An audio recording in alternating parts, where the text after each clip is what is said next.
This story starts in a training hall. Two shirtless men clashed fiercely in it. Their bodies moved with speed and precision, kicks and punches colliding with bursts of impact. Our main character, Su Hong, launched a powerful strike, while his opponent blocked and countered with equal force. Their fists met in midair, creating a shockwave that echoed through the hall. As the bout ended, Su Hong's opponent stumbled back, clutching his chest in pain. He winced and muttered that it hurt like hell. Around them, other students continued their own sparring sessions, the sound of hits filling the large, brightly lit training hall. That classmate called out to Su Hong, praising his progress. He said that Su Hong's diamond fist had improved again, and asked if he had reached the level of subtlety. Su Hong adjusted his stance and calmly replied that he had reached subtlety 2 days ago. Subtlety was one of the martial arts realms in this world. Mastery of any martial art could be divided into 5 levels: entry, proficiency, subtlety, great accomplishment, and perfection. Each stage represented a new depth of understanding and power. Hearing Su Hong's answer, the classmate's eyes widened with admiration. Giving a thumbs up, he said that in terms of diamond fist, nobody in their class could match Su Hong's level. Su Hong then turned toward his classmate and asked with determination if he had rested enough, suggesting they continue their training. His words carried a sense of tireless drive that made the other student freeze in surprise. His expression changed to irritation as he yelled that Su Hong was a training maniac. He grabbed his bag and declared that he was leaving to go home and eat instead. Su Hong was surprised as he watched his classmate dash toward the exit. At the door, the classmate waved and cheerfully said goodbye to Teacher Lee, who was just entering the hall. The teacher, looking calm but slightly exasperated, reminded him to put his clothes on properly before leaving. The student laughed awkwardly and hurried off, still half-dressed. Teacher Lee then looked around the hall until his eyes settled on Su Hong. His tone became serious as he said that he had finally found him. He asked Su Hong if he was applying for the martial division, his voice firm and expectant. As Su Hong wiped sweat from his neck, the teacher continued, asking why he hadn't yet paid the 30,000 yuan registration fee, warning that registration would close next Monday. Hearing that, Su Hong paused, looking slightly tense. Lowering his head, he asked in a quiet tone if the teacher could give him a few more days. The teacher sighed and softened his expression. He told Su Hong that he understood his family was struggling, but there was nothing he could do about it. The rules were strict, and exceptions weren't allowed. Hearing that, Su Hong fell silent, his eyes showing a trace of worry and determination mixed together. Late at night, the training hall was silent, except for the sound of fists cutting through the air. The bright lights reflected off the polished wooden floor, while the moon shone faintly through the glass ceiling. In the center of the hall stood Su Hong, alone, his duffel bag nearby. He moved tirelessly, practicing his techniques again and again. Each punch echoed sharply, showing his frustration and determination. As he exhaled heavily, his thoughts focused on the words from earlier: 30,000 yuan for the registration fee. The number repeated in his mind over and over. Sweat ran down his body, his breathing heavy as he struck the air with even more force, whispering to himself, 30,000 yuan, 30,000 yuan. His mind drifted back to his childhood. He remembered a time when he was only 3 years old, crying amidst rubble and smoke. His parents had died during a ferocious beast disaster, leaving him all alone among the ruins. The memory of loss and helplessness still lingered vividly in his heart. After that tragedy, his uncle and aunt had taken him in, raising him as part of their family. He looked at a photograph showing all of them smiling together, a happy family that had supported him through everything. Once they discovered his talent in martial arts, they encouraged him wholeheartedly, helping him pursue training even when times were tough. Because in this era where the world was plagued by monstrous beasts, martial artists were considered the top earners, protectors, and symbols of hope. It was a path of both glory and survival. Yet as Su Hong looked down, his fists tightened. He whispered bitterly that he had trained in martial arts so his family could live better lives, but instead he was making things harder for them. His expression turned heavy with guilt and frustration, his body trembling under the weight of his own ambition and helplessness. Late at night, the quiet street was lit by a single street lamp, its light spilling across the narrow road. The small apartment building stood still under the calm blue sky, with the faint glow of indoor lights showing signs of life within. Su Hong returned home, his steps slow and tired. He stopped outside the door, his hand resting on the handle as he heard voices coming from inside. His aunt and uncle were talking about money again. His uncle asked how much they were short on rent since the payment date was approaching. But his aunt replied softly that rent could wait. They should focus on paying Su Hong's registration fee first. His uncle agreed, saying that Hong's talent was exceptional and that he would surely become someone great one day. He added that they couldn't afford to hold him back, no matter what it took. Su Hong's expression darkened as he listened. His aunt and uncle's voices softened again. His aunt suggested stopping her medication to save money, saying they didn't help anyway. But his uncle quickly refused, insisting he would take on an extra job so she could rest and not worry about anything. Standing silently outside, Su Hong clenched his fists. The sound of their kind words weighed heavily on him. He pressed his hands against his ears, unable to bear hearing any more of their sacrifices. Moments later, he pushed open the door with a forced smile and called out, "Uncle, Aunt, I'm home." His aunt smiled warmly, telling him he must be exhausted from practicing so late again. Su Hong tried to step forward and help, offering to take over her chores. But his aunt waved him off with a proud grin, saying couldn't she handle this little thing. His uncle firmly told him to go rest. His aunt chuckled and gently reminded him to listen and get some sleep. Su Hong looked at them both, his chest tightening with a mix of gratitude and guilt. The warmth of their home contrasted deeply with the struggle behind it. The night moonlight filtered through the window, casting soft patterns across the small room. Su Hong lay awake on his bed, staring quietly at the ceiling. Thoughts of his uncle and aunt filled his mind. They had already sacrificed so much for him. Clenching his fists under the blanket, he silently promised himself that he wouldn't let them suffer any longer. In his mind, he spoke to them, saying that they had done more than enough for him, and that from now on he would handle his own problems. His eyes hardened with resolve, as a plan began to form. He knew that for a martial practitioner to earn tens of thousands in just a few days, there was only one place to go. The next day, sunlight gleamed on a tall building surrounded by trees. It was the entrance to the underground fight club. Inside, an electrifying atmosphere filled the air as the announcer's voice echoed across the arena. "Folks in the crowd, welcome to the Martial Disciple Guard Challenge. No holds barred, life or death, victory is all that matters." In the center of the brightly lit ring stood a tall man wearing a Red Bull mask, his body covered in muscle. The announcer's tone rose with excitement as she introduced him, saying that today, holding down the stage, was the one and only Mr. Minotaur. The crowd roared as the rules were announced. Anyone who could win 4 matches in a row would walk away with 60,000 in prize money. Lose even once, and they'd get nothing. Among the audience, whispers began to spread. Some people noticed a masked newcomer stepping into the arena. One guy asked who that guy was, saying he had never seen him before. Another crossed his arms and said he was a newbie.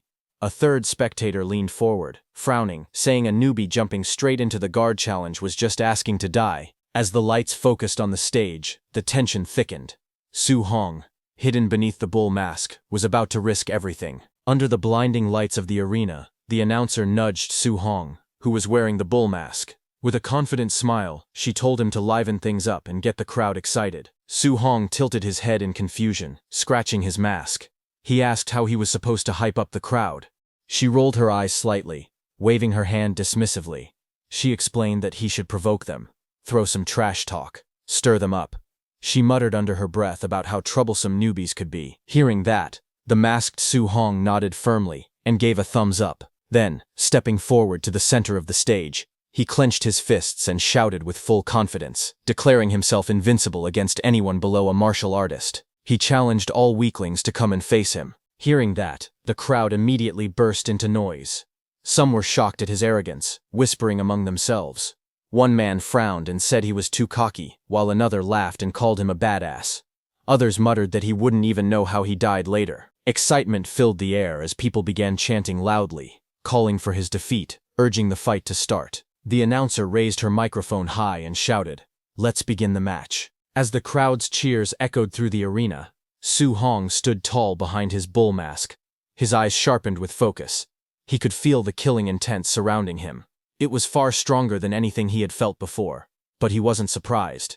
This was the underground fight club, where life and death were always close. Taking a deep breath, he thought to himself that this was the only way to earn the tuition money quickly. He tightened his fists and murmured in determination, hoping that his diamond fist would bring him the victories he needed. The moment the match began, one of the fighters, a man wearing a mouse-shaped mask, stepped forward and shouted angrily at Su Hong. "Cocky punk. I'll play with you," he yelled, his body already in motion as he lunged forward with sharp momentum, standing calmly in the center of the ring. Su Hong watched the opponent's movements with a steady gaze from behind his bull mask. His sharp eyes analyzed the man's form in an instant. He noticed the speed and aggression, but also saw the weakness in the man's footing. His lower stance was unstable, his balance off.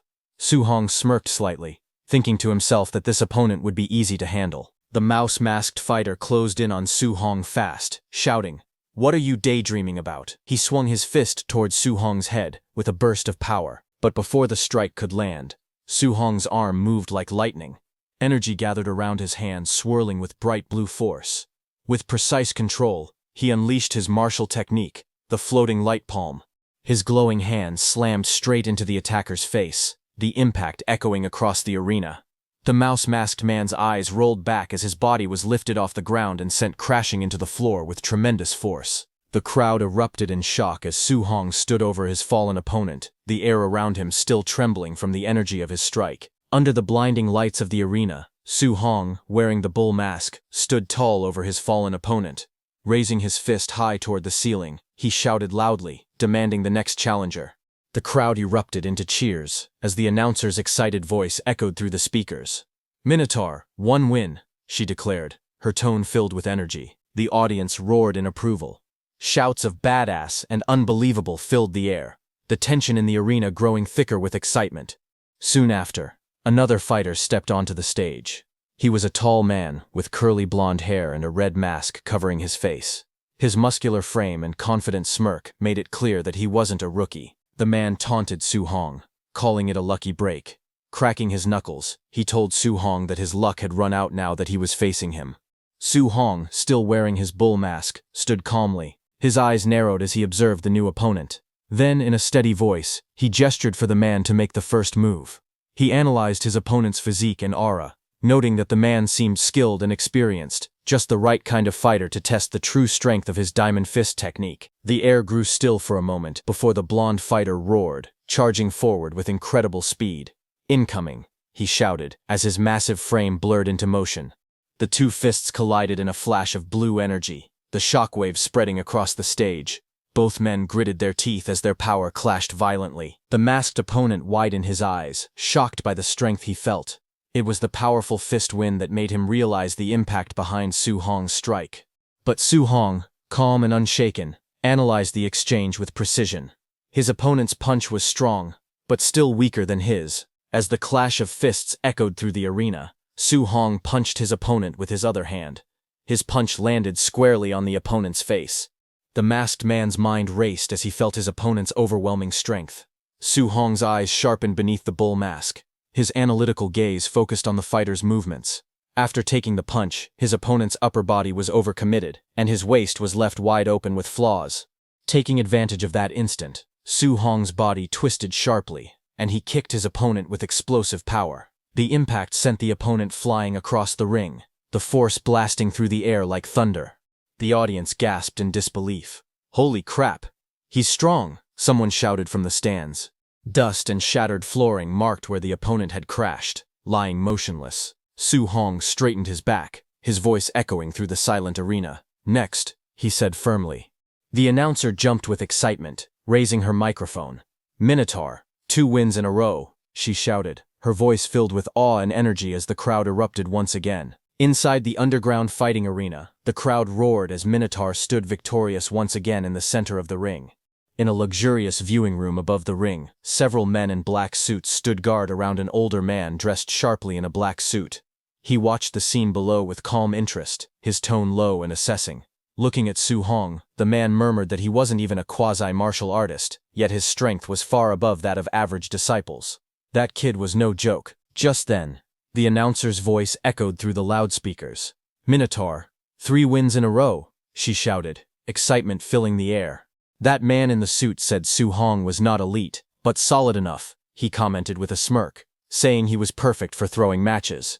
From behind him, a younger man wearing a fox-like mask spoke with determination. He called the old man in the suit teacher, and said he would recruit him. The older man turned slightly, his tone calm but commanding. He told his disciple not to let on that he had already advanced to martial artist.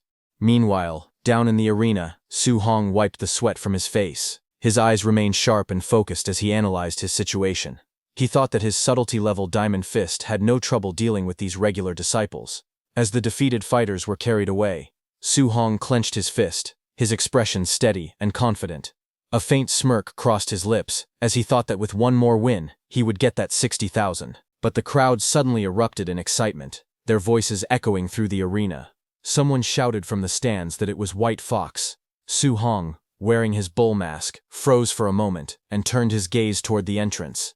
Everyone's eyes widened slightly when they realized that White Fox was challenging too. From the opposite end of the stage, the man known as White Fox walked calmly onto the platform. The crowd murmured, whispering among themselves. Someone asked if he wasn't Quasi. One person said a Quasi fighting against disciples was a total cheat. Su Hong's expression hardened as he assessed the situation. Hearing that his opponent this time was Quasi, he muttered under his breath that this one was tricky, but he couldn't lose.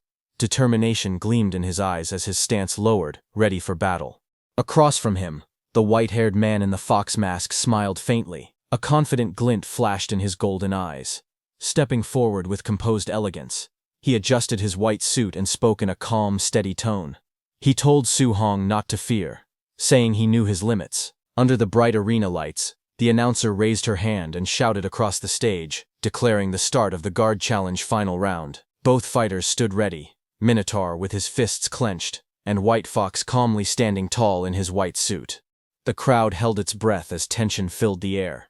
Then, with a sharp cry, the announcer commanded, "Begin." In an instant, both figures burst forward, moving so fast that their afterimages trailed behind. The ground cracked beneath their feet as they collided in the center of the stage. Su Hong's eyes focused sharply beneath his bull mask. He thought to himself that his realm was lower, so his first move had to be all in. His muscles tightened, and with a roar, he launched a powerful punch straight at White Fox. The impact tore through the air like thunder. A wave of force spread outward, shaking the ring. But as the shock cleared, Su Hong's expression changed. Something felt off. He staggered back slightly, his eyes widening. After feeling his opponent's power, he realized that he was no Quasi. Sweat rolled down Su Hong's face as his thoughts raced. He realized that his opponent was a real martial artist. He was holding back his chi and blood on purpose. Su Hong's opponent wasn't just strong, he was far beyond the level of an ordinary challenger. White Fox's golden eyes gleamed from behind his mask as he drew in a deep breath. His voice was calm yet filled with restrained power. As he inhaled, a faint red aura began to rise around him, swirling like flames. Then, in a blur of movement, he stepped forward. His fist crackled with energy as he roared, rushing thunder fist, striking Su Hong in the face. The impact hit like a lightning bolt. Su Hong's body was sent flying backward, blood spraying from his mouth. He struggled to regain his balance, disbelief flashing across his eyes. He thought in shock if this was the strength of a true martial artist. The sheer force of the punch left the crowd stunned. In the audience, several people recognized the technique instantly. One guy shouted that it was triple ringing thunder fist. Another laughed, saying Minotaur was toast. On the stage, White Fox didn't stop. His fists moved like a storm, every strike heavy and precise. He taunted Su Hong between blows, asking if he was just going to defend. He told Su Hong to fight back and show him what he had. Su Hong, in the Minotaur mask, blocked with both arms, his muscles trembling under the continuous barrage. The sound of fists colliding echoed like thunderclaps across the arena. Inside, he gritted his teeth, thinking desperately that if this kept up, it was over. His mind raced as he struggled to stay on his feet. Gotta find a counter chance, he thought, scanning for an opening through the blinding flurry of punches. White Fox, surrounded by a red aura, advanced relentlessly. Each blow carried the weight of a storm, forcing Minotaur further back. White Fox's movements were sharp, precise, and merciless. Suddenly, White Fox found an opening. Minotaur raised his fists to block an incoming strike, but the force behind it still tore through his defense. His eyes widened as the impact exploded against his guard. With a roar, White Fox swung his fist, colliding against Su Hong's face with all his strength. The arena shook from the clash as Su Hong was sent flying backward. He hit the ground hard, his vision blurring as pain coursed through his body. His consciousness started fading fast, his body refusing to move. White Fox stood tall, brushing the dust off his white suit. Calmly, he stepped forward and placed his foot on Minotaur's chest. His voice was cold yet casual as he said, "Brother, This match's prize money? 0 for you. A faint mocking smile curved beneath his mask as he spoke calmly. He said that his teacher had invited Minotaur to join them, to throw fights in their favor from now on. If he agreed, they would pay him the prize money regardless of today's outcome. Su Hong, in the Minotaur mask, glared up at him through the pane, his breathing heavy but his resolve unbroken. With a strained voice, he spat out his answer, saying that he would never do that kind of dirty work. Hearing that, White Fox's expression darkened. His tone dropped as he leaned closer, warning Minotaur to think it over carefully, because refusing them was something he couldn't handle. But even while lying bloodied on the floor, Minotaur's voice carried defiance. He shouted that people like them dared to call themselves martial artists while doing such disgraceful things. White Fox let out a small laugh and straightened up. "Guess no deal then," he said coldly. In the next moment, his expression turned vicious. His aura flared red as he charged forward, shouting that he would end Minotaur right there, and that from now on he could dream of being a martial artist only in his sleep. He raised his leg to attack. At that moment, Minotaur's eyes widened, blood dripping down his face, as fury and determination burned within them. White Fox lunged in to deliver the finishing blow, but Su Hong moved swiftly and dodged his attack. White Fox's golden eyes widened in shock as something unexpected happened. Minotaur's body trembled, flames of determination burning around him as he rose to his feet. His breathing was heavy, but his voice carried unshakable resolve. He muttered to himself that he couldn't fail here. He couldn't fail at all. Step by step, he forced his battered body forward, his fiery aura growing brighter with each breath. White Fox froze in disbelief as he watched. His eyes widened behind the mask, and his mind screamed in shock. He couldn't believe it. Minotaur had taken a direct hit from his rushing thunder fist and was still standing. As memories flashed before his eyes, Minotaur's expression hardened. He remembered his family, the uncle and aunt who had sacrificed so much for him. He whispered that he wanted them to live good lives, that he couldn't let their years of effort go to waste. But another thought tore through him. Could he really abandon the martial artist's code just to survive? The question burned inside his heart. A vision of his family appeared before him, but the image shattered like glass. His voice rose in defiance as he shouted, "No, that future, hell no." At that moment, a glowing system screen flickered before him, its cold light forming words. "Then, for your family, for your faith, what price will you pay?" Minotaur's eyes blazed red. Lightning crackled around his body as he clenched his fists.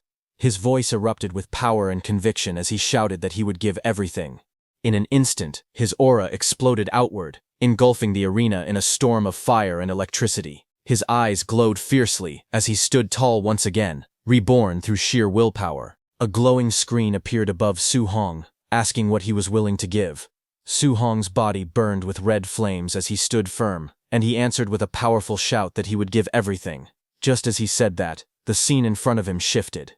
His bull mask disappeared as he opened his eyes in a strange digital-looking space filled with vertical blue lights. His expression showed confusion as he looked around. He stood alone inside a large hall, and a huge dark shadow stretched behind him, forming monstrous shapes on the ground. He whispered a question, asking where this place was. A burst of golden light filled the hall. A towering, radiant figure appeared in front of him, its body shining like a golden statue with long, flowing limbs. Facing the blinding glow, Su Hong looked up as the figure asked who he was. The glowing figure leaned forward and said it would give him a chance. Its light began to scatter around the hall. Golden energy circled Su Hong. Rings of light wrapped around his body as the power gathered around him, swirling faster and brighter. The next second, a golden tablet appeared in front of him, with a loud shattering light. Su Hong stumbled back, staring at the shining screen, forming before his eyes. The tablet displayed his information. Su Hong looked at it in confusion as the words formed clearly. His name, Su Hong. His blood energy, 85. His spirit, 23. His physique, mortal body at 3%. His first quest, Path of the Arena. His diamond fist subtle mastery at 7%. Floating light palm proficient at 35%. Void step proficient at 56%. And his martial Dao points at 0%. He raised his hand toward the tablet, tapping it carefully. He wondered if the strange thing was touch-operated. The glowing screen continued to float before him, listing his quest. Su Hong saw the description telling him to train his martial arts and face White Fox outside.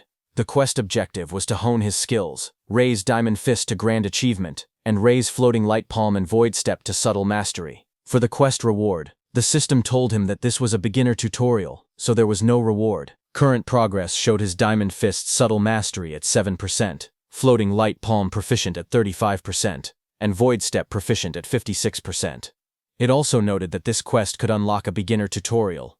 Su Hong read through it with narrowed eyes, quietly repeating the words beginner tutorial as he tried to understand. While he was thinking about that, something suddenly appeared behind him, forming from the blue light. The next second, Su Hong's head snapped sharply as a fast blow came toward his head from behind, cutting off his thoughts in an instant. It was a clone of Su Hong. It rushed toward him with a fierce strike, forcing Su Hong to lower his body and dodge.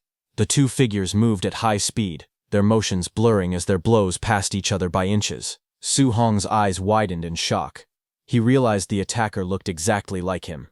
He understood that the figure was his clone, and the clone was using Diamond Fist just like he did. As he watched the movements, he noticed that the clone's technique looked even more polished than his own, clean and precise, like a perfect demonstration. Su Hong's breathing steadied as he analyzed the fight. Seeing such a refined example in front of him, he thought it was a chance he could not waste. He tightened his stance and moved forward, deciding to learn from the flawless execution displayed by the clone. The two clashed again, their arms striking in a clean collision. Suddenly, the clone grabbed Su Hong's arm and moved to attack. Su Hong watched every detail, thinking that the clone seemed to be showing the technique step by step. But before he could react properly, the clone's attack came too fast.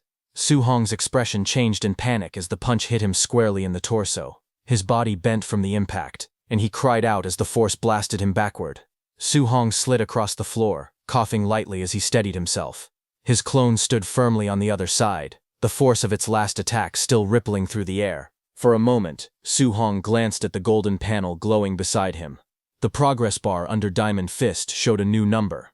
He stared in surprise, remembering it had been 7% before. Now it displayed 10%. He wondered how he had improved so quickly. He tightened his stance again, realizing that fighting here really did allow him to raise his martial skills at an incredible speed. Both he and the clone rushed forward at the same time, their steps carving sharp lines across the floor as they closed the distance in an instant. Their fists clashed again and again.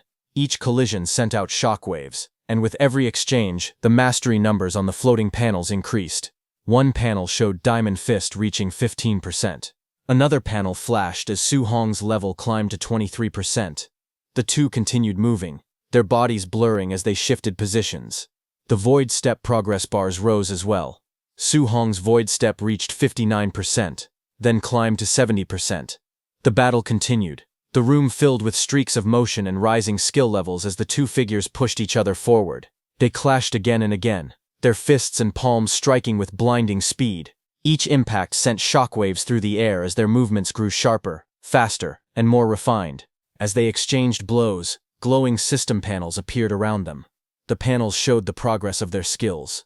Floating Light Palm rose from 39% to 47%. Diamond Fist, subtle mastery increased to 62%. Void Step, proficient climbed from 82% to 88%. Diamond Fist, subtle mastery surged to 88%. Floating Light Palm, proficient reached 95%. Void Step, proficient pushed even higher to 97%. Their movements grew even more explosive as their mastery continued rising. Then, one panel flashed brightly. Floating Light Palm, proficient hit 100%, and the technique evolved into Floating Light Palm, proficient subtle mastery. The fighter unleashed the newly mastered technique, striking forward with overwhelming force. Another panel lit up. Void Step, proficient reached 100%, changing into Void Step, proficient subtle mastery. His body blurred as he stepped through the air with perfect precision. A final golden panel filled the screen. Diamond Fist, subtle mastery reached 100%, transforming into Diamond Fist, subtle mastery grand achievement. He threw a crushing punch, the blow landing cleanly and sending his clone flying. With this, the battle ended. He stood alone in the quiet hall, breathing heavily, as golden fragments of the clone drifted around him. He lowered his fists and exhaled with exhaustion. He breathed out softly. A moment later, a system window appeared in front of him. The notification congratulated player Su Hong, telling him that he had completed the quest Path of the Arena. The quest rewards had been issued, and the system asked if he agreed to return to reality. He looked at it and whispered with a faint smile, "Thanks a lot." The next second, he returned to reality, where not even a second had passed. Wearing the bull mask, Su Hong stood calmly as flames rose around his body. His eyes glowed through the bull mask, and he gave a short reply, saying that he agreed. Across from him, White Fox watched the transformation with narrowed eyes. White Fox suddenly rushed forward. He called Su Hong a show-off and shouted for him to take his attack. His body shot across the arena in a straight line, wind trailing behind him. He attacked with explosive force and launched a fierce technique, his punch cutting through the air at high speed. But Su Hong moved even faster and dodged all his attacks easily. He then tilted his head slightly and answered in a low voice that White Fox's attack was too slow. Hearing that, White Fox's eyes widened. Before he could react, Su Hong's counterpunch smashed into him. The impact shattered the fox mask into pieces, sending fragments flying and knocking him backward. Su Hong rushed forward with fierce determination, his eyes sharp as debris scattered around him. The crowd in the stands gasped in shock as they watched the impact unfold. In the ring, the Minotaur-masked Su Hong stood tall and unmoving. His dark silhouette and glowing eyes loomed over his fallen opponent, who lay unconscious at his feet. The arena fell silent. A moment later, Su Hong looked toward the side of the ring where the announcer was standing. He spoke calmly, saying he had won the fourth match, and asked when he would receive his prize money. The announcer nearby blinked in surprise, before answering in a flustered tone. Inside the VIP viewing room, Fox Mask's teacher watched as the announcer announced the victory. She declared that Minotaur had successfully defended the arena and won the 60,000 yuan grand prize. The old man stared ahead in disbelief as he questioned how a martial apprentice could reach grand achievement in Diamond Fist, something even trained warriors struggled to do. He ordered his subordinates to follow the Minotaur and find out who he really was. The two men in suits bowed and replied that they understood. Sometime later, the night was quiet as Su Hong walked alone down a narrow street, his hands in his pockets and his steps echoing softly between the buildings. His expression remained calm, but his eyes shifted slightly, sensing something behind him. Farther back in the alley, two men in black suits hid in the shadows, watching him carefully. When Su Hong glanced over his shoulder, the two men stiffened. A moment later, he suddenly disappeared from their view, leaving them confused. They rushed farther into the alley, whispering anxiously. One of them complained that the boss had ordered them to uncover Su Hong's identity, yet they had already lost him. Above their heads, Su Hong clung effortlessly between the walls, suspended high above the alley. He watched them with a relaxed expression and muttered that they were still trying to tail him. The night sky hung quietly above Su Hong's neighborhood. 1 hour after escaping from the men tailing him, Su Hong returned home. Inside the house, Su Hong's family stared in shock at the huge stack of cash on the table. His uncle leaned forward with trembling hands and asked if he had robbed a bank, wondering where all that money came from. His aunt looked equally stunned, unable to believe her eyes. Su Hong sat across from them with a calm smile. He explained that he had been working as a sparring partner at a dojo. He said the dojo master thought he had potential, so he decided to sponsor Su Hong's training. His father frowned and reminded him that he had once said the dojo was extremely stingy. Su Hong reached out and held their hands, smiling brightly as he asked if they still didn't trust him. Hearing that, both his uncle and aunt softened. His aunt smiled with relief, and his uncle sighed happily. They said Xiao Hong would never do anything wrong, and praised him for finally making something of himself. Later that night, Su Hong moved quietly across the rooftop. Under the night sky, he sat beside a large, round water tank. He looked relaxed as he thought about his situation. He noted to himself that the martial exam registration fee was settled, and the rent was also settled. He added that his aunt's medical expenses would no longer be a problem either. A glowing system screen appeared in front of him. As he looked at it, he said that getting through this crisis was all thanks to the system. The screen displayed his name, Su Hong, along with his talent and stats. It showed his blood energy, spirit, and physique levels, along with 3 martial skills. Diamond Fist at Grand Achievement, 5%, Floating Light Palm at Subtle Mastery, 8%, and Void Step at Subtle Mastery, 9%. His martial Dao points were listed as 67. Su Hong observed that aside from his martial skill levels, the other stats didn't seem to have changed. Another notification appeared. It explained that he had gained 67 martial Dao points for defeating an opponent at a higher level. It said that martial Dao points could enhance blood energy and martial skills, and reminded him to allocate them wisely. Su Hong looked at the screen and said he should try it right now. He reached forward to adjust the numbers. A system sound followed, and the screen showed his blood energy rising to 90. Su Hong's eyes widened as energy surged through him. his entire body filled with heat and power. Flames of aura rose around him as he stood with a sharp, awakened expression.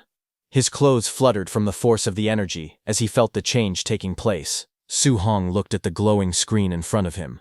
He whispered that a blood energy value of 90 was already equal to a quasi-warrior. Sweat slid down his face as he breathed out slowly. He then moved his hand across the transparent panel and said that he would pour all the remaining martial Dao points into blood energy. As he confirmed the action, lines of text appeared one after another, showing blood energy increasing by small amounts. As the numbers rose, he lifted his shirt slightly and examined his body. He noticed that his physical toughness had clearly improved, and even his injuries were almost healed. A strong wind swirled around him as he stood on the rooftop under the night sky. He could feel endless power gathering inside him. He realized he needed to find a place to test his current strength. He looked out across the rooftops, then leapt away from the building, moving quickly toward his next destination. He decided to go to the school's martial arena because they had a combat power tester there. Soon, he arrived at the outdoor martial arena of Star City No. 1 High School. His figure landed at the center of the wide circular platform under the moonlit sky. A Tier 1 combat power tester stood alone at the center. Su Hong walked toward the machine with steady footsteps. He stopped in front of it and prepared himself. He said that for his first punch, he would use 70% of his strength. Red energy flames rose around his body as he took his stance. His eyes sharpened, and a bright red glow flashed in one of them. He swung his fist forward with force. The punch landed on the tester, sending a powerful shockwave through the arena. Su Hong froze for a moment and let out a tense sound. He looked at the damaged machine with sweat on his face. He said the tester was too flimsy and wondered if they would make him pay for breaking it. Steam and sparks leaked from the machine as it continued to shake. Suddenly, a loud voice shouted from behind, complaining that it was noisy and asking what he was doing in the middle of the night. Hearing that, Su Hong quickly turned and sprinted away, thinking it was time to run. A few minutes later, an old man in pajamas stood beside the broken combat tester. He yelled angrily, asking which bastard had smashed the tester in the school's martial arena. He looked around and complained that in this school, only two little brats, Chen Shan and Li Tu, would dare to do something like that. The old man grew even more furious. His face turned red as he shouted that when school started he would definitely teach those two a good lesson. The next day, inside the gymnasium of Star City No. 1 High School, students gathered in a large group, while two people stood on the stage. The students talked among themselves as the gym filled with noise. Among the students, Chen Shan stood with a bandage on his head. Su Hong behind him looked confused and wondered why Chen Shan had been beaten up. Another student leaned closer and whispered that he heard Chen Shan had smashed the tester in the outdoor drill ground in the middle of the night and refused to admit it, so the principal punished him. Hearing this, Su Hong beside him sweated nervously, realizing that they had made Chen Shan take the blame. While they were talking, the two men stood by the microphone, one in a brown suit and the other in blue martial clothing. The man in the suit was the principal of Star City No. 1 High School. He told the students to quiet down. He explained that he had invited his old comrade, Chen Tian, a Tier 3 martial artist, to teach them a C-rank martial art called Thunder Rush Fist. He told the students that everyone must learn it well. Hearing that, the students reacted with excitement. One student whispered that it was his first time seeing a Tier 3 martial artist. Another pointed out that C-rank martial arts usually cost hundreds of thousands to learn at outside dojos. When Su Hong heard that it was Thunder Rush Fist, he immediately remembered that the white fox he fought had also used Thunder Rush Fist. The move created a punch that burst out with the impact of 3 punches at once. He thought about how expensive it would be to learn this martial art outside. He clenched his fist and decided that he must seize this opportunity. From the stage, Chen Tian then told the students there was no need for more talking. He announced that he would demonstrate the technique 10 times from start to finish, and how much they learned would depend on themselves. He prepared to begin and first adjusted his footsteps on the gym floor. Instructor Chen Tian demonstrated the Thunder Rush Fist. His body twisted sharply as he threw a powerful punch forward, wind swirling around his arm. He explained that the Thunder Rush Fist carried fierce and domineering momentum, and even at the basic level, a punch would produce the sound of thunder. The students watched as he continued. He said that at the proficient level, a person could strike out 3 sounds. He added that at the micro level, 5 sounds could be produced. He then moved into another stance and declared that at the mastered level, 7 sounds could be struck. Bright energy burst around him as he performed the technique and announced that this was his current realm. He faced the students again and stated that once someone reached the perfect realm, they would be able to strike out 9 sounds. But he told them not to aim too high, saying that reaching the basic level today would be good enough. He then prepared for another round and told everyone that he would start the second demonstration and that they should try to follow along. The students lined up and shouted while copying the movements. Hours passed. The gym floor was now filled with exhausted students sitting or lying down. Some said they couldn't learn it at all, while others complained about being tired. The instructor looked at them and asked if any of them had figured out the trick. A student who was Su Hong's friend sat on the floor trembling. Sweat dripped down his face as he cried out that C-rank martial arts were too hard to learn. He looked around beside him in confusion. He asked Su Hong if he had managed to learn it, but when he turned his head, Su Hong's spot was already empty. But before he could panic, a short distance away, Chen Shan stood proudly in a martial arts stance. Flames of energy rose faintly around him as he shouted that he had successfully reached the basic level. The other students stared in shock. Su Hong's friend wondered how Chen Shan's brain was built to learn it so quickly. He muttered that no wonder people called Chen Shan a genius. Across the gym, the principal stood with Chen Tian. The principal told him that the boy showing off was their school's #1 genius, Chen Shan, and asked if Chen Tian was interested in guiding him. Chen Tian watched calmly and replied that this level was only considered basic in other cities. Then a few minutes later, outside the gymnasium, sunlight fell across the stairs. Chen Tian walked beside the principal. He said that this batch of students wasn't impressive and that coming here was pointless. The principal answered that having even one student reach the basic level was already good enough. He asked if Chen Tian really expected them to find a top-tier genius. In the courtyard, as they walked side by side, Chen Tian told the principal that martial Dao cultivation was extremely cruel and that talent was simply too important. The principal nodded and replied that relying only on hard work without any opportunity was absolutely impossible. Just as they were talking, suddenly both of them stopped. Their eyes widened as loud explosive sounds echoed around them. They turned and saw that a burst of lightning appeared on the training grounds. Su Hong stood there with lightning wrapped around his body. Seeing him, Chen Tian shouted in shock, saying it was the 7-sound Thunder Rush Fist and that the school actually had such an expert. The principal beside him said it was impossible because he had never heard of it. As he stared through the fence, he pointed at Su Hong and shouted that it was a student, based on the clothes. In front of them, Su Hong struck out repeatedly, each punch releasing powerful sounds in the air. Instructor Chen Tian looked stunned and said he had only taught for half a day, yet a student had already reached mastery.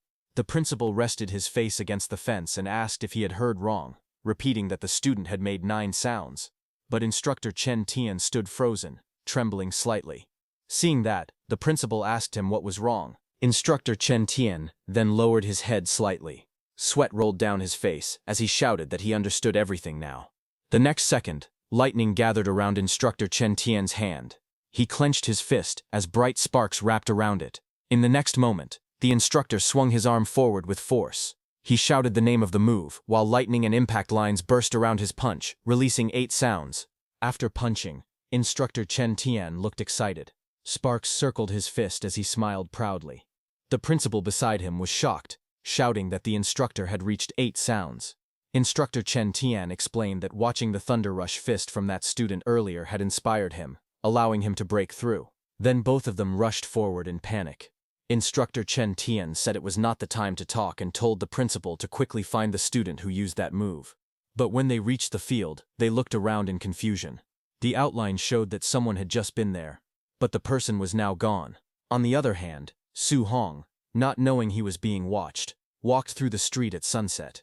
He rubbed his shoulder tiredly and said he didn't expect training a C-rank martial skill to be this exhausting, far harder than the D-rank Vajra Fist.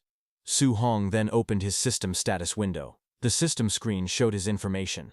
It displayed his name, Su Hong, along with his vitality, spirit, and physique. It listed his martial skills: Thunder Rush Fist, at the perfect level; Vajra Fist, at 5% mastery; Floating Light Palm, at micro level 8%, and Void Step, at micro level 9%.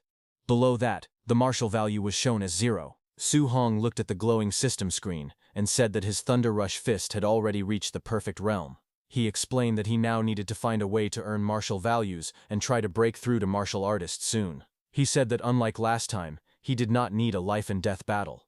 He wondered if sparring normally with someone could also let him obtain martial values. While thinking all that, Su Hong arrived at the entrance of the Raging Thunder Dojo, his workplace. He stood before the open gate and looked inside. Annoyed, he thought to himself that he had finally arrived. Inside the dojo, many students practiced with spears.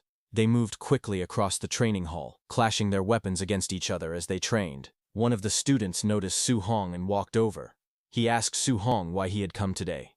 Su Hong smiled lightly and answered that nothing special was happening. He had simply come over to practice. While they were talking, suddenly, a man with purple hair stepped violently on a student's head, slamming him into the floor. The student's body shook from the impact. The purple-haired man looked down coldly. He shouted, asking how someone dared to say his teacher taught badly. He said that if the student's comprehension was poor, he should admit it. He demanded to know why excuses were being made. When Su Hong saw that purple-haired man, he asked his friend about the situation nearby. His friend explained that Su Hong hadn't been around lately, so he didn't know what had happened. He said the aggressive instructor was a newly arrived teacher who was very strong.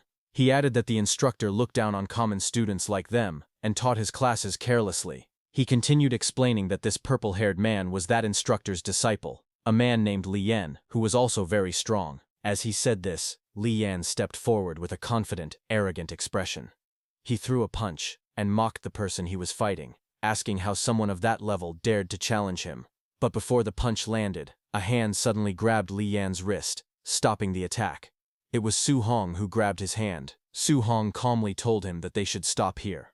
Li Yan pulled back and angrily demanded to know who Su Hong was. He shouted that if Su Hong had the guts, he should fight him one-on-one in the arena. Su Hong answered without hesitation that he would oblige. Just then, the instructor walked in with an angry expression and shouted, asking why there was so much noise when class was starting. Seeing him, purple-haired Li Yan backed down and glared at Su Hong angrily, saying that Su Hong was lucky. Su Hong looked at him calmly and thought to himself that this person was a bit too arrogant. The instructor then stood before all the students and announced that it was the last day he would be teaching the Raging Sea Spear technique. He said he would follow the old rule and demonstrate it only once.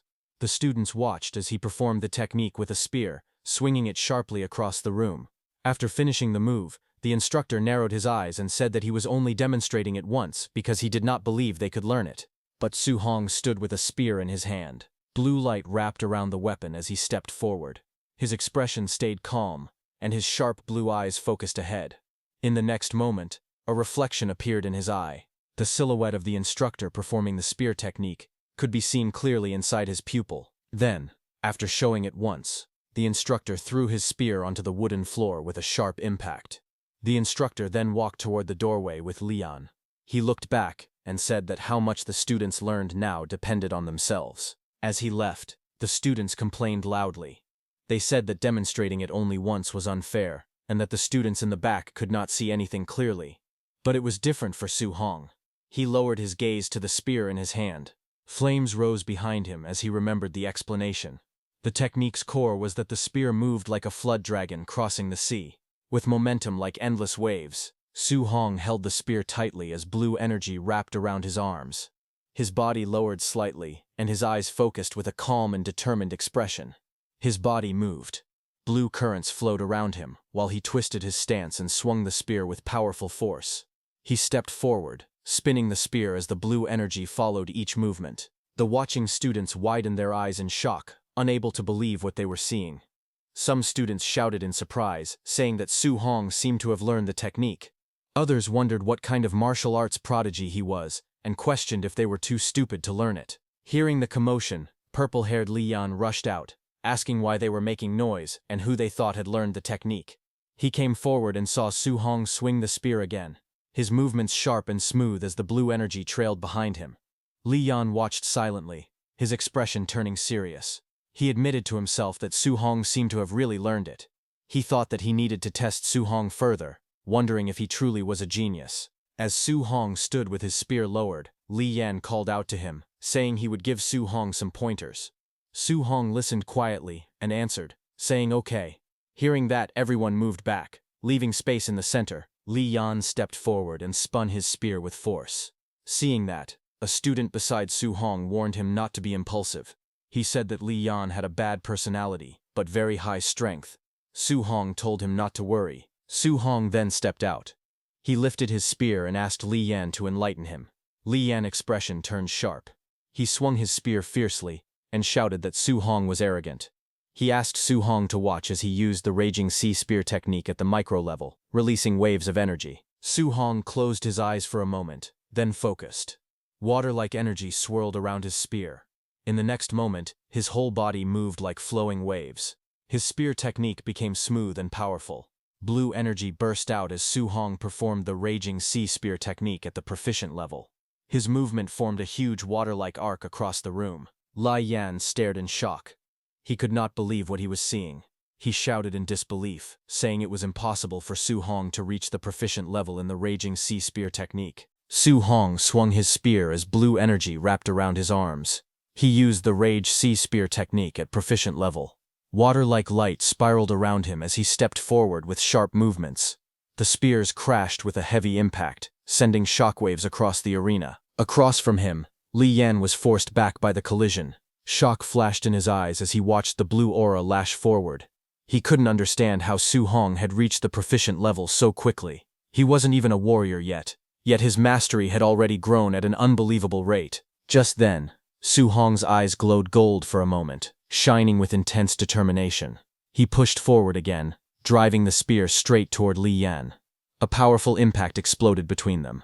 Blue energy burst outward as Li Yan's spear was knocked back across the room. A glowing system message appeared in front of Su Hong, displaying that he had defeated a higher-level warrior. His martial Dao points increased by 35. Su Hong looked at the screen in shock, realizing that ordinary sparring matches also earned martial Dao points. He decided that he should spar with people more often. On the other hand, Li Yan fell to his knees, trembling as he stared at the floor. He muttered that it was impossible, absolutely impossible. He could not believe that Su Hong had trained the Rage Sea Spear technique to proficient level so quickly. His frustration rose, and he grew furious. He asked what would happen to him. He wondered what all his years of effort had meant. In the next moment, he shouted and rushed forward, swinging his fist toward Su Hong. He yelled, demanding to know what all his hard training had been for. But before the punch could land, a voice echoed, telling Li Yan to stop. Immediately, Li Yan's attack froze inches from Su Hong's face. The angry Li Yan turned his head and saw his teacher standing there. The teacher walked forward, slapped Li Yan, and scolded him. He said that if Li Yan could not even face defeat, then he was not worthy of being a martial artist. That slap struck Li Yan to his core, and his eyes widened in shock. The teacher looked at Li Yan's fallen spear in disbelief. He couldn't believe that just by watching his demonstration once, Su Hong had learned the Rage Sea Spear technique to proficient level. He admitted that even the geniuses from the imperial capital couldn't be this exaggerated. The teacher grabbed Li Yan by the head and bowed slightly towards Su Hong, thinking that Li Yan had talent but was far too arrogant, and that being beaten by someone like Su Hong was good for him. He apologized to Su Hong, saying it was his own failure for not disciplining his student properly. Su Hong watched silently and thought that this teacher had changed his attitude very quickly. Later that night, Su Hong walked alone down a quiet street. He felt that the day had worn him out, but he had gained a lot. As he looked at the glowing status window beside him, he noted that he had learned Thunder Rush Fist and the Rage Sea Spear technique, and had also earned martial Dao points. On the screen, his information appeared. Name, Su Hong. Blood energy, 91.7. Spirit, 23. Physique mortal body, 3%. Martial skills, Rage Sea Spear technique, subtle mastery, 28%. Thunder Rush Fist, perfect. Diamond Fist, grand achievement, 5%. Floating Light Palm, subtle mastery, 8%. Void Step, subtle mastery, 9%. Martial Dao points, 35 points. Su Hong fell deep in thought. He noted that the school exam was only a few days away, and students with money had already prepared high-grade alloy weapons. He thought that he needed to prepare his own weapon for the exam as well. He tested the feeling of the spear in his hand, and said that it felt comfortable. He thought that he might as well stick with using a spear from now on. He decided that he needed to buy an alloy spear, but remembering the price, he frowned. He admitted that his savings weren't even enough for his aunt's medical treatment, let alone buying an alloy weapon. Walking alone on the street, he wondered quietly what other ways he could make money. Just then, inside a convenience store, he overheard a broadcast. The announcement said that fierce beasts outside Star City were increasing every day, and the city lord was gathering warriors to hunt them. The rewards were described as generous. Hearing this, Su Hong looked up in surprise as an idea formed in his mind about leaving the city to hunt fierce beasts. Meanwhile, at Su Hong's house, his aunt stood behind his injured uncle, placing warm pads on his back as she scolded him. She asked why he was still working so hard when Su Hong had already given them money last time. His uncle, tired but firm, replied that Su Hong was still young, and they couldn't place all the household burdens on him. He said that as long as he could still work, he needed to save more for the kids. Just then, the door opened, and Su Hong stepped inside, calling out that he was home. Both his uncle and aunt turned in surprise before greeting him warmly. Su Hong walked over with a smile and offered to take over the chores. His aunt reminded him that they had told him to rest whenever he came home. Su Hong then turned to his uncle and gently placed a patch on his back.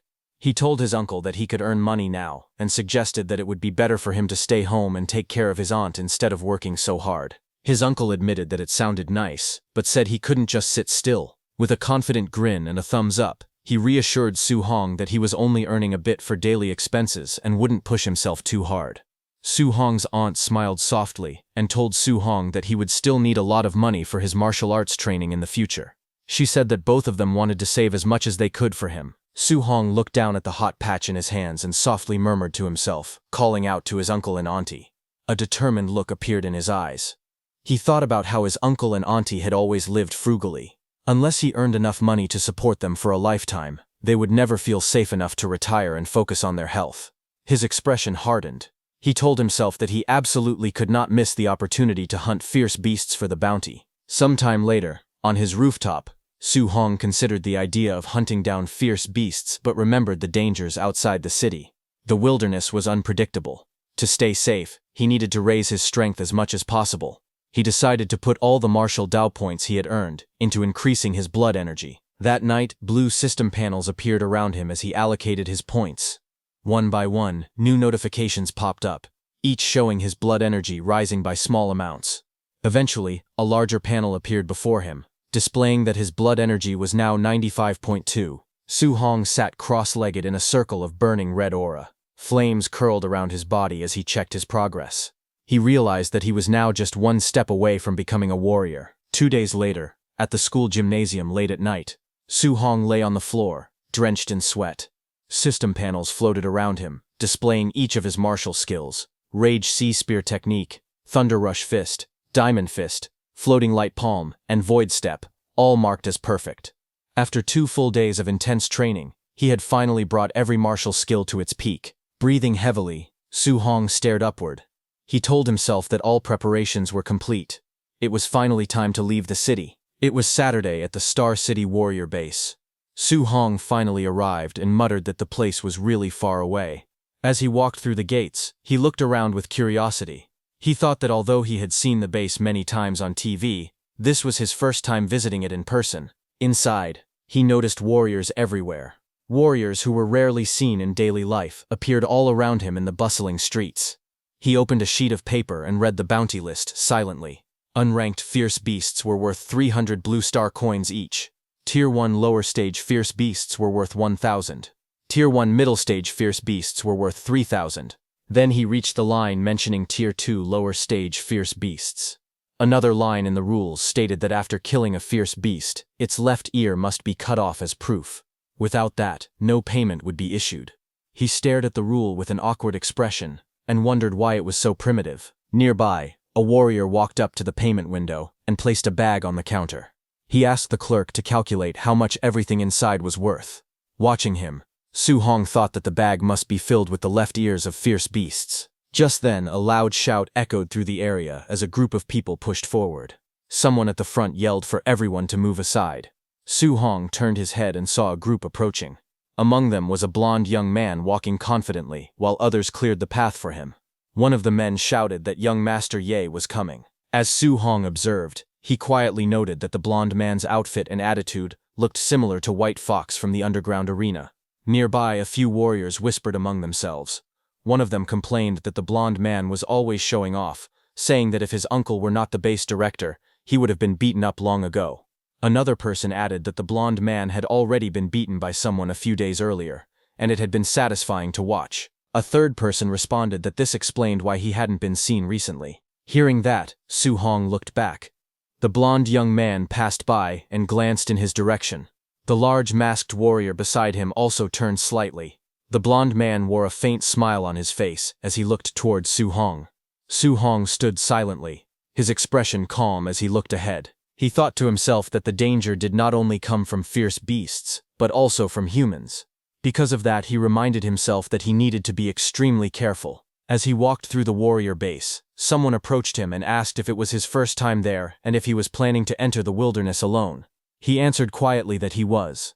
The staff member watched him walk further into the passage and sighed, thinking that he was just another ignorant and fearless kid. Su Hong took another step forward, his shoe pressing down on the grass as he exited the tunnel. A bright light shone ahead. He stepped out of the dark passage and into the wilderness, where tall trees stretched out in every direction and sunlight spilled through the leaves above him. Su Hong stood with determination in his eyes.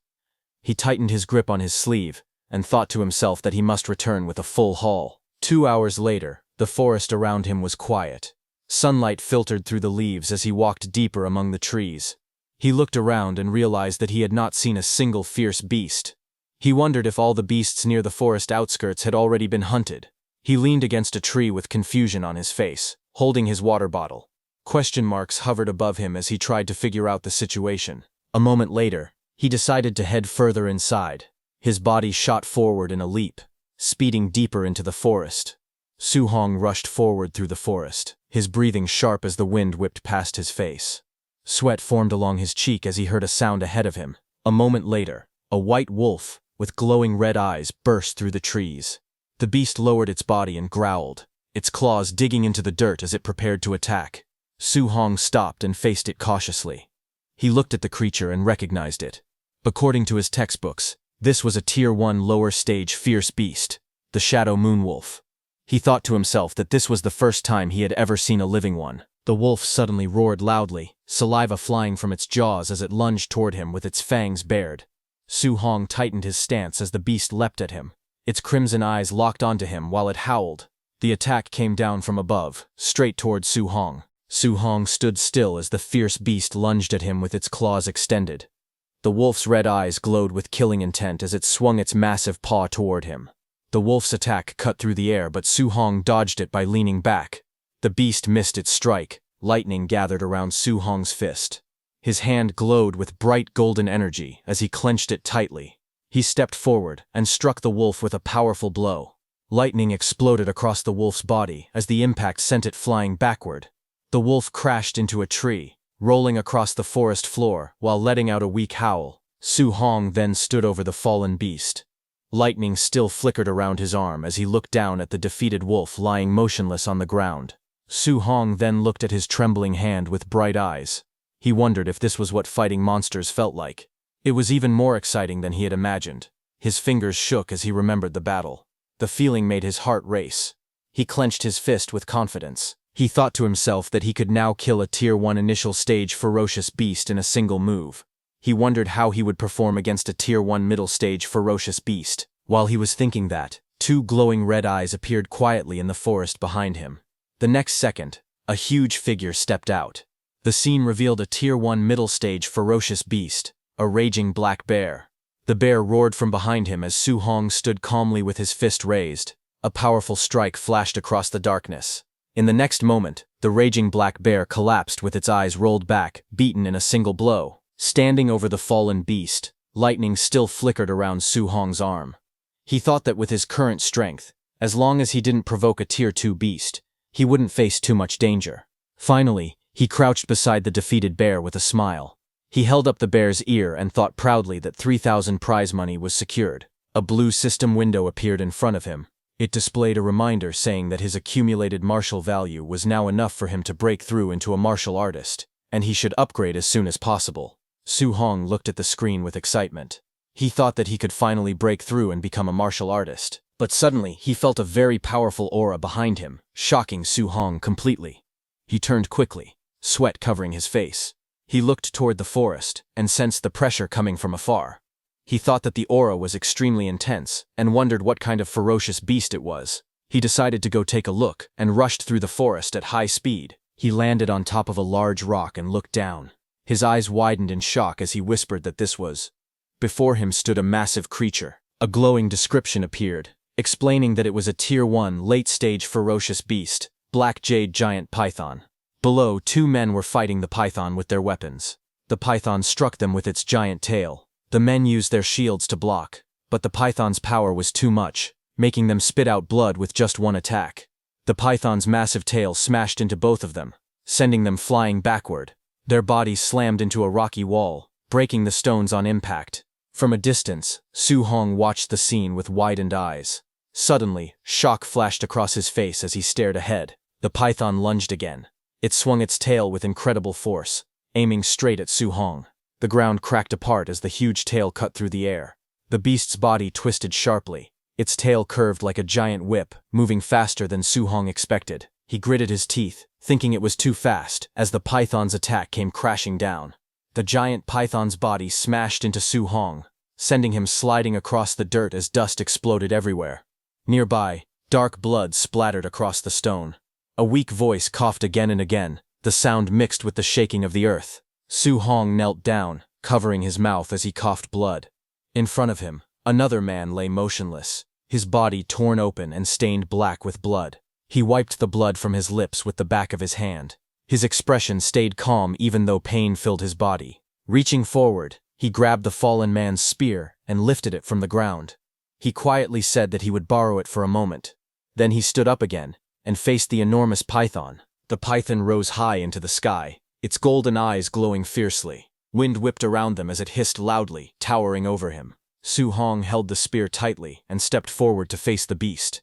The giant python opened its jaws wide and rushed forward with a roar, its sharp fangs flashing as it dove down like a falling mountain. Su Hong dodged aside just in time. The creature's massive body slammed into the ground, sending rocks flying everywhere. In that moment, Su Hong quietly recalled something. Normally, killing a Tier 1 late-stage ferocious beast required several martial artists working together. But he was different. All of his martial skills had already reached perfection.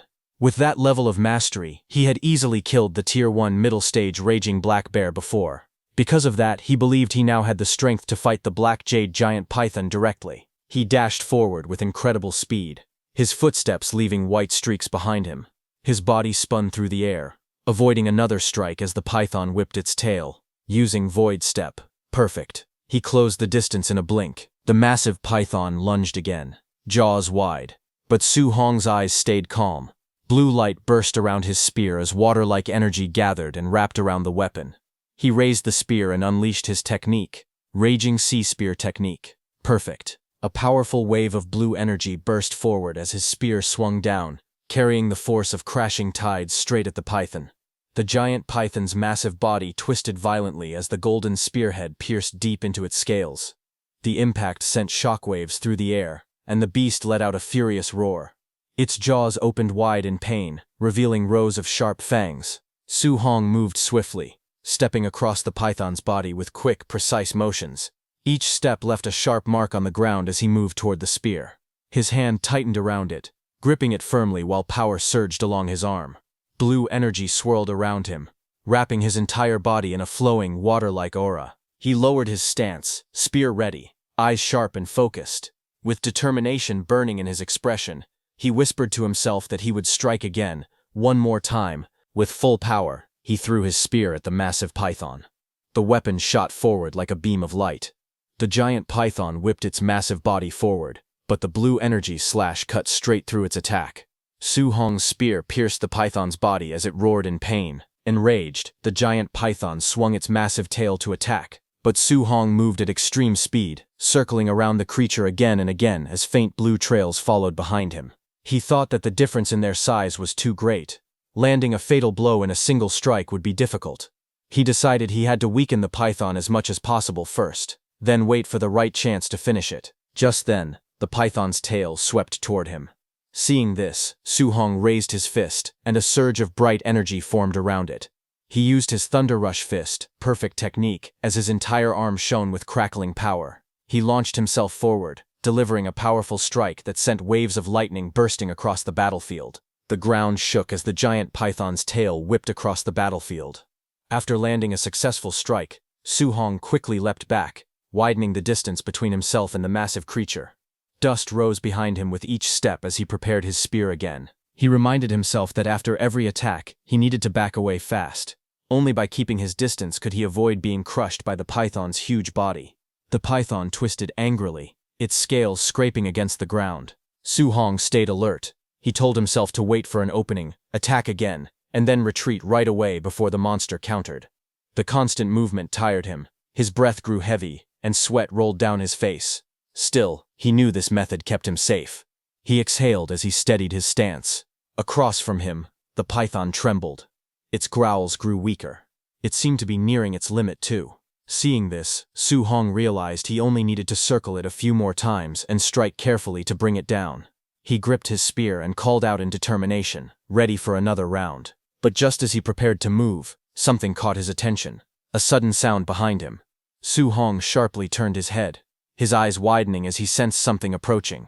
He demanded to know who it was. A large masked man suddenly leapt toward him from above, laughing loudly with a flaming fist raised. Su Hong quickly lifted his arm to block, gritting his teeth as the flaming punch crashed down on him.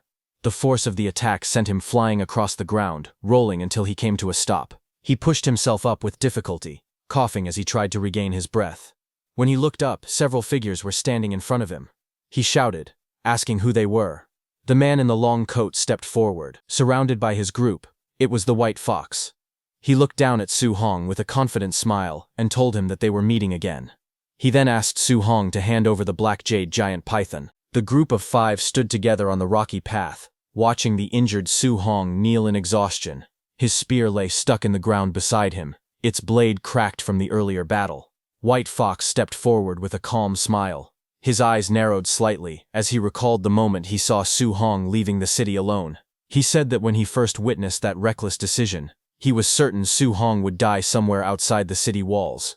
He spoke again, amused. He admitted he never expected Su Hong's luck to be so strong.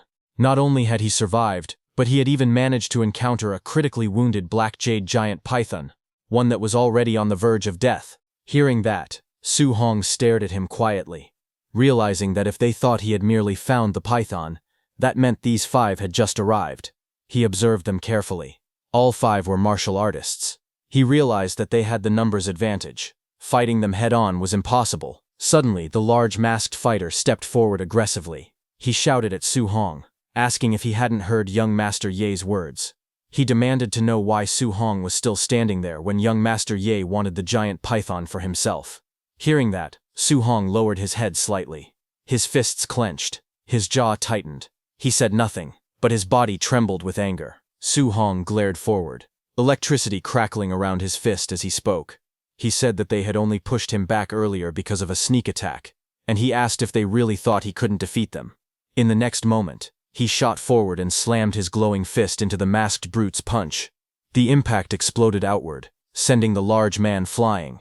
The brute's eyes widened behind his mask as he felt the force of the blow. Shock filled him as he thought about the terrifying power striking him. Su Hong didn't stop. He rushed in again, his fist flashing with red light, and struck the brute hard enough to knock him into the ground. The remaining group stood in the distance, watching their fallen companion lying in the grass. None of them moved. Then White Fox stepped forward slightly, looking at the scene with interest. With a slight smile, he commented on the attack. He said it was an excellent Vajra fist, and confirmed that Su Hong was indeed the Minotaur. Hearing that, Su Hong turned his head sharply, his expression tightening when he confirmed that it really was the White Fox mask. White Fox stood calmly, with his hand covering part of his face. His voice was smooth as he spoke. He said that Su Hong was the first person to humiliate him in front of so many people. He then dropped his hand and gave an order. His voice was cold as he commanded his subordinates to kill Su Hong. All 4 men around him rushed forward at once. Their weapons drew streaks across the ground as they charged towards Su Hong. Su Hong reacted instantly. His hand tightened around the spear, and his body shot upward in a single motion. Behind him, White Fox's group shouted to chase him. They sprinted after him as he leapt away from the rocky cliff. Deeper in the forest, the group slowed down, scanning their surroundings. Dense trees and scattered sunlight surrounded them as they searched the area. One of them shouted, asking where he went. Another warned that the woods ahead were thick and easy to ambush in, telling everyone to stay alert. The masked man with brown hair looked ahead as he walked through the forest. He scoffed and said there were so many of them, wondering if they were really afraid of just one man. Just as he said that, suddenly, a blur shot past him. Su Hong moved at incredible speed. The masked man's eyes widened as Su Hong dashed forward. Su Hong's eyes glowed with a sharp blue light as he closed the distance. In the next moment, he struck. The masked man was smashed into the ground with overwhelming force. From Su Hong's punch, 9 continuous sounds echoed in the air. Blood splattered across the man's mask as he lay motionless on the forest floor. Farther back, White Fox watched in shock. Sweat slid down his face as he stared at the settling dust clouds left behind by Su Hong. He cursed under his breath, unable to hide his disbelief. He wondered how Su Hong could possibly be this fast. White Fox's remaining 3 men stood together. One of them suddenly shouted in shock. He told young Master Ye that the technique being used by Su Hong was the Thunderclap Fist, specifically the 9 Echo Thunderclap Fist. He added that even rank 3 martial artists couldn't train the Thunderclap Fist to perfection. Hearing that, White Fox's expression twisted in frustration. He snapped at them to shut up. Sweat slid down his cheek as he stared ahead in disbelief. He couldn't understand how Su Hong had perfection in the Vairara Fist, and now perfection in the Thunderclap Fist. He questioned how any of this was even possible. Up in the trees, Su Hong watched them from above, staying calm as he observed the group below. He quietly thought to himself that if he hadn't just fought the giant python and consumed so much vitality, he could have crushed all 3 of them head-on. Since he couldn't confront them directly now, he decided on a different approach. He decided that he would have to defeat them one by waiting for the right moments. Thinking that, he threw his spear, but he didn't attack them directly. He threw his spear onto the ground right behind White Fox's group. It was meant to distract their attention, and it worked. As everyone turned to look at the spear, Su Hong made his move.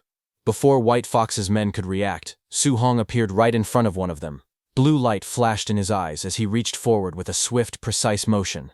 The man facing him froze, shock spreading across his expression as he realized he had been targeted. Su Hong kicked the man in the face. His strike landed with explosive force, sending blood scattering as the man's head snapped back violently. The impact launched the man's body into the air before it crashed onto the ground. Nearby, the remaining attackers turned in shock. One of them stared at the fallen body with fear spreading across his face, while another looked nervously toward his leader.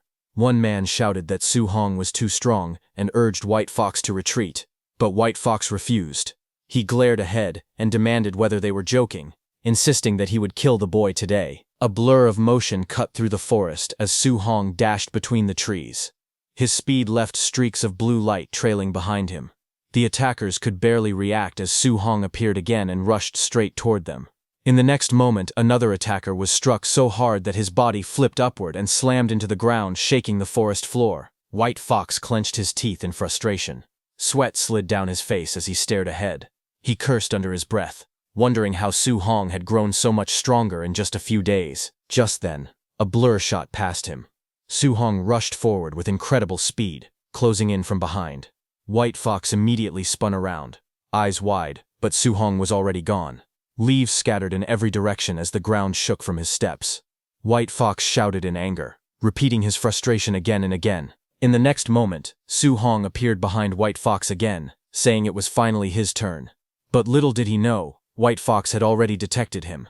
White Fox immediately turned and raised his arm, blue light gathering around it. Energy sparks shot outward as he charged forward, shouting and telling Su Hong not to think he had already won. White Fox thrust his glowing finger upward, shouting the name of his technique, Void-Shattering Finger. Seeing that, Su Hong raised his spear to attack, but his senses warned him that it was dangerous.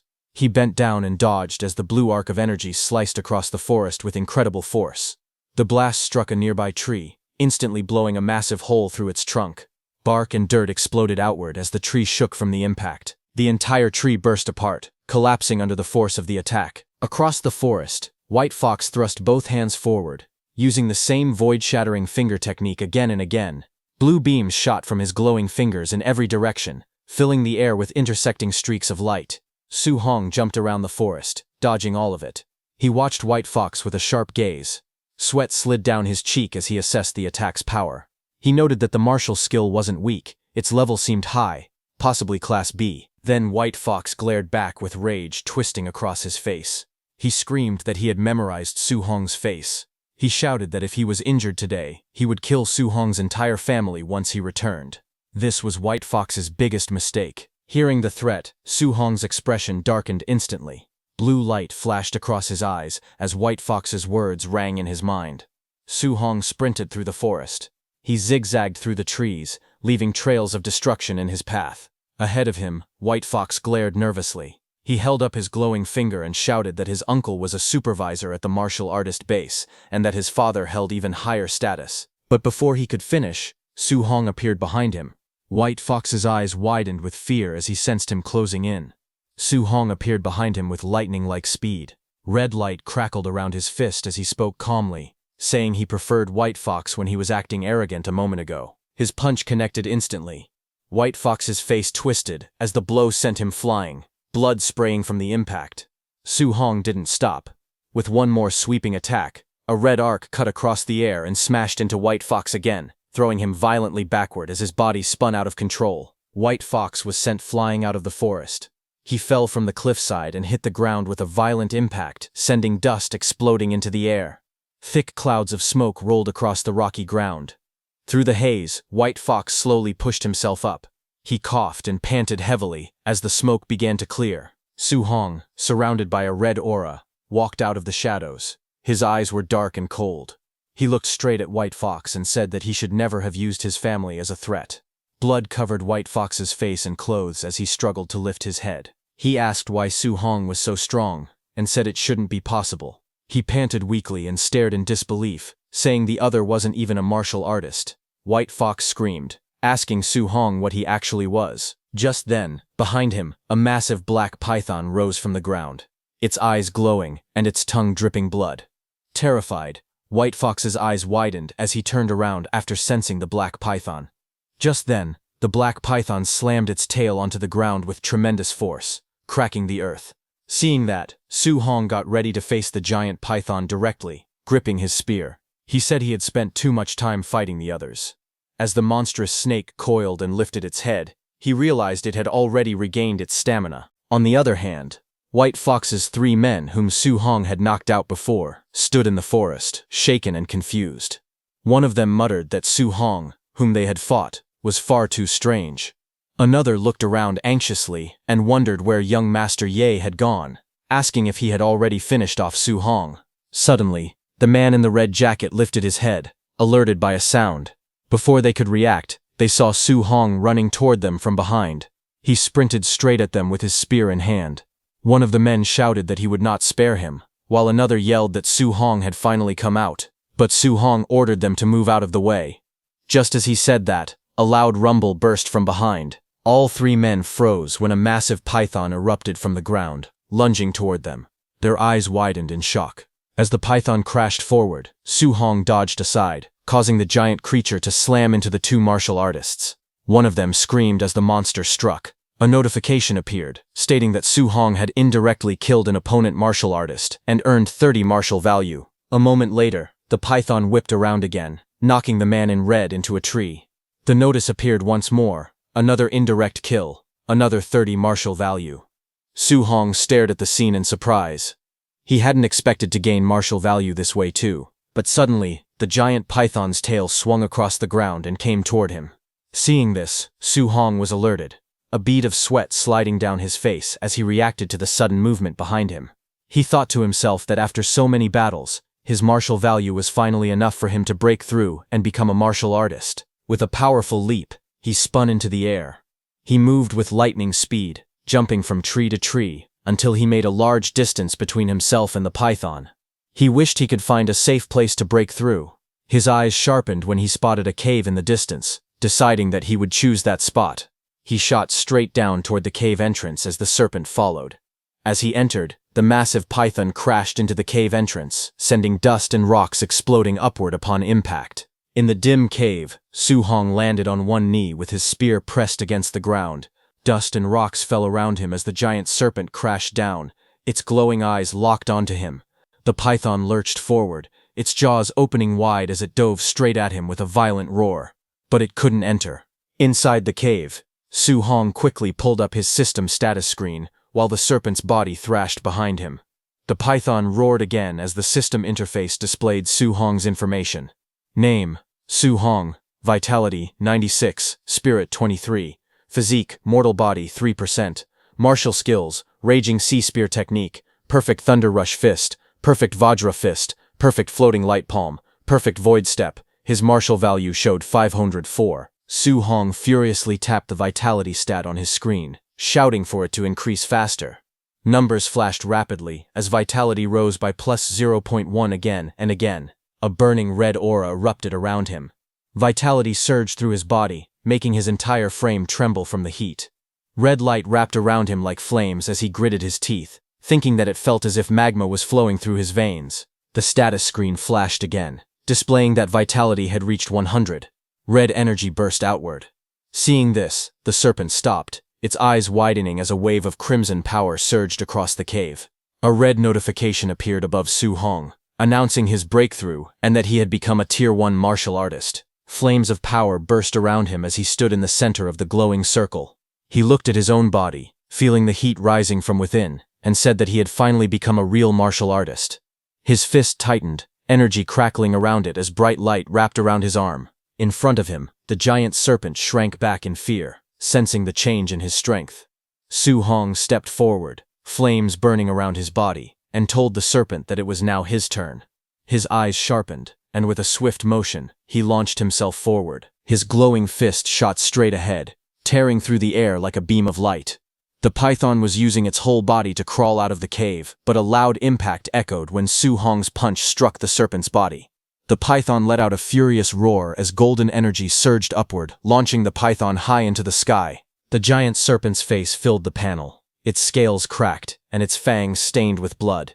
It let out a fierce hiss as fresh wounds covered its jaw. Su Hong charged forward with glowing eyes and a blazing fist. Energy sparked around his arm as he shouted the name of his technique, Vajra Fist. He leaped through the air, aiming straight at the serpent's open mouth. The enormous snake lunged upward, roaring as it extended its tail to attack Su Hong from behind. Su Hong met its tail attack head-on, blocking it with his burning fist. Red lightning surged around him as the impact exploded against the serpent's tail. Su Hong gritted his teeth. Blood trickled from the corner of his mouth as he pulled back his arm.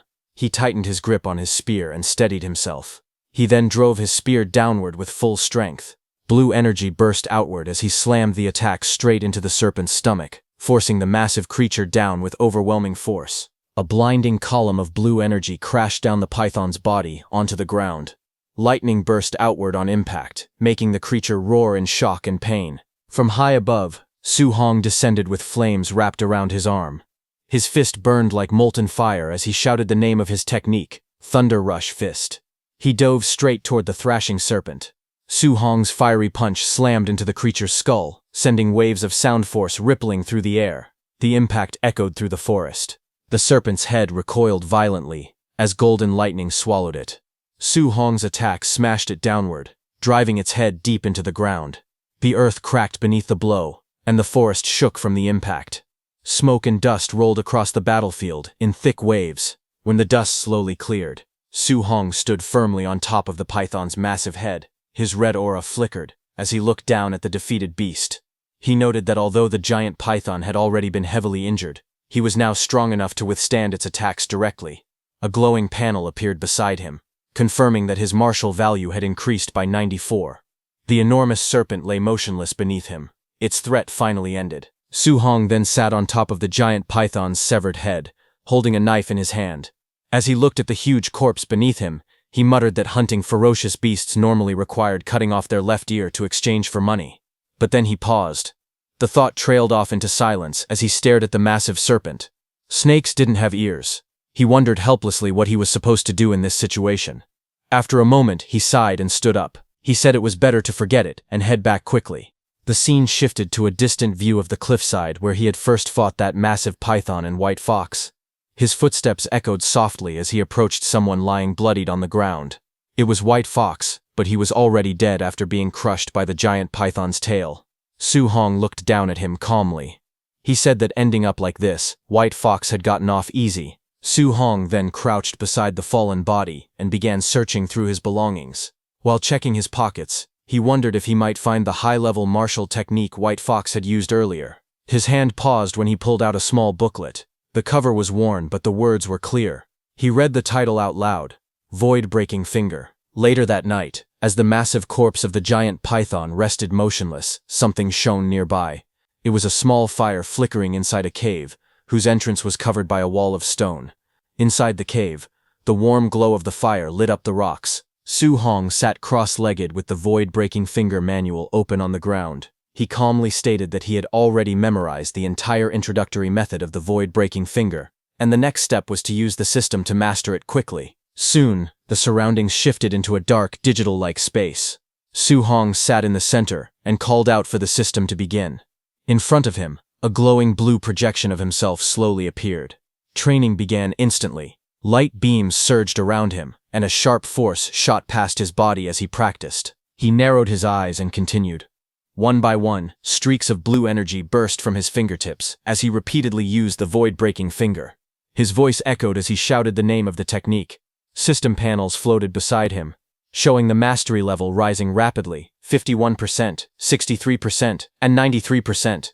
Blue light filled the entire space as he continued to train, pushing the technique closer and closer. Suddenly, a faint blue screen flashed before Su Hong's eyes, showing a message that void-breaking finger had reached the basic stage. But before Su Hong could celebrate, a sharp beam of blue light shot into his forehead, causing his body to tremble. His eyes widened in shock. He coughed weakly, holding his chest as he returned to reality. He looked at the manual in his hand and thought that, as expected of a B-rank martial skill, even reaching the basic level put heavy pressure on him. While catching his breath, he decided he needed to find a monster to test the technique's power. 3 days later, deep in the forest, a massive bear with glowing red eyes burst through the trees. The beast roared furiously as it charged forward. Just then, Su Hong stepped in, raising his arm. Blue energy gathered at his fingertip. As he released his attack, he unleashed the void-breaking finger, sending a piercing beam of energy straight into the bear monster. The bear was struck violently, its body shaking under the force of the blow. Su Hong stood calmly with blue energy swirling around his finger. He realized he had finally reached the perfect realm of the technique. He felt satisfied, thinking that its power was truly worthy of a B-rank martial skill. Just then, a glowing notification appeared, displaying that he had mastered void-breaking finger to perfect void-breaking finger. With the skill perfected, he lowered his hand and said that it was time to go back. The scene shifted to a large fortified compound, the martial artist base, where countless martial artists were gathered within the wide courtyard. The martial artist base was lively that day. At the exchange counter, a startled clerk counted the rewards and announced loudly that the total came to 230,000. The surrounding hunters murmured in surprise. One of them praised the Thunder Squad, saying they were incredibly fierce for killing so many beasts. Another muttered that this single harvest equaled several months of his own hard work. Just then, a little distance away, new voices rose in excitement. Hunters pointed out that this guy didn't bring back a single non-ranked beast. Every corpse he carried was a Tier 1 ferocious beast, and some were even high-stage ones. Those voices attracted the Thunder Squad's attention. Those voices were for Su Hong. He stepped forward with a large bundle. The clerk checked the records and read out the numbers in disbelief. 72 initial stage beasts, 83 middle stage beasts, and 17 high stage beasts. The total reward reached 406,000 blue star coins. The hunters nearby stared at him in shock. Su Hong lowered his gaze slightly, sweat forming at his temple. He wondered if he had hunted too many beasts and become too noticeable. If he had known this would draw so much attention, he thought he should have killed fewer. Just then, loud noises echoed through the base. A burst of force shattered part of the plaza, catching everyone's attention. Hunters gathered and stared at the destroyed area. People shouted in confusion. Someone asked how the base could be attacked. Another questioned how this was possible when so many high-level martial artists were stationed there. Su Hong stepped forward among the crowd, gripping his spear as he looked toward the smoke rising from the damaged building. From the smoke, a pale hand pressed against the ground, a faint glint of light reflecting off several metal rings wrapped around its fingers. A man in a suit stepped forward from the smoke-filled ruins of the base. His expression twisted with fury as he shouted for the base to be sealed, ordering that not even a single fly be allowed to escape. This man was Ye Qi, the person in charge of the base, and White Fox Ye Feng's uncle. His subordinates responded instantly, shouting their acknowledgement. Seeing this, another supervisor hurried toward him, panic visible on his face. He asked Ye Qi what had happened. Ye Qi's eyes burned red with rage as he answered. He shouted that his nephew Ye Feng, along with the 4 martial artists accompanying him, were all dead. News of the death spread quickly among the crowd. Several martial artists whispered in shock, wondering how Ye Feng could possibly have been killed and how an entire group of 5 could be wiped out at once. Some people muttered bitterly. One man thought that if not for Ye Feng's background, he would have killed him long ago. Another person said that everyone there had been robbed by Ye Feng before. More voices joined, saying the scourge had finally been eliminated. Hidden among the crowd, Su Hong stood silently, listening to their reactions as the discussions grew louder around him. Ye Qi walked forward, announcing in a stern voice that a B-rank martial skill found on Ye Feng's body was missing. He declared that all martial artists had to be body searched and cleared of suspicion before they were allowed to leave. Amid the tense crowd, Su Hong stood quietly with his spear. He observed the situation calmly. As he listened, he thought to himself that based on the corpses, it was obvious White Fox had been killed by the giant python, so the incident should not be traced back to him. From across the open plaza, the officials and Ye Qi gathered in a group. Their eyes scanned the crowd in suspicion. Su Hong noticed their focused stares drifting toward him. He wondered silently if they were targeting him. Suddenly, the people around him slowly stepped back, creating a clear path as the officials walked forward, led by Supervisor Ye. Their footsteps echoed as they approached directly towards Su Hong. Then Ye Qi, with a dark expression, stepped out from the group. His eyes glowed coldly as he spoke with a forced smile, addressing Su Hong as little brother. He said he had heard that Su Hong alone had killed ferocious beasts worth 400,000, and he claimed that Su Hong's skills were truly amazing. Ye Qi looked down at Su Hong and said he had heard that Su Hong had killed a ferocious beast worth 400,000 credits on his own. He called it impressive. A woman nearby stared at Su Bai suspiciously. She said he looked like a rank 1 early-stage fighter at best and questioned how he could possibly kill so many beasts. She insisted that he must have scavenged young Master Yi's belongings and ordered the guards to search him immediately. 2 suited enforcers stepped forward, flames burning around their arms. One of them warned Su Bai not to resist, saying things would get ugly if he did. But before they could touch him, Su Hong moved. In an instant, his spear was at one guard's face. The guard froze in shock. He asked Su Hong what he was doing. The guard was stunned because he couldn't even follow how fast the spear had been drawn. Su Hong then asked calmly if they truly wanted to search him. He reminded them that he was a student of Star City High No. 1. Hearing that, Investigator Ye Qi narrowed his eyes as he thought about the situation. He knew the principal of No. 1 High was fiercely protective of his students, someone no one wanted to provoke. But to him, Su Hong still seemed extremely suspicious. He walked forward with 2 guards beside him. He thought that if Su Hong truly hunted all those beasts by himself, then he was a genius, and if they accused the wrong person and offended him, it would become a big problem. Facing Su Hong directly, Ye Qi explained that his nephew had been attacked and their family's secret technique had been stolen. He said he needed to find the culprit and hoped Su Hong would cooperate. Su Hong replied calmly, saying he only hoped they weren't accusing the wrong person. Seeing Su Hong's attitude, Ye Qi got angry, but he offered 10,000 credits as compensation for the search. Su Hong raised his hand and countered with 30,000. In his mind, he reasoned that Ye Feng had been killed by a giant python, and as long as the technique wasn't found on him, they couldn't blame him. After thinking for a moment, Ye Qi agreed. He told the guards to search. Su Hong lifted his arms slightly and told them to check carefully, saying he didn't want any false accusations. The guards began searching through his belongings, while the woman searched his bag. Ye Qi and the others watched closely. One of the guards finished checking and reported that there was nothing on Su Hong. Hearing this, Ye Qi told his subordinates to give Su Hong the 30,000 credits and let him go. Hearing that, Su Hong let out a small sigh of relief. In his mind, he felt lucky that he had cleaned everything up earlier. Otherwise, he would have been in serious trouble today. As he walked away with his spear, Ye Qi, who was in charge, ordered the others to continue searching everyone. No one was allowed to leave until they were cleared of all suspicion. Su Hong left, thinking about his next steps. He planned to shower and change clothes first. After that, he wanted to go to the Martial Artists Association to register for the assessment. He needed to get a guidance technique as soon as possible. Later, he arrived at an underground hotel inside the martial artist base. Inside a quiet and bright room, he sat shirtless on the bed, with his status window open in front of him. He checked his stats and was surprised. He had accumulated 534 martial points. He realized he had been so focused on training the void-shattering finger and hunting beasts these past few days that he hadn't used any of his points. His status panel showed name, Su Hong, vitality, spirit, 23, and physique, mortal frame at 6%. His martial arts were void-shattering finger at perfection, raging sea spear technique at perfection, thunderclap fist at perfection, vajra fist at perfection, floating light palm at perfection, and void step also at perfection.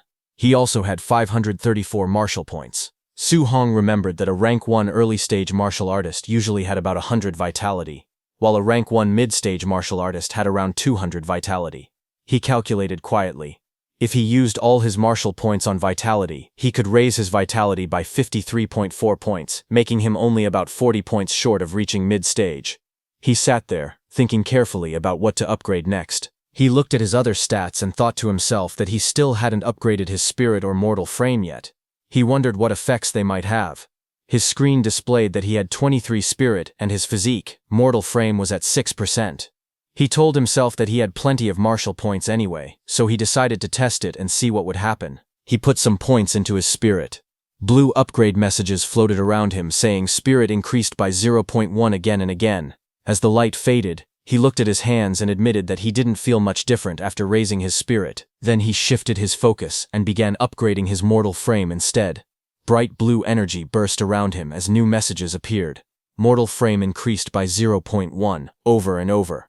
This time, he felt the strength increase clearly. He nodded to himself and decided to add even more.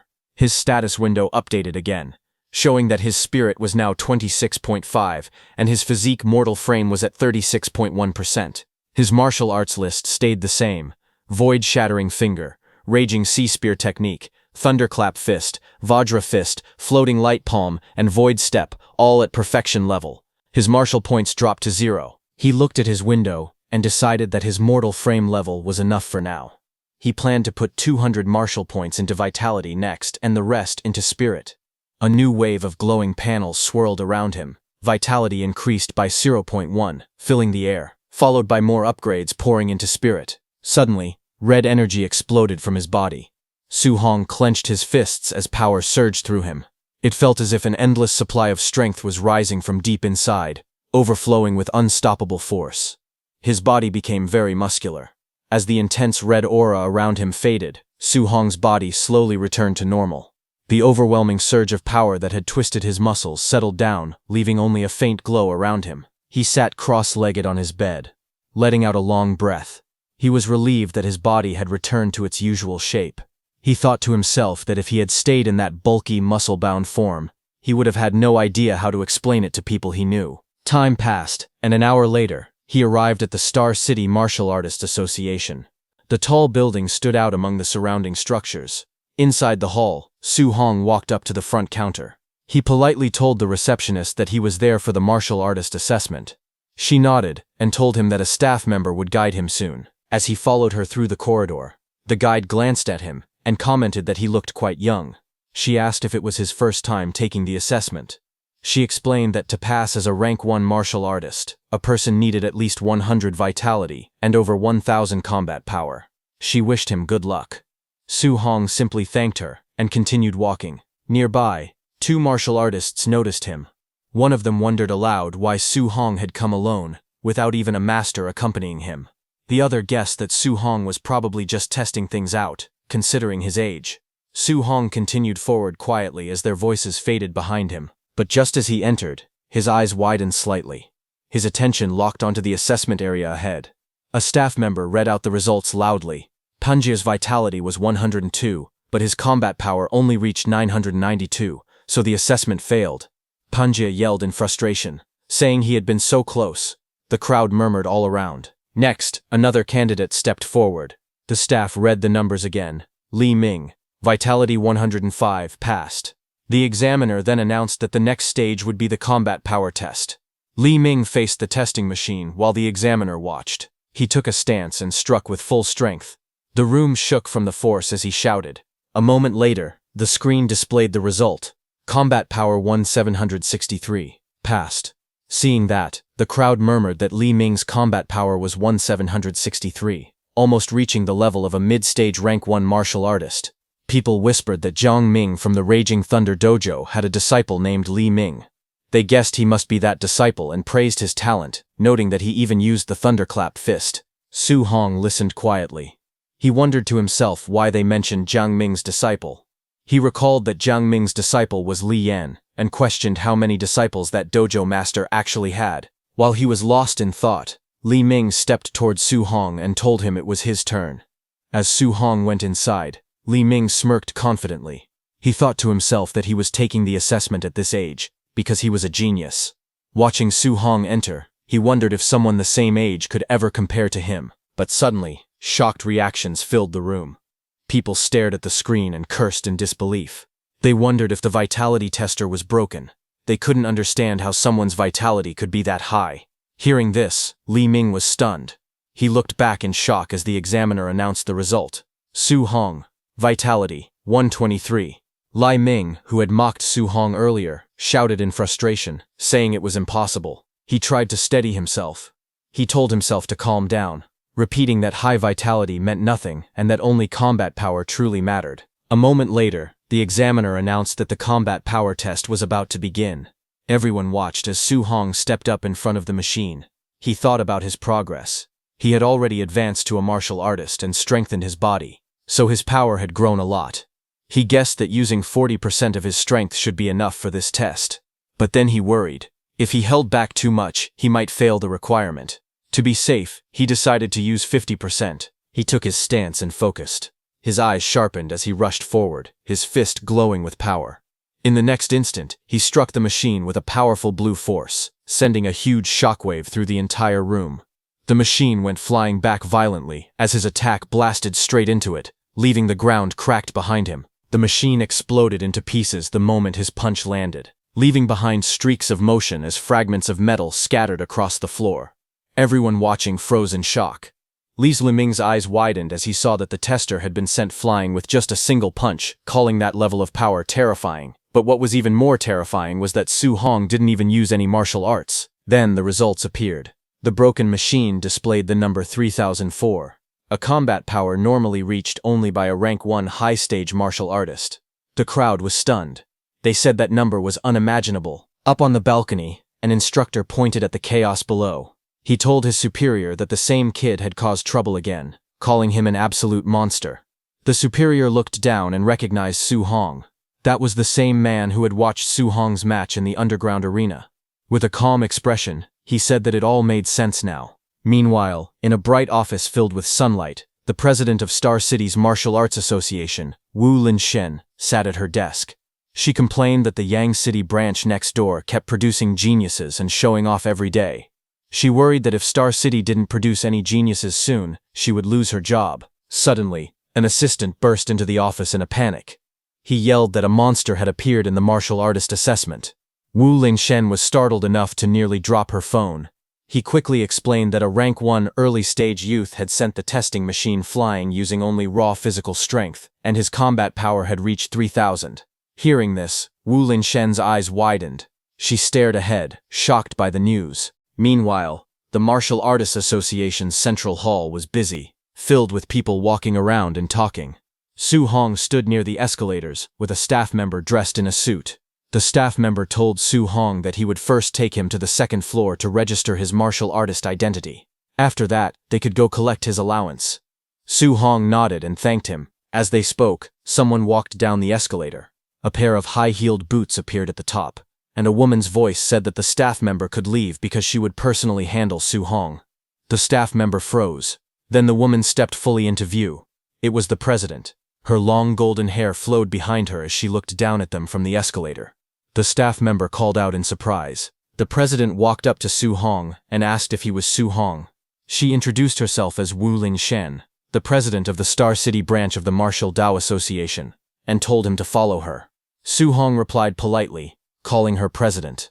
At the same time, he thought to himself that this person was the president of Star City's Martial Artist Association.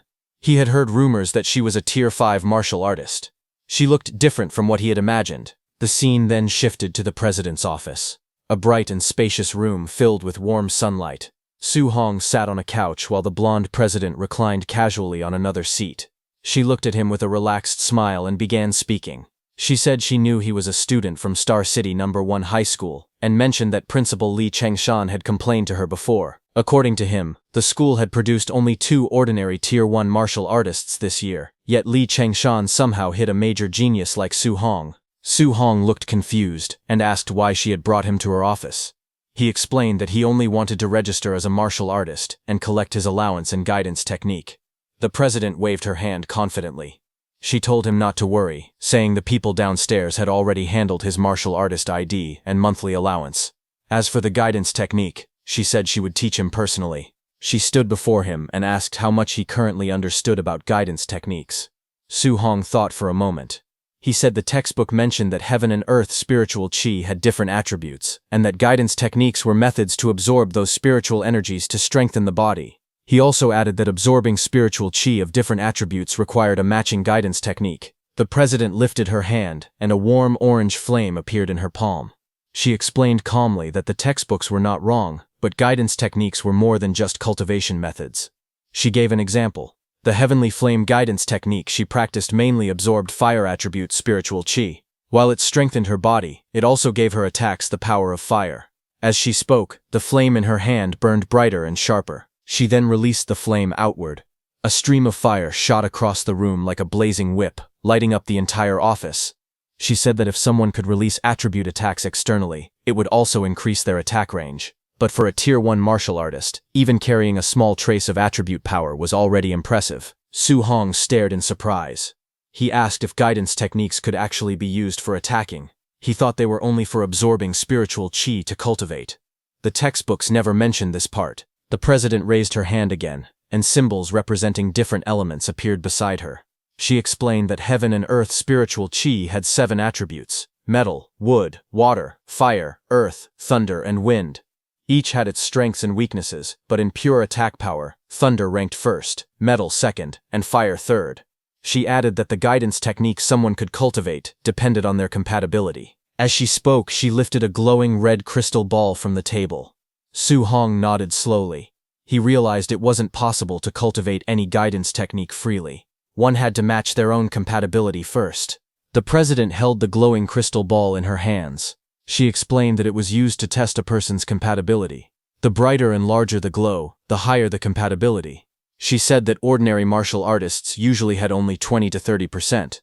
Her own compatibility was around 80%, which was already considered extremely high. She looked at Su Hong with confidence, and told him that someone as talented as him would definitely go beyond 90%.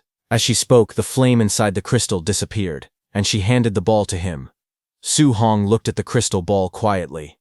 He thought to himself that President Wu had become a Tier 5 martial artist at such a young age, and was already considered a genius, yet her compatibility was only 80%. If he reached 90%, it would be too unbelievable.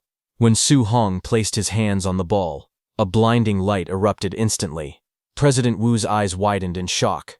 The entire crystal ball burst with intense red light, filling the whole room. The president jumped in excitement, and shouted that it was completely full. His fire attribute compatibility had reached 100%. She rushed to Su Hong and grabbed his shoulders, asking if he understood what this meant. He admitted that he didn't. She explained with great excitement that this meant he could absorb 100% of fire attribute spiritual chi from heaven and earth, without wasting even a single trace. She then explained calmly that her own compatibility was only 80%. Because of that, she lost 20% of the fire attribute spiritual chi every time she absorbed it. Even so, she had already reached Tier 5 as a martial artist, and had become the president of the Star City Martial Artists Association. Then she leaned closer to him. With a confident smile, she said that his future achievements would definitely be higher than hers. She admitted that she never expected a small place like Star City to produce someone as talented as him. Someone who was not weaker than geniuses from the Magic City Imperial Capital region. Su Hong looked at the crystal ball in his hands. He thought quietly to himself that the fire attribute was good, but he still preferred the thunder attribute.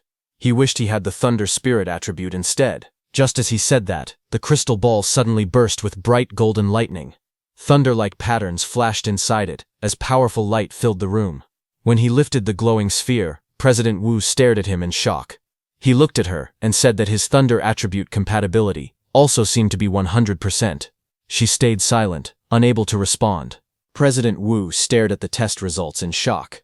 She wondered if it was real or fake because the thunder and fire attributes both showed 100% compatibility. She felt overwhelmed and thought to herself that Su Hong was a monster, something far beyond normal. Just then, Su Hong, now holding a green crystal ball, spoke nervously. He told the president that the wind attribute also seemed to be 100%. Hearing this, the president looked even more stunned, unable to believe what she was seeing. She quietly muttered that the situation was too outrageous. A few minutes passed. The room became calm. Sunlight spilled in through the windows, while the two of them sat on separate couches. The president leaned back weakly, still trying to process everything. She slowly sat up and wiped the sweat from her forehead. She whispered that something was not right. All the attributes she tested were full. Every single one was at 100%. She wondered if she was dreaming. Her thoughts drifted back to her past. She once believed she was a top-tier genius. Becoming a 30-year-old Tier 5 martial artist was as rare as phoenix feathers or unicorn horns. But when she once faced an opponent beyond common sense, she realized she was just an ordinary person. She remembered standing before a massive monster. The ground cracked beneath her feet as the beast roared loudly. In that moment she understood that to defeat something beyond common sense she would need someone just as extraordinary. She then recalled a man standing atop that fallen creature, looking down with calm eyes. Only those who were also beyond common sense could fight such beings. Back in the room, she looked at Su Hong and thought that he was an existence ordinary people could never understand. On the other hand, Su Hong was lost in thought. Thinking seriously, he muttered that all 7 of his attributes were at 100%. If he focused only on thunder and ignored the other 6, it felt like a waste. He sighed, saying the situation was distressing. Then he turned to the president with a smile and asked if she could give him copies of the guidance techniques for all 7 attributes. The president stared at him speechlessly. She explained slowly that human energy was limited. No matter how talented someone was, it was recommended to cultivate only 1 or 2 attributes. She gave an example. In the past, someone had tried cultivating all 7 guidance techniques at the same time. Even after training for decades, that person remained only a Tier 1 martial artist. Hearing that, Su Hong told her that he could not choose a path yet, so he wanted to cultivate all attributes first and decide later which one to focus on. President Wu agreed, but warned him not to fool around and not to waste such rare talent. She then asked Su Hong if his school's monthly exam was coming soon. Su Hong nodded and asked why she suddenly mentioned it. President Wu explained that tensions on the All-Heavens battlefield were growing stronger. A huge war between the 10,000 races and the human race could break out at any moment. Because of this, nations had invested a lot of resources to create a genius training camp, and she wanted to recommend him. She said that if he could take first place in the school's monthly exam, she would give him a recommendation spot. Su Hong repeated her words softly, thinking about the war of the 10,000 races and the training camp. He then remembered the tragedy from over 10 years ago, the war that took the lives of all his relatives except his uncle and aunt. He clenched his fists and agreed, saying he would definitely work hard. Images of his past flashed in his mind, crying as a child, his uncle comforting him, and scenes of fear and chaos.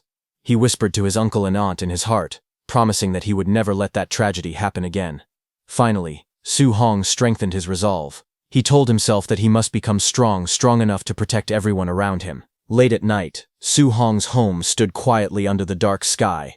Inside, Su Hong sat at the table with a bright smile. He held an identification card in both hands and told his uncle and aunt that he had officially become a martial artist. His aunt wiped the tears from the corner of her eyes, happy and emotional. His uncle trembled with excitement as he held the card, unable to believe that Su Hong had really succeeded.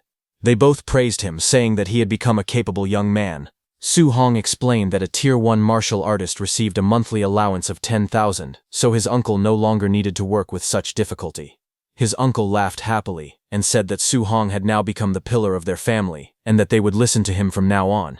Su Hong smiled gently and promised that he would support the family from this day forward.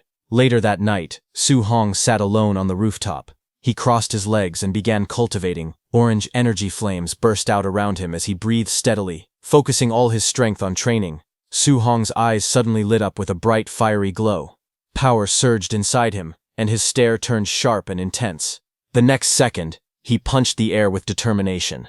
Energy gathered around his arm, spinning wildly as flames wrapped around his fist. He punched out with full force, sending a wave of heat and wind across the rooftop. When the energy faded, Su Hong looked at his fist. It was smoking lightly, He stared at it in confusion and wondered why the technique felt so weak. He asked himself if this was really the basic level of the guidance technique and why it had no power at all. Then a glowing system panel appeared in front of him. It showed his name and different stats. It also displayed a new line for guidance technique. He realized that he had actually learned the Heavenly Flame guidance technique. But it was only at level 1 with 5%. Su Hong became even more surprised. He wondered since when guidance techniques had levels. President Wu had never mentioned anything like that. If techniques could be leveled up, she would have told him. He looked back at the panel, thinking deeply. Maybe this guidance technique was different. Then a thought struck him. Su Hong stared at the glowing screen in shock. He couldn't believe it, but excitement spread across his face as he realized the truth. Only he could level it up. Su Hong stood before the glowing blue panel and stared at it seriously. He asked himself how he was supposed to upgrade guidance techniques, wondering if they were improved the same way as martial value.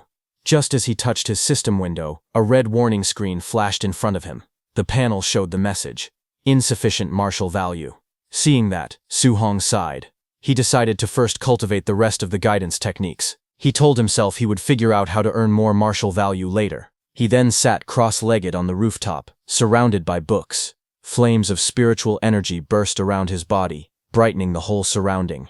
Several hours later, Su Hong's inner view appeared, showing 7 glowing points of spiritual qi. Each point represented a different guidance technique. Thunder guidance technique, level 1. Water marsh guidance technique, level 1. Thick earth guidance technique, level 1. Spirit wind guidance technique, level 1, and others. The 7 different attributes of spiritual qi pushed against each other.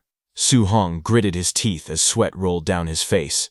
He understood why President Wu once said that a genius who cultivated 7 guidance techniques had stayed a Tier 1 martial artist for decades. He continued to channel the power. Flames rose around him, and he tried to control the energy. He noticed that although all 7 types of spiritual qi existed in his body, he could only use one attribute at a time. A ball of fiery spiritual qi formed in his hand as he breathed heavily. That bright flame swirled in Su Hong's hand as he watched it closely.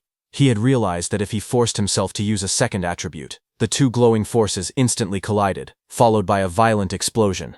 It was a huge explosion of spiritual energies that shook his rooftop. The clash made both attributes disappear. Su Hong narrowed his eyes. He wondered if thunder and fire really couldn't be combined.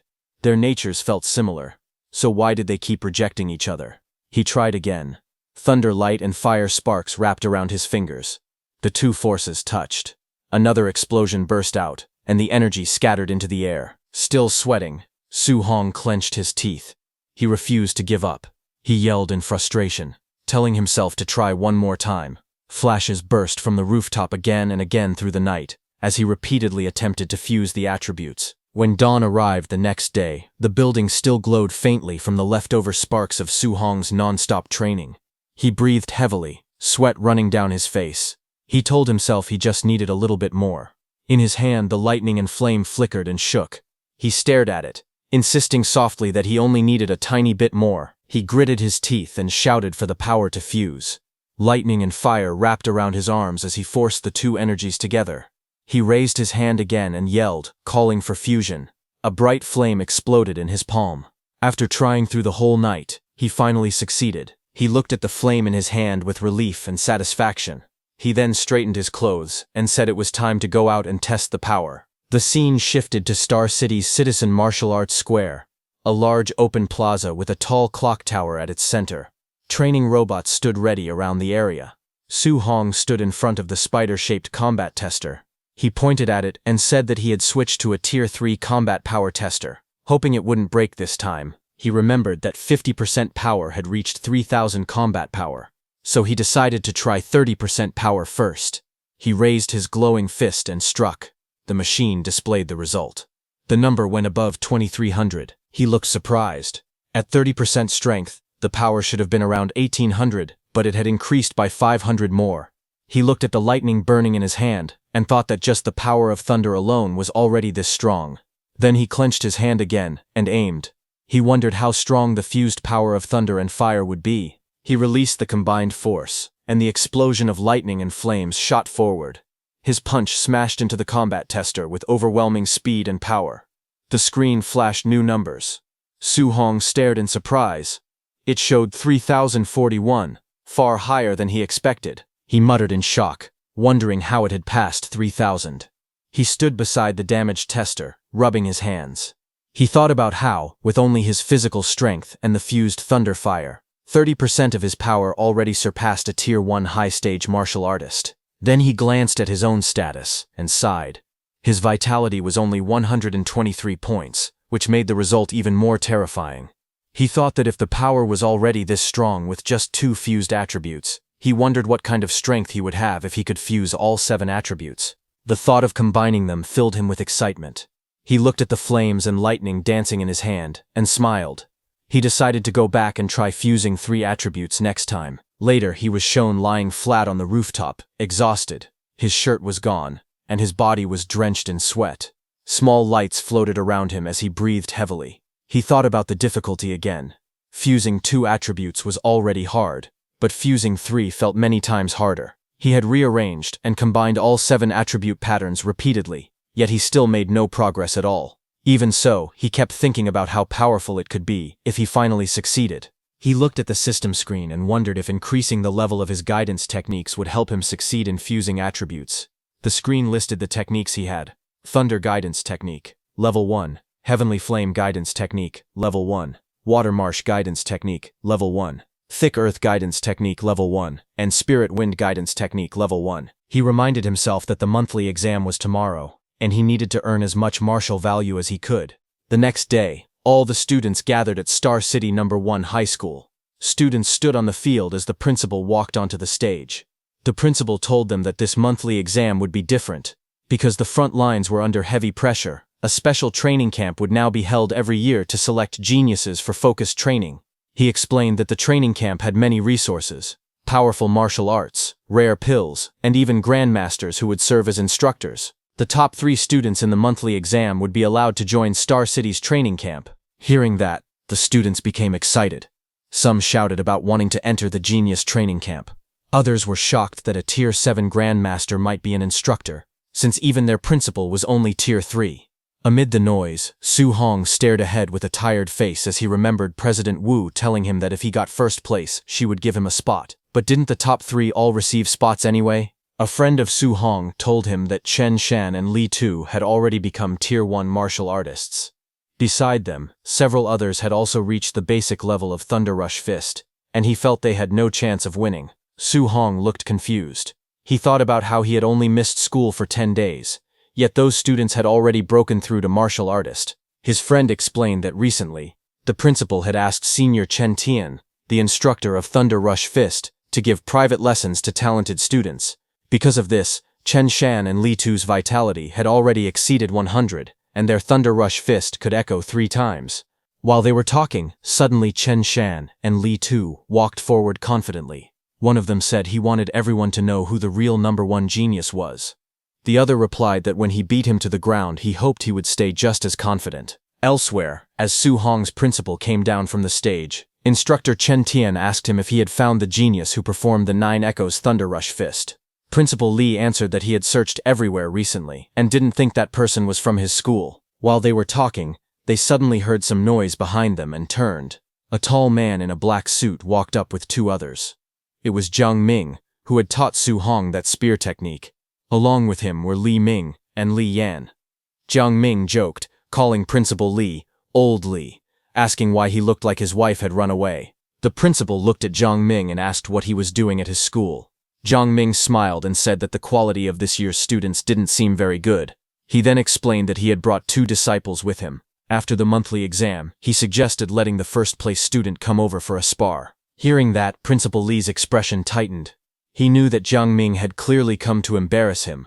He thought that if he refused, it would be like admitting that his school had no talented students at all. Jiang Ming continued speaking lightly. He said the students here looked weak anyway, so if the principal refused, he could understand. Hearing that, instructor Chen Tian snapped back angrily, asking if Jiang Ming was looking for trouble on purpose. Nearby, one of Jiang Ming's students, Li Yan, pointed toward the crowd. He told his teacher there was bad news. The kid named Su Hong had appeared. Jiang Ming looked confused and repeated the name, asking which Su they meant. As he turned toward the group of students, he suddenly recognized Su Hong standing at the back. Jiang Ming shouted in surprise.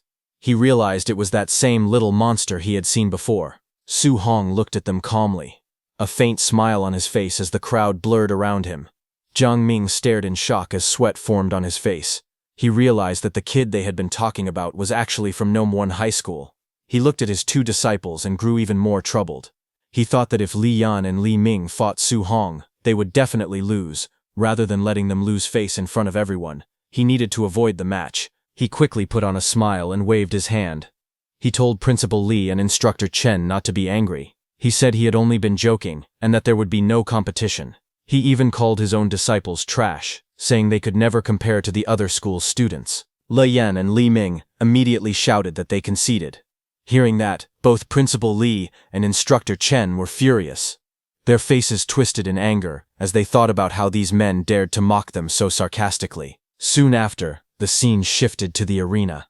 A loud announcement echoed across the stadium, calling for match number 666, Su Hong, to begin. From the stands, Su Hong's friend leaned forward anxiously. He told his colleague that Su Hong's first opponent was a quasi-martial artist, and that this was extremely unlucky. He then called out to Su Hong, telling him that he could try to fight but shouldn't push himself. Getting injured at the start of the tournament wouldn't be worth it. Su Hong's opponent, Chen Peng, stepped forward and pointed at Su Hong. He asked if Su Hong planned to walk down on his own, or if he should beat him down instead. He clenched his fist and was about to charge straight at Su Hong with confidence. But before he could even react, Su Hong moved. He suddenly disappeared from his place, and the next second he appeared in front of Chen Peng. His figure flashed, and with one clean strike, he sent Chen Peng flying through the air. The impact was so strong that Chen Peng flipped upside down and crashed hard onto the ground. Everyone watching stared in shock. One student shouted in disbelief, asking when Su Hong had become so fierce. The others were stunned into silence. Su Hong stood calmly in the center of the field, surrounded by rising smoke. His posture was relaxed, but the crowd trembled. They realized what had happened. Su Hong had defeated a quasi-martial artist in one single move. Su Hong stood calmly on the battlefield, while another opponent lay defeated at his feet. The crowd shouted in disbelief, saying that Su Hong had won again and wondering how he had become so strong. Some even questioned if he had already reached the level of a Tier 1 martial artist. They announced that the next match would be the final battle. From the stands, Instructor Chen stared at Su Hong in confusion, wondering where this student had suddenly come from and why he hadn't appeared when private tutoring was offered. Principal Li blamed himself, calling it a failure in his own duties. Both of them discussed Su Hong further. Principal Li wondered how he had never noticed such a promising student before. By not training him early, he felt he had wasted a real talent. Instructor Chen said he felt Su Hong looked familiar, but he couldn't remember where he had seen him. They then turned their attention to the ongoing semi-final match between Chen Shan and Li Tu, saying the winner would be decided soon. Watching their fight, they noted that the two fighters were evenly matched, making it difficult to tell who would win or lose. On the stage, Li Tu shouted at Chen Shan. He said that since they both used the same technique, the Three Echoes Thunder Rush Fist, Chen Shan would need to use his strongest move if he wanted any chance of winning. He then launched forward, using the Thunder Rush Fist with full force. Li Tu charged forward with a fierce expression, his fist slamming down with explosive force. Chen Shan answered with a sharp shout as he blocked, the impact blasting wind across the floor. Chen Shan's voice rose in anger as flames burst around his fist. He yelled at Li Tu to watch carefully, declaring himself the true number one of the school. From the sidelines, the students stared in shock. They shouted that Chen Shan was performing attribute externalization, unable to believe he had already mastered it. They recognized the blazing fist as the fire attribute, known for its immense power, second only to thunder. Li Tu stepped forward with a calm smirk as water-like energy flowed around his arm. He replied that attribute externalization was nothing special, and anyone could do it. The students gasped again. They shouted that Li Tu could also externalize attributes, and his was the metal attribute, a force even stronger than fire in combat. Li Tu dashed ahead, chains of metallic energy swirling around his fists. He announced that he also possessed this power as he launched his attack. His punches echoed with 5 sounds. Chen Shan, who charged forward, was shocked when he saw Li Tu unleash the 5 Echoes Thunder Rush Fist. A violent impact followed as Li Tu's strike landed cleanly. blasting his opponent backward in a streak of motion and shockwaves that tore across the arena floor. From the viewing platform, Principal Lee and Instructor Chen watched with widening eyes. Principal Lee muttered that Lee Tu had been hiding his strength deeply. Instructor Chen added that within just 10 days, Lee Tu had managed to master attribute externalization and even bring the Thunder Rush Fist to the micro level. They agreed that Lee Tu's talent was exceptional. Principal Lee then said there was no need to watch the final match. With micro-level Thunder Rush Fist and the metal attribute, he believed Su Hong had no chance of beating Lee Tu. Instructor Chen sighed that if Su Hong had learned a guidance technique and mastered Thunder Rush Fist as well, he might have stood a chance. Just then, Jiang Ming walked over and confidently placed a bet. He wagered 50,000 that Su Hong would take first place. Hearing that, Principal Lee and Instructor Chen were shocked. Principal Lee asked Jiang Ming if he was crazy. He said although Su Hong was good, how could he possibly win without a guidance technique? But Instructor Chen only laughed, saying that if Jiang Ming was delivering money to him, he would gladly take it. Soon, the announcer declared the final battle. Number 01, Lee Tu, against number 666, Su Hong. The match began. Students shouted from around the arena. Some cheered for Su Hong to seize the championship.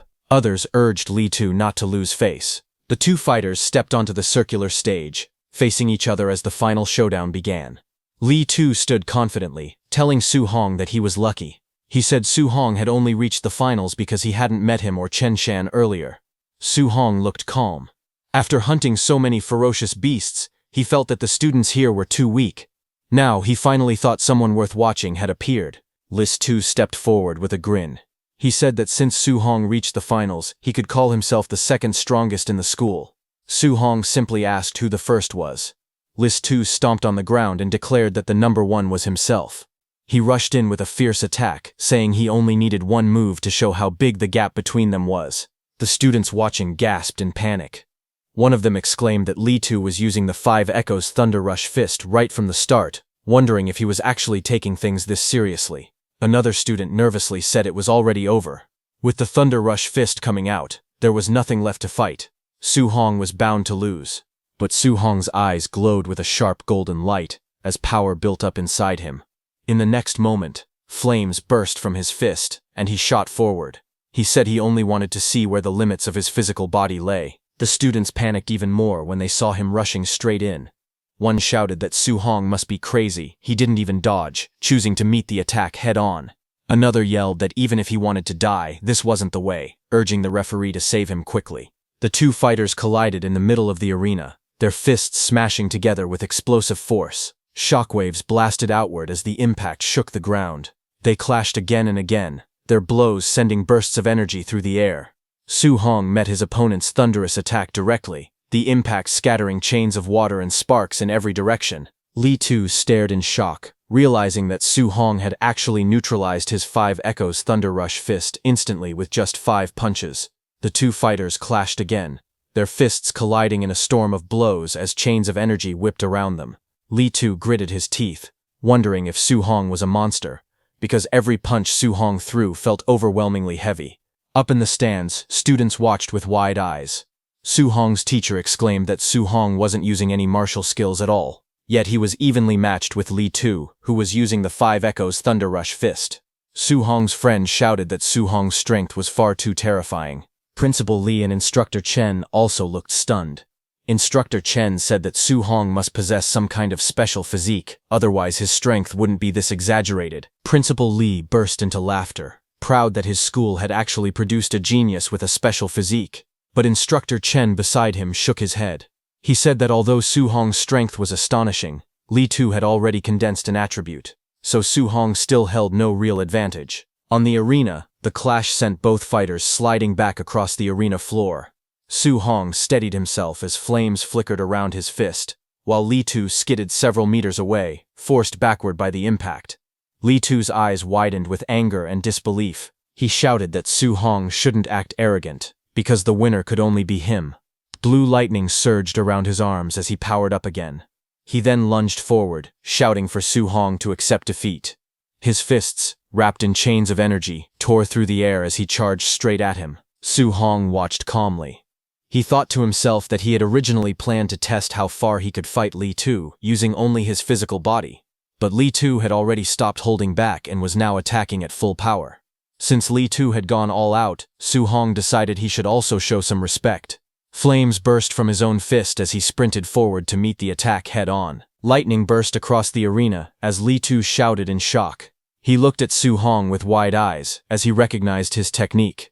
Realizing what he was seeing, he yelled that Su Hong could also use attribute externalization. Principal Li and Instructor Chen on the side trembled as golden lightning wrapped around the arena. Instructor Chen stammered in disbelief, unable to finish his sentence. Principal Li could only mutter in shock, saying he had no idea how this was even possible. Both of them were stunned that Su Hong possessed the Thunder attribute and had mastered the Thunder guidance technique. Instructor Chen explained that a special physique combined with the Thunder attribute, which had the strongest attack power, made this talent terrifying. Inside the arena, Su Hong and Li Tu clashed again, lightning and chains exploding in all directions. Li Tu stared forward, realizing something alarming. He admitted that Su Hong's Thunder attribute was even stronger than his own Metal attribute. Su Hong looked back with a calm, confident expression.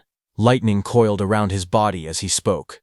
He told Li Tu that since he had revealed his ultimate move, he would now answer it properly. Su Hong narrowed his eyes as lightning flickered around him. He told Li Tu that he would show his ultimate move as well. Golden light burned in his eyes as thunder wrapped around his fists. He also used his Thunder Rush fist technique as he charged forward. In the next moment, his strike landed with explosive force. The scene shook as repeated impacts echoed, one after another, driving Li Tu backward. Su Hong's blows landed so quickly that 9 echo bursts exploded across the arena. Li Tu's eyes widened in disbelief. While falling, he shouted that 9 echoes were impossible. Blood burst from his mouth as he crashed to the ground. Su Hong stood over him with a firm expression, thunder still crackling around his fists. The students in the stands fell silent for a moment. Shock spread across their faces.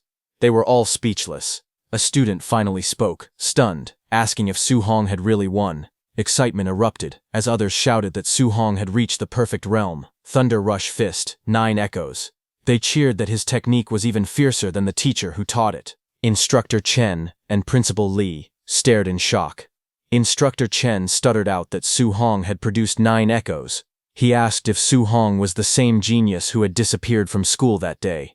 Principal Li trembled as he said that this wasn't just a genius. This was the dragon of Star City No. 1 High School. Instructor Chen wiped his sweat and said that once a monster like Su Hong entered the training camp, he couldn't imagine how devastated the other geniuses with powerful backgrounds would be. Not far away, Su Hong walked forward calmly in his school tracksuit. Looking at him, Instructor Chen spoke with admiration, saying that a golden carp was not meant to stay in the pond. Once it met wind and cloud, it would transform into a dragon. To him, Star City was nothing more than a small puddle for Su Hong. Principal Li nodded with confidence. He said that in the upcoming training camp, Su Hong was destined to be a dragon rising from the abyss, soaring into the sky. He added that the Magic City Imperial Capital, and even the battlefield of 10,000 races, were the true places where a monster like Su Hong would shine the brightest. The scene then shifted to evening at Su Hong's home. As he returned, he called out to his uncle and auntie, saying he was back. Su Hong stepped in with his school bag. His uncle looked up from the table filled with dishes and asked how the exam had gone. Su Hong smiled and said he got first place. Hearing that, his uncle became excited, repeating that Su Hong had ranked first in the monthly exam. Then he eagerly asked if that meant Su Hong could now attend the training camp he had mentioned before. Su Hong nodded lightly, but suddenly, there was knocking on their house door. Su Hong turned his head toward the sound. A woman stood outside, knocking firmly and calling out, asking if this was Su Hong's house. Su Hong opened the door slightly and looked at her. Behind him, his aunt and uncle peeked curiously from inside. Su Hong asked who she was. The woman stood at the doorway, addressing Su Hong. She introduced herself, saying she was the parent of Lin Nian, from his school. She explained that only the top 3 students in the monthly exam were allowed to attend the training camp, and since her son ranked 4th, she wanted to discuss Su Hong giving up his spot. She then held out money, offering 30,000 in exchange for Su Hong's place, so Lin Nian could go instead. Hearing her, Su Hong remained expressionless, while his uncle and aunt looked on from behind, surprised. The woman grew irritated at his lack of reaction.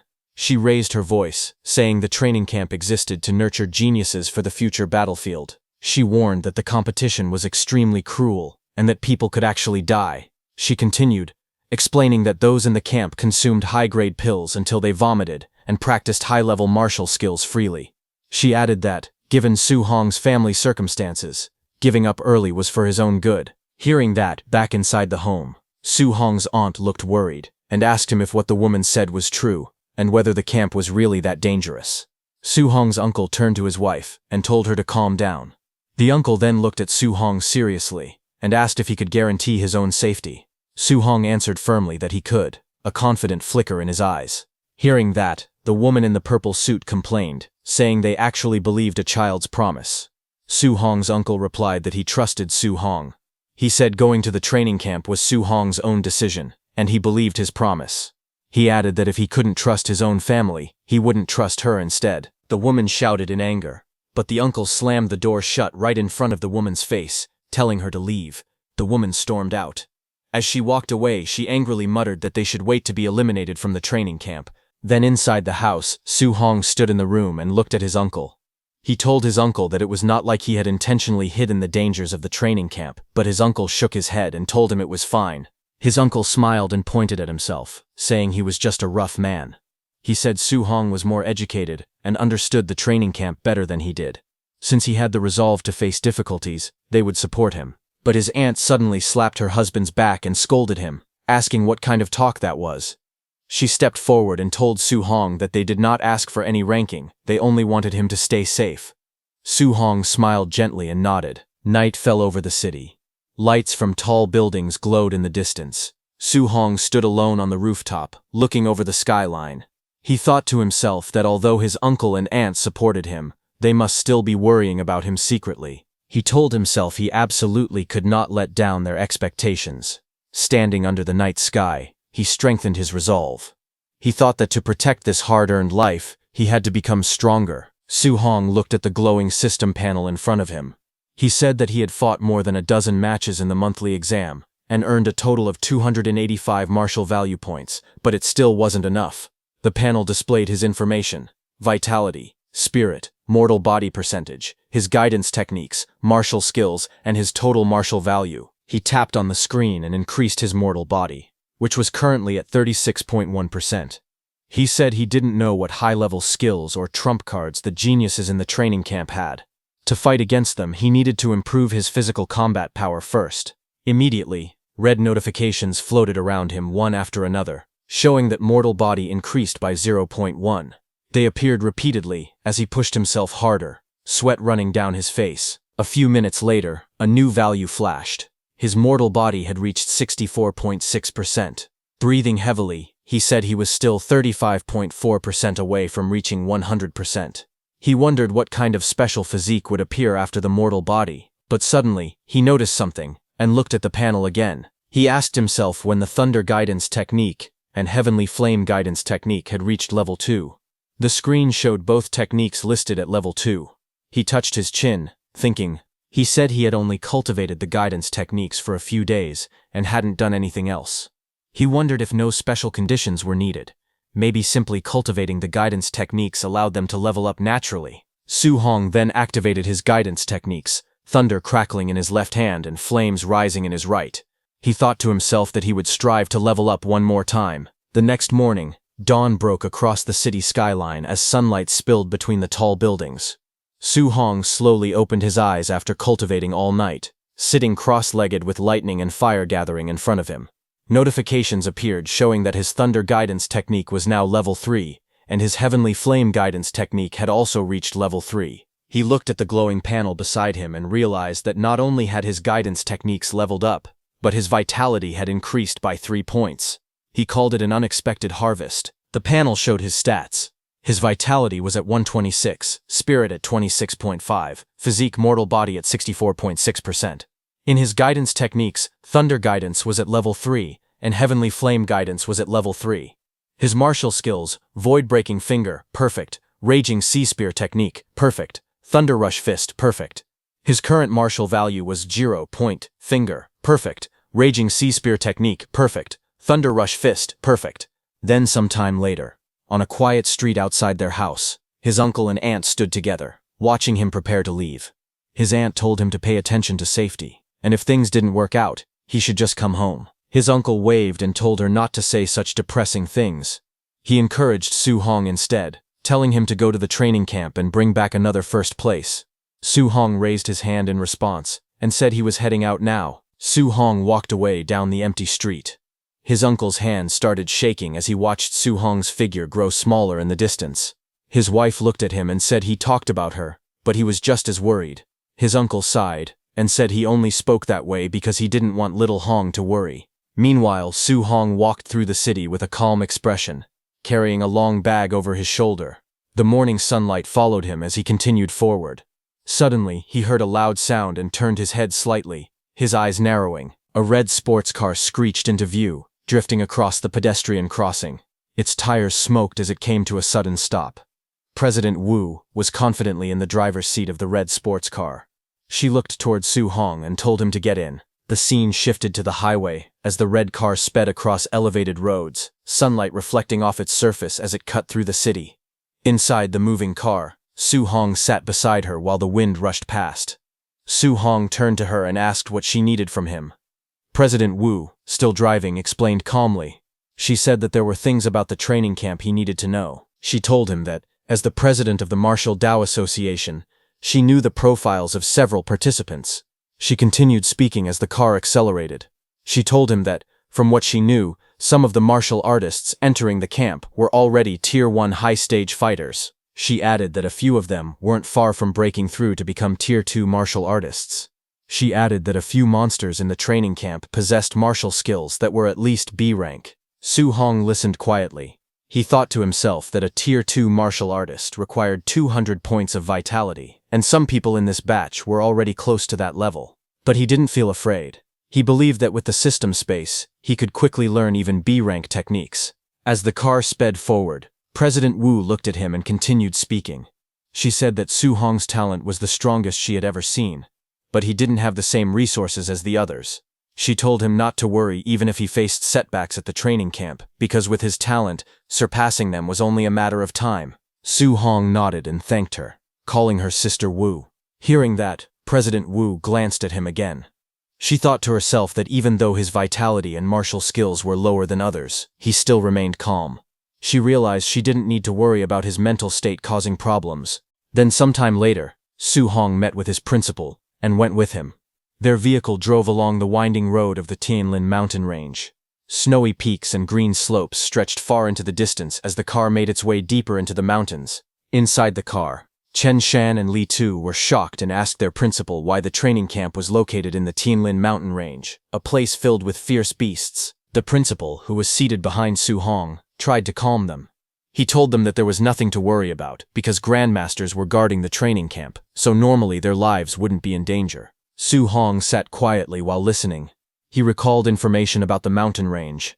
The Tianlin mountain range spanned multiple cities, including Star City and Yang City. It was rich in spiritual energy and full of dangerous beasts. Some of those beasts were strong enough to rival Tier 7 grandmasters. Su Hong remembered that competition among the beasts was extremely brutal. Even the outer ring Tier 1 beasts there were far more vicious than beasts elsewhere. Normally, even Tier 2 warriors wouldn't dare enter lightly. While he was lost in thought, the car entered the forest and continued driving through the dense trees as they approached the training camp. As they moved through the dark forest, pairs of red eyes slowly appeared between the trees. Growling sounds echoed as many large beasts stepped out of the shadows, their eyes glowing brightly as they watched the road. Seated inside the vehicle, Li Tu started to shiver. He said he felt like something was watching them. Chen Shen frowned and asked if Li Tu thought a fierce beast might ambush them. Su Hong looked ahead calmly. He thought to himself that the competition in the training camp would probably be just as brutal as the beasts tearing each other apart in the mountains. A strange smile formed on his face as he admitted that he must be crazy because he was actually starting to enjoy the feeling. Their vehicle eventually arrived at a fenced-off training area. Groups of students were already gathered near a large tent.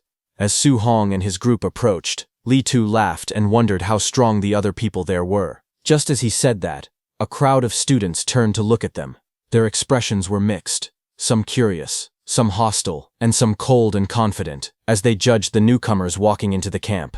Seeing them, Chen Shen and Li Tu turned silent. their expressions stiff as they looked ahead. Su Hong stood calmly in front of them, holding his wrapped weapon while a relaxed smile rested on his face. He turned slightly and told them it was time to go. Chen Shen and Li Tu quickly agreed, following behind him as he led the way through the training camp. But suddenly, a hand reached out from an approaching supervisor, signaling them to stop. It was an instructor. He informed them that they would wait until everyone arrived. After that, the entrance assessment would begin. Su Hong was surprised to hear that, and asked if there was an entrance assessment as well. Just then, a sudden shout went up from the crowd, announcing that those rich kids had arrived. Whispered complaints followed. Some of the students muttered that the big clans always acted like they owned the place, making everyone else wait for them. Behind them, a line of luxury cars sped down the dirt road, engines roaring as they approached the training camp gates.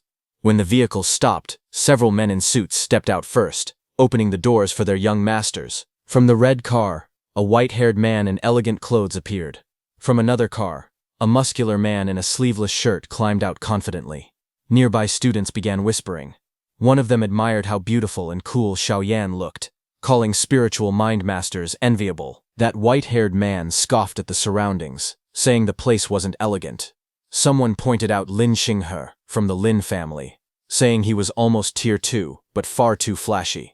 The muscular man in front adjusted his gloves and told his group to move. Someone else in the crowd explained who he was, the city lord's son, Wang Tantuo. With 95% fire attribute compatibility and a special physique, he stood out even among geniuses. The three elites walked forward together, surrounded by bodyguards. Their arrival drew everyone's attention across the training grounds. Su Hong watched them calmly from the side. His classmates stood beside him, taking in the sight of the flashy newcomers. In his mind, Su Hong recognized the trio. They were the top Star City geniuses President Wu had mentioned. A faint smile appeared on his face as he wondered just how genius they really were. The instructor then stepped forward with a clipboard in hand.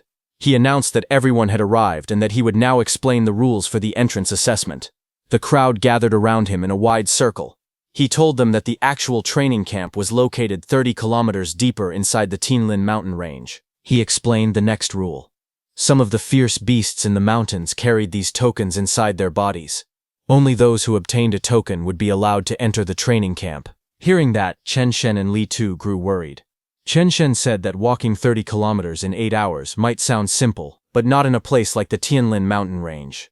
Li Tu pointed out that once they went deeper, they could run into high-level fierce beasts, and people could actually die. Su Hong listened quietly. He wondered if the task was really just to reach the camp within 8 hours. To him, that meant he had plenty of time to kill extra fierce beasts and earn more martial Dao points. Just then, a black-haired student raised his hand. He asked the instructor what would happen if they ran into beasts far beyond their level. The instructor answered bluntly, if that happened, they would be eliminated, though someone would step in to save their life. Hearing that, the crowd erupted in complaints. Several candidates shouted that the rules were unfair. They argued that stronger people could be eliminated, while weaker ones might pass by pure luck. Others joined in, saying the assessment seemed too luck-based. Hearing them, the instructor's expression hardened. He told them that fairness didn't exist in this world. He explained that someone could train for more than 10 years and still die instantly to a passing powerhouse the moment they stepped onto the myriad heavens battlefield. He asked if they would call that unfair too. Facing the group, he continued with a cold voice. He told them that if they didn't want to encounter high-level fierce beasts, then they needed to act carefully. He reminded them that avoiding risks, bullying the weak, and ganging up on the few with the many, those were the laws of the battlefield. A boy in a black suit agreed, and stepped forward with a dismissive tone. He said that if they were scared of dying, they should quit early, instead of wasting everyone's time. He added that being afraid of everything made them nothing but trash. Hearing that, the black-haired student who asked that question got furious. He pointed at the black suit man and shouted back, demanding he repeat what he said. The man in the suit turned and told him directly that he was a coward and trash. If he wasn't convinced, he could hit him, and he would cripple him on the spot. Seeing them fighting, the instructor raised the clipboard to cover his face, and continued explaining the rules. He said there would be no fighting inside the camp, but once they entered the mountains, the instructors wouldn't interfere. Whether someone wanted to steal tokens, or beat someone up, just because they didn't like their face, it was all allowed. Hearing that, a spark of energy flashed in the crowd as tension rose. Both the black-haired boy and the boy in the suit looked at each other in anger. Off to the side, Su Hong watched the scene unfold. He noted that the training camp was far more brutal than he expected. The rules practically encouraged the candidates to fight one another. He guessed that with rules like these, at least half the people would end up eliminated. He gripped his staff tighter and looked back at all the participants. He thought that if fighting was allowed outside the camp, then defeating these people might let him earn a huge amount of martial Dao points. The instructor finally raised his voice. He announced that the talking was over, and the assessment officially began. He ordered everyone to start moving. The moment he gave the signal, the entire group burst into motion. Candidates sprinted out of the gate, shouting as they pushed forward. Some yelled that they had to pass no matter what. Others complained about being shoved aside. The crowd stampeded into the forest, kicking up dust as they ran. Moments later, the dense trees swallowed the runners one by one, their figures disappearing deeper into the mountain path. As the assessment began, the black-haired boy immediately chased after the boy in the suit. He shouted while charging forward. He pointed at the boy in the suit and yelled that he would send him packing back home immediately. The suited trainee responded coldly, saying that if the man was so eager to be eliminated early, he would be glad to help. The attacker lunged with a glowing fist, shouting that the other man was dead. The suited man countered with a burst of blue energy, releasing a sharp cry as their fists collided. The impact exploded outward, sending shockwaves through the forest. The two exchanged rapid blows. Yellow and blue streaks filled the air as their punches crashed again and again, each collision blasting white sparks around them. The force of their clash rattled the trees while the spectators watched from a distance. High above on a branch, another trainee calmly observed the fight. It was Su Hong. He rested his weapon on his shoulder and thought quietly. He had wanted to use this chance to test the combat strength of the so-called geniuses, but what he saw was disappointing. They were nowhere near as strong as the rumors had claimed. He sighed, concluding that even if he defeated every one of them, he probably wouldn't earn many martial Dao points. Su Hong turned and walked through the forest, deciding to move away from the noise behind him. He thought that it was better to spend his time hunting more high-level fierce beasts instead. But behind him, those two boys' loud arguing echoed in the woods. They clashed, their hands locked together, blue and yellow energy bursting between them. One of them shouted that poor trash would always be poor trash, and that no amount of training could compare to generations of his family's wealth. The other fighter yelled back, refusing to be grouped with what he called poor trash. Their voices carried through the trees, and hearing them, Su Hong stopped, stunned as the insults repeated, calling people working-class losers and insisting that hard work was pointless. His expression darkened. A faint smile curved on his face as he muttered that he couldn't waste a martial Dao points delivery that had walked right up to him. He stepped forward toward the fighting pair and told them to stop fighting. When they looked up, Su Hong stood there holding a thick wooden stick. Blue energy flickered faintly around him. He stared at the two brawling trainees and asked, almost casually, why they didn't play with him instead. The two arguing trainees turned toward Su Hong. One of them shouted angrily, calling him another poor trash and warning that he would beat him up as well. The other scoffed, asking how someone at his level dared to butt into their fight. Su Hong didn't react. Instead, he told them they were misunderstanding him. He clarified and said how about they stop fighting with each other and team up to fight him instead. Hearing that, both trainees froze, staring at him in disbelief. Then one of them snapped. He charged forward with a roar, shouting how dare Su Hong look down on him. He shouted that Su Hong was dead and lunged with full force, fist drawn back. Su Hong didn't move until the attack reached him. His leg shot forward like a bullet, the air distorting from the speed. He kicked the boy in the stomach, and the boy was hurled backward in a blur. Su Hong's eyes glowed red as the strike landed cleanly. The trainee's face twisted in shock before he let out a pained shout. The force of Su Hong's strike tore through the clearing, sending that trainee flying across the ground. Wind spiraled violently, as the impact carved a clean path through the forest floor. The second trainee staggered back, shocked by the display of power. He stared at his fallen companion slumped against a tree. Fear crept across his face as he wondered how someone with equal strength could be defeated in a single move. Before he could react, Su Hong disappeared and rushed toward him in a blur. Su Hong appeared instantly, moving at a speed the trainee couldn't follow. The boy in the suit was overwhelmed by how fast his opponent had suddenly become. Su Hong raised the wooden stick calmly and told him that it was now his turn. The trainee froze, sweat dripping down his face as he tried to brace himself. But Su Hong had already closed the distance. In the next instant, the wooden stick smashed into the trainee with overwhelming force. Blood burst outward as the boy in the suit was launched back through the air, skidding violently across the ground. The man in the suit was sent flying through the air, crashing into a tree with a loud thud.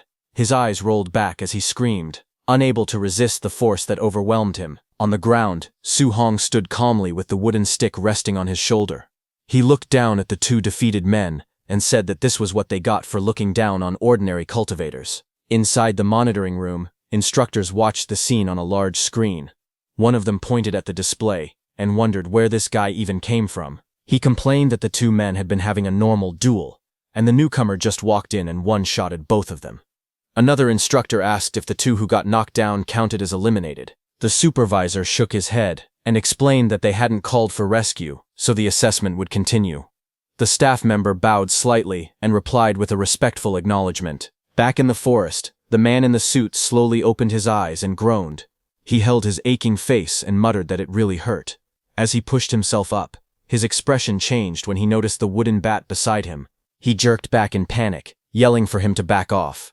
His legs scrambled beneath him as the wooden stick rolled on the ground nearby. The man who had been beaten earlier screamed furiously, his face twisted with rage, and he shouted that he had never been humiliated like this in his life. He swore that Su Hong should never let him catch him again. Nearby, the other defeated man also woke up. He sat against a tree, clutching his chest. He muttered in frustration, blaming himself for underestimating Su Hong. He insisted that he never would have lost if he had taken the fight seriously from the start. The two men sat silently for a moment, looking at each other with awkward expressions. Neither spoke, but both shared the same bruised pride. Then one of them apologized. He said not to take his earlier words to heart and admitted that the other really was strong. The man in the suit nodded and apologized as well, saying he shouldn't have mocked him. They shook hands, the hostility between them fading. Before long, the two stood up and walked side by side through the forest, arms around each other like brothers. One of them urged the other to go find Su Hong and get their revenge. The man in the suit agreed, saying he absolutely had to hit Su Hong a few times with the stick to vent his frustration. On the other hand, Su Hong sprinted through the forest with incredible speed, a spear in his hand. Blue energy trails followed behind him as he dashed forward, ready for whatever came next. Suddenly, Su Hong's eyes narrowed as he sensed movement ahead. His expression remained calm, but he could already tell trouble was coming. Moments later, an entire herd of giant tusk boars burst through the trees. Their red eyes glowed fiercely as they charged forward, shaking the ground. Su Hong looked at them and complained that it was yet another Tier 1, lower-stage giant tusk boar group. He muttered that the Tianlin mountain range was filled with fierce beasts, and wondered how many groups he had run into already. The boars snorted and kicked up dust, growing louder as they approached. Their massive tusks cut through the air with a heavy whooshing sound. The herd roared together and rushed straight at him, their steps thundering across the forest floor. Seeing them coming, Su Hong's eyes sharpened, a golden flash reflecting in them as his focus intensified. In the next instant, golden lightning burst out around him. His spear swung in a wide arc, and glowing lightning lines cut through the charging boars. The entire area lit up as his attack struck them head-on. Su Hong passed by quickly with golden light wrapped around his arm as he swung his spear. The force of his attack slammed into the giant tusk boars, sending them crashing to the ground. Dust and shockwaves rippled through the forest. When the fight ended, he stood quietly among the fallen beasts. System floating screens appeared around him, showing the martial Dao points he gained. He looked at them and said that before, defeating one beast would earn him several dozen points. But ever since he leveled up and became stronger, the rewards had been getting smaller and smaller. He let out a small sigh and said he should hurry up and find a token. He used his spear to cut open a boar's stomach. As he searched through the bodies, he muttered that the dozen or so Tier 1 lower-stage beasts he killed earlier had no tokens at all.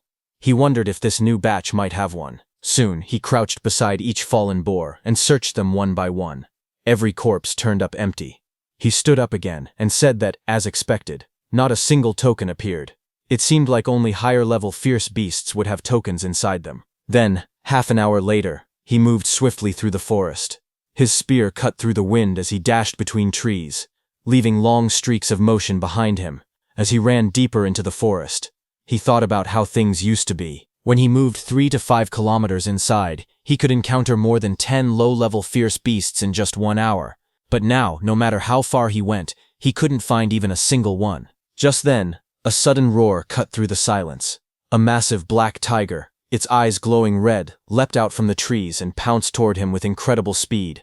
Wind tore through the air as its claws descended. Su Hong looked up sharply, his eyes glowing blue. A smile appeared on his face as he recognized the creature. He finally found one. This was a Tier 1 upper stage Dark Knight black tiger. Blue energy gathered at his fingertips. The power swirled and brightened until it burst outward. He thrust his glowing finger downward. A piercing blue beam shot straight into the tiger, splitting the ground beneath it. The Dark Knight black tiger roared in pain, its jaws wide open as blood sprayed from its mouth. The Dark Knight black tiger hit the ground hard, cracking the earth beneath its body. Dust scattered around it as it struggled, its body twitching from the impact. Su Hong didn't slow down. He gripped his spear tightly and lunged forward with incredible speed. His body spun through the air, and the spearhead glowed with bright light as he brought it down. He struck the tiger directly on the head. Blue energy exploded outward, shaking the ground again. The beast roared one last time before its strength faded. A screen appeared beside Su Hong, showing he earned 35 martial Dao points. He looked down at the fallen tiger and said that with his current strength, killing a Tier 1 upper stage fierce beast was as easy as breathing. He crouched beside the giant corpse and began searching. He said he hoped this high-tier black tiger would have a token inside. After cutting it open, he froze for a moment, then pulled out a blood-covered token.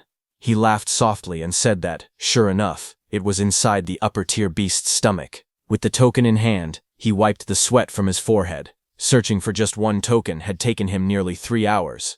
Looking at the token in his hand, Su Hong thought about the beasts he had encountered. Tier 1 lower stage boars appeared everywhere, while upper stage black tigers only showed up once every half hour.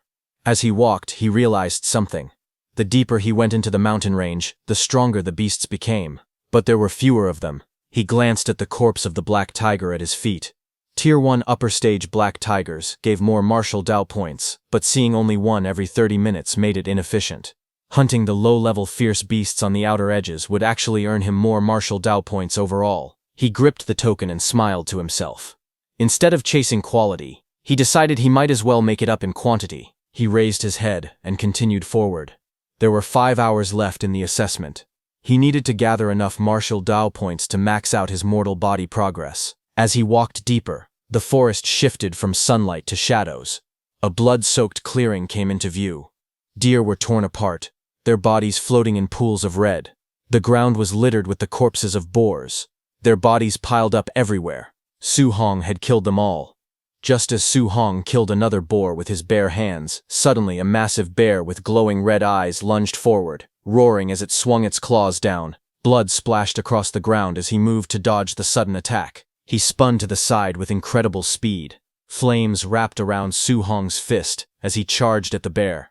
He said that after killing dozens of Tier 1 fierce beasts, he had finally run into another Tier 1 middle stage one. His fiery punch shot forward like a blazing cannon. The bear was blasted off the ground, flying through the forest as an explosion of light followed behind it. The bear hit a rock wall hard, roaring in pain. Blood poured from its mouth as it tried to raise its head. Su Hong appeared in the reflection of the bear's eye, already leaping toward it with another strike prepared. The bear's eye trembled as he closed in. Su Hong slammed his fist down with blazing force, driving a beam of fiery energy straight onto the bear's head. The impact sent shockwaves through the ground as the beast's body was pushed backward. The force continued dragging the bear across the forest floor until it crashed violently into a large tree. The tree snapped in half from the impact, leaves scattering through the air. When everything settled, Su Hong stood covered in blood and dirt. He looked at his fist and spoke calmly. He said that once his mortal body reached 60%, he could kill Tier 1 middle-stage fierce beasts with physical strength alone. A system panel appeared in front of him, showing his stats. He noted that he had already earned 254 martial Dao points. With a little over 100 more, he could max out his mortal body progress. The panel listed his name, Su Hong, along with 120 blood energy, 26.5 spirit, and 64.6% mortal body physique. It also displayed his guidance arts, Thunder Guidance, and Heavenly Flame Guidance, both at level 3, and his martial skills, such as Void Piercing Finger, Rage Sea Spear Technique, and Thunder Rush Fist, all in perfect state. Below it, his martial Dao points total was shown as 254. Su Hong then looked ahead and tightened his grip on his weapon. He said there were still over 3 hours left, and he absolutely had to gather all the martial Dao points he needed. But before he could do anything, suddenly a very loud roar echoed across the trees. Su Hong stopped and looked up as the noise echoed through the forest. With sweat on his face, he asked what that sound was. But suddenly, a massive shadow appeared above the trees. A gigantic golden bird descended from the sky, its wings glowing with bright light. Leaves and wind swirled everywhere as it hovered overhead. Su Hong stared in shock and asked what kind of fierce beast it was. As the creature spread its wings wider, golden feathers shined like fire. Su Hong's eyes widened, and he wondered if it was the legendary Golden Rock Beast King. Just then, the beast screeched loudly, diving downward with blazing energy around its body. The impact of its movement tore through the forest, sending violent shockwaves in every direction. Su Hong planted his feet and gripped his spear tightly. The wind roared against him. He said the Beast King's power was absolutely terrifying. He held on as the shockwave struck. He realized that the creature had only flapped its wings once, yet the force was already this devastating. Just then, a violent crash echoed through the forest as a massive tree split apart, the trunk snapping cleanly under an immense force. Su Hong jumped back onto a broken slab of stone while the shockwave rushed past him. Wind roared around him as he tried to steady himself. He looked into the sky and asked what kind of ferocious beast could cause something like this. Pressed against a cliff wall, sweat ran down his face. He admitted to himself that he had recently grown a bit complacent about his strength. But now, faced with such overwhelming power, he realized that in front of true top-tier experts, he was nothing more than an ant. But his eyes suddenly widened. He saw something else approaching. High in the air, the Golden Rock Beast King hovered with its wings spread wide. A second figure approached, also shining with powerful golden light. Seeing that glowing sphere, Su Hong wondered if that figure could be rank 7 Grandmaster Qin Tianli. Wrapped in a fierce aura, Qin Tianli stepped forward, flames swirling around him. He called out to the Beast King, announcing himself as Qin Tianli. He said he was borrowing this territory, and demanded to know why the Golden Rock Beast King had returned. The Golden Rock Beast King swooped down with its wings spread wide, its claws reaching forward. It shouted that it never said it would lend its territory to anyone. Qin Tianli shot forward like a blazing golden firestorm. His aura erupted around him as he yelled that he would simply beat the Beast King until it agreed. The two forces collided mid-air. The rock's wings flashed with golden light as it twisted through the sky. Qin Tianli's punch exploded against its feathers, shaking the air. The golden rock beat its wings again with a sharp cry. Light spiraled around it as it forced Qin Tianli back with another powerful shockwave. Qin Tianli steadied himself, irritated by the noise. He rushed in again, yelling that the rock was too noisy. A rapid series of impacts followed. Explosions of golden force struck the rock's body again and again, lighting up the sky with bursts of energy as the two clashed violently in mid-air. Qin Tianli's punch smashed directly into the Golden Rock Beast King's head, sending feathers and blood scattering through the air. The explosive impact forced the massive beast backward. Qin Tianli floated calmly in the golden aura around him. With an icy voice, he warned the beast not to make him repeat himself. Qin Tianli declared that he was borrowing this land and ordered the Golden Rock Beast King to leave immediately. The rock screeched angrily as it pulled away into the sky, yelling that Qin Tianli should just wait. Qin Tianli waved it dismissively and told it to stop talking nonsense and get lost. As the beast disappeared, Qin Tianli took a slow breath, golden light swirling around his body. Then his voice echoed across the entire area. He introduced himself as Rank 7 Grandmaster Qin Tianli and told all trainees not to panic. The assessment would continue. Far below, Su Hong looked up in shock. Leaves drifted around him as he watched the golden rings of power spreading through the sky. He asked himself if this was truly the strength of a Rank 7 human martial artist. Su Hong clenched his jaw as he looked upward. Determination filled his eyes as he told himself that sooner or later he would reach that realm too. High above the training grounds, Qin Tianli descended toward the base. The crater-like area below was filled with buildings arranged for assessment. Hovering above the officials, Qin Tianli complained that the golden-winged rock should have just agreed from the start. He said he only wanted to borrow the territory as a trial ground. but the beast forced him to smack it instead. The staff stood at attention as he floated in the air. Among them, Lin Zi and Bai Mu, both rank 5 martial artists, spoke in admiration. They said Grandmaster Qin was even more fearsome than the rumors, and they noted that the Golden Rock Beast King, famous for its powerful body, had gotten its temper knocked out of it. Qin Tianli brushed off the praise and ordered them to follow him to the monitoring room. He wanted to see which trainee had withstood the Golden Rock's pressure earlier. The staff answered him respectfully. Inside the surveillance room, Qin Tianli pointed at the screens. The monitors showed trainees collapsed on the ground during the earlier shockwave. Lin Zi explained that most of them had been unable to move under the Golden Rock's aura. Qin Tianli stared at the surveillance footage with surprise. On the screen, a trainee knelt beside the corpses of several Tier 1 late-stage black tigers, still calm even under the Golden Rock's pressure. Qin Tianli asked who the boy was. Bai Mu checked the documents and explained. The trainee's name was Wang Tiantuo, a Tier 1 high-tier martial artist with blood chi 340 and a 95% fire attribute affinity. She added that he possessed the barbarian god-body physique, incredible strength, and was the son of the Star City Castellan. Hearing that, Qin Tianli raised an eyebrow. He said the Star City Castellan always compared having children to drawing lottery tickets. The man had fathered no less than 100 kids, and this time he finally produced a good one. Another playback appeared on the screen. Qin Tianli watched a different trainee slip out of the pressure zone using incredible speed. He commented that the boy's movement skills were impressive. Bai Mu reported his name, Lin Xinghe, Tier 1 high tier, blood chi 325, with a 96% wind attribute affinity from the Lin family of Star City. The footage switched again, showing a girl surrounded by a glowing protective barrier while rocks and trees shook around her.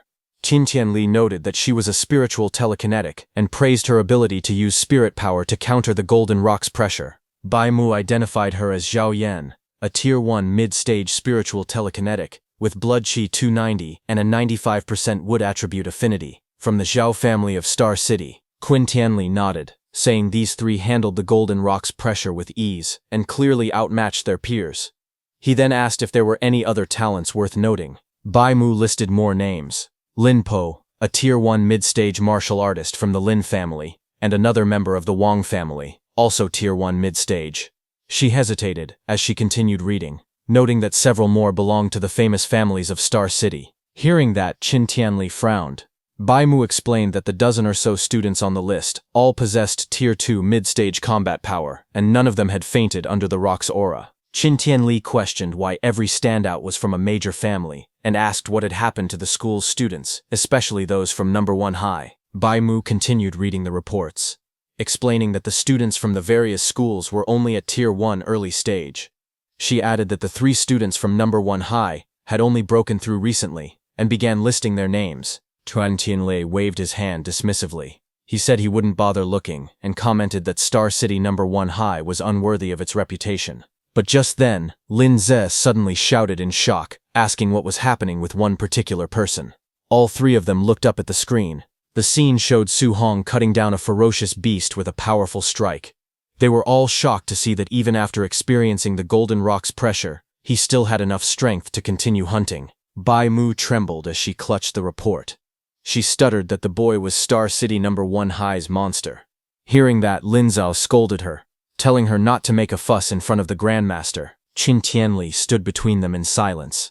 But after glancing at the report himself, Lin Zhao also began shaking. With wide eyes, he repeated the same word, monster. Qin Tianli glanced at the 2 of them.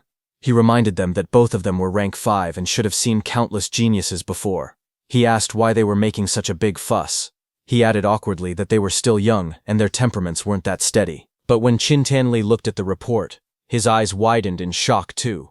He stared at the report and screamed internally, asking if the boy they were looking at was even human. The report displayed Su Hong's profile. 18 years old, from Star City number 1 high, Tier 1 early stage, blood chi 123. It stated that he had perfected the C-rank martial art, Rushing Thunder Fist, and during the assessment, his physical strike alone produced 3,004 points of combat power, enough to rival a Tier 1 high-level martial artist. It also explained that he likely possessed a special physique and had 100% affinity for all 7 elemental guiding techniques. He was cultivating all 7 at the same time. Qin Tianli trembled as he read the file. He muttered in disbelief that such a freak could come from a backwater place like Star City. He compared the boy to a once-in-a-century talent, then corrected himself, calling him a once-in-a-millennium rarity. His expression shifted from shock to joy. Clenching the paper, his eyes glowed red with excitement. He shouted that he had struck gold. Then he suddenly paused. Something didn't add up. He demanded to know why someone with Su Hong's talent was still only at Tier 1 early stage, and why his blood chi was only 123. With a monster like this, that shouldn't be possible. Bai Mu quickly explained. She said that Su Hong was cultivating all 7 guiding techniques at the same time. Hearing that, Grandmaster Qin erupted in frustration as he read Su Hong's details again.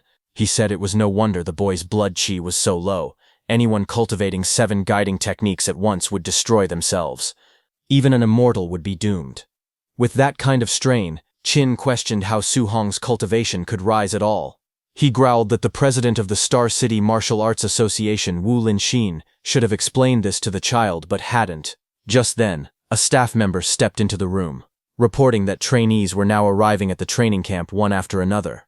Qin nodded and said they would go take a look. Outside, the first 3 trainees quickly greeted him. Wang Tiantuo stepped forward and saluted, addressing himself as a junior before Grandmaster Qin.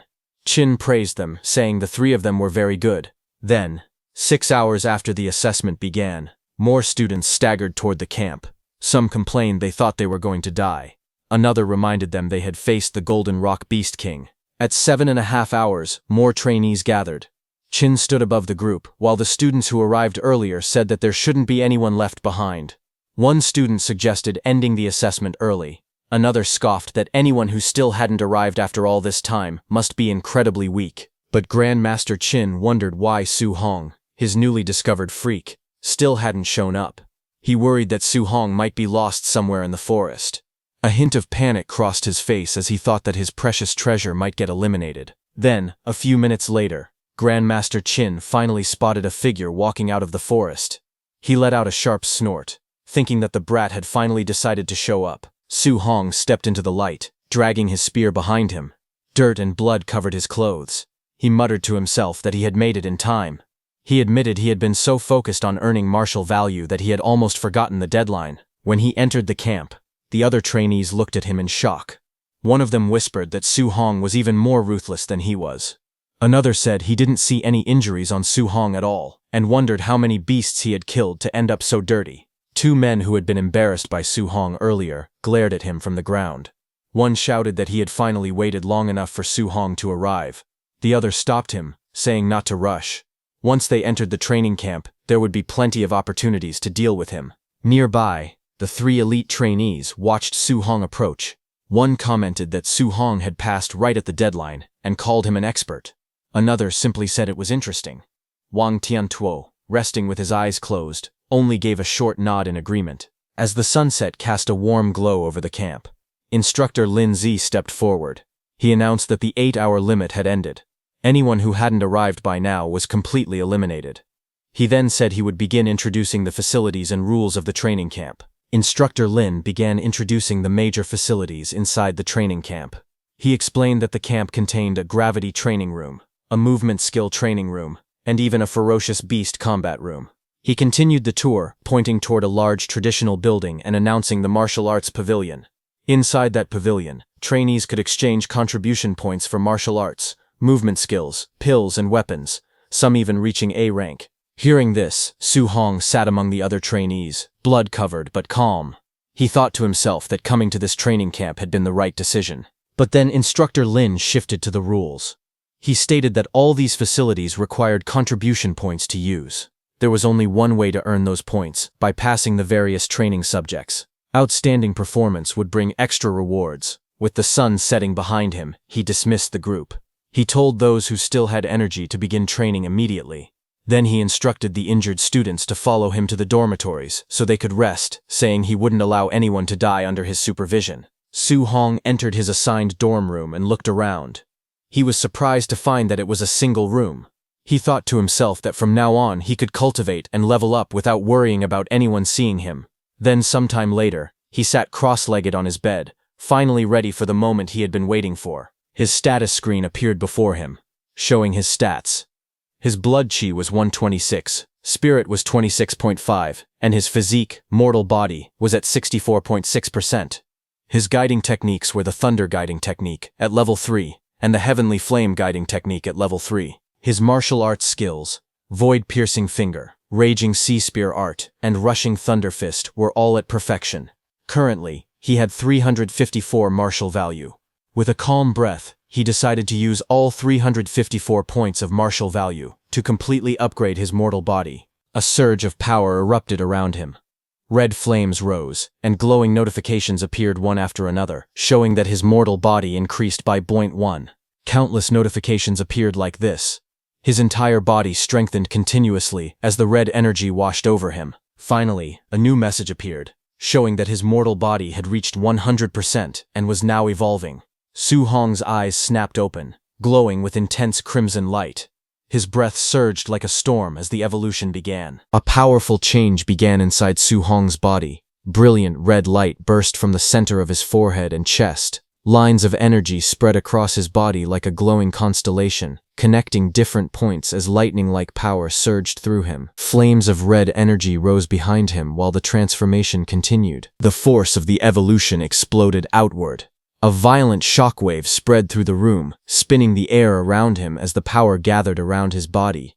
Moments later, the energy slowly settled. Su Hong opened his eyes, his body still glowing faintly with red power. Feeling the change in his strength, he realized that even the eruption of his physical body alone already possessed terrifying power. Then a new system panel appeared before him. It showed his new physique, talent, physique, overlord body. Spirit rank 0%. The system explained that the Overlord body was an existence possessing the strongest strength among all physiques in the world. Su Hong stared at the information in surprise. He admitted he had never even heard of such a physique before. Looking at the panel again, he noticed that the spirit rank was still at 0%, which meant the Overlord body could still continue to evolve. A curious thought appeared in his mind. If the Overlord body kept evolving, what kind of heaven-defying physique would it eventually become? Su Hong looked at his body and felt the overwhelming strength flowing through it. The quality of this special physique was truly extraordinary. Wanting to know exactly how powerful the Overlord body was, he decided to test its strength. He picked up his spear and casually gripped it.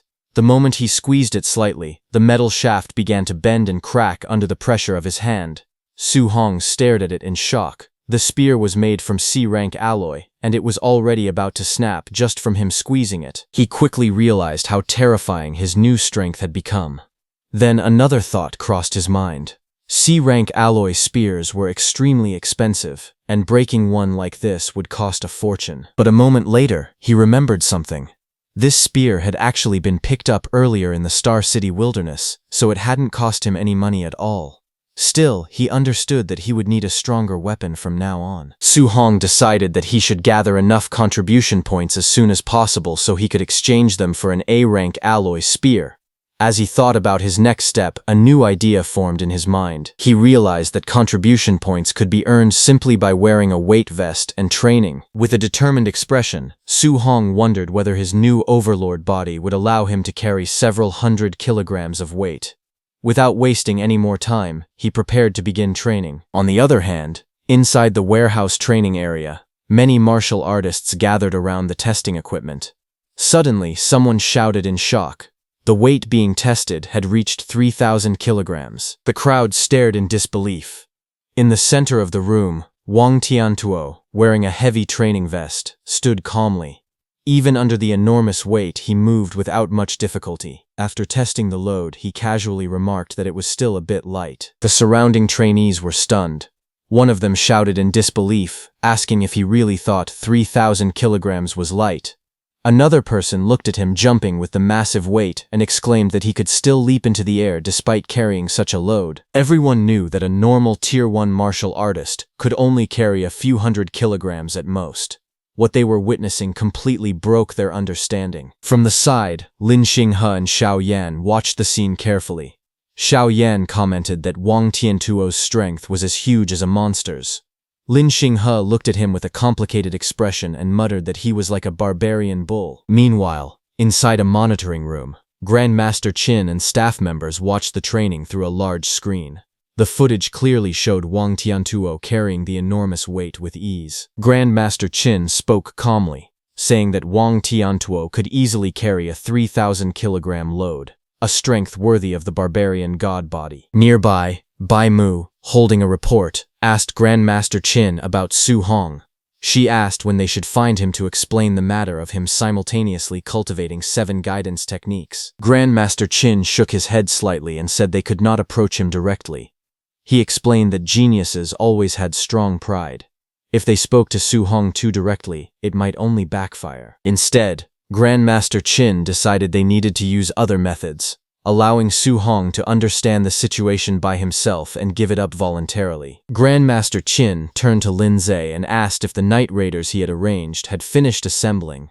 Lin Zhe, standing beside him, replied that it would still take some time. Since they had to match the combat power of different students, arranging the personnel was a bit troublesome. Lin Zhe then smirked slightly and explained that the trainees had just finished the camp entrance assessment, so their mindset was probably very relaxed right now. Because of that, if they suddenly encountered a night raid, they would definitely panic and howl in misery. Grandmaster Qin then gave another order. He instructed them to arrange a Tier 1 high-stage martial artist to fight Su Hong, saying that he wanted Su Hong to be overwhelmingly defeated. After that, he planned to personally explain the disadvantages of simultaneously cultivating 7 guidance techniques. Once Su Hong experienced defeat, he believed that he would obediently listen and give it up. Hearing that, Lin Zhe hesitated and spoke carefully. He pointed out that a Tier 1 high-stage martial artist usually had more than 400 vitality and around 5,000 combat power points, while Su Hong's vitality was only a little over 100. Worried, Bai Mu said that this might not end well. If Su Hong were beaten too badly, his Dao heart might collapse from the defeat. Grandmaster Qin immediately rejected the concern. He said that he was doing this only to correct Su Hong's mistakes. With a cold expression, he added that if Su Hong's Dao heart collapsed so easily, then it would only prove that he was nothing but trash. Later that night, as Su Hong was going toward the warehouse, he heard someone shouting loudly that Wang Tiantuo was going to train in the gravity room, and everyone hurried over to watch the scene. Su Hong stood inside the training equipment room. When he heard that everyone had gone to watch Wang Tiantuo's training, he thought that he should also go take a look later. Before leaving, he noticed some equipment inside the room. On a nearby table was a box labeled "Scoring Bracelets, pick up on your own." Su Hong picked up one of the bracelets and examined it carefully. He wondered if this was the smart bracelet used for calculating points. After putting it on, he walked further inside the room and looked at the training equipment arranged there. In front of him were several weight vests used for training. He stopped in front of a rack labeled 1,500 kilograms and looked at the heavy vests hanging there. Then he continued walking and eventually saw another rack with an even larger label, 10 tons. Su Hong stared at it in surprise. He wondered if the heaviest one really weighed 10 tons, and whether it was forged from some kind of super heavy alloy. Looking at the massive weight vest, he couldn't help but question who could possibly wear something like that. After thinking for a moment, Su Hong decided to try one. The moment he lifted it and held it in his hand, his body immediately trembled under the terrifying weight. He realized that the vest was extremely heavy. Even though he could still wear it, the weight greatly reduced his speed, and he knew he wouldn't be able to last very long under such pressure. He then removed his jacket and picked up 5 tons of weight. With the heavy vest strapped to his body, Su Hong began testing his movements inside the training room. Each step slammed heavily against the ground as he moved, the tremendous weight making every motion difficult. Despite the pressure, he quickly adjusted his posture and stabilized his breathing. After testing it for a moment, he concluded that the 5-ton weight load was the most suitable level for him right now. Standing there in the training room, Su Hong thought about the others. He wondered how much weight Wang Tiantuo and the other 2 had chosen for their training. Since they were already at the Tier 1 high stage, he guessed their strength should be around the same as his, or maybe even a little stronger. After thinking for a moment, Su Hong wore his jacket on top of the weight vest and decided he should go watch their training. Observing their cultivation methods might help him learn something useful. With that thought in mind, he quickly left the training room and headed toward the gravity training hall, hoping to gain some experience. Outside the massive building, many students had already gathered, watching the training inside through a large display screen. Some of them spoke in amazement. They said that Wang Tiantuo was truly unbelievable because he had entered the gravity room without even removing his 3-ton weight vest. Another person added that Wang Tiantuo had even set the gravity to double the normal level, which sounded completely absurd. Inside the gravity chamber, Wang Tiantuo could be seen struggling slightly while moving under the overwhelming pressure. But even so, everyone watching knew the terrifying truth. The weight he was carrying had already reached 6 tons. Standing outside the gravity training hall, Su Hong listened to the discussions around him. When he heard that Wang Tiantuo's weight vest was only 3 tons, he was slightly surprised. To him, that sounded unexpectedly light. Realizing this, Su Hong understood that he might have misjudged the true toughness of the overlord body. Nearby, several students were gathered together, talking quietly. Su Hong recognized them as Chen Shan and Li Tu. He walked over and asked them what was going on. He wondered why they were standing outside instead of entering the gravity room to cultivate. Chen Shan explained with a sigh that the people inside were far stronger than they had expected. Compared to them, the 3 of them were lagging far behind. Because of that, they didn't want to go inside right now. If they entered the training room, they would definitely be singled out for comparison, which would be extremely embarrassing. Su Hong listened to their explanation and simply sighed, wondering if that was really the only reason. Without hesitating, he began walking toward the entrance of the gravity room. Seeing this, the others called out to him in surprise. They asked if Su Hong was really planning to go in right now, warning him that he might embarrass himself. They suggested waiting until there were fewer people before entering. However, some of the students watching from a distance began mocking him. One person sneered, asking if Su Hong was missing a brain. Another guessed that he probably wasn't even wearing a weight vest and was simply trying to surpass Wang Tiantuo by increasing the gravity multiplier instead. Someone else mocked him further, saying that a person with no sense of shame could become invincible in the world. But Su Hong ignored them and walked straight into the gravity room, without hesitation. He knew that gravity training rooms were extremely expensive to build, and usually only powerful aristocratic families could afford to use them. Ordinary martial artists rarely had the chance to train in such a place. Because of that, Su Hong was determined not to waste this rare opportunity. Inside the room, he quickly calculated the pressure he would face. Wearing a 5-ton weight vest, if the gravity were doubled, the pressure on his body would reach 10 tons. Under that level of force, he knew he would only be able to hold on for a little over 10 minutes. After thinking for a moment, Su Hong decided it would be better to start with 1.5 times gravity so he could last a bit longer. He reached out and adjusted the control panel. The screen immediately displayed the setting: Gravity 1.5x. The moment the gravity field activated, Su Hong's body trembled violently under the sudden pressure. The weight pressing down on him felt overwhelming. Outside the gravity room, the students watching through the screen began talking among themselves. Some of them mocked him, saying that he wasn't even wearing a weight vest, yet he only set the gravity to 1.5 times, which made no sense. Others laughed and pointed out that he had arrived last during the assessment, so they assumed his strength must be weak. To them, the situation looked ridiculous. But inside the gravity room, Su Hong ignored the outside voices. He sat down cross-legged and began circulating his energy, activating his guidance technique while enduring the heavy gravity. Under the crushing pressure, cultivating the technique became much more difficult than usual. Yet Su Hong quickly realized something important. Even though the difficulty had increased significantly, the speed of his cultivation had also accelerated greatly. 2 hours later, Su Hong was still inside the gravity room. Red energy flames surrounded his body as he continued circulating his guidance technique under the intense pressure. Sweat poured down his face, and his breathing became heavier, showing how exhausting the training was. After enduring the pressure for a long time, Su Hong finally stopped and checked his progress. Aside from the Thunder Guidance Technique and the Heavenly Flame Guidance Technique, all of his other guidance techniques had leveled up by 1 level. A system panel appeared in front of him, displaying his updated status. His vitality had increased from 126 points to 130 points, and his other techniques had improved as well. The results clearly showed that training inside the gravity room had greatly boosted his cultivation progress. Su Hong realized that the gravity room's effect was far better than he had expected. If the gravity training could produce such results, then the movement technique room and the ferocious beast room would probably be just as effective. Feeling completely exhausted, Su Hong slowly stood up and reached toward the control panel. With trembling hands, he turned the gravity machine off. Even standing up was difficult under the lingering pressure, but he managed to walk toward the exit. Finally stepping out of the gravity room, Su-hong wiped the sweat from his forehead and admitted that he was completely exhausted. Outside, a few students noticed him leaving and immediately began whispering among themselves. They mocked him, saying that the student who ranked dead last in the assessment had come out of the gravity room very quickly. One of them laughed and said that Su-hong wasn't even wearing a weight suit, yet he still couldn't handle 1.5 times gravity and came out drenched in sweat. Another student arrogantly claimed that if it were him, he could easily sleep inside the gravity room overnight. Just then, Su-hong removed his jacket, revealing his weight suit, and complained about how uncomfortable it was.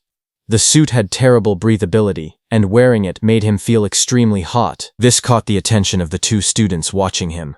Their eyes widened in shock as they stared forward in disbelief. The two students stared at Su-hong with surprise as they realized that he had actually been wearing a weight vest before, and they wondered how heavy it was.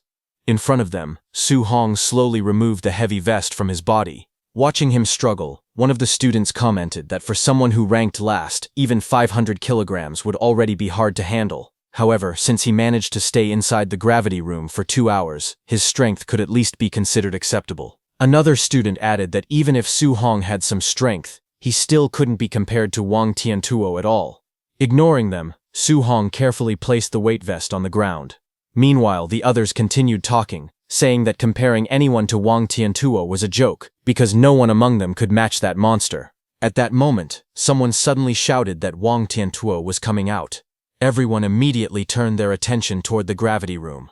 They were shocked as they realized that Wang Tiantuo had endured 6 tons of pressure for more than 2 hours. Wang Tiantuo then came out, sweating heavily. Seeing that, one student exclaimed that Wang Tiantuo's physical strength was incredible, and that he was clearly number 1 in the training camp. Another added that even with a 500-kilogram weight, they themselves could only last half an hour at most. Right then, the heavy vest Wang Tiantuo was wearing dropped on the ground with a loud impact. The ground cracked slightly under the force, and dust rose into the air. The surrounding students froze, their eyes widening in shock as they stared at the scene. At the same time, Wang Tiantuo stepped out, stretching his arm as sweat dripped down his body. He let out a breath, feeling relaxed after finishing his training. Looking at him, the students remarked that the weight was truly terrifying. After finishing the gravity training, Lin Xinghe approached him, admitting that in terms of raw strength he was indeed inferior to Wang Tiantuo. However, he suggested that they go to the movement technique room and compete there instead. Hearing that, Wang Tiantuo sighed and said that Lin Xinghe cultivated an A-rank movement technique, and it even had the wind attribute. Competing against him in that field would be nearly impossible. Hearing this, Su-hong was shocked because an A-rank movement technique was extremely rare and powerful. Su-hong smiled and acknowledged that although his overlord body granted him tremendous physical strength, he was currently lacking a high-level movement technique. Soon, everyone arrived at the movement technique training room. Someone recognized the technique being used and exclaimed that it was the A-rank movement technique called Flying Swan, Startling Cloud Step. Its power was overwhelming. One of the students admitted that when he set the training difficulty to level 3, the room became densely packed with flying arrow projectiles. He couldn't even dodge them properly. And Lin Xinghe had actually set the difficulty to the maximum, level 10. Seeing this, all the students were stunned. They watched as Lin Xinghe moved inside the room, his figure flashing through the air like a streak of light. Arrows shot toward him from every direction, crisscrossing the space at terrifying speed. The attacks were so fast that the other students' eyes couldn't even keep up. One of them admitted that he wouldn't last even a single second under that level of speed and pressure. As Lin Xinghe moved gracefully through the training room, pink petals suddenly began to swirl around him. His figure looked almost unreal, like a scene from a dream. Someone in the crowd couldn't help but shout that he actually had spare energy to show off, wondering where those petals even came from. Another person immediately protested, saying it wasn't showing off at all. All they could think about was how handsome he looked. Watching from the side, Su-hong commented that it was a good movement technique. Immediately, a system screen appeared before him, showing that his understanding of Flying Swan's Startling Cloud Step was at 1%. Su-hong's blue eyes sharpened as he focused carefully on Lin Xinghe's movements. Every step, every shift in balance, every subtle flow of force was reflected clearly in his eyes. He took a step forward. In the crowd, someone noticed him and shouted for the others to look quickly. Another person frowned in confusion. Soon, everyone noticed what Su Hong was doing. He began to move his body in the same rhythm he had just observed. Blue streams of light swirled around him as he mimicked the footwork. But seeing that, someone burst out laughing, saying they should look at what this guy was trying to do. Another mocked him, asking if he really thought he could learn the flying swan's startling cloud step just by watching Lin Xinghe's movements. Someone else laughed even harder, saying there was no way an A-rank movement technique could be so easy to learn. Su Hong's mind transferred to the digital space. Su Hong continued moving his body the same as Lin Xinghe, dodging flying arrows as his progress bar slowly started rising. It reached 8%, then 15%. His steps became smoother. His body began to follow the natural rhythm of the technique. Progress reached 30%. Blue light wrapped around him as he advanced rapidly, weaving through the complex grid of attacks. Inside the digital space, his progress continued to rise at an unbelievable speed. As it reached 43%, pink light swirled around his body. It went up to 78%, then 93%. Then a system notification appeared before him, congratulating him for officially reaching the basic level of the flying swan's startling cloud step. Blue energy surged around his body as he stabilized his stance. He realized that he had finally learned his first A-rank movement technique. However, as he thought about it, he felt a little awkward. Lin Xinghe's movements were too showy, they were flashy and overly dramatic. He admitted to himself that he had never seen a normal version of the flying swan's startling cloud step before. For now, he could only learn from Lin Xinghe. Just then, another system message appeared, saying that it was now sending Su Hong back to reality. When he returned, he clenched his fists with excitement. He thought that since he had already learned the movement technique, there was no need to continue training in the movement technique room in the future. Instead, he decided it would be better to go to the ferocious beast room, kill ferocious beasts, obtain martial value, and raise his vitality. But as he stood there, he suddenly noticed that everyone around him was staring at him. Confused, he wondered why they were all looking at him like that. Someone finally spoke up, telling him that his posture just now had been extremely showy. It perfectly captured the essence of Lin Xinghe. Another person admitted in amazement that they definitely couldn't imitate it. It was simply too flashy. Hearing that, he froze. A troubling thought crossed his mind. Could it be that he had also performed those showy movements in reality? Sweat formed on his forehead as he replayed the scene in his mind, realizing just how dramatic he must have looked. As he hurried away, frustration filled his mind. He swore to himself that he absolutely could not use Lin Xinghe as a learning template again in the future. Behind him, voices echoed loudly. Some girls shouted for him not to leave. Others begged him to perform that move again. Someone even yelled that he had been exploding with handsomeness just now. Hearing those words, he moved even faster, trying to escape the crowd. While running, he suddenly narrowed his eyes as he sensed that someone was following him. Not far away, those two men who had been beaten up by Su Hong in the forest watched him from the shadows. One of them said they had finally found him and that he should be heading to the ferocious beast room. The other smirked and suggested that they block the door. When he came out, they would give him a few vicious blows. Soon, Su Hong arrived at the ferocious beast room. It was a large building with crowds already gathered outside. Inside, Wang Tiantuo laughed loudly. He asked Xiao Yan if she had said she wanted to compete with him in killing ferocious beasts. Xiao Yan calmly replied that she only wanted to know, between the two of them, who was truly number one in the training camp. Hearing that, Wang Tiantuo raised an eyebrow and questioned whether she really thought she could defeat his barbarian god body by relying on spiritual telekinesis. He wondered aloud if he was being underestimated. Xiao Yan remained composed. She answered that it was actually he who had underestimated the power of a spirit master. Hearing the words spirit master, Su Hong paused because he had never actually seen a spirit master's fighting method before. He decided that he might as well go take a look first. He could always come back later to fight ferocious beasts and earn martial value. Inside the ferocious beast room, something shocking was happening. Xiao Yan suddenly floated into the air.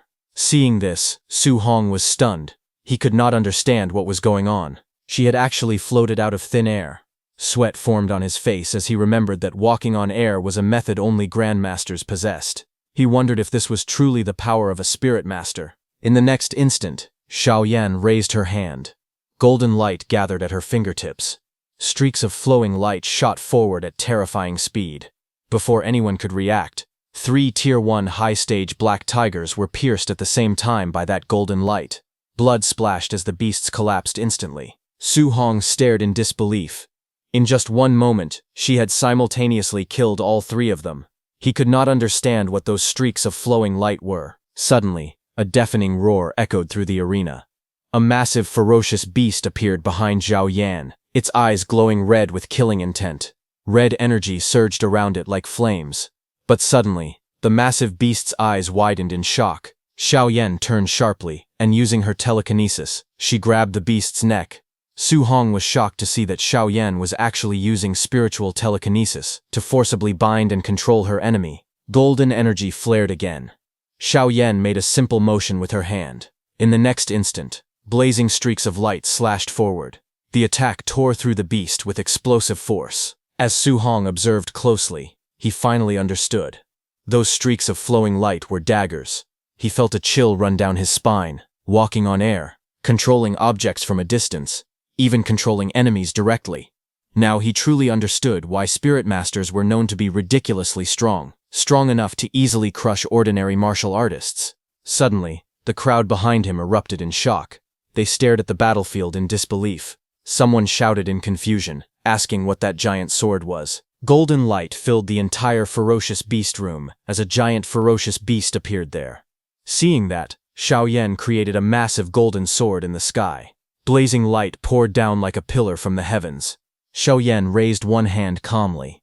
In the next instant, the enormous sword slammed straight down.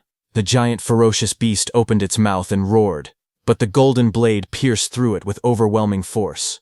The beast's massive body trembled violently as the attack tore through it from head to tail. Watching from the side, Su Hong felt his heart shake. He realized that it was a weapon, but just moments ago she had not been holding any weapon at all. He could not understand how such a huge weapon appeared out of nowhere. He also wondered how something that massive could possibly not weigh several tons. At that moment, Lin Xinghe appeared there and explained to everyone that this was a martial skill belonging to spirit masters, and it was even ranked as high as A rank. Hearing this, everyone was stunned. A martial skill belonging to spirit masters was already shocking enough, but A rank made it even more unbelievable. Some of them admitted they had never even heard of such a thing before. Then someone turned toward Lin Xinghe, questioning how they all seemed to know A rank martial skills. He asked Lin Xinghe whether Wang Tiantu might also possess one. Lin Xinghe casually waved his folding fan and calmly stated that Wang Tiantu indeed possessed an offensive A-rank martial skill. The others stared at him in disbelief. Someone muttered in shock, wondering if they were all monsters. Another voice questioned how they could be so heaven-defying. Sweat rolled down Su Hong's face when he heard that Wang Tiantu not only had an A-rank martial skill, but that it was also offensive. Inwardly, he exclaimed that this training camp was truly filled with A-rank martial skills, and felt that coming here had been the right choice. Suddenly, an explosion echoed from the testing area. A Tier 1 high-level ferocious beast was blown apart with a single punch from Wang Tiantu. Seeing that, all the students were stunned. They could not understand what kind of martial skill could destroy such a beast in one strike. But someone corrected them, saying it was not a martial skill at all. It was purely Wang Tiantu's physical strength. The realization shocked everyone even more. He was this powerful without even using a martial skill. Watching quietly, Su Hong observed that Wang Tiantu did not seem to have any intention of using his martial skills at all. After a moment of thought, Su Hong decided he would find a chance to learn from him next time. For now, his goal was simple. He wanted to become a spirit master. However, his spirit stat was only 26.5. A system panel showed his current stats. His vitality was 130. His spirit was 26.5. His physique showed overlord body, profound rank at 0%. He had mastered several guidance techniques. As for martial skills, he possessed many. Still, to become a spirit master, one needed their spirit stat to exceed 100 points. Su Hong calculated silently. He was still short by 73.5 points. Then he calculated that 73.5 points in spirit meant he needed 735 points of martial value. Clenching his glowing fist, his eyes hardened with determination as he was about to go on a killing spree. At that moment, those two boys who were after Su Hong arrived there. One of the boys pointed toward the entrance and said that Su Hong had gone inside. They immediately walked toward the entrance, saying that everyone else was focused on watching Wang Tiantu and Xiao Yan's training, and no one was paying attention to this side at all. A greedy smile appeared on one of the boys' faces. He called it a perfect opportunity and suggested they rush in and ruthlessly beat that kid up. Just as they were about to move, one of them suddenly saw something and shouted in alarm. The other quickly scolded him, telling him not to scream, otherwise Su Hong would notice them. Then both of them turned toward the large screen, which was showing Su Hong. They stared in disbelief. Su Hong was standing alone in the training arena, but he was not facing just one ferocious beast. He was challenging more than 10 ferocious beasts at once, and every single one of them was Tier 1 high stage. The sight left those two boys stunned. They could not believe what they were seeing and wondered if he was completely insane. The two boys panicked as they watched the screen. One of them urgently suggested going to find the instructor to save Su Hong, fearing that otherwise he would definitely die, but the other shook his head, saying it was already too late. At this rate, Su Hong would be torn to shreds in seconds. He said it seemed there was no way for them to get revenge anymore. At the same time, Su Hong stood calmly in the arena as a faint smile appeared on his face. His eyes sharpened as he raised his hand and challenged the beasts directly. He told them to come. In the next moment, the ferocious beasts roared wildly. Their massive bodies charged toward him from all directions, shaking the ground as they closed in. But Su Hong did not retreat. Instead, he moved, his body twisted mid-air, effortlessly dodging a powerful strike. In the very next instant, as he jumped high, blue energy gathered in both of his hands. He used his void-breaking finger technique. A brilliant glow burst out as he prepared his counterattack. Surrounded by ferocious beasts on all sides, he did not retreat. Instead, his body twisted mid-air as blue energy beams surged violently from his palms. With a single rotation, streaks of blue light sliced through the air. His attacks landed one after another. Claws and fangs never even reached him. Blood sprayed as the beasts were torn apart mid-charge, their bodies slashed open by the glowing arcs of energy. The arena filled with flashes of blue light. Outside, the two students stared at the screen in complete disbelief. One of them muttered, asking if he was dreaming. He could not believe this was something a Tier 1 initial stage martial artist could do. Even a middle stage martial artist, surrounded and attacked by over a dozen high stage ferocious beasts, would definitely die. Yet Su Hong was dominating them effortlessly. Suddenly, one of them leaned forward. He said that Su Hong's movement technique looked familiar. He said it was Lin Xinghe's flying swan startling cloud step. Hearing this, the other boy was too shocked, saying there was no way. He immediately rejected the idea, saying Su Hong was just a number 1 high school student. It was impossible for him to have access to such a high-grade movement technique. He wondered if Su Hong could possibly be from some great family. Then the other boy asked if it could be that he had seen Lin Xinghe use it once and learned it. Both of them were stunned thinking that. Then one of them exclaimed that the technique Su Hong was using was an A-rank movement technique. It was impossible to master something like that just by watching it briefly. He wondered how heaven-defying Su Hong's talent must be. The other boy swallowed nervously. He suggested that maybe they should forget about revenge. Even if they gathered more people, they would not be strong enough to defeat Su Hong. But the first student clenched his teeth tightly. Sweat rolled down his face as anger burned in his eyes.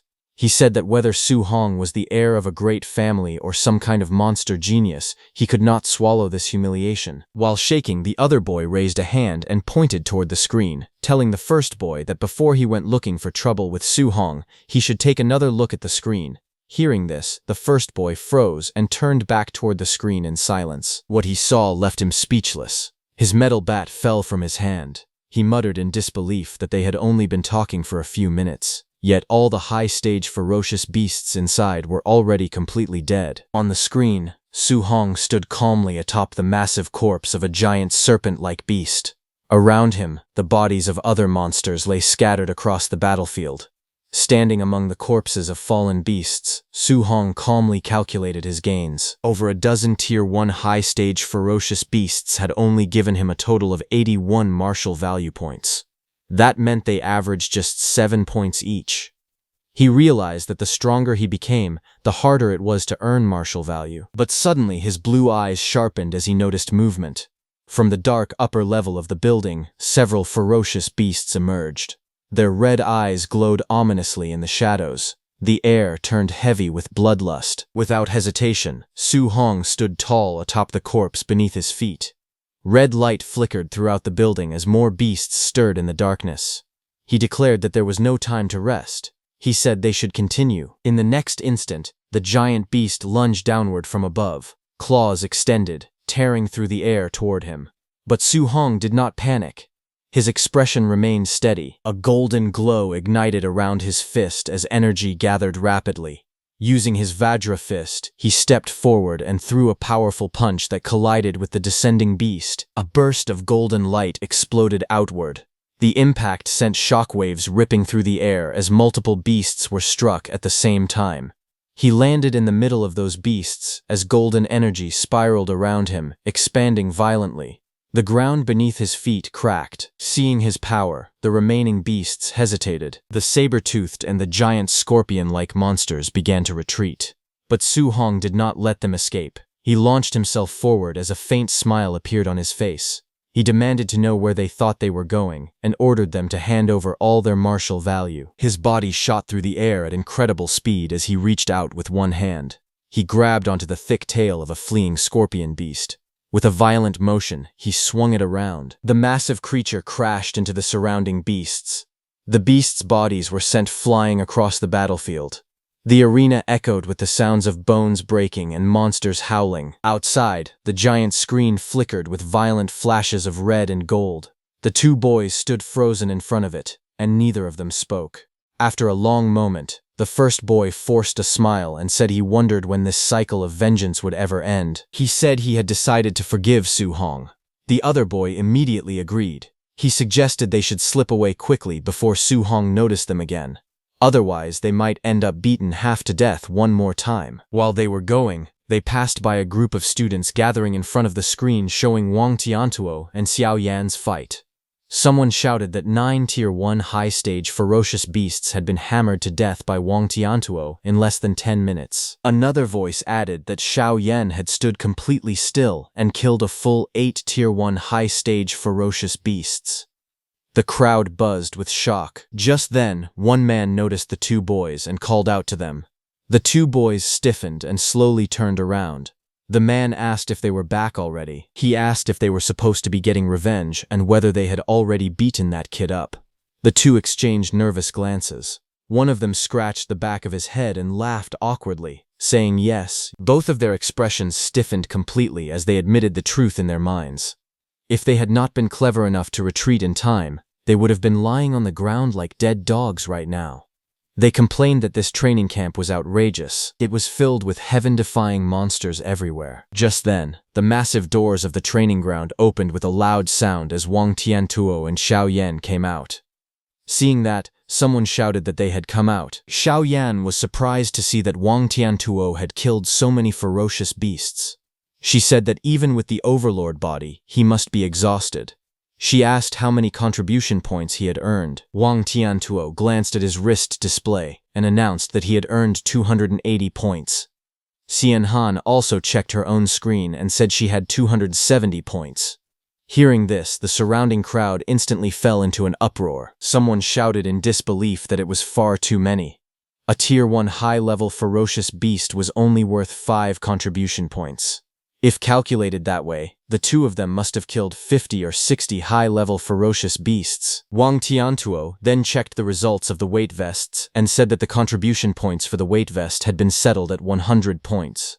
Xiao Yan looked at her display and said she only had 50 points from it. Around them, other students began checking their own scores. One muttered that he had only gotten 20 points. Another complained that he had carried a 1-ton weight and only received 30 points. Someone in the back whimpered that he had only gotten 10 points, nearly on the verge of tears. The gap between them was painfully obvious. Just then, Lin Xinghe appeared and asked Wang Tiantuo and Xiao Yan who had won their ferocious beast hunting competition. Xiao Yan pointed at Wang Tiantuo and answered that it was him. From the side, people remarked that Lin Xinghe's points must also be heaven-defying. A guy sighed that with those 3 monsters around, everyone else could only fight for 4th place. Hearing everyone, the 2 boys standing behind who had seen Su Hong's power smiled. They called all those people ignorant because they knew that there was an even more terrifying monster in the training camp. Someone standing above those 3 so-called monsters. On the other hand, at Su Hong's side, 1 hour later, The battlefield had turned into a gruesome scene. The walls and surroundings were splattered with blood, and the bodies of ferocious beasts lay piled across the ground. The air felt heavy, filled with the aftermath of intense battle. On top of those corpses sat Su Hong, his body covered in sweat. He exhaled in exhaustion and let out a long breath.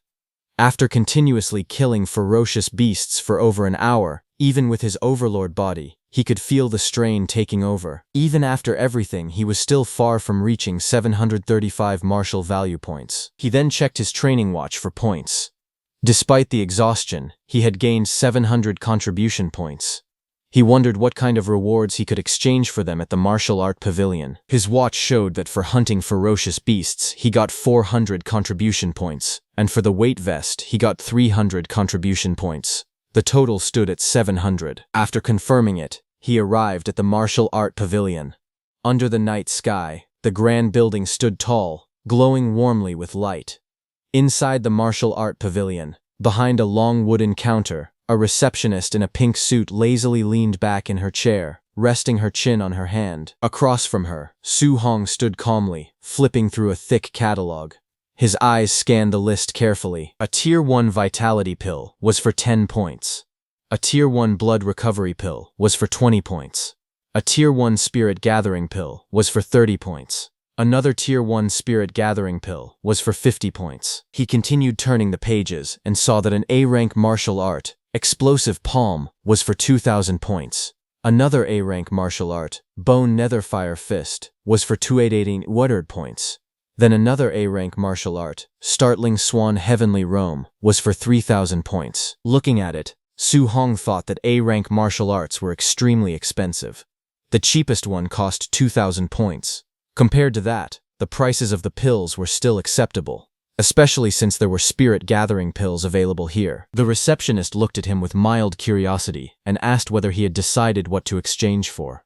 She examined him briefly and assumed he was only at the Tier 1 initial stage. In her mind, she guessed he probably could not afford to exchange for anything significant. Ignoring her assumption, Su Hong then asked calmly whether the spirit-gathering pills referred to the kind that could increase spiritual power.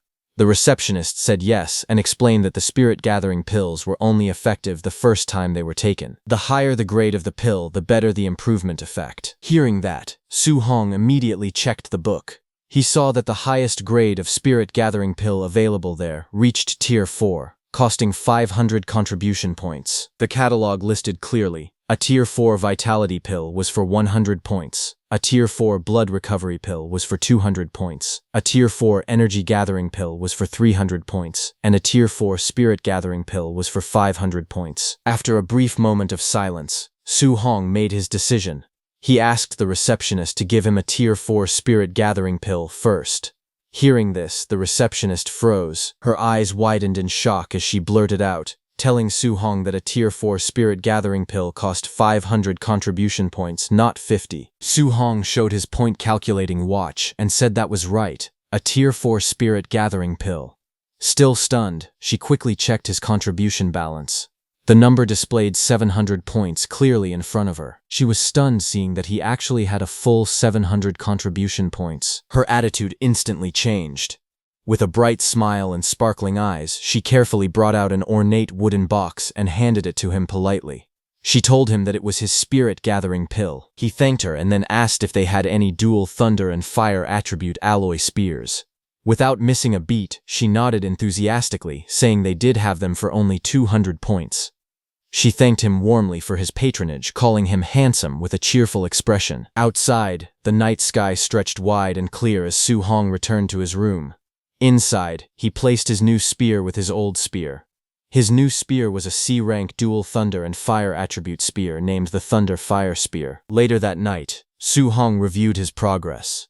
His vitality and guidance techniques had improved again. He had also obtained 490 martial value points. A translucent system panel appeared before him, showing his stats. Currently, he had 135 vitality and 26.5 spirit. He had 5 guidance techniques and 3 martial arts. His martial value was 490 points. Su Hong sat cross-legged on his bed with the wooden box placed before him.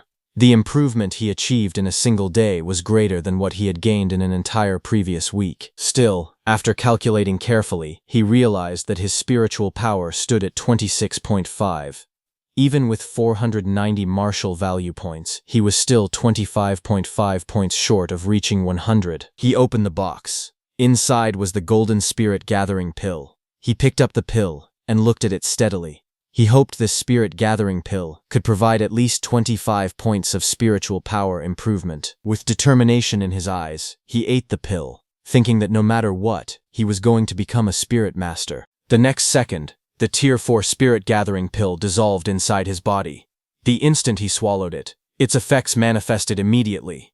A surge of vibrant green energy burst forth from within him. Spiritual power radiated outward as streams of luminous energy flowed through his meridians, converging at his core. The energy spiraled steadily, filling his entire body with warmth and vitality. Su Hong felt the exhausted nerves throughout his body gradually relax. A deep sense of comfort spread from within, soothing every part of him. As the energy continued to circulate, his mind became astonishingly clear. His senses sharpened, allowing him to perceive everything around him with perfect clarity. The spiritual energy settled smoothly within him, strengthening both his body and mind. Finally, he opened his eyes slowly as a sharp glint flashed across them. After absorbing the effects of the pill, Su Hong quickly checked his system panel. His eyes widened as he saw the results. His spiritual power had risen to 50.5, increasing by a full 24 points. The astonishing improvement left him stunned, making him realize the incredible potency of a Tier 4 spirit gathering pill. Su Hong carefully analyzed the numbers once more. With 50.5 spiritual power and 490 martial value points, his progress had reached 99.5%. He was only 0.5% short of breaking through. Thinking about it, he sighed inwardly. If he had known earlier, he would have hunted one more ferocious beast to obtain the remaining 5 martial value points needed for the breakthrough. A faint sense of regret crossed his face, but it quickly faded. Calmly leaning back on his bed, he accepted the situation. Since he could only collect martial value again tomorrow, there was nothing more to do for now. Closing his eyes, Su Hong decided to rest for the night. Meanwhile, at the training camp warehouse, rows of hunters gathered inside the vast hall. Weapons lined the walls, and the atmosphere buzzed with quiet discussion as the trainees held documents in their hands. Among the crowd, a group of men recognized someone familiar. One of them spoke with surprise, asking why Bu Jingfeng, who had been cultivating at Martial Dao University, had also been summoned there. Another man echoed the question with curiosity, wondering why Bu Jingfeng was serving alongside them like everyone else, despite his status among the geniuses. Bu Jingfeng scoffed arrogantly, his lips curling into a disdainful smirk. He declared that if he were still in high school, those so-called geniuses would not even be qualified to serve as his sparring partners. Nearby, several hunters laughed loudly as they examined the documents in their hands. One of them remarked confidently that the trainee under his supervision, Wang Tiantuo, possessed a vitality score as high as 340 points. He mockingly asked whether such a level had even been attainable back in their own days. Another man joined in the laughter, boasting proudly that the trainee he was responsible for also had vitality exceeding 300. Another guy added with confidence that his trainee was even a spirit master, implying that the strength of such a prodigy required no further explanation. Hearing this, Bu Jingfeng could not help but feel surprised. He questioned how the trainees under their charge could all be so powerful, while the one assigned to him was only at the Tier 1 initial stage with a vitality value of 123. As he spoke, he stared at the document in his hand. It contained Su Hong's profile, an 18-year-old student from Star City No. 1 High School. The report detailed that Su Hong was at the Tier 1 initial stage with a vitality value of 123. The others looked at the document in disbelief. One of them questioned how such a seemingly insignificant trainee could have been assigned to him. Another insisted that Bu Jingfeng's strength was the highest among all martial artists who had arrived that day, even superior to the three of them. They wondered aloud whether Grandmaster Qin had made a mistake by arranging a Tier 1 initial stage trainee for a sneak attack against another of the same level. At that moment, footsteps echoed through the hall. The murmuring ceased instantly as Grandmaster Qin entered, accompanied by 2 of his attendants. With calm authority, Grandmaster Qin affirmed their doubts, saying this was right. Bu Jingfeng stood before Grandmaster Qin, with visible frustration. He complained that the arrangement was insulting, claiming that assigning him such an opponent was nothing more than giving him a piece of trash at the Tier 1 initial stage. But Grandmaster Qin looked at him calmly and explained that Su Hong was not as simple as he appeared. Despite having a vitality of only 123 points, his combat power was strong enough to rival that of a Tier 1 high-stage martial artist. Hearing this, the surrounding hunters were stunned. They could hardly believe that someone with such low vitality could possess strength equal to a high-stage martial artist. Shock filled their expressions as they wondered what kind of monster Su Hong truly was. Grandmaster Qin continued, revealing that part of Su Hong's intelligence was classified and therefore not included in the files they had received. He assured them that once he exchanged blows with Su Hong, he would naturally understand his true abilities. Still dissatisfied, Bao Jingfeng lowered his head and protested. He explained that his own vitality was nearly 500 points, and he was on the verge of breaking through to become a Tier 2 martial artist. Yet he was being ordered to bully a junior with only 123 vitality points, which he found utterly unreasonable. Grandmaster Qin's expression hardened. He sternly ordered him to stop complaining and fight as instructed. With decisive authority, he struck Bu Jingfeng lightly on the head, reminding him to go all out. He emphasized that it would be best if he defeated Su Hong so thoroughly that Su Hong would begin to doubt his own life. Hearing this, Bu Jingfeng hesitated before asking cautiously whether Grandmaster Qin held a grudge against the trainee. He warned that if he crippled Su Hong during the fight, he would not take responsibility. A sinister smile slowly spread across Grandmaster Qin's face. He coldly replied that Bu Jingfeng should beat Su Hong without restraint. Not only would he bear no blame if Su Hong were crippled, but he would also be rewarded for it. Bu Jingfeng felt a chill run down his spine, terrified by the Grandmaster's cruel smile. To him, Su Hong seemed pitiful, unaware of the brutal challenge that awaited him. A cold command echoed through the night as Grandmaster Qin ordered everyone to stop wasting time and begin the operation immediately. In the next instant, all those hunters, now wearing masks, launched forward with explosive speed, their movements slicing through the air as they descended toward their target. The scene shifted to a quiet training city under the night sky, where faint lights glowed from buildings scattered across the skyline. The calm atmosphere was suddenly shattered as the hunters stormed into action. Inside a building corridor, one of the masked hunters struck swiftly, while another attacker advanced relentlessly with a weapon in hand. From inside, voices rang out in alarm. Someone shouted, demanding to know who they were, while another voice declared that it was a sneak attack. Amid the chaos, a frightened voice pleaded desperately, asking if he could at least put on some underwear before the assault continued. Awakened by the commotion, Su Hong jolted upright in his bed. Shock filled his eyes as he realized that it was a sneak attack. The next second, he turned his gaze toward his door. Deep slashes suddenly tore across its surface. Bu Jingfeng, wearing a mask, broke through the door and jumped inside, gripping a weapon glowing with a fierce purple aura.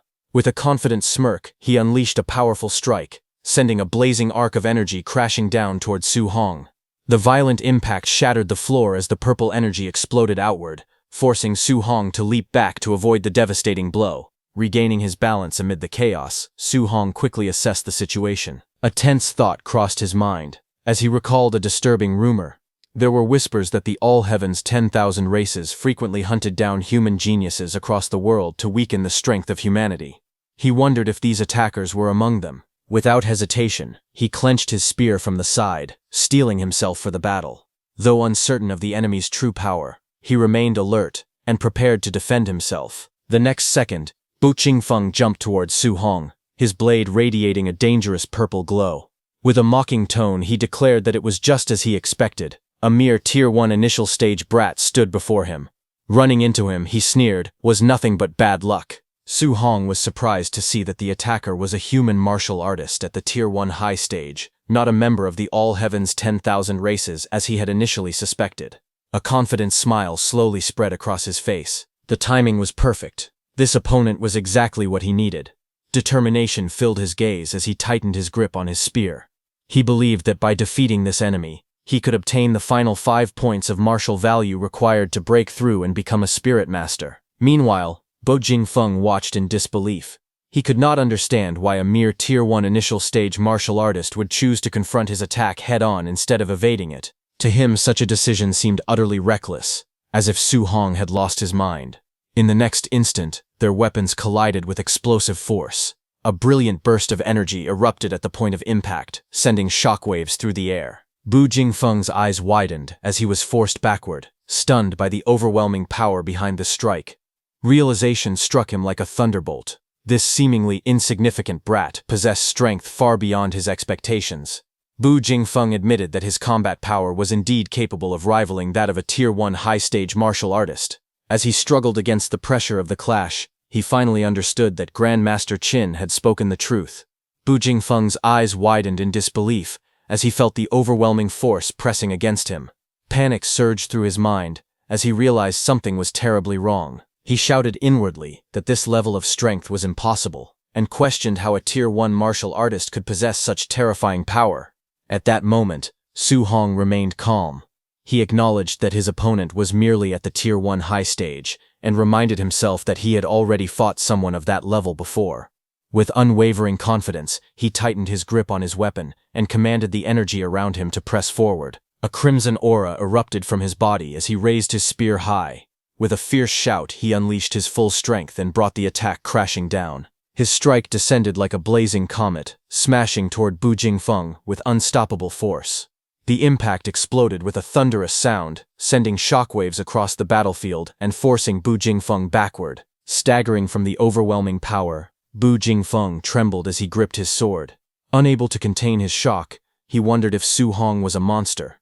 Bu Jingfeng decided to now get serious, as purple flames covered his blade. He steadied himself, gripping his glowing weapon.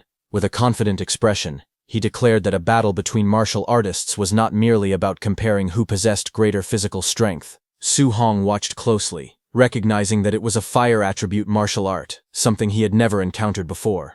So he also activated his lightning attribute martial arts. Without hesitation, Bu Jingfeng unleashed his power. Purple flames surged violently, forming a blazing arc that tore through the air. With a mocking grin, he challenged Su Hong, questioning how he intended to withstand a B-rank martial art. With a thunderous roar, he executed his technique, Flame Slash, sending a massive wave of blazing power crashing towards Su Hong. Facing the incoming attack, Su Hong remained calm.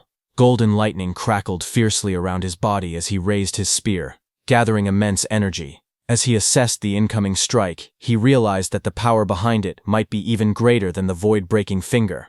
A technique also ranked at B level. The clash of power erupted violently as the two attacks collided mid-air. Purple flames and golden lightning struck against each other, releasing a blinding burst of energy that illuminated the battlefield. The impact exploded outward with overwhelming force, sending shockwaves in every direction and shattering the ground beneath them. Amid the swirling dust and debris, Su Hong descended calmly from the air, smoke curling around him as the battlefield fell silent. Standing in front of Bu Jingfeng, he held his spear firmly, his expression composed and unwavering. Bu Jingfeng stared in shock, sweat running down his face as he struggled to comprehend what had just happened. He realized that Su Hong had not used any martial arts at all. Instead, he had blocked his B-rank fire attribute martial art, using only thunder externalization. The realization struck him deeply, filling his mind with disbelief. Bu Jingfeng clenched his fists as he acknowledged the terrifying talent before him. It was no wonder Grandmaster Qin had instructed him to go all out. This opponent was far stronger than he had anticipated. Then, with a faint hint of mockery in his tone, Bu Jingfeng remarked that it was truly a pity that Su Hong still did not know any thunder attribute spear techniques. Otherwise, he would not have been defeated so easily. Hearing this, Su Hong smiled, golden lightning crackling around his spear as he spoke with quiet confidence. He admitted that it was true. He did not know any thunder attribute spear techniques. However, what if he said this on top of it? Just as he said that, blazing crimson flames erupted from his spear as lightning wrapped around it, merging together. The fusion of lightning and fire ignited violently, surrounding his body in a brilliant aura. Flames roared along the length of the spear, while arcs of thunder crackled fiercely, intertwining into a single devastating power. But Jingfeng watched in disbelief, asking how this was possible. Shock and fear spread across his face as his eyes widened. He realized that this was attribute fusion. The reason Bu Jingfeng was so shocked upon seeing Su Hong's attribute fusion was because it was a principle understood by every martial artist that attributes repel each other. Both Su Hong and Bu Jingfeng stood facing one another inside the damaged room, as Su Hong held his spear blazing with fire and streaks of lightning crackling. Across from him, Bu Jingfeng tightened his grip on his weapon, sweat running down his face. Shock filled his eyes as realization dawned on him. Attribute fusion. The power of thunder and fire. He had always believed it was nothing more than a legend. Just then, lightning flashed across Su Hong's eyes as golden sparks danced in his vision. Without hesitation, he attacked. His spear shot forward in a burst of flame and thunder. Seeing the incoming fast strike, Bu Jingfeng's eyes widened in alarm. He shouted in panic as Su Hong's spear tore through the air toward him. Reacting instantly, he roared out his technique, Flame Slash. Purple flames spiraled around his blade as he swung with full force, unleashing a blazing arc of energy. The two attacks collided violently. Flames and lightning clashed in a blinding explosion of light. Bu Jingfeng wanted to deflect Su Hong's attack, but just as Su Hong's spear touched his sword, thunder crackled violently along the shaft while flames spiraled downward, gathering into a single devastating strike. The fused power of thunder and fire crashed toward Bu Jingfeng like a descending pillar of destruction. Caught in the center of the blast, Bu Jingfeng could only stare in disbelief. He admitted that this power was far too outrageous. Bu Jingfeng groaned in pain as he was blasted away, completely overwhelmed by the fused elemental force. Ripping through the wall, he went flying out of the room. When the dust slowly began to settle, the flame and thunder around Su Hong's spear calmed down. Amid the swirling smoke, Su Hong stood calm and steady as a notification popped up, stating that he had gained 7 martial value. A faint smile appeared on his face as he realized that the martial value required to become a spirit master. He finally had enough. A system panel appeared before him, showing his stats. Su Hong's vitality was 135, spirit was 50. His guidance techniques. Thunder guidance technique was at level 4. Extinguishing heaven guidance technique was also at level 4. Water marsh guidance technique was at level 3. Origin earth guidance technique was at level 3. And spirit wind guidance technique was also at level 3. His martial skills. Flying cry sweeping cloud step was at basic 3%. Startling thunderfinger was at perfect, and raging sea spear technique was also at perfect. His current martial value was 497, but the number increased by 7. On the other hand, a few seconds earlier, outside the trainees' rooms, Grandmaster Qin and Bai Mu stood waiting. Grandmaster Qin looked calm and confident. He remarked that it was about time. In his view, Su Hong should have already been defeated by Bu Jingfeng. He had prepared several sets of arguments to persuade Su Hong to give up cultivating multiple guidance techniques simultaneously. Tonight, he was certain he would correct him. Just then, the rooftop of Su Hong's room exploded outward, as a body was blasted into the air, debris and fragments scattering across the night sky. Both Grandmaster Qin and Bai Mu looked up in shock as the figure came hurtling down at terrifying speed. In the next instant, the body slammed violently into the ground right in front of them, cracking the pavement and sending dust and stone flying everywhere. The fallen man lay sprawled in the rubble, blood trailing from his mouth. His eyes were wide with disbelief, his face twisted in pain. Bai Mu gasped as she recognized that it was Bu Jingfeng. Grandmaster Qin's expression changed instantly as he stared down at the injured Bu Jingfeng. Bai Mu stared ahead in shock, sweat running down her face as the realization struck her. Bu Jingfeng was lying here now, which meant Su Hong had defeated him. Before she could fully process it, violent beams of energy tore through 3 more rooms' rooftops. Covered in golden, blue, and purple light, 3 more figures shot downward like meteors, crashing into the ground with explosive force. The impact shook the surroundings. Grandmaster Qin and Bai Mu stood frozen as those new figures fell beside Bu Jingfeng. Those 3 were hunters who had gone after trainees like him, and now all of them lay there completely defeated. Suddenly a voice came from above. It was Lin Xinghe. With a faint chuckle, he addressed Grandmaster Qin and remarked that next time he should send someone stronger because this opponent had not been enough of a fight. Beside him stood Wang Tiantuo, and Shan Yan floated quietly inside a glowing golden sphere. Just then, Wang Tiantuo noticed that there were 4 hunters lying on the ground instead of the 3 they had defeated. Shan Yan questioned why there was 1 more body. Had someone actually won faster than them? From the rooftop above, Lin Xinghe spoke dismissively, saying that this 4th martial artist must have been too weak and was easily dealt with. Hearing that, sweat rolled down Bai Mu's face, because she knew that Bu Jingfeng was not weak. He was the strongest among the 4. Seeing them, Grandmaster Qin fell into deep thought. He stroked his beard while observing the situation carefully. He reasoned that Wang Tiantuo and Lin Xinghe were both at Tier 1 late stage, and Xiao Yan was a spirit master. For them to win was normal. However, Su Hong was only at Tier 1 initial stage. Yet he had faced a quasi-Tier 2 martial artist and won even faster than Wang Tiantuo and the others. The more he thought about it, the more unsettled he became. He wondered how on earth Su Hong had done it. Was it a top-tier martial skill or a top-tier physique? Before he could continue analyzing, Lin Zhao came running toward them in panic. He shouted that something big had happened. Grandmaster Qin turned slightly and asked calmly if a trainee had been killed by mistake. Without showing any concern, he waved his hand dismissively and remarked that it was no big deal. After all, it was normal for a few people to die. But Lin Zhao rushed forward in panic and shouted that it was Su Hong. He quickly explained that when Su Hong was fighting Bu Jingfeng, he had used a fusion guidance technique. Hearing this, Grandmaster Qin paused slightly and murmured that it was a fusion guidance technique. He admitted that he had been wondering how Su Hong managed to defeat Bu Jingfeng. But the next second, Grandmaster Qin's expression changed.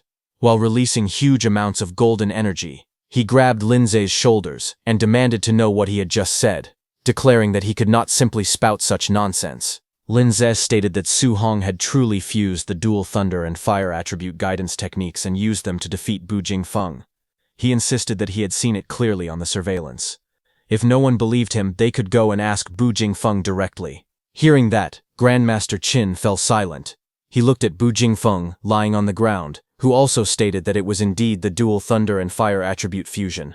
Hearing that, Grandmaster Qin's eyes burned with intensity as he declared that the only genius martial artist of the human race who had ever researched and achieved dual attribute fusion had taken a full 19 years to accomplish it. Yet Su Hong, according to the Star City Association, had been in contact with the 7 guidance techniques for less than a month. The comparison left him deeply shaken. He clenched his fists and called Su Hong a monster, but immediately corrected himself, saying this was not merely a monster. This was a heaven-descended Emperor Star, a true dragon appearing in the world. Beside him, Bai Mu pulled the trembling Lin Zhao backward, as he struggled to steady himself after Grandmaster Qin had shaken him completely. Bai Mu then asked Grandmaster Qin whether attribute fusion was truly that powerful. Could it really allow someone at Tier 1 initial stage to defeat Tier 2 Bu Jingfeng? Grandmaster Qin explained to her that back then, the martial artist who researched attribute fusion had been able to suppress and fight Tier 2 opponents while still at Tier 1. Hearing that, Bai Mu wondered aloud that with such formidable combat power, why it was not widely promoted for cultivation. Although the difficulty was high, what if the fusion succeeded? Grandmaster Qin answered with a grave expression that many people had tried in the past, but they discovered that attribute fusion was not only extremely difficult, it also carried a very high probability of crippling oneself. Even if someone truly succeeded in cultivating it, if they remained stuck at the Tier 1 martial artist realm for their entire life, what use would it be? But Su Hong was different. He had succeeded in fusing them in less than a month. Such comprehension was simply too heaven-defying. Moreover, he possessed 7 attributes simultaneously. If he were to fuse them all, Grandmaster Qin wondered with excitement how massive that power would become. Grandmaster Qin imagined the future. He said that if a monster like Su Hong were allowed to grow, he feared that one day Su Hong could stun the great emperors of the 10,000 races with a single move. Hearing this, Lin Zhao told Grandmaster Qin that he was boasting too much, far too much. Bai Mu pointed out that fusing 2 attributes was already extremely difficult. Fusing 7 attributes was nothing but pure fantasy. Grandmaster Qin coughed lightly and told them to forget his brief loss of composure. However, he continued seriously that if Su Hong were allowed to cultivate 7 attributes simultaneously, what if he became stuck while trying to fuse 3 attributes in the future and ended up delaying his breakthrough? If that happened, he, Qin Tianli, would become a sinner of the human race. At that moment, Lin Zhao suddenly remembered something important. He told Grandmaster Qin that Su Hong definitely possessed a special physique. His raw strength had even crushed Bu Jingfeng. Hearing that, Grandmaster Qin's expression changed instantly, and he demanded to know why such an important matter had not been mentioned earlier. They analyzed the situation carefully. Bai Mu said that Su Hong only had 120 points of vitality, yet he had crushed Bu Jingfeng, who possessed nearly 500 vitality. Lin Zhao said that the vitality difference was almost 4 times. Such strength amplification even surpassed Wang Tiantuo's barbarian god body. Hearing all that, Grandmaster Qin concluded that Su Hong's physique might also be a heaven-defying existence. After a moment of thought, he made a decision. They would organize a martial arts competition the next day. He wanted to comprehensively test Su Hong's combat power and vitality value. He ordered that Wang Tintuo's group of 3 be brought out to spar with Su Hong. With a serious expression, he stated that he wanted to see what kind of scene would unfold when a monster like Su Hong faced the strongest geniuses of the training camp. On the other hand, a massive hole was left behind in Su Hong's room. Broken concrete and shattered stones surrounded the opening as cold night air drifted inside. Inside the ruined room, Su Hong sat quietly on the floor at the center of the destruction. While outside, Grandmaster Qin was talking with others.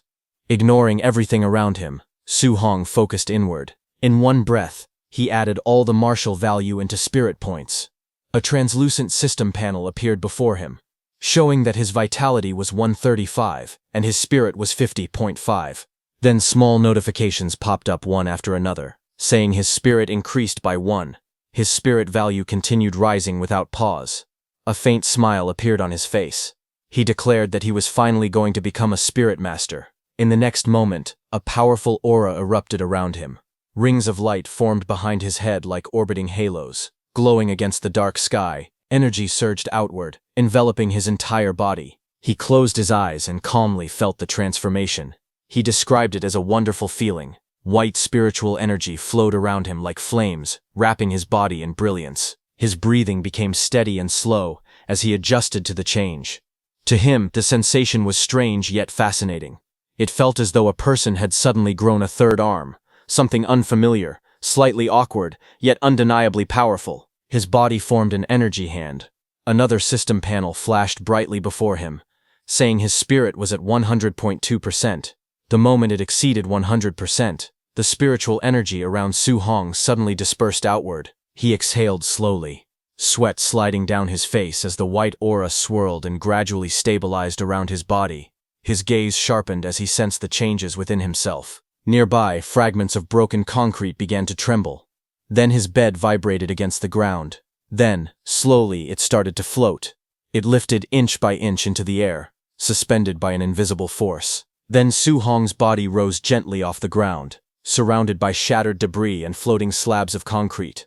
The white spiritual aura enveloped him completely, making him appear almost radiant in the ruined room. Su Hong realized it was done. He could now walk on air and use telekinesis to attack, just like Xiao Yan. A satisfied expression crossed his face. He thought about Xiao Yan's A-rank spirit martial art and concluded that he must learn it as well. He also set his sights on Wang Tiantuo's offensive A-rank martial art. The scene shifted to the next morning.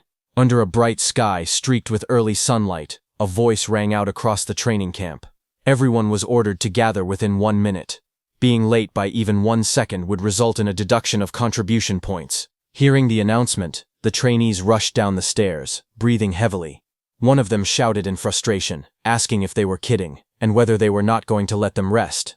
Another complained loudly that yesterday had already been the camp entry assessment, weight-bearing training, and even a night raid. Their faces were filled with exhaustion and anger as they ran. One boy shouted that this training camp was simply too outrageous. The scene shifted to the courtyard. All the trainees stood gathered in formation under the morning sky. An instructor stood calmly on a raised platform in front of them. Su Hong had also arrived and adjusted his sleeve quietly while standing among the crowd, watching without saying anything. The instructor looked around at everyone and said that it was very good. Not a single person was late. He then added that he had originally thought many of them would be beaten so badly that they would not even be able to get up. Smiling slightly, he remarked that it was as expected of geniuses. Suddenly, a trainee stepped forward and raised his hand. He complained that he could have won against the Night Raider martial artist the previous night, but the opponent had launched a sneak attack. He continued angrily, saying that the raider had not even let him put on his underpants and had deliberately aimed for his crotch. That, he insisted, was the real reason he lost. Hearing that, the instructor looked at the complaining trainee with faint anger. He asked whether, if the one sneaking up on him the previous night had been an assassin from the All Heaven's 10,000 races, he would have asked them to wait for him to put on his underpants as well. Hearing that, the trainee froze, unsure how to respond, and laughter erupted from the crowd. One of the trainees slung an arm over the embarrassed man's shoulder and joked that from now on, they would call him Bro Underpants.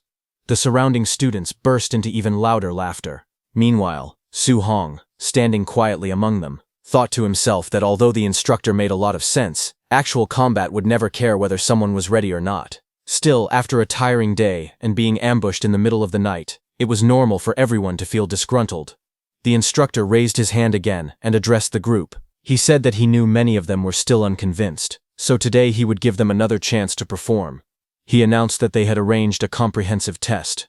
Whether it was vitality, combat power, spirit, strength, or speed, the system would test everything. He continued by saying that after the test, there would be an actual combat ranking.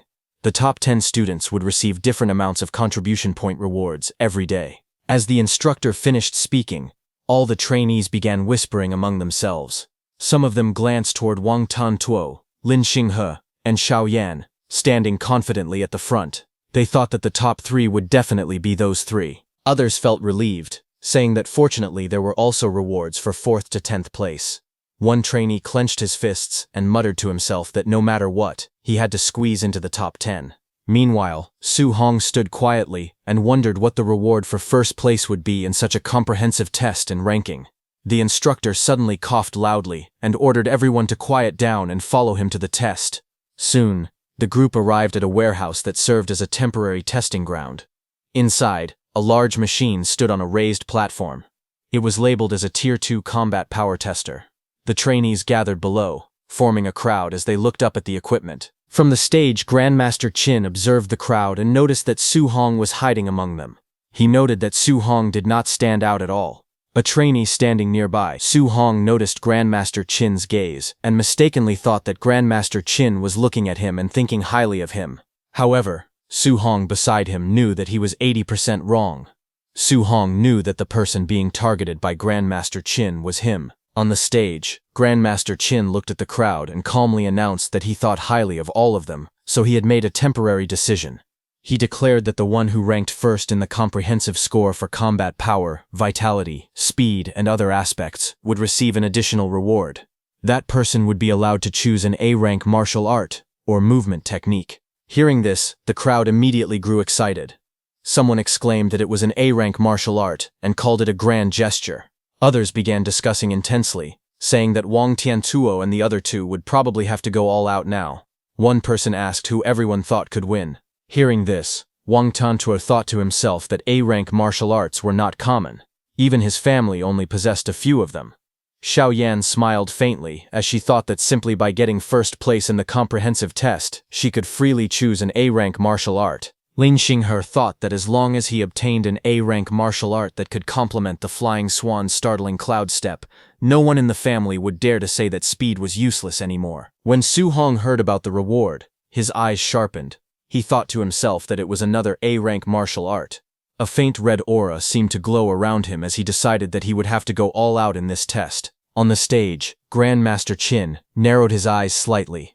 He wanted to see just how strong the true strength of this monster-like, talented Su Hong really was. Soon, he began calling names. He ordered Lin Xinghe to go first. Second would be Xiao Yan. Third would be Wang Tiantuo. The crowd immediately reacted. Some whispered that the test was starting off explosively right away. Others said that with those 3 testing first, who would even dare to test next? Many began wondering who the 4th person would be, thinking that whoever it was would definitely be sweating bullets. Then Grandmaster Qin calmly announced the next name. 4th, Su Hong. The crowd instantly turned their heads in surprise. Su Hong stood among them, a bead of sweat sliding down his face. He calmly thought that, as expected, this Grandmaster Qin had his eyes on him. Whispers spread through the crowd. Someone questioned whether Su Hong was not the one who had come last during the camp entry assessment. Su Hong's classmate Chen Shen shook his head and sighed, saying that Su Hong was truly too unlucky. Li Tu placed a hand on Su Hong's shoulder and asked if he had offended Grandmaster Qin. The crowd murmured among themselves. They said that putting the 3 strongest first and then the weakest would make the contrast even stronger. It was too stimulating. Someone guessed that Grandmaster Qin probably wanted to use this method to motivate the weaker students, hoping they would learn from shame and become braver. Amid the whispers, those 2 trainees who had seen Su Hong's strength let out a quiet laugh and said that they would all be dumbfounded later. Then, on the stage, the instructor reminded everyone that they would test physical body combat power first, and then martial skill combat power. A large combat power tester stood in the center of the arena. Lin Xinghe stepped forward calmly. He thought that the combat power tester was not his strong point. Without hesitation, he dashed forward and threw a powerful punch. His fist struck the machine with explosive force. The impact caused sparks to fly as the number on the screen rapidly increased to 4113. The crowd was instantly shocked. Someone shouted that it was over 4,000 and that this punch was thrown without using any martial skills. People stared in disbelief. They could not believe that Lin Xinghe had called this his weak point. However, someone commented that compared to his terrifying speed in the movement technique room, his physical combat power was indeed his weak point. But Su Hong knew that since Lin Xinghe could cultivate an A-rank movement technique, his physical body would definitely not be bad either. His lips curved slightly into a faint smile.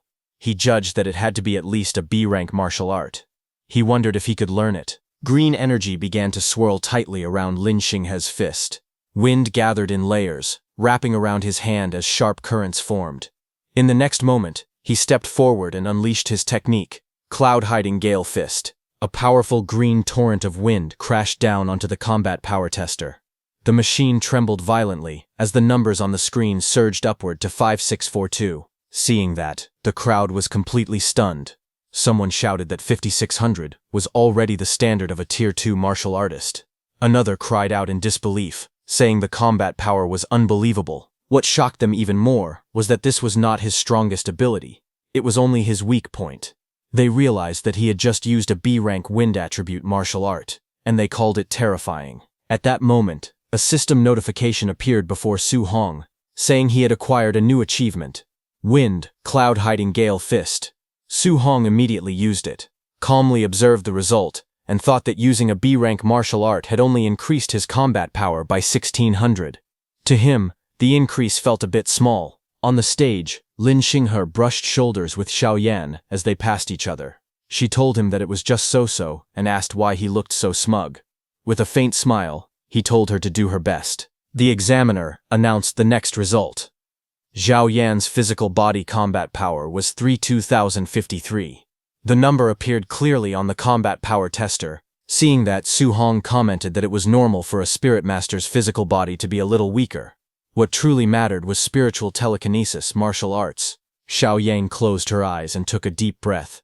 A golden light suddenly ignited around her body.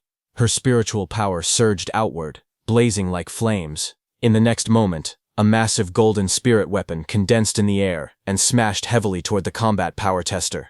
The entire machine shook under the impact. At that instant, a notification appeared before Su Hong, saying he had acquired a new martial art, Spirit Weapon Condensation Art. Seeing this, a faint smile appeared on his face. He thought to himself that this training camp was simply amazing. With excitement in his eyes, he wondered how many martial skills he could still learn today. Golden energy surged and rapidly condensed, forming a massive glowing spirit weapon in mid-air. The brilliant construct pulsed with power as it fully materialized. With a sharp motion, Xiao Yan swung her arm downward. The enormous golden spirit weapon followed her command and slammed fiercely into the combat power tester. The impact was explosive, sending shockwaves and sparks in all directions as the machine trembled violently under the force. Moments later, a blue holographic display appeared, showing the number 5942. Seeing that, the crowd erupted in shock and excitement. Many stared wide-eyed at the result, stunned by the overwhelming power.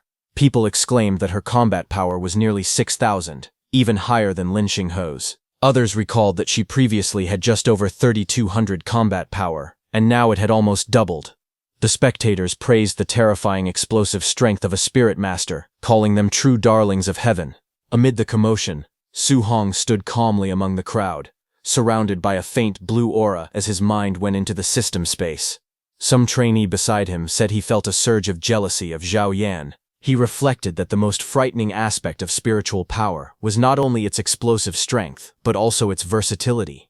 It could be used to walk in the air and control objects, making it extremely valuable in real combat with countless practical applications. On the other hand, in the system space, golden spiritual energy surged violently around Su Hong, spiraling upward as he raised a single finger toward the sky. The power gathered rapidly, forming a massive, radiant construct above him as the surrounding air trembled with intensity. But the next second, the condensed spiritual construct instantly dispersed, scattering into countless golden particles that faded into the air. Su Hong breathed heavily in exhaustion. He understood that the weapon condensation art could materialize not only weapons but almost anything, tables, chairs, benches, and even ferocious beasts, by using spiritual power. However, the more solid and realistic the condensed object became, the more spiritual power it consumed. After evaluating his current strength, Su Hong concluded that his spiritual power level was still insufficient to master the technique immediately. Beads of sweat formed on his face as he acknowledged the difficulty. Returning to reality, he decided that he would learn it gradually in the future. For now, his attention shifted to the next participant, Wang Tiantuo, whose martial art he was eager to see. Soon, an announcement rang out. It was Wang Tiantuo's turn. The crowd's excitement surged as Wang Tiantuo walked forward with a powerful and imposing presence. Spectators eagerly discussed his reputation, stating that he possessed the barbarian god body, a physique known for its terrifying strength. With such overwhelming physical power, he held an absolute advantage in combat power and was widely expected to secure first place. As anticipation filled the arena, many declared with confidence that the true god of combat power had arrived. Su Hong stood among the crowd, calmly observing the scene ahead. As he watched Wang Tiantuo prepare for his turn, he wondered how much of a difference there was compared to his own overlord body. Wang Tiantuo stepped forward confidently, his eyes sharp and filled with determination. Raising his fist, he declared that everyone should watch closely, because this punch would show the gap between him and them. Power surged around his arm as he launched himself forward and delivered a devastating punch to the combat power testing machine. The impact exploded outward with a thunderous force, sending shockwaves rippling through the arena. The audience was instantly stunned. Some shouted in disbelief, questioning whether what they had just seen was real. Others exclaimed that it was unbelievable.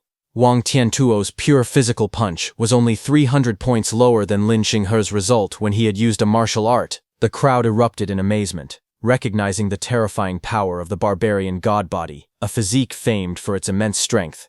Amid the lingering dust and shockwaves, Grandmaster Qin and Lin Ze observed the scene from a distance. Grandmaster Qin remarked that it was very good. Hearing this praise, Wang Tiantuo respectfully cupped his fists and thanked Grandmaster Qin. With unwavering confidence, he then announced that he would use a martial art next, preparing to demonstrate even greater power. As Wang Tiantuo prepared to unleash his next move, Su Hong grew excited, realizing that Wang Tiantuo's offensive A-rank martial art was finally about to be revealed. He watched calmly from the side with a faint smile. At the center of the arena, energy began to gather around Wang Tiantuo's arm. White, flame-like power surged and crackled, wrapping tightly around his hand as his aura intensified.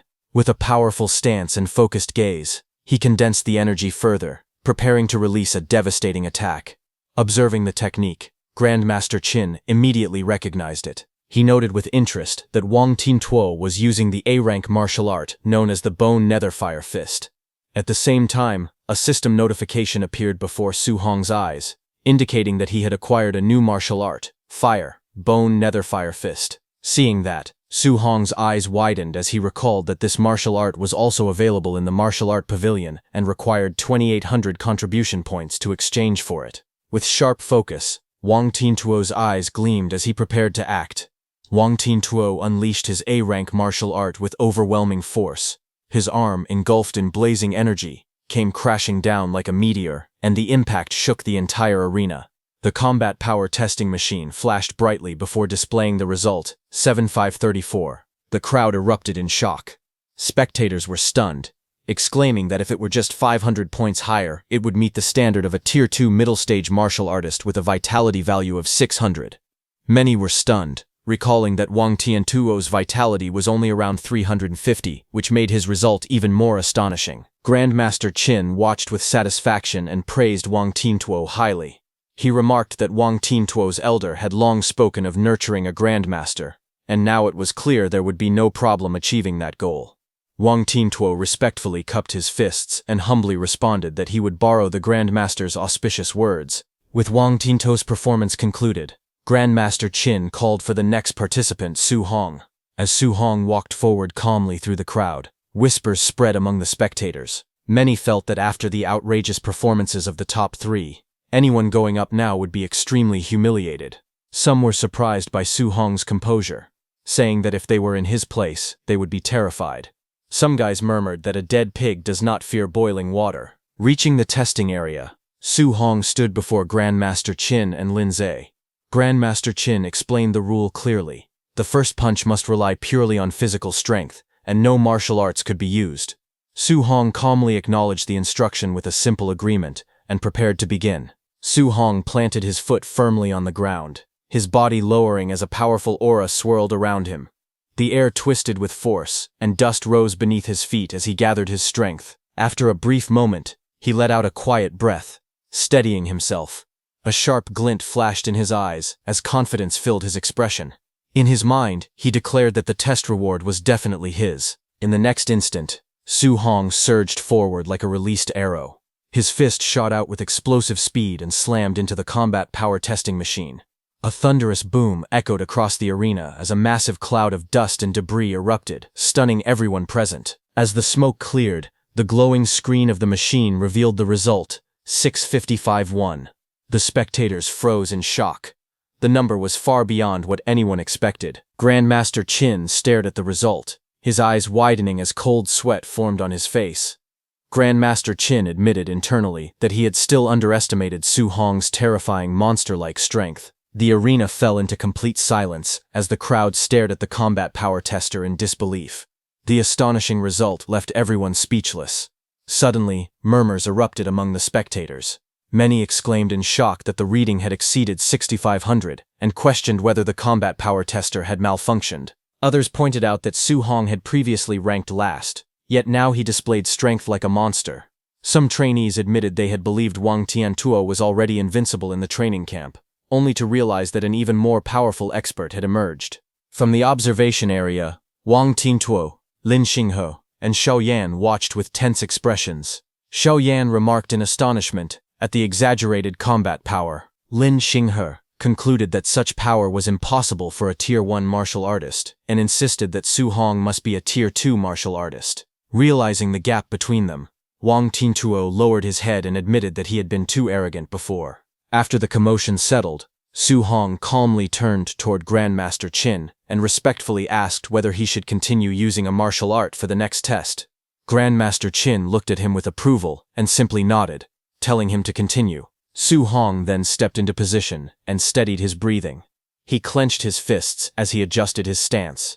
In the next moment, his mind went into the system space as he started learning his new martial art technique. A system-like interface appeared, displaying his new martial arts learning percentages that steadily increased: 1%, 4%, 6%, 9%, 14%, and 23%. Su Hong stood calmly as a cold, blue flame-like aura surged around his body. The system displayed rising progress percentages. As the power continued to build, he realized that the bone netherfire fist suited him perfectly. He noted that learning it was even faster than mastering the flying swan startling cloud step, which was also an A-rank martial art. Watching from the observation area, Grandmaster Qin wondered how high Su Hong's combat power would rise once he used a martial art. Lin Zhe then reminded Grandmaster Qin that Su Hong came from an ordinary family, suggesting that the rank of his martial art should not be high. However, Grandmaster Qin calmly observed Su Hong and stated that in his current state, what he was executing was definitely not a low-level martial art. At that moment, the system interface completed its process. The display showed that his bone netherfire fist learning had reached 100%. Now he had learned the bone netherfire fist at the basic level. A sharp glint flashed in Su Hong's eyes as his mastery was finalized. Blue netherfire gathered around his fist as he stood firmly in the arena. Shocked voices rang out from the crowd as someone recognized the technique, exclaiming that it was Wang Tiantuo's bone netherfire fist. The spectators were stunned and questioned how Su Hong could know it as well. Without hesitation, Su Hong stepped forward and unleashed the technique. As his aura surged and power condensed into his strike, he wondered how powerful an A-rank offensive martial art was. With netherfire blazing around his arm, Su Hong drove forward to deliver the attack. Su Hong's blazing strike slammed into the combat power tester with explosive force. A shockwave burst outward, sending dust and debris flying across the arena as the machine trembled under the impact. The spectators were forced to shield their faces from the powerful gust. Amid the swirling dust, shocked voices rang out.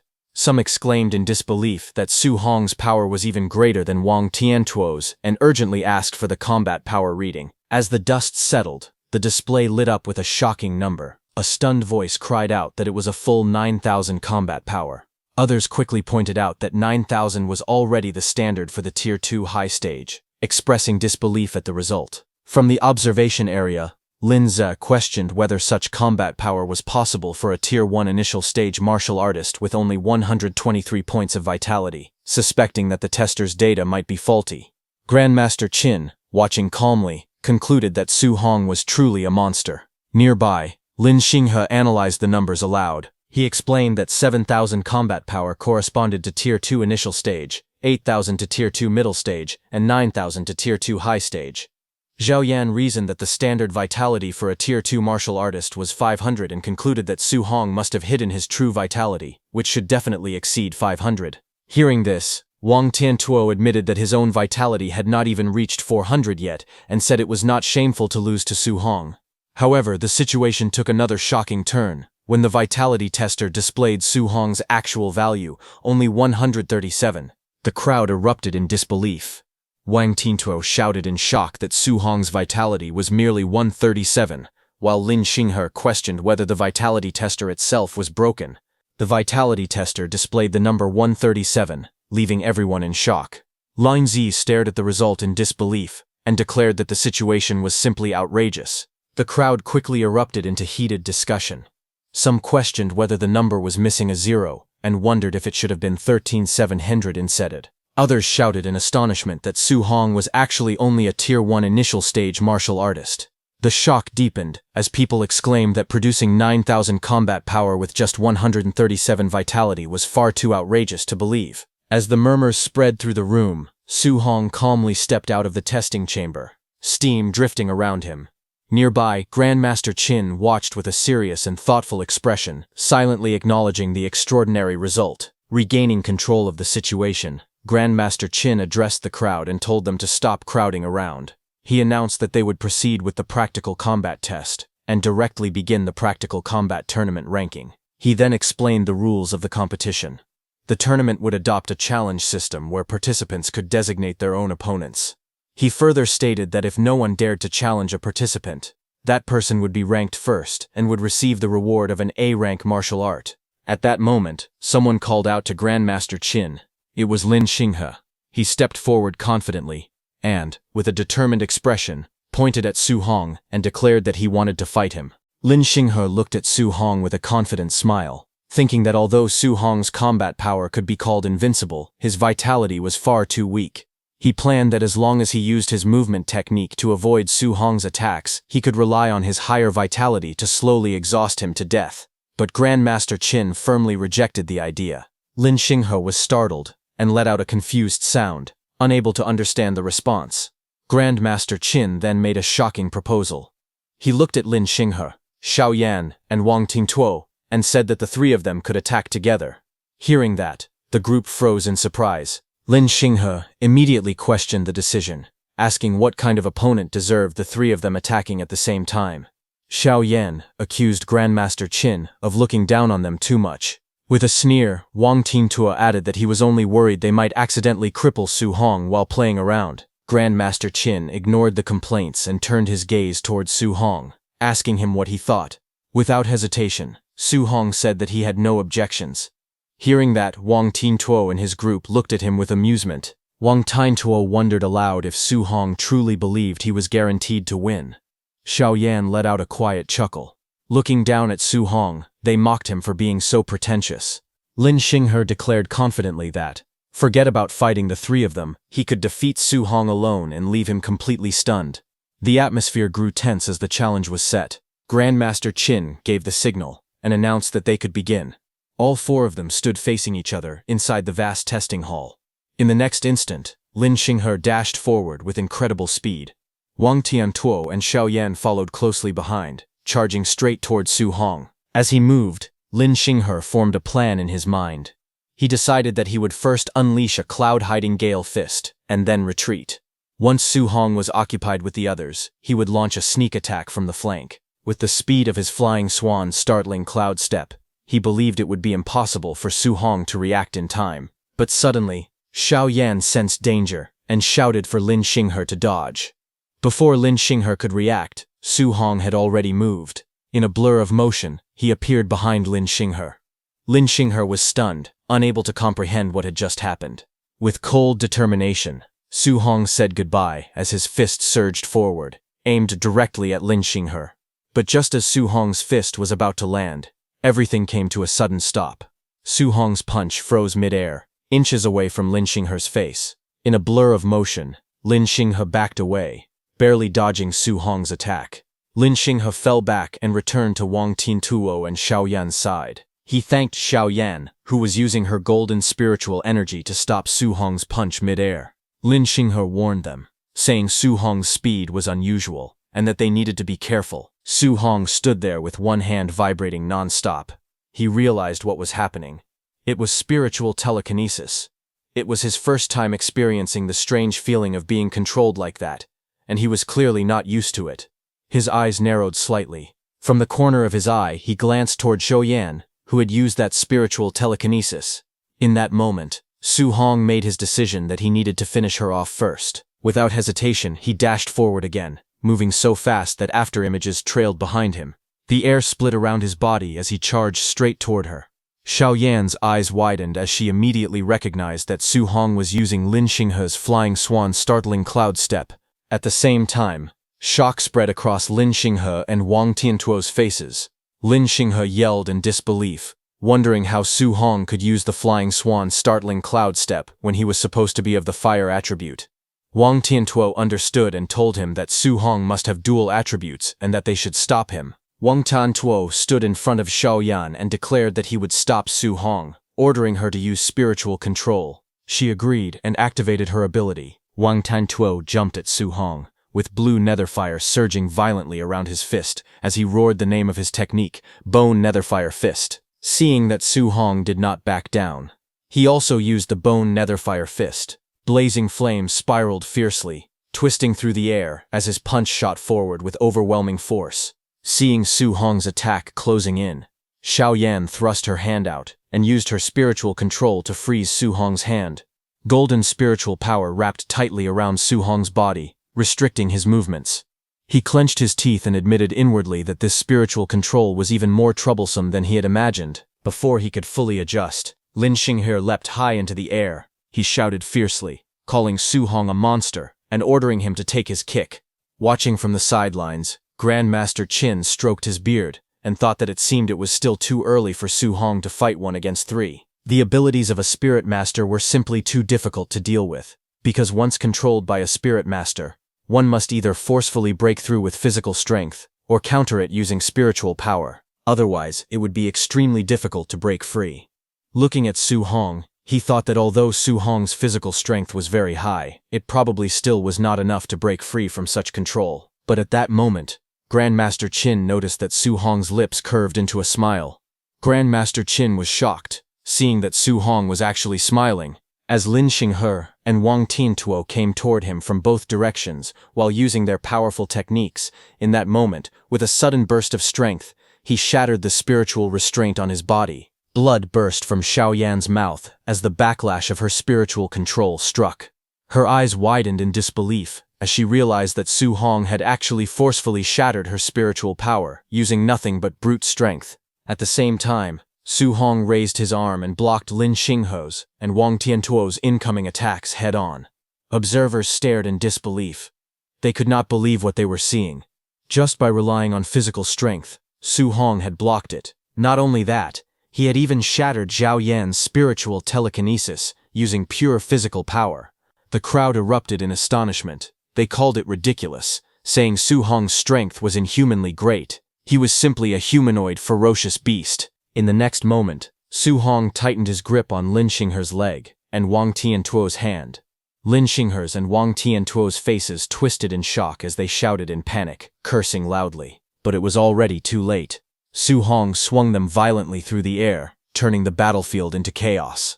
Su Hong's eyes glowed coldly as he tightened his grip further. In the next instant, he smashed Lin Xinghe and Wang Tiantuo straight into the ground. The impact echoed loudly across the arena. The floor cracked open as their bodies slammed down headfirst. Dust and debris burst into the air. Pinned against the shattered tiles, Wang Tiantuo gritted his teeth and cursed, while blood spilled from Lin Xinghe's mouth as the force of the blow shook his entire body. Around them, the crowd stood frozen in shock. They stared at the brutal scene unfolding before their eyes. Someone muttered in disbelief that it was too savage, but Su Hong did not stop.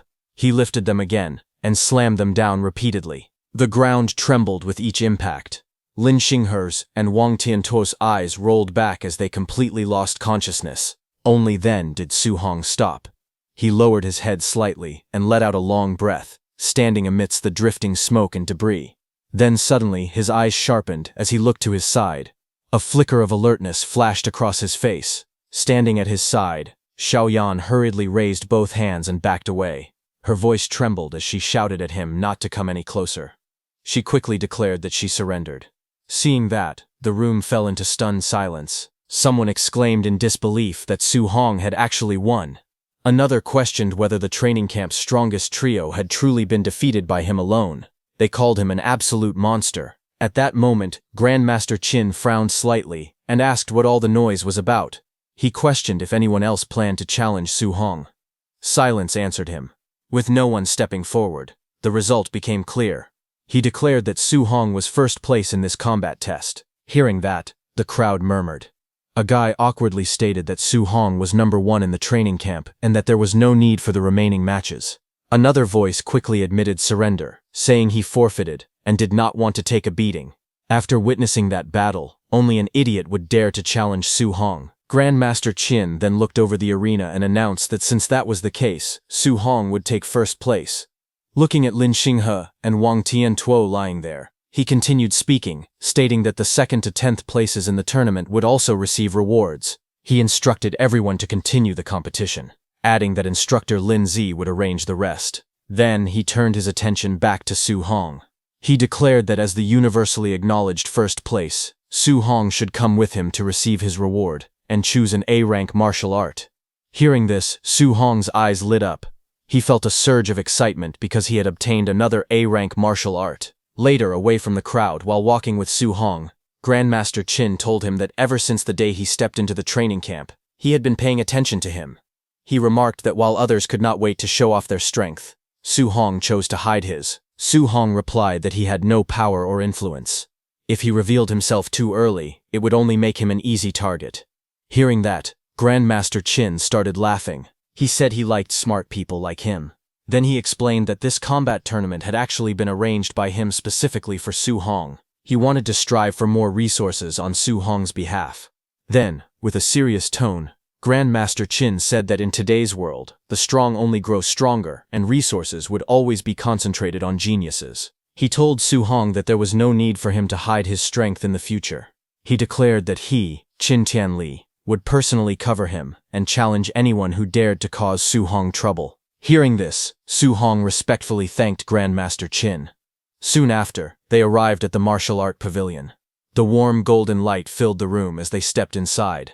A staff member immediately greeted Grandmaster Qin with respect. Grandmaster Qin instructed the staff member to bring the list of martial arts. He then told Su Hong to look carefully and choose well, adding that he should ask if there was anything he did not understand. Su Hong asked Grandmaster Qin what kind of martial art he thought would be better for him to choose at that moment. Grandmaster Qin looked at him and asked what martial arts he already knew. Su Hong started listing them. He said he knew Bone Netherfire Fist, Flying Swan Startling Cloud Step, Cloud Hiding Gale Fist, and Void Breaking Finger. The rest were of lower rank. Hearing that, Grandmaster Qin was surprised. He stated that he did not even have Flying Swan Startling Cloud Step and Cloud Hiding Gale Fist in his martial art pavilion. He asked if Su Hong had learned them simply by watching Lin Xinghe use them once. Su Hong only responded with a quiet sound. Hearing that, Grandmaster Qin fell silent. Inwardly, he admitted the truth that Su Hong was truly a monster. That staff member looked at Su Hong with surprise. She wondered who he was, thinking that Grandmaster Qin had actually brought him personally to choose a martial art. Grandmaster Qin calmly explained that Su Hong already had an offensive martial art and a movement technique. He said that Su Hong could now learn a control-type martial art, and pointed out that this one was not bad. He introduced it as Flame Cage, an A-rank martial art. He explained that it condensed fire spiritual chi into a flame cage to trap and solidify enemies. Grandmaster Qin continued explaining. He said that offensive martial arts only required attaching spiritual chi to weapons or the body. However, control-type martial arts required spiritual chi to leave the body, something most Tier 2 martial artists could not achieve. He reminded Su Hong that he was currently only at the Tier 1 initial stage. Logically speaking, he should not recommend it. But with Su Hong's talent, he believed he should be able to learn it. Grandmaster Qin then said that he had learned this martial art before. He offered to demonstrate it first, so Su Hong could decide whether to choose it or not. Hearing that, Su Hong respectfully thanked him. Grandmaster Qin raised his hand as spiritual chi gathered between his fingers. A small flame suddenly appeared, glowing brightly as it formed in the air. Grandmaster Qin told Su Hong not to think that control-type martial arts were inferior to offensive martial arts. He explained that their usefulness in battle was immense. As he spoke, flames surged outward and formed a blazing cage in the air. The fiery cage burned intensely, radiating powerful heat. Grandmaster Qin told Su Hong that the first step was to trap the enemy inside the flame cage. Then, after trapping them, one could launch an attack. He created a fire bow and arrows and aimed at the cage. He stated that by doing so, it would be possible to achieve a one-hit kill. He shot, and the fiery energy gathered and exploded downward with tremendous force. After the demonstration, Grandmaster Qin looked at Su Hong and explained further. He said that maintaining the flame cage while launching an attack at the same time was currently impossible for Su Hong. Even for him back then, he had only mastered it after becoming a Tier 3 martial artist. Hearing this, Su Hong shook his head. He said that since even Grandmaster Qin considered it so difficult, he would choose something else. He stated that he no longer wanted a control-type martial art. Grandmaster Qin looked slightly surprised and asked if he was giving up so quickly. Inwardly, he reflected that geniuses were usually arrogant. Yet a monster like Su Hong actually listened to advice. He thought that Su Hong's future was limitless. But on the other hand, a system notification appeared before Su Hong, telling him that he had acquired a new skill. Fire, flame cage. Su Hong gave a faint smile because he had already obtained this martial art. He then politely asked Grandmaster Qin to help him look for another martial art instead. Grandmaster Qin looked at him and explained that he already possessed an offensive martial art and a movement technique. For now, a control-type martial art was not suitable for him. He suggested that Su Hong should consider learning a defensive martial art next. After flipping through the book, Grandmaster Qin pointed at one technique and stated that this martial art was definitely suitable for him. It was an A-rank Earth attribute technique called Thick Earth Armor. He explained that it condensed battle armor on the body's surface using Earth spiritual chi, providing extremely high defense. Su Hong thought to himself that with his physical body combined with this defensive martial art, the effect would certainly not be bad. He nodded and agreed that he would listen to Grandmaster Qin. Suddenly, Grandmaster Qin remembered something and asked about Su Hong's special physique. Su Hong answered that his special physique was the Overlord body. Saying that, Su Hong thought inwardly that the Overlord body possessed the greatest strength among the 3,000 physiques.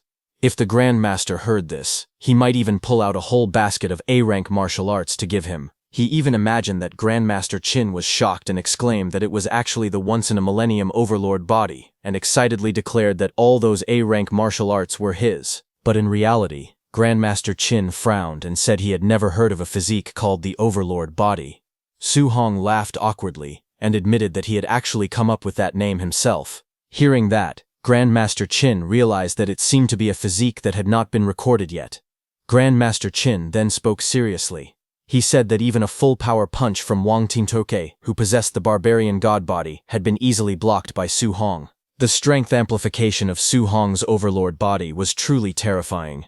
He added that he had never seen the strength of a Tier 1 martial artist reach such a level. Just then, his phone rang with a funny ringtone. Su Hong was surprised to hear that. Grandmaster Qin answered it and asked what the matter was, saying that he was still busy. On the other end, he was informed that the contribution point statistics backend showed that when Su Hong was fighting earlier, he seemed to still be wearing a weight vest. Grandmaster Qin was stunned. He immediately turned to Su Hong and asked whether he had really been wearing a weight vest while fighting Wang Tiantuo and the other two. Su Hong replied that if he had taken off the vest to fight those three, wouldn't he have been unable to get the contribution points? Hearing this, Grandmaster Qin was shaken. Sweat formed on his forehead as he tried to calm himself. He told himself to stay calm because Su Hong was a monster, and he should not view him with a normal mindset. Grandmaster Qin told Su Hong to stop obsessing over those contribution points. He explained that as long as Su Hong successfully challenged the training camp later, there would be plenty of martial art rewards. He urged him to hurry up and take off the weight vest. Su Hong agreed and took out his weight vest. The staff member stepped forward and said she would help him. She told him to take it off and give it to her, and she would send it back to the warehouse. Before handing it over, Su Hong told her that it was a bit heavy. With a proud expression, she declared that she was the Martial Art Pavilion Administrator, a dignified Tier 2 martial artist. However, the moment she took the vest, her expression changed. She froze in shock. Before she could react, the weight vest that Su Hong gave her dropped onto the ground from her hands. Its impact was thunderous. The floor cracked and shattered under the weight. Startled, the staff member asked how many kilograms the vest weighed. Su Hong answered that it weighed 5 tons. Hearing this, Grandmaster Qin was stunned. He thought to himself that Su Hong had been carrying a 5-ton weight at the Tier 1 initial stage. Not only that, he had even defeated 3 Tier 1 late-stage geniuses while wearing it. The realization left him speechless. Grandmaster Qin wrapped an arm around Su Hong's shoulders and called him a little monster. He said that he actually had an A-rank martial art that he wanted to give him. Su Hong looked up and asked what martial art it was. Grandmaster Qin reminded him that he used a spear. He added that Grandmaster Zhang Lin of Yang City also used a spear. He explained that Zhang Lin possessed an A-rank thunder spear art. Its power was considered extremely strong even among A-rank martial arts. Grandmaster Qin then proposed an idea. He said he would take Su Hong to arrange a battle with Zhang Lin's student and help him trick Zhang Lin out of his martial art. Su Hong hesitated and said that did not sound very nice. Grandmaster Qin immediately replied that Zhang Lin had been mocking Star City's training camp, calling it full of trash. He declared that he had to mock him back. After that, Grandmaster Qin told Su Hong to go back and prepare first. They would head to Yang City early the next morning. Su Hong agreed. Later that night, the lights of a student's building glowed under the quiet sky as Su Hong returned to his room.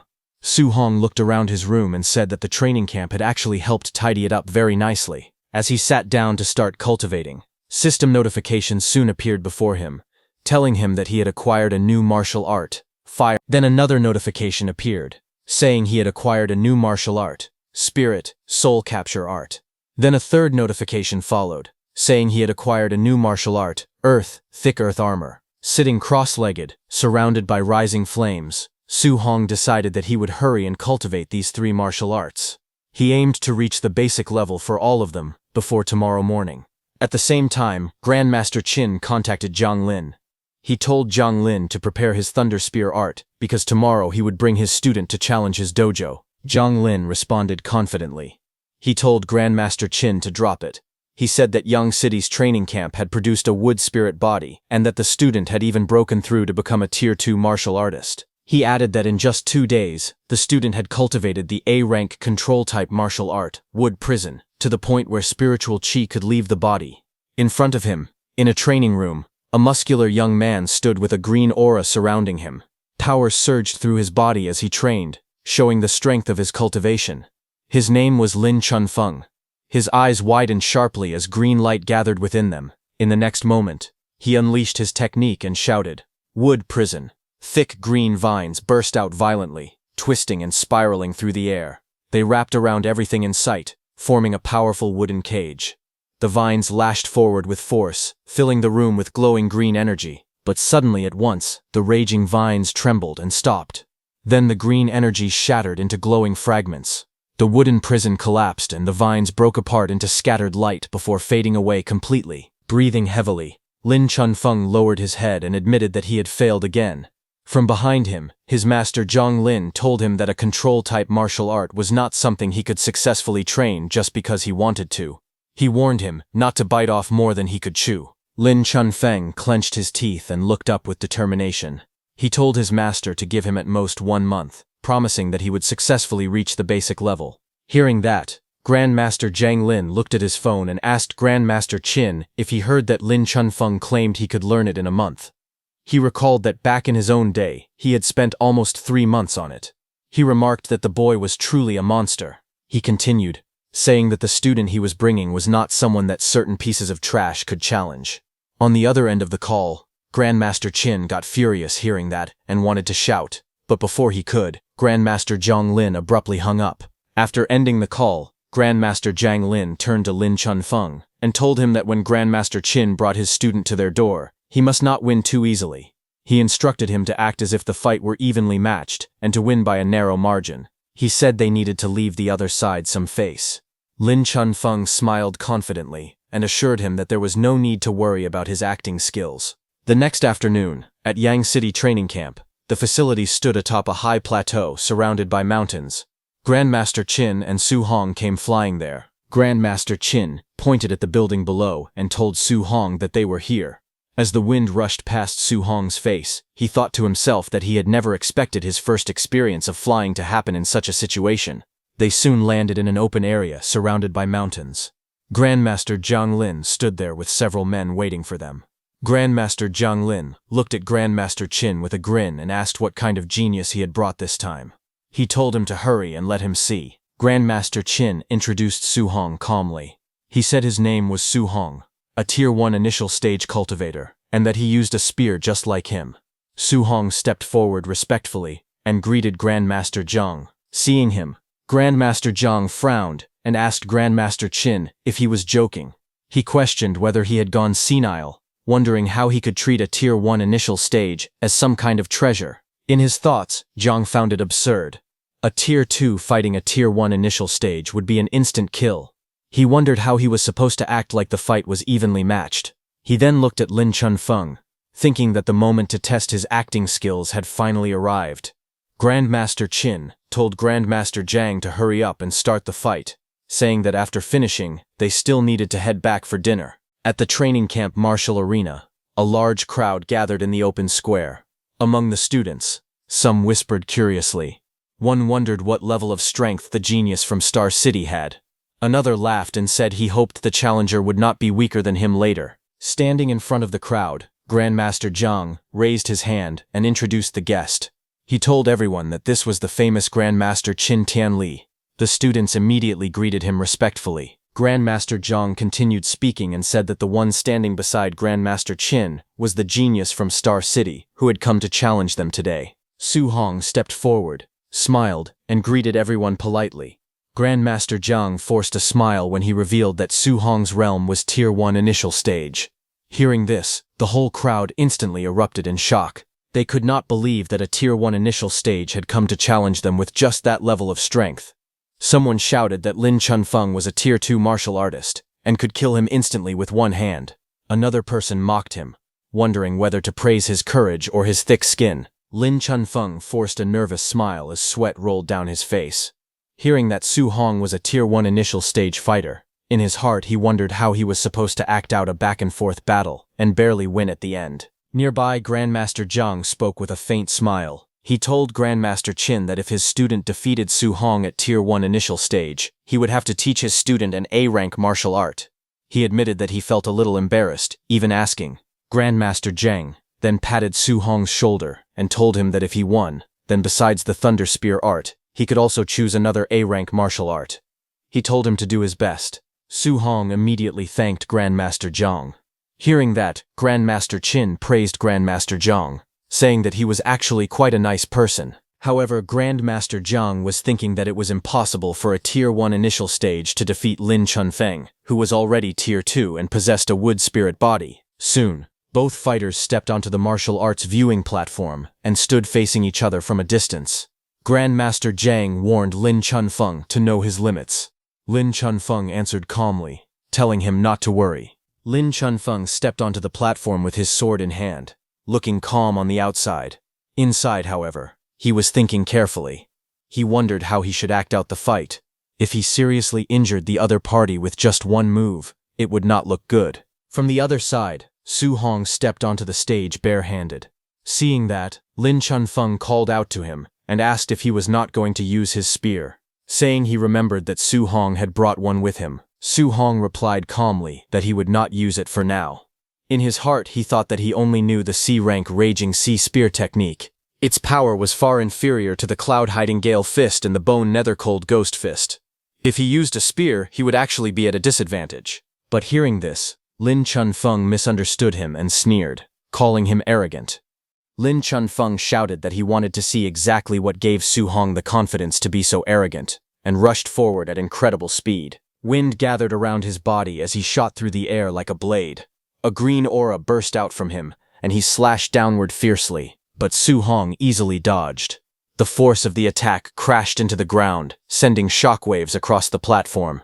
Using his flying swan startles the cloud's footwork, Su Hong moved with incredible speed and went behind Lin Chunfeng. Seeing that, Lin Chunfeng was shocked, realizing that Su Hong actually knew an A-rank wind attribute movement technique. Watching that move, a smile appeared on Lin Chunfeng's face.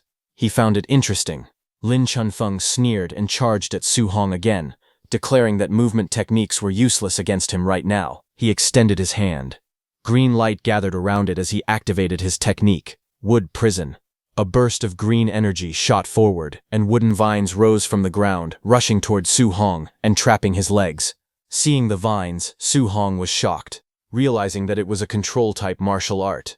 He remembered Grandmaster Qin telling him that control-type martial arts were very hard to practice.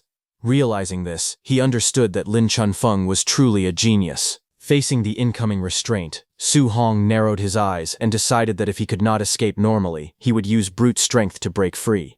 But before Su Hong could do anything, something unexpected happened. The green vines started disappearing. Su Hong blinked in confusion.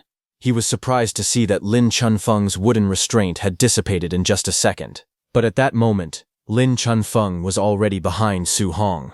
He leapt into the air with his weapon raised high. With a fierce expression, he declared that being able to hold his opponent down for a moment was enough. He swung down with full force, aiming to finish the attack. Below him, Su Hong remained calm. His eyes sharpened as he watched the strike descend. In the next instant, green energy gathered around his fist. Power surged outward as he clenched his hand tightly. With a sudden burst of speed, he threw a punch. The air around his fist twisted as green energy spiraled violently. His body moved forward with unstoppable momentum. Seeing this, Lin Chunfeng's eyes widened in shock. He realized that the punch was far too fast. Before he could chop down with his weapon, the strike would arrive first, and hit him instead. Sweat ran down his face as he quickly made a decision. Shouting desperately, he activated his technique, Wood Escape. Wooden energy erupted in front of him, forming a protective barrier as he tried to block the incoming punch. Su Hong's punch slammed directly into the wooden defense. With a loud crash, the green barrier shattered under the force of his strike. Splinters and fragments exploded outward as the impact tore through the wood. Lin Chunfeng was blasted backward, thrown into the air by the overwhelming power. The shockwave spread in a wide circle, shaking the surroundings. Gritting his teeth, Lin Chunfeng stared in disbelief. He could not help but think that Su Hong's strength was ridiculous. The spectators watching the fight were completely stunned. One of them muttered in shock, asking what the hell had just happened. Another exclaimed that the shattered technique had been an A-rank defensive martial art, executed by a Tier 2 martial artist. They realized that the strength of this Tier 1 initial stage fighter was probably greater than that of a ferocious beast. In the seating area, Grandmaster Qin laughed loudly and asked Grandmaster Jiang how it was. Grandmaster Jiang replied calmly that having just great strength would not be enough to defeat Lin Chunfeng. He told him to watch carefully. In the arena, as Lin Chunfeng was sent flying backward, Su Hong charged at him with explosive speed. In the blink of an eye, Su Hong suddenly appeared and delivered a powerful kick. The force of the strike tore through the air and cut Lin Chunfeng in two, but then he disappeared. Watching closely, Su Hong realized the truth. It was actually an afterimage. Before he could fully react, Lin Chunfeng appeared behind him and attacked with a powerful strike, saying that Su Hong was not the only one who knew an A-rank movement technique. Green light erupted as Lin Chunfeng countered with his technique, but Su Hong moved fast and dodged his strike again. Lin Chunfeng's attack hit the ground with a violent explosion, sending debris and cracks across the ground. Smoke and dust filled the surroundings as the shockwave faded. Breathing heavily, Lin Chunfeng told Su Hong to give up, saying that for a Tier 1 initial stage fighter to push him to this extent, he was already strong enough. He added honestly that if they were in the same tier, he would be inferior to him. But suddenly, Su Hong raised his hand toward Lin Chunfeng. Lin Chunfeng stared at him in confusion, but suddenly his eyes widened as a thought crossed his mind. Could Su Hong also know? But it was already too late. Su Hong smiled as flames began to gather around his palm, burning fiercely. In the next instant, a massive pillar of fire erupted upward, forming a blazing structure around Lin Chunfeng. Surrounded by roaring flames, Lin Chunfeng trembled and shouted in shock. He instantly recognized that it was a control-type martial art. His heart pounded as he realized the truth. A mere Tier 1 initial stage martial artist had actually learned a control-type martial art. Sweat rolled down his face as he tried to calm himself. He told himself that it did not matter. Su Hong would not be able to maintain it for long. All he had to do was wait for the flames to collapse on their own. Not far away, Grandmaster Qin and Grandmaster Jiang watched in disbelief. Grandmaster Jiang exclaimed in shock that it was the flame cage. He could not believe that Su Hong had mastered the flame cage at the Tier 1 middle stage. He turned to Grandmaster Qin, telling him that his student was simply too ridiculous. When Grandmaster Jiang saw Grandmaster Qin's expression, he asked why he looked so shocked. Wasn't this the very martial art he taught Su Hong? Grandmaster Qin hesitated awkwardly and tried to respond, stumbling over his words. Grandmaster Jiang suddenly realized something and shouted in disbelief. He pointed out that Su Hong was supposed to have a wind attribute. He demanded to know where this fire attribute had come from. Grandmaster Qin coughed and replied that it was simply multiple attributes. He asked whether there was really a need to be so shocked about it. But Grandmaster Jiang frowned and said that if that was the case, why had the flame cage not collapsed yet? Grandmaster Qin told him to look carefully at Su Hong's hand. There was a white flame there. On the battlefield while Lin Chunfeng stood inside the blazing flame cage, Su Hong stood in front of him as white flames rose on his hand. Sweat dripped down Lin Chunfeng's face as he forced out a strained smile. He could not believe what he was seeing. He asked whether Su Hong could really maintain the flame cage and attack at the same time. He admitted that even a Tier 3 martial artist would find something like that difficult to do. Su Hong said bingo and raised his fist, blue flames swirling around it. Su Hong charged at Lin Chunfeng with blue energy swirling around his fist as the flame cage continued burning fiercely around him. Seeing the incoming attack, Lin Chunfeng gritted his teeth and reacted quickly. He activated his technique, Wood Escape, forming a wooden barrier to block Su Hong's attack. But Su Hong's fist crashed forward with unstoppable force. The impact struck hard against Lin Chunfeng's body. A sharp sound echoed as the blow landed. Blood spurted from Lin Chunfeng's mouth, and his eyes widened in shock. Wooden fragments exploded into the air as he was driven backward by Su Hong's strike. Through clenched teeth, he cursed bitterly, saying this was simply too ridiculous. Su Hong's strike connected cleanly, and Lin Chunfeng's body bent backward from the force, fragments of wood and debris scattering through the air. A sharp cry escaped his mouth. Blood sprayed from his lips as he was sent flying. He gritted his teeth in pain, letting out another strained sound as he hit the flame cage behind him. Fire roared upward, surrounding his entire body. Lin Chunfeng slowly turned his shoulder, flames swirling violently around his back. Then glowing green energy began to spread across his wounds. His heal and recover immediately started. Bright green light pulsed as the damaged flesh visibly regenerated. With sweat rolling down his face, he clenched both fists, flames blazing higher behind him. He smirked confidently and declared not to underestimate the healing power of a Tier 2 martial artist's wood spirit body. Su Hong narrowed his eyes as he looked at Lin Chunfeng and muttered to himself that it was a wood spirit body, a special physique with incredibly strong recovery power. But then his gaze sharpened. He thought that if one punch was not enough, then he would throw a few more. Without hesitation, he launched himself forward, his fist cutting through the blazing flames. He declared that he did not believe Lin Chunfeng could keep recovering forever. His punches rained down one after another, crashing through the fire with explosive force.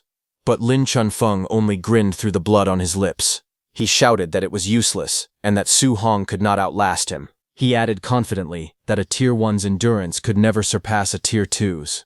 Green spiritual energy swirled around his body as he raised his hand.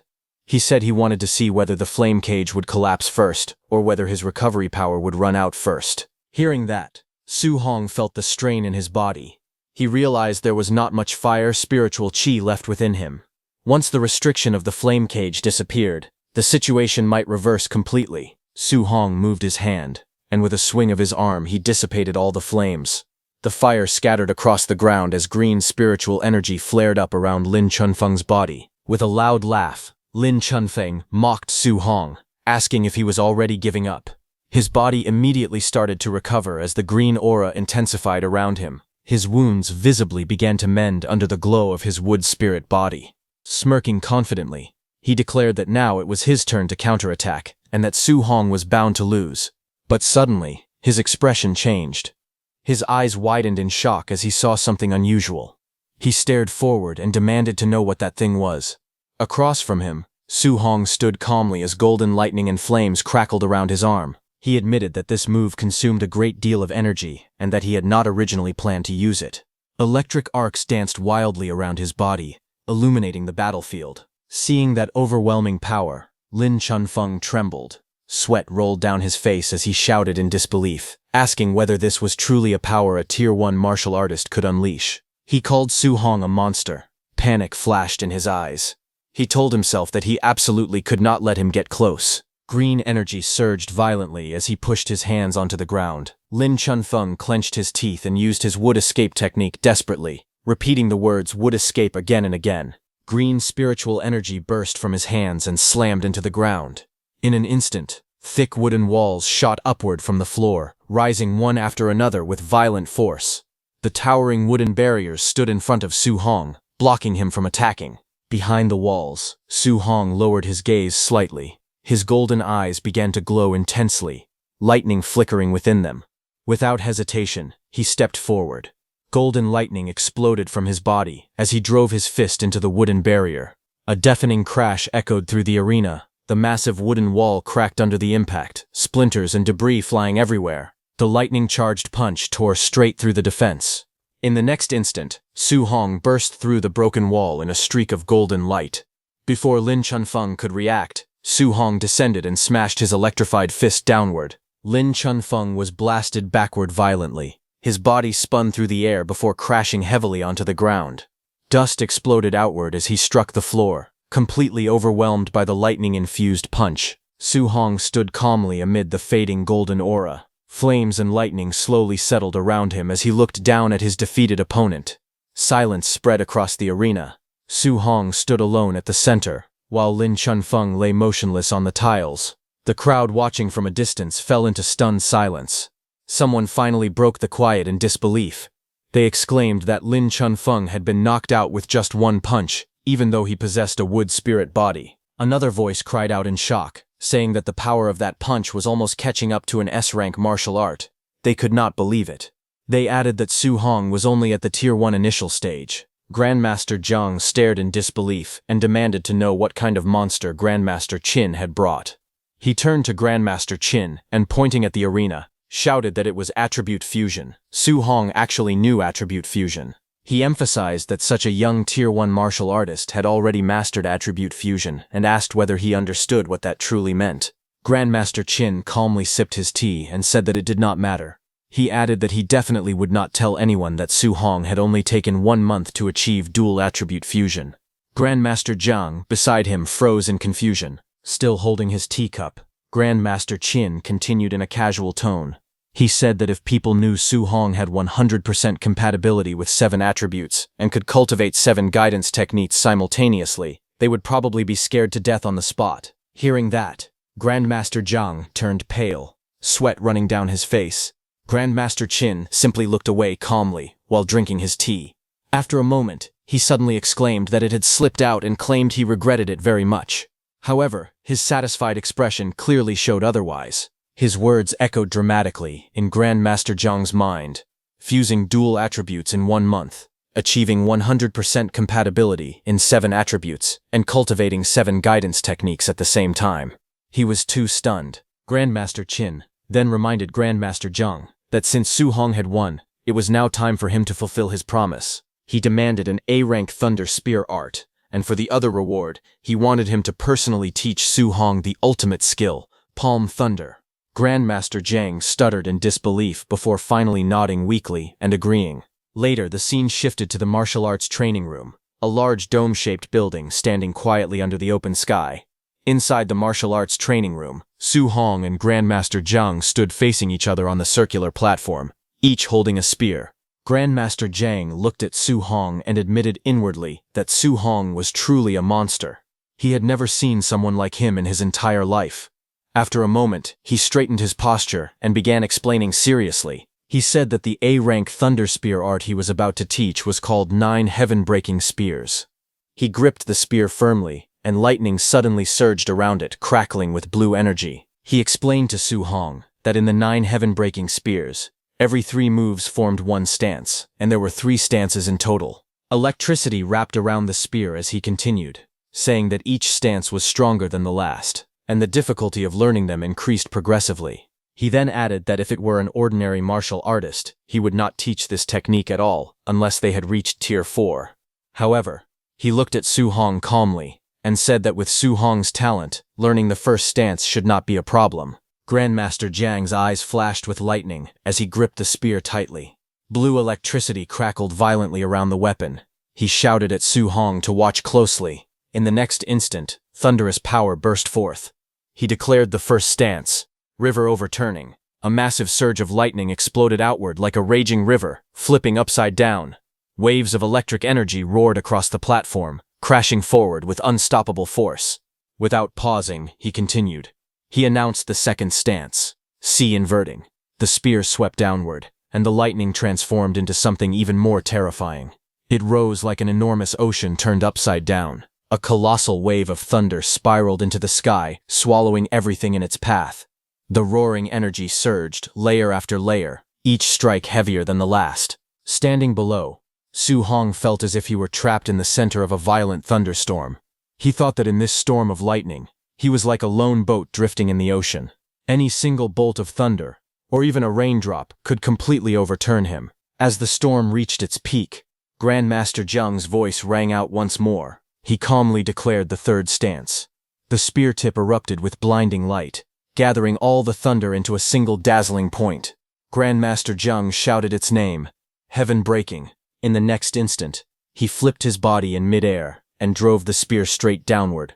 Thunder roared violently as the spear pierced toward the ground like a bolt falling from the heavens. The impact did not explode wildly. Instead, the gathered lightning spiraled outward, forming enormous twisting tornadoes of electric energy. The storm churned and rotated fiercely, filling the entire training room with terrifying pressure. Su Hong watched the raging vortex carefully. He realized that Grandmaster Jiang had clearly held back on that final spear strike so as not to destroy the room. Even so, the residual power of the move still whipped up a horrifying tornado. Facing such overwhelming strength, Su Hong admitted inwardly that he was like an ant standing before the instructor right now, but his eyes remained steady. He silently declared that in the future, he would also possess such combat power. Gradually, the thunderstorm subsided. The violent winds calmed, and the lightning scattered into faint sparks across the circular platform. Grandmaster Jiang lowered his spear and looked at Su Hong calmly. He threw a manual at Su Hong and explained that this was the full demonstration of the 9 heaven-breaking spears. He told Su Hong to practice it himself first, and if there was anything he did not understand, he could ask at any time. Su Hong respectfully thanked Grandmaster Jiang. Grandmaster Jiang smiled faintly and told him there was no need for thanks. He said he was only honoring the bet between them. He then added that once Su Hong had mastered the first stance, he would teach him a second martial art called Palm Thunder. Grandmaster Jiang explained that although the power of the 9 heaven-breaking spears was considered extremely strong compared to Palm Thunder, it still fell far short. Hearing this, Su Hong was surprised. He wondered if Palm Thunder was even more powerful than the 9 heaven-breaking spears. Holding the manual in his hand, he felt a surge of determination. He told himself that he needed to hurry and learn this spear art. Grandmaster Jiang then mentioned that he still had matters to discuss with Grandmaster Qin. He said he would return later to check on Su Hong's practice. With that, he prepared to leave, leaving Su Hong alone to begin his training. Then, 1 hour later, the training hall stood quiet from the outside as Grandmaster Jiang returned. He pushed the door open and stepped inside. He asked Su Hong if he had figured out the trick yet. Calmly, he told him not to rush, explaining that this technique could not be learned in just a month or two. But before he could say more, a sudden burst of golden lightning erupted from the center of the room. Thunder roared violently as Su Hong launched himself forward, spear in hand. Electric arcs wrapped around the weapon as he struck downward with force. The impact sent shockwaves across the floor, lightning flashing in every direction. Grandmaster Zhang watched from behind as the storm of energy gradually faded. Su Hong stood upright, breathing steadily. He admitted that the 9 heaven-breaking spear art was too difficult. For now, he had only barely reached the beginner level. Then, without hesitation, he looked at Grandmaster Zhang and firmly asked him to teach Palm Thunder next. Grandmaster Zhang wiped the sweat from his face as he forced a smile. In disbelief, he muttered to himself that this was what a monster's talent looked like. A few hours later, outside, the sun was already setting, its golden light reflecting off the glass dome of the training hall as someone was seated on its stairs. It was Grandmaster Zhang, who was staring ahead in a daze. At that moment, Grandmaster Qin approached and asked why he was standing outside, spacing out. He questioned whether he had taught Palm Thunder to Su Hong yet.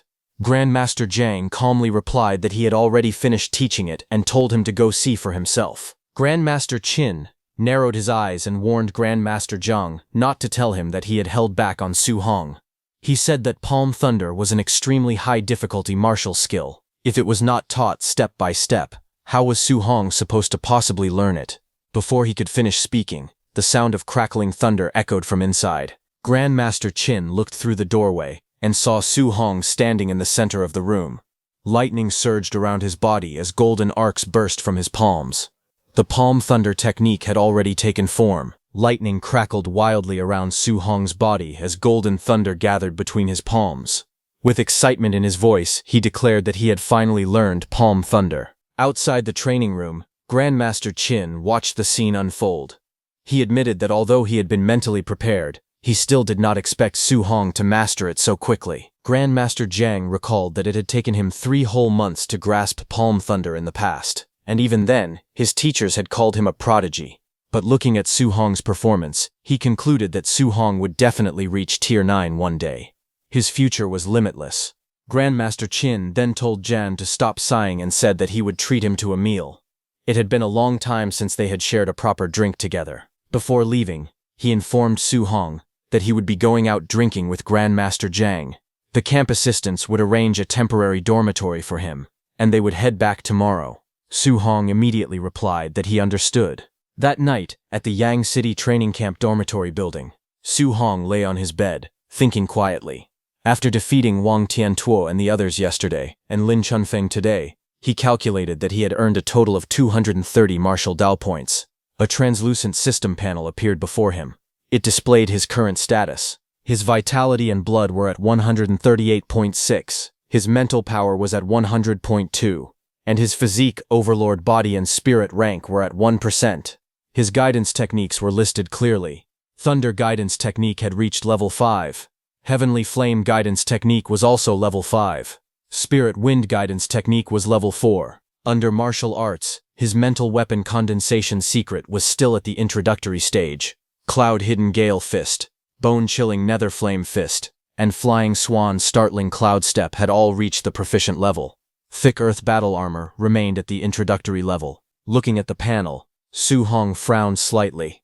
He admitted that his blood energy was still too low. His spirit, physique and martial skills all needed improvement as well. The 230 martial Dao points he had earned were far from enough. He reminded himself that realm was the foundation. Increasing blood energy had to come first. With a focused expression, he began allocating points. The numbers on the panel started rising. Blood energy increased by 0.1. Then another 0.1. Again and again, the value climbed steadily. Even so, Su Hong knew he needed more martial Dao points. But inside the training camp, no one would dare to spar with him anymore. After a moment of thought, he concluded that from now on, he could only grind more fierce beasts in the beast room. At the same time, in a hotel under the moonlit sky, Grandmaster Zhang cursed loudly, calling Grandmaster Qin a bastard. Both of them were drinking at a table as Grandmaster Zhang angrily complained that Grandmaster Qin had tricked him out of 2 A-rank martial skills. Grandmaster Qin told him that he had already said that countless times. While they were talking, suddenly the door behind them burst open as someone rushed inside. He shouted loudly that he had finally found Grandmaster Zhang. He told Grandmaster Zhang that tonight's night raid event was about to begin, and everyone was waiting for his order. Grandmaster Zhang turned his head. He responded that since it was a night raid, they should begin immediately and not go easy on the participants. The messenger quickly relayed the command. announcing that under Grandmaster Zhang's orders, the night raid would begin and they were to drill them hard. However, Grandmaster Qin reminded Grandmaster Zhang that Su Hong was also staying in his dorms tonight. Hearing that, Grandmaster Zhang's expression changed. With a loud smack, he suddenly sobered up. In panic, he shouted for them to postpone the night raid and delay it immediately, but the messenger nervously replied that the word had already been sent out. The night raid had already started. On the other hand, outside under the dark blue night sky, many figures gathered on a mountain hill as the raid unfolded throughout the dormitory area. 2 warriors stood at the corner of the hill, looking down at the dormitory. One of them, Bu Jinglong, who had fought Su Hong before, looked at his companion and asked why he was still participating in night raids despite being a Tier 2 upper stage warrior. The other, Bo Jingfeng, calmly explained that there was a wood spirit body here with extremely strong regeneration and that Grandmaster Zhang had specifically asked him to come. Bo Jingfeng thought of Grandmaster Zhang and spoke helplessly. He said that the wood spirit body was only Tier 2 lower stage and that arranging this felt like bullying kids. Beside him, Bu Jinglong paused slightly. Hearing the mention of a night raid and a wood spirit body, he muttered that it sounded strangely familiar. Bu Jinglong then smirked and teased him. He said he had heard that Bu Jingfeng was reverse killed by some brat during a night raid at Star City's camp. He clicked his tongue and mocked him, saying it was a shame for his big brother's reputation. Bu Jingfeng's face flushed with anger. He immediately defended himself, saying that he had only underestimated Su Hong. If he ran into Su Hong again, he would definitely take him down. Bu Jinglong sneered and reminded him that he was only a near Tier 2 warrior. Beating a Tier 1 lower stage opponent was nothing to be proud of. Bo Jingfeng warned him not to get cocky, adding that wood spirit bodies were troublesome and that he should be careful not to end up eating dirt. Bo Jinglong let out a cold laugh, questioning whether he would really eat dirt. Then Bu Jinglong ordered everyone to put on their masks and follow his command. Immediately, all masked figures rushed forward together. Bu Jinglong shouted for his brothers to charge with him. Under the night sky, chaos erupted around the dorm buildings. Shouts rang out as someone yelled that they were under attack. Cries of pain echoed through the area, followed by angry curses in the darkness. Hearing the loud commotion outside, Su Hong slowly opened his door and looked into the hallway. He wondered if all that noise meant this was a night raid. Before he could think further, chaos erupted in the corridor. A naked boy was sent flying by a masked attacker. He shouted that they had no honor. Another masked figure lunged at Su Hong aggressively, accusing his companions of even missing one of the students. But in the next instant, a powerful punch slammed directly into the attacker's face. The masked man's head snapped back violently as he was struck. Su Hong's punch blasted the attacker into the air and smashed him against the ceiling before sending him crashing down. Dust filled the hallway as the impact echoed through the building. With a cold expression, Su Hong spoke. He said that they did not even bother asking who he was. He was not even part of their training camp. Yet they were attacking him without question. Su Hong looked up in surprise. He paused and questioned to himself if this really was a night raid. The masked attacker hung awkwardly from the cracked ceiling, his body trembling. Su Hong observed carefully and noted that they were all dressed in black outfits and wearing masks. A thought crossed his mind. If he put on their clothes and pretended to be one of the raiders, he could openly beat up students and farm martial Dao points. But then again, that idea felt kind of wrong to him. But Su Hong being Su Hong, he was not going to stop. A few minutes later, in another room, a flustered student shouted angrily, telling the attackers that if they had guts, they should wait until he put some underwear on. The masked raiders laughed and told him not to fight it, advising him to be a good boy and let himself be knocked out. But suddenly, another masked figure appeared and declared that he had his back. The atmosphere instantly grew tense. The first raider coldly announced that this section was his night raid zone and questioned what the other was doing there. Little did he know that the second raider was none other than Su Hong. Su Hong charged forward and punched that raider, sending him flying out of the room. Seeing this, the student was frightened. He stared in shock, asking what was going on. He asked if it was friendly fire. Su Hong then turned to leave. He grinned and declared that it was a jackpot. He proudly announced that he could earn a few hundred points tonight. The half-naked student looked confused and asked if they were not going to hit him. But ignoring that student, down the corridor, Su Hong rushed forward with flames blazing from his hand. Laughing confidently, he said that they were all higher tier, so he could go all out. Without hesitation, he attacked. Bright golden strikes exploded across the hallway as all the raiders and students were hit repeatedly. The victims cried out in pain, shouting and demanding to know why they were hitting them. A raider yelled that they had a mole among them, but it was already too late. Chaos intensified as Su Hong delivered a powerful blow, sending that raider crashing backward. After defeating everyone, Su Hong let out a heavy breath. He said that the first floor had been cleared, and it was time to move up to the second floor. Moments later, the scene shifted to the second floor. Su Hong's powerful golden strike crashed down the corridor, sending masked figures flying in all directions as the impact echoed repeatedly. Blue system panels appeared around him one after another, showing martial Dao points increasing rapidly. +20, +8, +22, +5, +11, +6, +14, +16, and many more. Laughter rang out as Su Hong declared proudly that he was rich. The total kept rising as he ran upstairs. The scene shifted to the third floor. Several masked figures stood together, discussing the situation. One of them said that the student named Lin Chunfeng was a beast, still holding out against Tier 2 upper stage Bu Jinglong. Another added that Lin Chunfeng's regeneration was insane. If the fight dragged on any longer, Bu Jinglong would be the one in danger. Right in front of them, the battle on the third floor intensified. Lin Chunfeng, radiating bright green energy, hovered in the corridor. Opposite him, Bu Jinglong burned with red energy as the two prepared to clash amidst the shattered hallway. But from the side, Su Hong approached them from behind. He looked at the group gathered in the hallway and asked why they were all bunched up there. One of them replied that all the other students had already been taken down. Only that Tier 2 wood spirit body was left.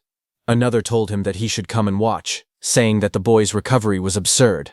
But Su Hong smiled and calmly said there was no need for that. Golden energy began to gather around his fist as flames flickered along his arm. The others noticed his movement and asked what he was doing, but in the next moment he moved. He struck fiercely, saying that he had already gotten a feel for wood spirit bodies. His attack slammed into all the masked fighters, sending them flying. From the side, Bu Jinglong, burning with red energy, shouted, asking why he was hitting his own people. Lin Chunfeng, wrapped in bright green energy, looked at him in confusion. The corridor grew tense as green and red auras flared against each other. Finally, Su Hong unleashed his golden aura and stepped forward confidently, telling them to come at him together. Bu Jinglong, surrounded by red energy, looked at Lin Chunfeng and told him to take a break. He said that after he finished the other guy off, he would deal with him next. Wrapped in blazing red energy, he leaped forward, his fist blazing as he charged straight down towards Su Hong, saying that Night Raiders were only responsible for their own targets. Since he was not following the rules, he would teach him a lesson. Seeing him coming, Su Hong calmly gathered his power. Golden light surged around his arm as he prepared to counter.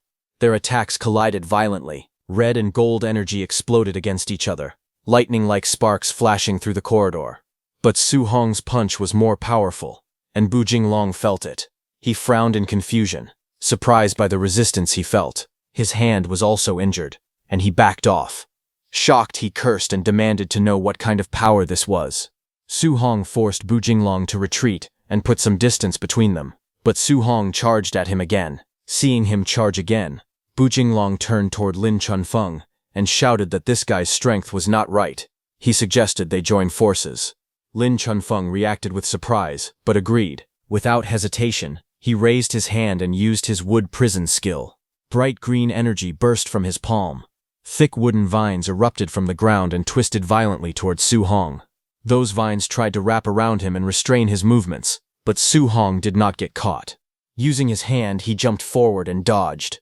Taking advantage of the moment, Bu Jinglong rushed forward with blazing red energy and shouted for Su Hong to be defeated. He rushed forward at full speed, his fist driving down with crushing force. But instead of breaking through, his attack slammed against a strange purple armor. Startled, he realized what it was. An Earth attribute armor. He could not believe it. He looked at Su Hong, surrounded by the Earth attribute armor, and wondered where this monster had come from to actually be able to block his Tier 2 high-stage attack. In the next instant, Su Hong moved with blinding speed, closing the distance in a flash. Bu Jinglong's eyes widened in shock, and before he could react, a powerful strike slammed into his chest, smashing him back against the wall. The impact cracked the surface behind him. Bu Jinglong coughed violently, blood spilling from his mouth as the force of the blow overwhelmed him. Su Hong moved again, flames blazing fiercely around his arm as he leapt into the air to attack Lin Chunfeng. In the next instant, Su Hong's flaming attack came crashing down. The impact slammed Lin Chunfeng into the ground with explosive force. The floor cracked, rubble scattered, and dust rose into the air. Lin Chunfeng's face was buried in broken debris. His eyes were shut tight, bruises covering his face as smoke drifted around him. At that moment, 2 system notifications appeared in the air. For defeating Bu Jinglong, he gained 140 martial value. And for defeating Lin Chunfeng, he gained 75 martial value. Su Hong became very excited seeing that in just one night, he had earned over 2,400 points of martial value. He felt rich. Then a detailed status panel appeared before him, showing his vitality, spiritual power, physique, spirit rank, his 3 guidance techniques, his 6 martial arts, and his 2430 total martial value. The next morning, everyone whom Su Hong had beaten sat together in anger. Lin Chunfeng held an ice pack to his head, still clearly injured.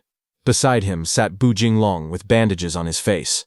They all looked worn out after the intense battle from the night before. Grandmaster Zhang angrily pointed toward the damaged area and told Grandmaster Qin to look at the good deed his so-called monster student had done. Su Hong immediately denied it. He respectfully told Grandmaster Zhang that he did not do this. Grandmaster Zhang refused to believe him. He told Su Hong to stop pretending and questioned who else could possibly have done such a thing. Grandmaster Zhang lost his patience. Furious, he shouted at them to scram. He said that just seeing them made him angry. Grandmaster Qin grabbed Su Hong and flew into the air. He burst into laughter and mockingly said goodbye to Grandmaster Zhang before leaving. As they were in the air, Grandmaster Qin turned to Su Hong and asked if he was still lacking martial arts for the 3 attributes of metal, wood, and water. Su Hong replied honestly. He confirmed that he was, and asked why the Grandmaster was asking. Grandmaster Qin smiled slightly and said that he still had some old friends. He suggested they go pay them a visit. Over the next 10 days, they visited 3 other training camps. At one camp, when Su Hong defeated that Grandmaster's disciple, that Grandmaster angrily accused Grandmaster Qin of fraud. But Grandmaster Qin calmly told him to concede defeat when losing a bet and not to play dirty. With the same routine as before, Su Hong won 3 new A-rank cultivation methods. Later, the scene shifted to Su Hong's training camp dormitory. Inside his dormitory, Su Hong sat cross-legged as a powerful red aura flared around his body. He learned those 3 new martial arts, and system notifications appeared, telling him that he had learned the metal element technique, Metal Repel, at basic level, the wood element technique, Vine Entanglement at basic level, and the water element technique, Water Dragon at basic level. Su Hong had finally raised all 3 A-rank martial arts to the basic level. Sweat rolled down his face as he reflected on it. Suddenly possessing so many A-rank martial arts was something he would not have even dared to imagine before. After accumulating so much martial value, he decided it was time to increase his vitality. His status panel appeared. He currently had 2,984 martial value. He began pouring his martial value into vitality. Vitality increase panels flashed repeatedly in front of him. Again and again the numbers rose. His body swelled with power, muscles tightening as red flames surged wildly around him. He realized he might have added a bit too much this time. Even so, when the surge finally stabilized, he calculated the result. He had gained 450 points of vitality. Now, he was only 50 points away from breaking through to become a Tier 2 martial artist. After increasing his vitality, Su Hong checked his remaining martial value. He still had 100 points left. Looking at his system panel, he wondered whether he should strengthen his spiritual power or upgrade his overlord body. After thinking for a moment, he decided to try strengthening the overlord body. He tapped the option, his 100 martial value was used, and a notification appeared showing that his overlord body spirit rank had increased by just 0.1%. Seeing the result, he was stunned. 100 points of martial value had only increased it by 0.1%. The system updated, and now his physique overlord body, spirit rank, was at 1.1%.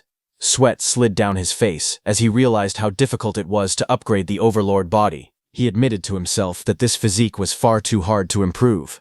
After thinking it over, he concluded that from now on, he should prioritize breaking through to become a Tier 2 martial artist. With that decision made, he rushed out the door.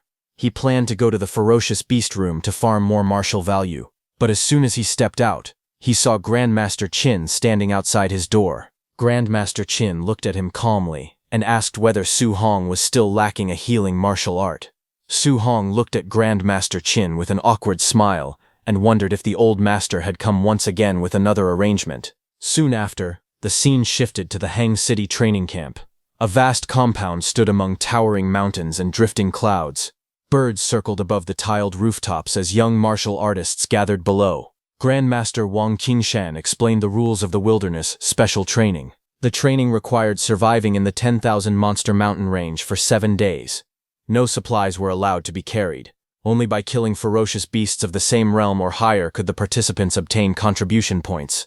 Su Hong listened carefully while standing among other trainees holding long spears. He realized that Hang City, the provincial capital of Jiangnan Province, truly gathered geniuses from everywhere. The difficulty of training here far exceeded that of Star City. Grandmaster Wang Qingshan then announced that the special training would begin and ordered everyone to move out. Without hesitation, the trainees leapt off the platform and rushed into the mountains below. As they left, Grandmaster Wang spoke to Grandmaster Qin. He questioned whether the boy Grandmaster Qin had brought, who had not even reached Tier 2 yet, was really worth making a bet on. Grandmaster Qin said that was right. He told him that the terms of the bet were clear. If Su Hong won, Grandmaster Wang would teach him an A-rank healing martial art. In exchange for however many of Grandmaster Wang's students managed to defeat Su Hong, he would personally teach each of them an A-rank martial art. Grandmaster Wang hesitated and pointed out that half of the students present were already Tier 2. He questioned whether Grandmaster Qin truly had the ability to teach that many A-rank martial arts. Grandmaster Qin remained indifferent. Seeing that, Grandmaster Wang said that letting the boy experience those beasts early on was not a bad thing. When Grandmaster Qin heard this, he was startled and asked if the beasts from the 10,000 races demonic cult had already arrived. Grandmaster Wang reassured him, saying that the ones who had come were merely some Tier 2 and Tier 3 small fry. Hearing that, Grandmaster Qin became anxious, saying Tier 3 beasts were no joke. Sending the students against them would be driving them to their deaths. However, Grandmaster Wang spoke firmly, saying that the war of the 10,000 races was cruel. Without enduring hardships, how could anyone become a true powerhouse? Hearing that, Grandmaster Qin sighed, as there was nothing he could do. Grandmaster Qin wanted to tell Su Hong that he was not required to take first place this time. Simply coming back alive would be enough. Meanwhile, in the mountains, Su Hong fought fiercely. Lightning surged around his spear as he launched himself forward. With a powerful strike, he pierced through a wolf ferocious beast. Blood splattered as golden lightning exploded outward. Next, he fought a boar ferocious beast. He soared high into the air, gathering blazing golden energy around him. Like a radiant meteor descending from the sky, he unleashed a devastating attack. Golden light rained down in countless streaks, crashing violently onto the beasts below. The mountains trembled under the storm of lightning as Su Hong continued his relentless assault. Next, Su Hong's spear flashed with green light as it pierced through the massive serpent-like beast. With a loud roar, the creature's body split apart. Blood sprayed into the air as the long body collapsed heavily onto the ground. Night slowly fell over the mountains. A crescent moon hung high in the sky, but Su Hong didn't stop. He charged at a black tiger beast that was wrapped in blazing red energy. A powerful wave of blue water spiraled upward like a roaring dragon and smashed down violently. The impact echoed through the valley as the beast was struck down. After the battle, Su Hong walked toward a cave, surrounded by the remains of defeated beasts. Su Hong thought to himself that the power of these newly learned martial arts was very strong. However, if he used them continuously, the spiritual qi in his body was clearly insufficient. He walked into that cave. Bloodstains covered the ground, and broken bones were scattered around him. He realized that he had finally gathered enough martial value. He needed to hurry and break through to become a Tier 2 martial artist. A system panel appeared before him. It displayed his information, and currently he had 502 martial value. Sitting cross-legged on the ground, he began to cultivate. Red energy surged around him as the system continuously displayed notifications. His vitality increased little by little. The numbers kept rising as Su Hong focused silently on his breakthrough. But outside, in the quiet of the night, suddenly a figure stepped through the grass. It was a red-haired man. He muttered to himself that it was the middle of the night, yet he had been sent to come and check the area. He felt there was no need to be so careful. As he walked deeper into the forest, he thought about the sacrificial location hidden deep within the 10,000 monster mountain range. In such a remote and desolate place, he believed there was no way anyone else could possibly be there. But suddenly, he paused when he saw something. He saw the body of a fallen beast lying near the cave entrance, blood pooled beneath it. He narrowed his eyes and looked ahead. To his surprise, there really was someone there. That man stared toward the dark cave opening under the starry sky and coldly ordered the hidden person to stop. With a sinister smile, he spoke loudly into the night. He declared that he knew someone was hiding inside. He told them to come out on their own, and he would give them a quick death. Otherwise, he threatened that he would swallow them alive and skin them. That red-haired man stood at the cave entrance with his arms spread slightly. He stated calmly that the person inside had killed a rank 1 Crimson Flame Black Tiger. At most, he concluded, that meant they only had the strength of a rank 2 or rank 3 martial artist. He warned them not to try to resist, otherwise he would show them something worse than death. Inside the cave, Su Hong, who was hiding behind a rock, listened carefully. Judging by that man's tone, Su Hong realized he did not seem like someone who could be trusted. And the way he spoke showed that he even looked down on rank 3 martial artists. Su Hong wondered if that man could possibly be rank 4. Although Su Hong had already broken through to rank 2, he was not sure whether he could defeat a rank 4 opponent. No matter what, he decided that he needed to escape the cave first. With a sudden burst of movement, he attacked, unleashing a powerful surge of blue energy that roared outward like a dragon. The force blasted through the cave entrance, shaking the ground. Outside, the red-haired man looked up at the sudden attack. A grin spread across his face. He laughed and said that Su Hong had finally shown his face. Flames ignited in his hand as he took out his blade and prepared to respond. That red-haired man cut down Su Hong's attack with ease, surrounded by clashing waves of red energy. After sensing the power of the technique, he smirked and concluded that the opponent was only an early-stage rank 2. Su Hong used the opportunity to run out of the cave. That red-haired man looked toward the cave and asked mockingly if he was trying to escape. Then he ran after him, laughing and admitting that killing a Crimson Flame Black Tiger at early-stage rank 2 was quite impressive. He even called him a genius, but he added that he loved crushing so-called lucky geniuses the most. As he rushed forward to attack, his expression suddenly changed. He froze for a moment, confusion flashing across his face. A drop of sweat rolled down as he let out a puzzled sound. Outside the cave, he noticed that Su Hong had stopped running. He asked why he had stopped. Standing calmly with his spear in hand, Su Hong looked at him steadily. After observing the power that had just been released, Su Hong concluded that the red-haired man was only an early-stage rank 3. He added that he had initially thought the man was rank 4. Su Hong noticed the dark tattoo on the man's neck, and stated that the tattoo belonged to the celestial race. He then asked if the man was part of the Myriad Race's demon cult. It was known that the members of the Myriad Race's demon cult were originally humans. However, they viewed being human as a disgrace and took pride in becoming part of the so-called Myriad Races. They carried out terrorist attacks and captured humans as sacrifices for other races, all in order to receive rewards. Golden energy surged around Su Hong as anger filled his eyes. He called that man human scum and declared that people like him deserved to die. The red-haired man smirked and told him to try. Flames wrapped around his arm as he prepared his attack. With a fierce shout, he unleashed his technique, Sky Sun Slash.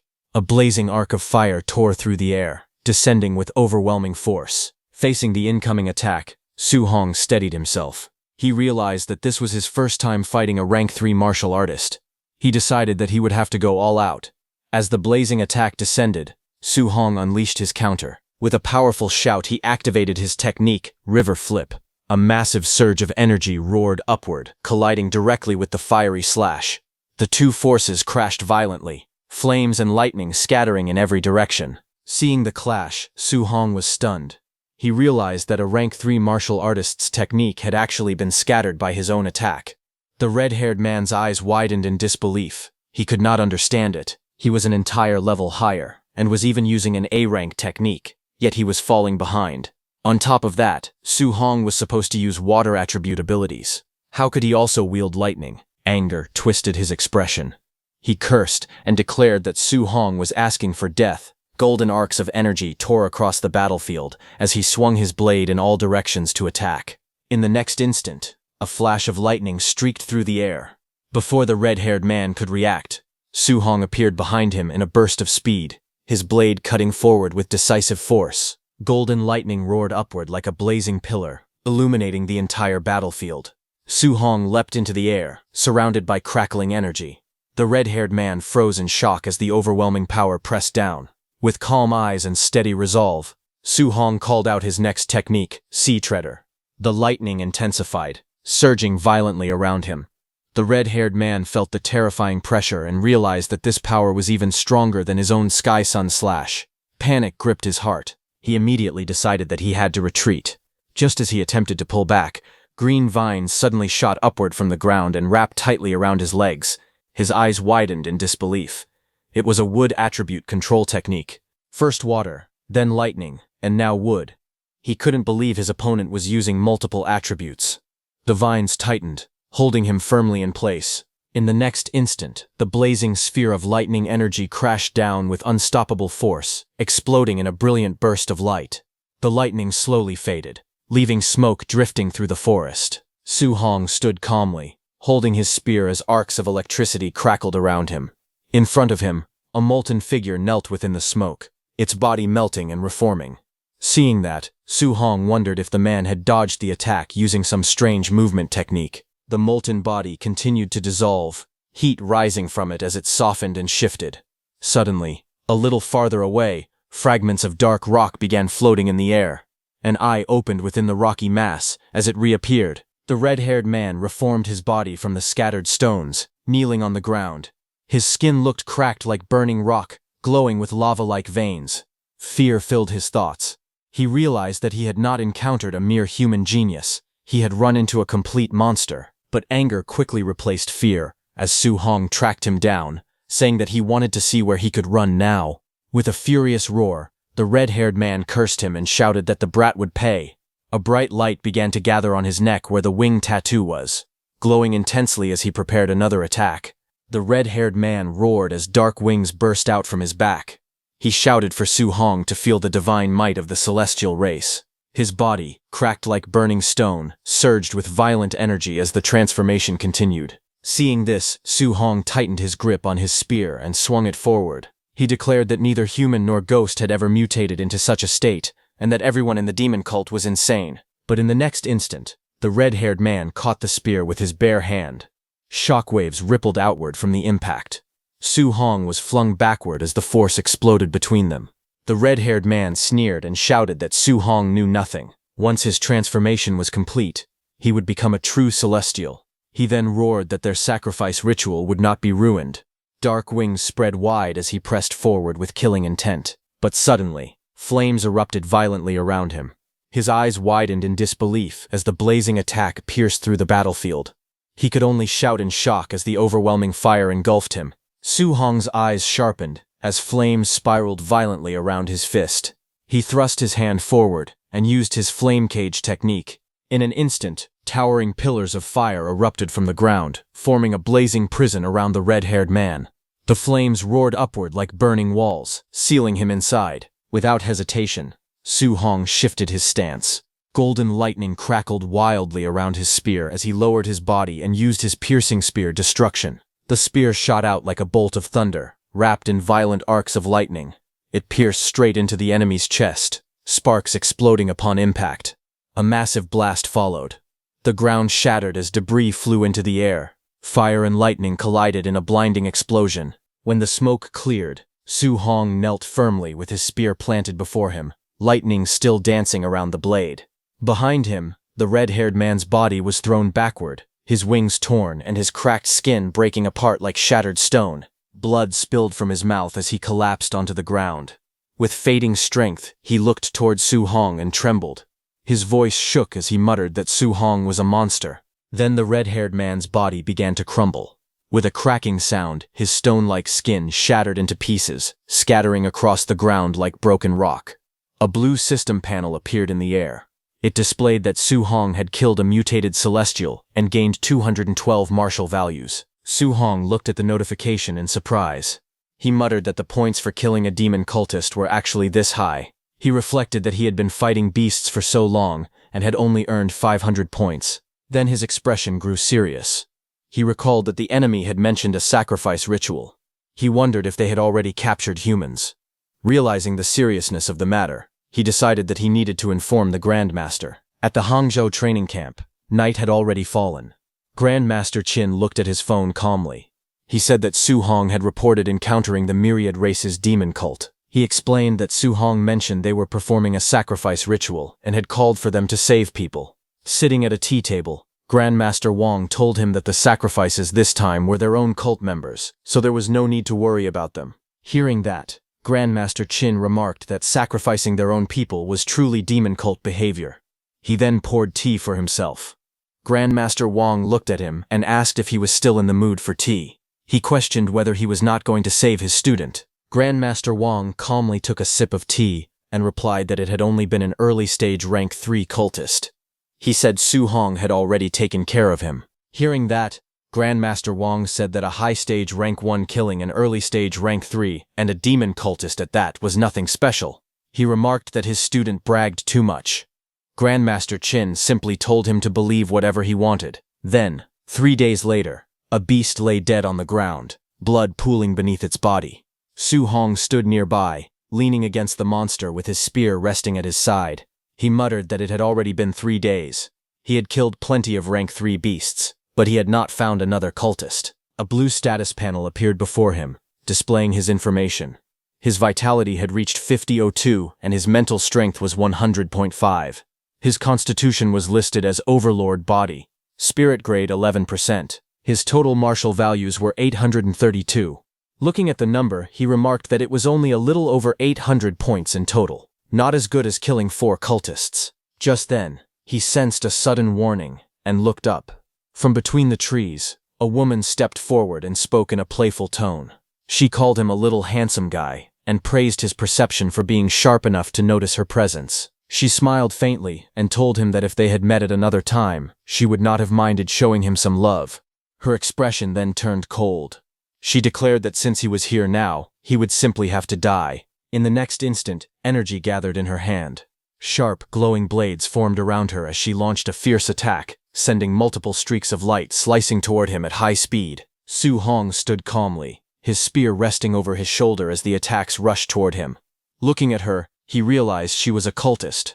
A faint smile appeared on his face as he thought that his martial values had just delivered themselves to him. Su Hong raised his hand and unleashed his powerful water dragon technique. A massive dragon formed from surging water burst forward, roaring as it crashed ahead with overwhelming force. The water dragon exploded outward, blasting through everything in its path. Just then, as Su Hong was extending his arm, a red robe suddenly blasted out from the smoke to attack him. In the next moment, Su Hong moved swiftly and grabbed that red robe. He thought that this was perfect. He could ask her where the other cult bases were. With full force, he pulled that woman toward himself, ordering her to get over there. The woman was dragged by that robe toward Su Hong. She was shocked and cried out in disbelief, asking what kind of crazy strength this was. That woman swung through the air, her red whip-like weapon still wrapped around him as the momentum pulled her violently. And in the next instant, Su Hong moved. With explosive force, he countered mid-air and slammed her down toward the ground.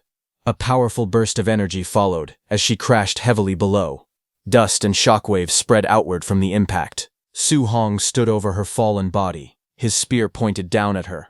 Coldly, he ordered her to talk and demanded to know where the 10,000 Races demon cult base was located. Lying on the ground, injured and bleeding from the mouth, she quickly gave in. She told him it was 10 kilometers north of there. Desperately, she begged him to spare her life and promised to tell him everything. Without hesitation, he asked how many third-tier warriors they had brought this time.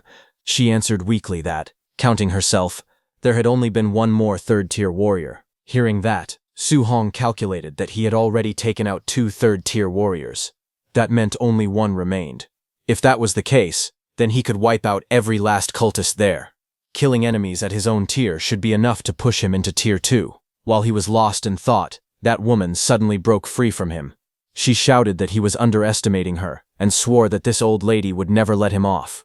Suddenly, the wing tattoo on her back began to glow. With a fierce roar, she declared that it was a heavenly god race mutation. Dark wings burst out from her back as her aura surged wildly. She announced that once she mutated, her strength would double, and killing him would be a piece of cake. But the next second, golden lightning suddenly tore down from above. In the next instant, a blazing pillar of energy struck through her body, forcing her down violently. Su Hong stood firm amid the crackling lightning and coldly stated that the 10,000 Races demon cult had committed too many vile acts. He would not let a single one of them escape. He then cut that woman in two, telling her to hand over her martial Dao points. A blue system panel appeared before him, displaying that he had gained 208 martial Dao points. Seeing the number, he remarked that 208 martial Dao points were not bad at all. On the other hand, deep within the forest stood the 10,000 Races demon cult's sacrifice site. Dozens of cultists gathered around a group of humans, and the air was thick with tension. One of the humans cursed angrily, saying that the cultists had lied to them. They had been told there were only 2 people at the base. They were also told those 2 were Tier 2. But now, all of them were clearly Tier 3. At that moment, a tall and muscular man stepped forward. He was known as the Blood Commander. He gave a single order to the cultists to kill them.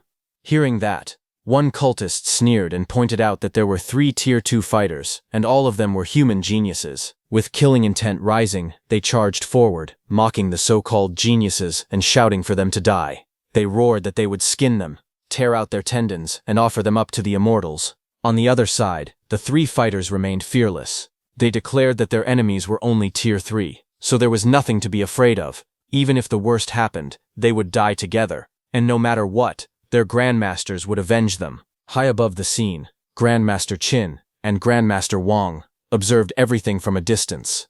Grandmaster Wang remarked that those 3 were the top geniuses in Hongcheng, and asked if they were not bad at all. Grandmaster Qin remarked that the 3 youths were truly impressive. To stand their ground against a swarm of Tier 3 enemies and risk their lives like that showed real courage. They were not bad at all. Grandmaster Wang then decided to let them fight it out first. If the situation truly became dangerous, they would step in. But Grandmaster Qin, looking behind him, said that he did not think it would be necessary. With a faint smile, he added that his little monster was already on the way to rescue his kids. Hearing that, Grandmaster Wang scoffed and asked how much fake liquor he had drunk that day. A Tier 1 kid saving people from a pack of Tier 3 warriors? Even he could not boast that boldly. Grandmaster Qin didn't reply to that and just smiled. Down below, the 3 young fighters were already injured and exhausted. One of them gripped his weapon tightly and shouted that he would hold the enemies off while the others ran, but his companions refused. If they were going to die, they would die together. Suddenly, a cultist lunged forward with a sinister laugh, declaring that none of them were getting away. A violent red slash tore through the air toward the trio. Seeing the attack descending upon them, one of the youths could only mutter in despair that it was over. Just as the red slash was about to strike the 3 youths, a golden streak suddenly tore across the battlefield. A powerful bolt of lightning shot forward, cutting through the air and slamming into the attacking cultist. The force of the strike carved a long trench across the ground. Before anyone could react, the cultist was blasted backward and pinned violently against a tree. Blood splattered as his body hung there, pierced through and unable to move. The surrounding cultists froze in shock. They looked around nervously and shouted, demanding to know who was there. In the next instant, Su Hong appeared in front of them with golden lightning crackling around his arms. He struck 2 cultists simultaneously, electricity wrapping around their bodies. They convulsed violently as the lightning exploded around them. Su Hong stepped in close and drove a palm filled with crackling lightning straight into his opponent's body. Golden electricity exploded outward with a sharp snap spreading across the man's chest. He moved with lightning speed and attacked several enemies simultaneously. They were all lifted off the ground as arcs of golden energy whipped around them in a wide curve. Su Hong then stopped and looked toward the 3 youths, asking if they were okay. The 3 stared at him in shock. One of them, breathing heavily and covered in sweat, recognized him. He asked if he was Su Hong from Star City. Another muttered in disbelief that he had taken out that many Tier 3 opponents in an instant. He could hardly believe it. Grandmaster Wang watched the scene with a serious expression. He turned and asked Grandmaster Qin why his student knew Thunder Palm. Didn't he say that Su Hong had no attributes and could not learn martial skills? If he could repeatedly use Fire Palm Thunder, did that mean he had already broken through to Tier 2? Grandmaster Qin was shocked himself and explained that when Su Hong first entered the camp, he had only been at the Tier 1 lower stage. Then suddenly, he advanced to the Tier 1 upper stage. It had only been a few days, and now he had truly reached Tier 2. His cultivation speed was nothing short of ridiculous. Su Hong told the three behind him that he would cover the rear, and that they should leave first. The young man with the shield hesitated, but finally nodded. He told Su Hong to be careful as they prepared to retreat. Su Hong remained calm, though a drop of sweat slid down his face. He realized that the woman had lied to him. She had brought more than a dozen Tier 2 fighters with her. But instead of fear, a grin slowly formed on his face. He muttered to himself that they were all his. No one was going to take them from him. Each kill was worth at least 200 martial Dao points. To him, this was a fortune waiting to be claimed. Suddenly, a bald man with glowing fists rushed forward, roaring that he would smash him into paste. The ground cracked beneath his charge as he lunged at Su Hong. In the next instant, golden lightning flashed. Su Hong moved like a streak of light, his kick striking with explosive force. Blood sprayed into the air as the attacker was blown away. When the dust settled, Su Hong stood alone, calm and unmoving, as the pieces of that man's body fell onto the ground. Golden lightning crackled violently around Su Hong's hand as he lunged forward. His eyes were cold and focused, as he declared that it was their turn next. The remaining men froze in fear. One of them stammered, telling him not to come any closer. Before they could react, screams echoed through the area. A terrified voice cried out that he was a monster. Another desperately shouted for the Blood Commander to save them. Far above, a caped figure walked calmly up a long staircase, ignoring the chaos below as the screams continued to ring out. That caped figure took a deep breath and smelled the blood in the air. On a blood-soaked platform, he stood among the corpses with his arms spread wide, and declared that the holy cult of the 10,000 races would never forget the sacrifice made today, and that it was all worth it. Back on the battlefield, as Su Hong killed an enemy and blood splashed into the air, he saw something unusual and tilted his head in confusion. Su Hong looked around at the battlefield and noticed something strange. He saw that the blood was flowing in one direction. He frowned slightly and wondered what was going on. The streams of blood began rushing forward, gathering together unnaturally around that caped figure. A dark red vortex formed above the platform. Su Hong narrowed his eyes. He muttered to himself, wondering if this was the sacrifice they had been talking about. All that blood condensed into a towering figure wrapped in crimson energy. Then a cold voice echoed through the air, calling humans lowly creatures. Golden light burst from above as enormous wings spread wide. A majestic being descended slowly, radiating brilliance. Feathers drifted through the air as the figure declared that they stood before the noble heavenly god race and ordered them to kneel. The winged figure hovered over the battlefield, looking down at Su Hong from above. But Su Hong did not kneel. Instead, he gripped his weapon and looked up calmly. He remarked that killing mutated cultists had already given him a large amount of martial Dao points. With a faint smile, he wondered how many points he would receive for killing a real member of the heavenly god race. That winged man looked down at Su Hong with cold golden eyes and called him an ant. He demanded to know who had allowed someone so insignificant to look up at him. His expression turned harsh as he declared that Su Hong would pay for his insolence with death. In the next instant, the winged figure vanished in a blur and appeared behind Su Hong. Seeing that, Su Hong's eyes widened slightly. Sweat ran down his face as he realized just how fast the opponent was. Before he could fully react, the winged man struck with overwhelming force. Golden energy exploded as his attack landed on Su Hong, shaking the ground beneath his feet. The battlefield cracked apart under the impact, light bursting outward in every direction. After that clash, the winged man looked at Su Hong with a faint smile. He admitted that it was interesting to see someone like him among the younger generation of the human race. Sweat rolled down Su Hong's face as he admitted to himself that the heavenly god race was truly powerful. The winged man looked down at him calmly. He said that he had originally thought this possession would be like before, nothing more than wiping out a few human ants. However, he did not expect to meet a monster genius like Su Hong among the younger generation of the human race. Because of that, he decided it would be better to strangle the threat in its cradle and remove it permanently. But suddenly, cracks spread across his body. He cursed the physical body he was using, complaining that its vitality had not even reached Tier 4 and was already about to collapse. Even so, he smiled coldly and declared that Tier 3 peak was more than enough to easily kill an ant like Su Hong. Su Hong's eyes sharpened as he processed the information. He realized that it was not a true member of the heavenly god race standing before him, but a human possessed by one of them. Understanding this, he clenched his fist as lightning began to surge around his body. Then he declared that, in that case, it was not certain who would kill whom. Su Hong used his Thunder Rush fist to attack. Golden lightning streaked across the battlefield as the two of them collided again and again. Explosions burst in midair, while Su Hong and the possessed heavenly god race exchanged blow after blow without retreating. From the sky, Grandmaster Qin and Grandmaster Wang watched the battle unfold. Grandmaster Qin admitted that the physical body of the heavenly god race was truly formidable. To actually be able to exchange blows with Su Hong like that, Grandmaster Wang frowned and replied that the heavenly god race was not the main point. The real question was what exactly was going on with Su Hong. On the battlefield, the fierce exchange continued.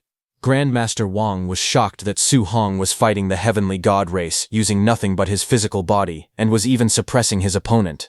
What made it even more unbelievable was that Su Hong was a whole realm lower than the heavenly god race. Suddenly, Su Hong's lightning-covered fist struck heavily against the opponent's body. The winged man's eyes widened in shock as he was blasted backward through the air. Staring at Su Hong in disbelief, he shouted, asking what kind of physique a mere human could possibly possess. He declared that even on the all-heavens battlefield, when facing the chosen ones of the 10,000 races, his physical strength had never suffered defeat. Yet today, even though he could not exert his full power, he was actually being beaten back step by a human. While he was in that condition, on the other hand, Su Hong was completely relaxed. He mockingly asked the winged man if he was tired, telling him to keep going. A fierce red aura flared around Su Hong as flames rose behind him like a blazing tide. He calmly admitted that ever since awakening the overlord body, he had never felt so exhilarated. In the past, he had been afraid of accidentally beating someone to death, but now, all he needed to consider was how to kill his opponent. Across from him, the possessed heavenly god race gritted his teeth and said that if not for this physical body being too weak, with his true strength, Su Hong interrupted casually, saying that if the opponent's real body were here, the battle would have been even more satisfying. Hearing that, the winged man's face twisted with rage. He shouted furiously that a mere ant dared to humiliate him like this. Golden light suddenly gathered above him as he activated a powerful technique. A dark sphere surrounded by blazing golden radiance appeared in the sky. He declared the name of the technique, Divine Arsenal. Immediately, multiple golden portals opened in midair. From each portal, brilliant golden weapons came out. Blazing golden spears descended like a divine rain of weapons. Hovering in midair, the winged man declared that Su Hong was the very first person to force him to use this move. Standing below, Su Hong looked up at the overwhelming storm of spears. He realized that each of those golden spears possessed enough power to obliterate a Tier 3 martial artist. He wondered what kind of martial art this was. Suddenly, a blue system panel appeared before his eyes. It displayed a notice stating that this martial art could not be learned. Su Hong was stunned. He had never encountered a martial art that could not be learned. From afar, Grandmaster Wang explained that this was the heavenly god race's innate martial art, Divine Arsenal. Only those with extremely pure bloodlines could cast it. Grandmaster Qin said that the heavenly god race's bloodline was incredibly pure. He wondered whether the opponent might be an important figure among the heavenly god race. Grandmaster Wang grew anxious and urged Grandmaster Qin not to hesitate. He insisted that Su Hong was a precious treasure and could not be allowed to die. However, Grandmaster Qin remained calm. He told him not to panic and to wait a little longer, reminding him that Su Hong had not yet used his ultimate move. He then added that Su Hong's compatibility with all 7 attributes was 100% and that he had already mastered the fusion of thunder and fire attributes when he was only a Tier 1 martial artist. Hearing that, the anxious Grandmaster Wang stared at him in shock, demanding to know if that was true. Meanwhile, golden light continued to gather around the winged man. As the divine arsenal intensified, he admitted coldly that if Su Hong were allowed to grow, he would become a massive threat. Golden light blazed across the sky as the winged man looked down coldly at Su Hong. He declared that since Su Hong had the potential to become a massive threat, he should die there today. At once, countless golden spears tore through the air and rained down toward the ground like divine punishment. The forest trembled beneath the overwhelming pressure as the glowing weapons streaked downward. Standing alone on the battlefield, Su Hong faced the descending storm without retreating. Then, a faint smile formed on his lips. He admitted that his opponent was also the first person to force him to use his full strength. Golden lightning began to crackle around his body. Sparks danced across his arm as he gripped his weapon tightly. With a sharp motion, he used his 9 heaven-breaking spears. Third stance, heaven-breaking. In the next instant, blazing lightning gathered around him and condensed into a massive spear of thunder and fire. The energy surged wildly, illuminating the battlefield. Su Hong launched upward like a streak of lightning, his spear piercing through the sky. A blazing pillar of thunder and fire shot straight toward the falling golden spears. The two overwhelming forces collided mid-air, and the sky exploded in a storm of light and lightning.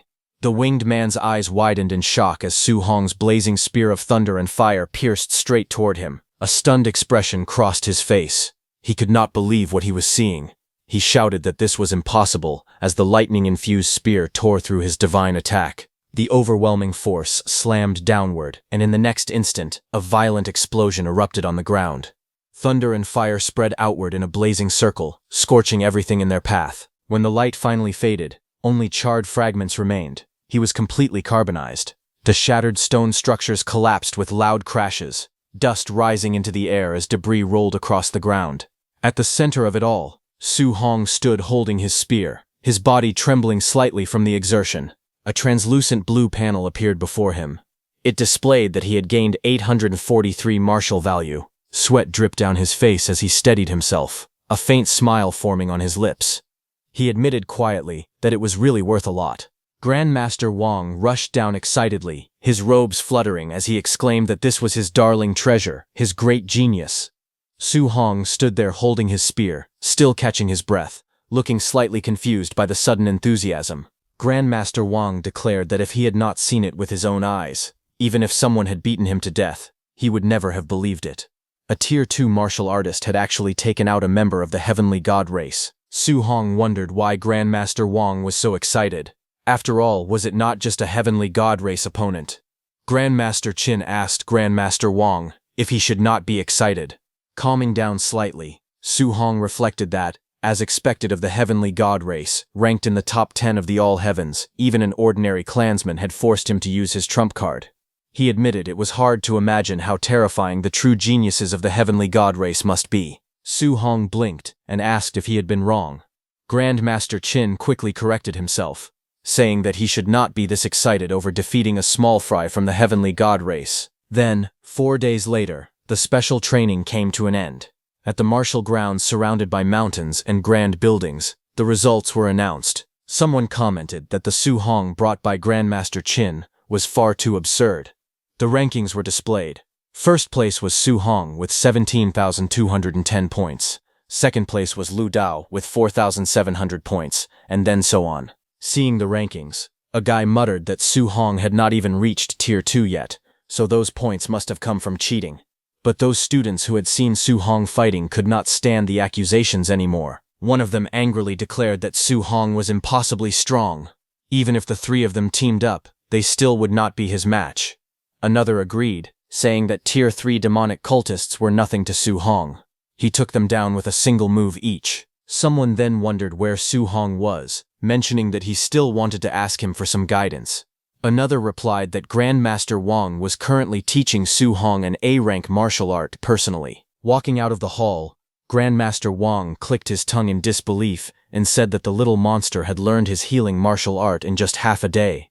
Grandmaster Qin simply laughed and told him to get used to it. Meanwhile, Su Hong sat cross-legged inside the training room. His upper body was bare as energy swirled around him. After circulating the technique, he slowly opened his eyes. He said it was as expected of the most valuable healing martial art among A-rank techniques.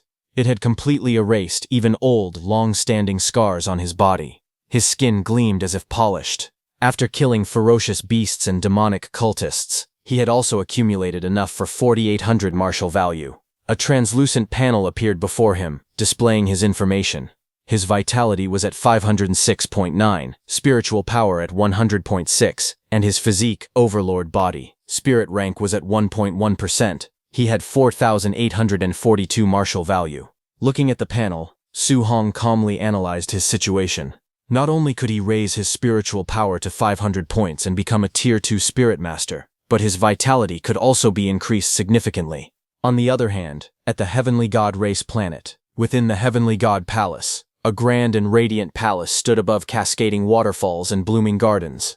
Inside the majestic hall, towering figures of the heavenly god race sat upon their thrones, looking down at a lone man standing below. One of them questioned coldly how he could have lost. He had faced a human whose realm was lower than his. Not only had his physical strength been suppressed, but even after using the divine arsenal, he still lost. The man below lowered his head respectfully. He admitted that the human could only be described as a monster genius. His name was Tia Ming of the heavenly god race, the same winged man who had fought with Su Hong. Then a voice asked where Tian Shang was. Tian Shang stepped forward calmly and answered that he was present. The commanding voice declared that if the human child was not eliminated, he would surely become a massive threat. An order was issued to kill him and eradicate him as soon as possible. Tian Shang accepted the order without hesitation. That voice continued, asking whether the divine object fragments within the human race territory had been found. Tian Shang reported that not a single fragment had been discovered yet, though there had been some recent news. The command came once more, saying that no matter what, they were to continue searching, and they must ensure that the human race did not notice. A ferocious bear threw its head back and roared loudly, its jaws wide open and fangs glistening. In the next instant, Wang Tiantuo charged forward. He unleashed the bone netherfire fist, his attack surging with power as it crashed toward the beast, cutting its head in two. At the Star City training camp, a group of trainees gathered below a large screen, watching the battle unfold. Someone exclaimed in disbelief, wondering if Wang Tiantuo had gone crazy. He had already fought several Tier 2 ferocious beasts. Another person said that ever since the three of them joined forces and were defeated by Su Hong, they had all gone mad. They now spent every day inside the gravity room and the ferocious beast room, exchanging all their contribution points for pills to improve their strength. In a training chamber, intense battles continued. Ferocious beasts fell one after another under relentless attacks. Surprisingly, within just a month, all three of them broke through to Tier 2. It was terrifying. Elsewhere, Lin Xinghe roared as he trained, gripping heavy weights in both hands. His muscles trembled as he pushed himself to the limit. Someone remarked that the once flashy Lin Xinghe had almost trained himself into a muscular macho man. At the same time, their thoughts turned toward one person. They wondered when Su Hong would return, admitting that they could no longer wait. Then, a few hours later, Grandmaster Qin returned to his own training camp. Lin Ze greeted Grandmaster Qin, saying that he was finally back. He immediately looked around and asked where Su Hong was. Grandmaster Qin calmly explained that Su Hong had wanted to train in the woods for a few more days, so he had returned first. Lin Ze questioned whether Su Hong would miss the training camp, since it would end in just a few days. Grandmaster Qin reassured them, saying that Su Hong was not stupid. 2 days later, deep in the mountains, a massive serpent coiled itself tightly around a tall stone pillar, its body wrapped firmly as it let out a sharp hiss. On top of that stone pillar, Su Hong sat cross-legged in meditation, surrounded by a golden aura. System notifications appeared one after another, showing his spiritual power increasing by 0.1 repeatedly. The increments continued steadily, until the display showed that his spiritual power had reached 500. At that moment, the giant serpent opened its jaws wide and roared fiercely. The giant serpent lunged at him with its jaws wide open, its red eyes glowing fiercely. A burst of golden light flared from Su Hong's hand as he thrust his palm forward. Su Hong's spiritual hand grabbed the giant serpent, making it unable to move. The giant serpent was stunned, but Su Hong remained calm. A brilliant golden radiance gathered in his palm, forming a sharp radiant structure. He declared the use of the weapon condensation art. The golden energy rapidly condensed into the shape of a massive sword, shining brightly against the dark sky. The enormous golden blade formed completely and descended with unstoppable force toward the serpent below. The sword sliced through the giant serpent's body like butter, its light overwhelming everything around it. Su Hong stood calmly as the shattered remains of the serpent scattered below him. He remarked that the martial skill power of a Tier 2 spirit master was indeed terrifying. With a quiet command, he dispersed the golden sword formed from his spiritual energy, and the radiant light gradually faded away. Feeling the surge within his body, he realized that his spiritual power had greatly improved. He decided that he could now attempt the 3-attribute fusion. Standing firmly, he raised both hands. Thunder crackled in one palm, fire blazed in the other, and sharp metallic energy gathered between them. As soon as the 3 attributes of thunder, fire, and metal came together, they instantly became volatile. The energies collided violently in his hands, exploding outward in blinding light. Su Hong's expression changed as he felt the force spiraling out of control. He admitted that he was losing control of it. The unstable fusion erupted with tremendous force, lightning and flames tearing through the surroundings as the stone pillar shattered and debris flew everywhere. As the explosion subsided, Su Hong was thrown back heavily against the rocks.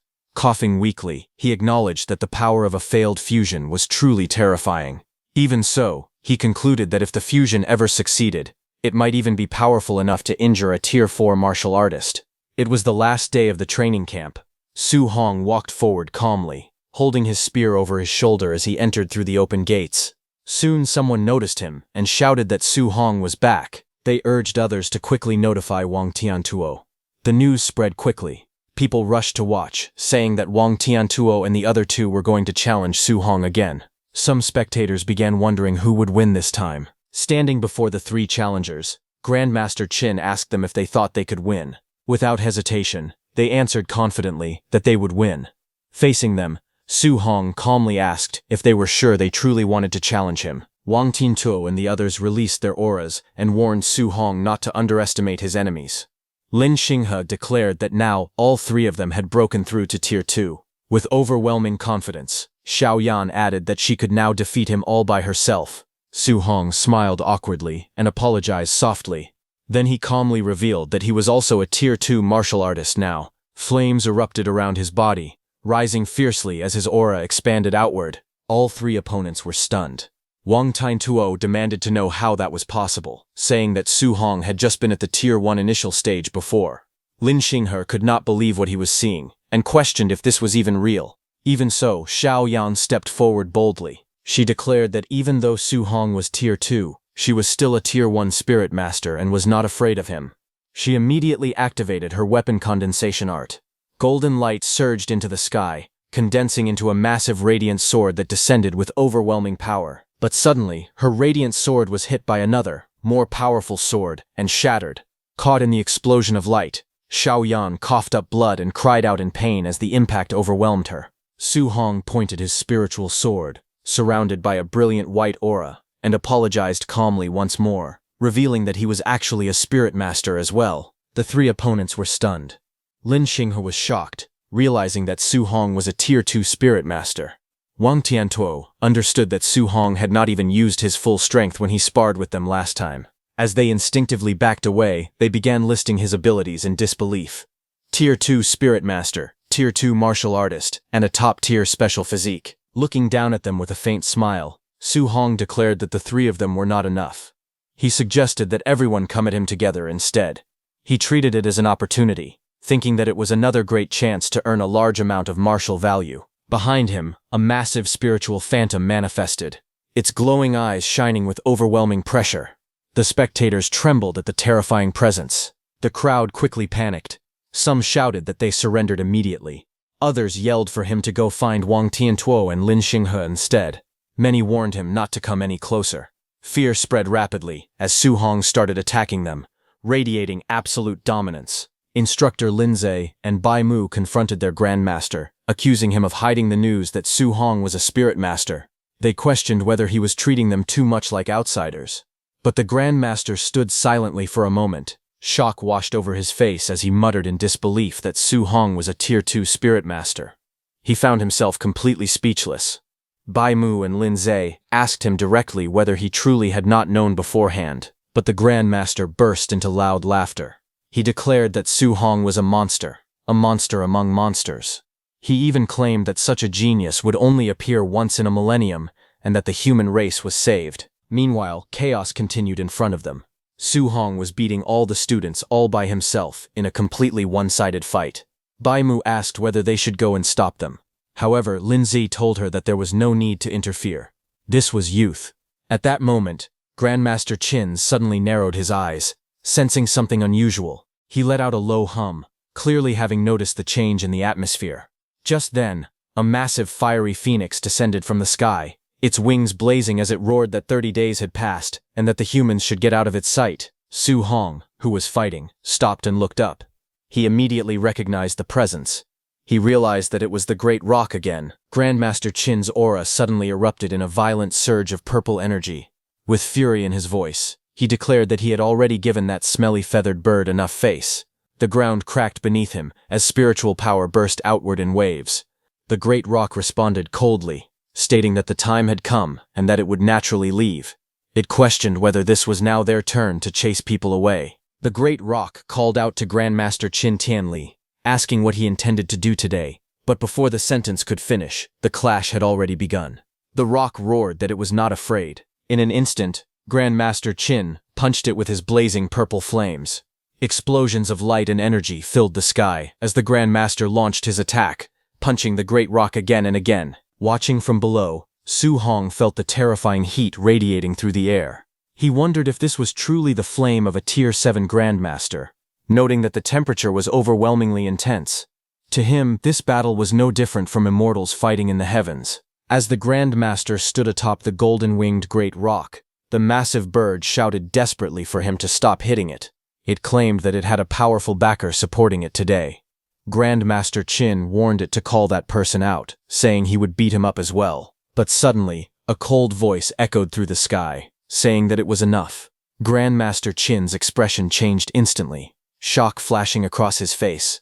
High above the mountains, a dark shadow with glowing red eyes appeared. Purple energy spiraled around it, pressing down upon the land like a storm. A single crimson eye opened within the darkness, staring down with terrifying authority. Bai Mu realized the truth in horror. It was actually the Lord of 10,000 Monsters.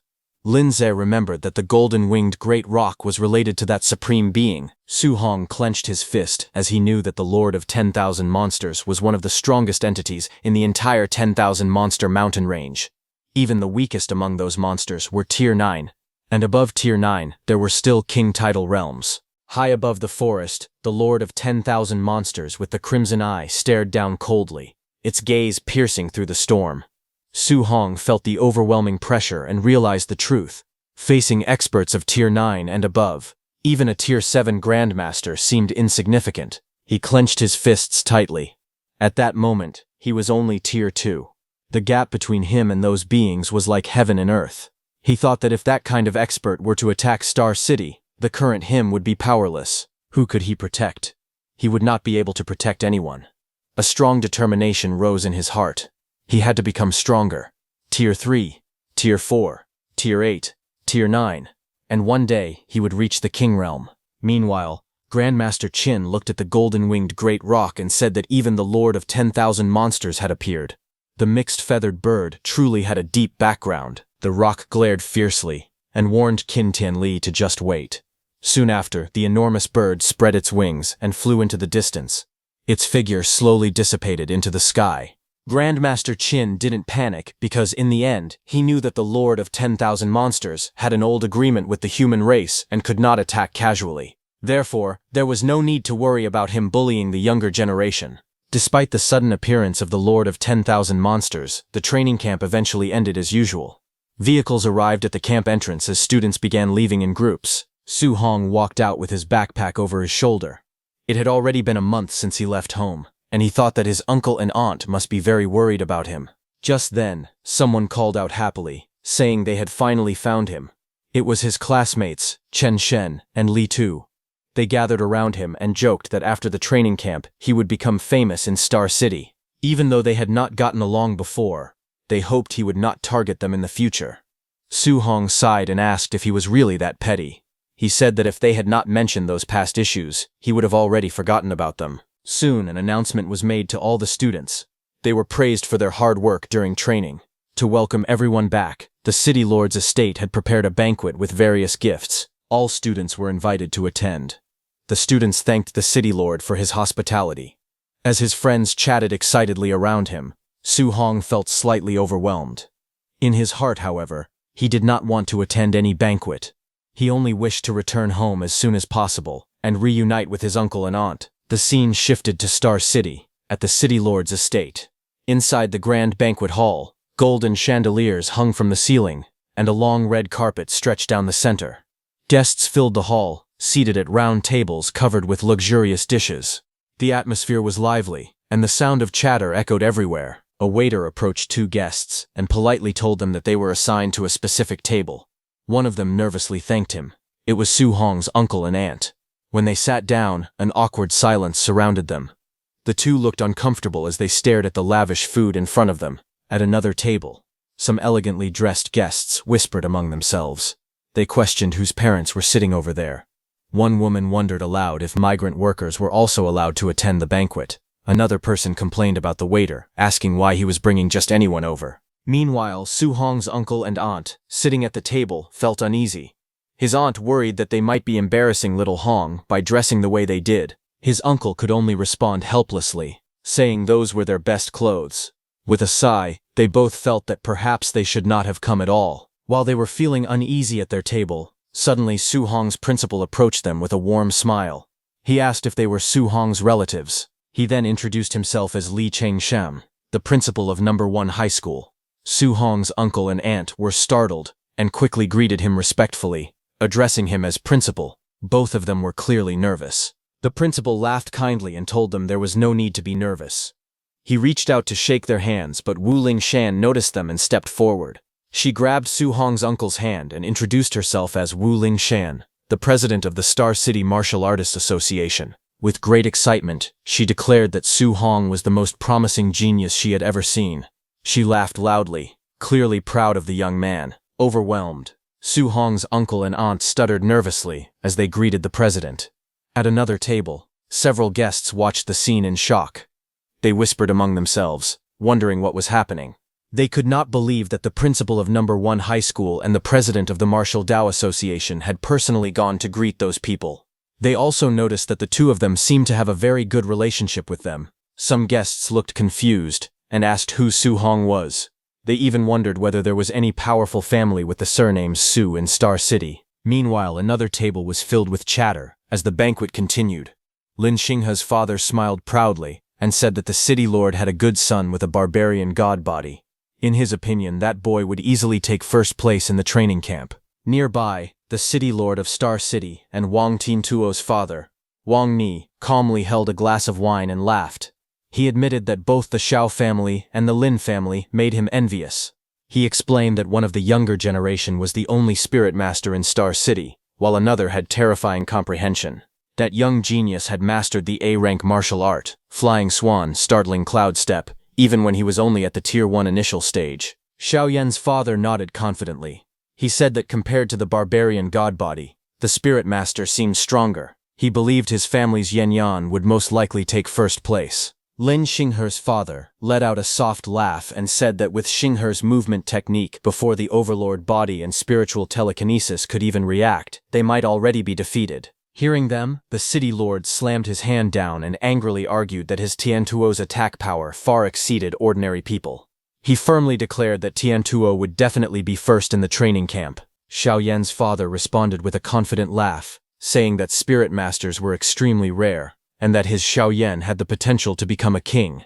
Lin Xinghe's father added that in all martial arts under heaven, only speed was unbreakable. In his eyes, Xinghe was invincible. Wang Ni stubbornly insisted that his Tiantuo would completely crush the other two. As their voices grew louder, the atmosphere at the banquet table became tense, each father fiercely defending the strength of his own child. As the fathers continued arguing, Su Hong's principal turned to President Wu and asked if she was not going to break up the fight. President Wu crossed her arms and said that if they expected her, an older leftover woman, to step in and stop a few men from showing off their children, she might not be able to resist beating someone up instead. She then added calmly that when that kid arrived, the men bragging about their children would all fall silent. The principal looked at her and asked if she truly thought so highly of Su Hong. After all, Su Hong was only at the Tier 1 initial stage. With a confident smile, she replied that it was simply a woman's intuition. At that moment, a man rushed in and loudly reported to the city lord that the special bus for the training camp had arrived. Hearing this, the city lord immediately stood up and announced that the pride of Star City had returned. He called for everyone to come out with him to welcome them. Outside the grand gates, luxury cars slowly pulled in along the red carpet as security stood guard. The atmosphere was lively and expectant. Soon, injured Lin Xinghe and Xiaoyan appeared. Xiaoyan's father looked at his daughter and exclaimed that she had lost weight and gotten tanned, saying it broke his heart.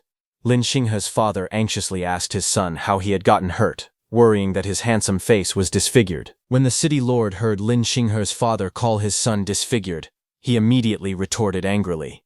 Pointing at Wang Tiantuo's injured face, he asked what that meant for his own son then. Xiao Yan looked at Wang Tiantuo coldly and said that someone had refused to admit defeat, so naturally he had been beaten badly.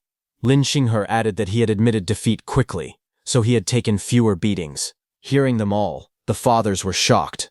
They could not believe that all three of them had lost. They wondered who could possibly defeat their children. But suddenly, the city lord noticed something strange. He sensed their auras and realized that all three had broken through to Tier 2. Xiao Yan's father was stunned. A Tier 2 martial artist, combined with spiritual telekinesis, should have been nearly unbeatable. He could not understand how they had still lost. Lin Xinghe's father muttered in disbelief that perhaps Star City had produced a true monster. All three young fighters then spoke honestly. Wang Tiantuo admitted that the opponent's strength was greater than his. Lin Xinghe said that the opponent's speed was faster than his. Xiao Yan confessed that the opponent's spiritual telekinesis was stronger than hers. Hearing this, the fathers fell silent. Finally, Wang Tiantuo told them that they should see for themselves. Xiao Yan declared that the person who defeated them was a monster. At that moment, the sound of footsteps echoed as students began walking down the bus stairs.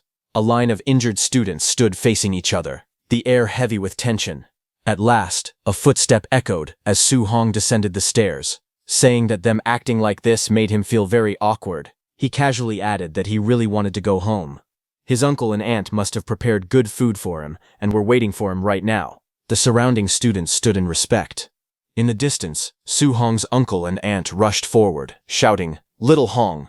Others looked confused and whispered, wondering whether he was actually their child. When Su Hong saw his uncle and aunt, his face lit up with happiness. But as his uncle and aunt were coming over, suddenly his aunt tripped. She cried out in surprise, but just as she was about to fall, her body suddenly stopped in midair. She began to float gently, surrounded by a faint force. The people behind her froze in shock as they watched her suspended above the ground. Su Hong stepped forward and quickly asked his aunt if she was hurt. His uncle, still amazed, asked what kind of martial art this was, saying it was incredible. His aunt reassured him that they were fine and had only been startled. Looking at him proudly, they said that he had grown stronger again. For the past month, they had been worried sick about him. Su Hong smiled calmly and told them there was no need to worry, since he had already returned. Not far away, the city lord and Xiao Yan's father stared at him in shock. The city lord exclaimed that Su Hong was actually a spirit master, and not just that, but a Tier 2 spirit master. Xiao Yan's father finally understood and muttered that no wonder his Yanner had lost. Su Hong's principal and President Wu turned to each other. Su Hong's principal demanded to know why the president had not told him that Su Hong was a spirit master. At the same time, President Wu angrily accused him of hiding the fact from her. After a brief pause, they both realized the truth at the same time. They had not known either. President Wu then stepped forward confidently and declared that anyone who still dared to covet her position should fight her for it. She warned them to be careful, or she would bring Su Hong to beat their disciples into a pulp. Laughing boldly, Su Hong's principal announced that his #1 high school would rise next year. He challenged them to see how they would compete with him for resources then. The others could only stand there, speechless and frustrated, as they celebrated their victory.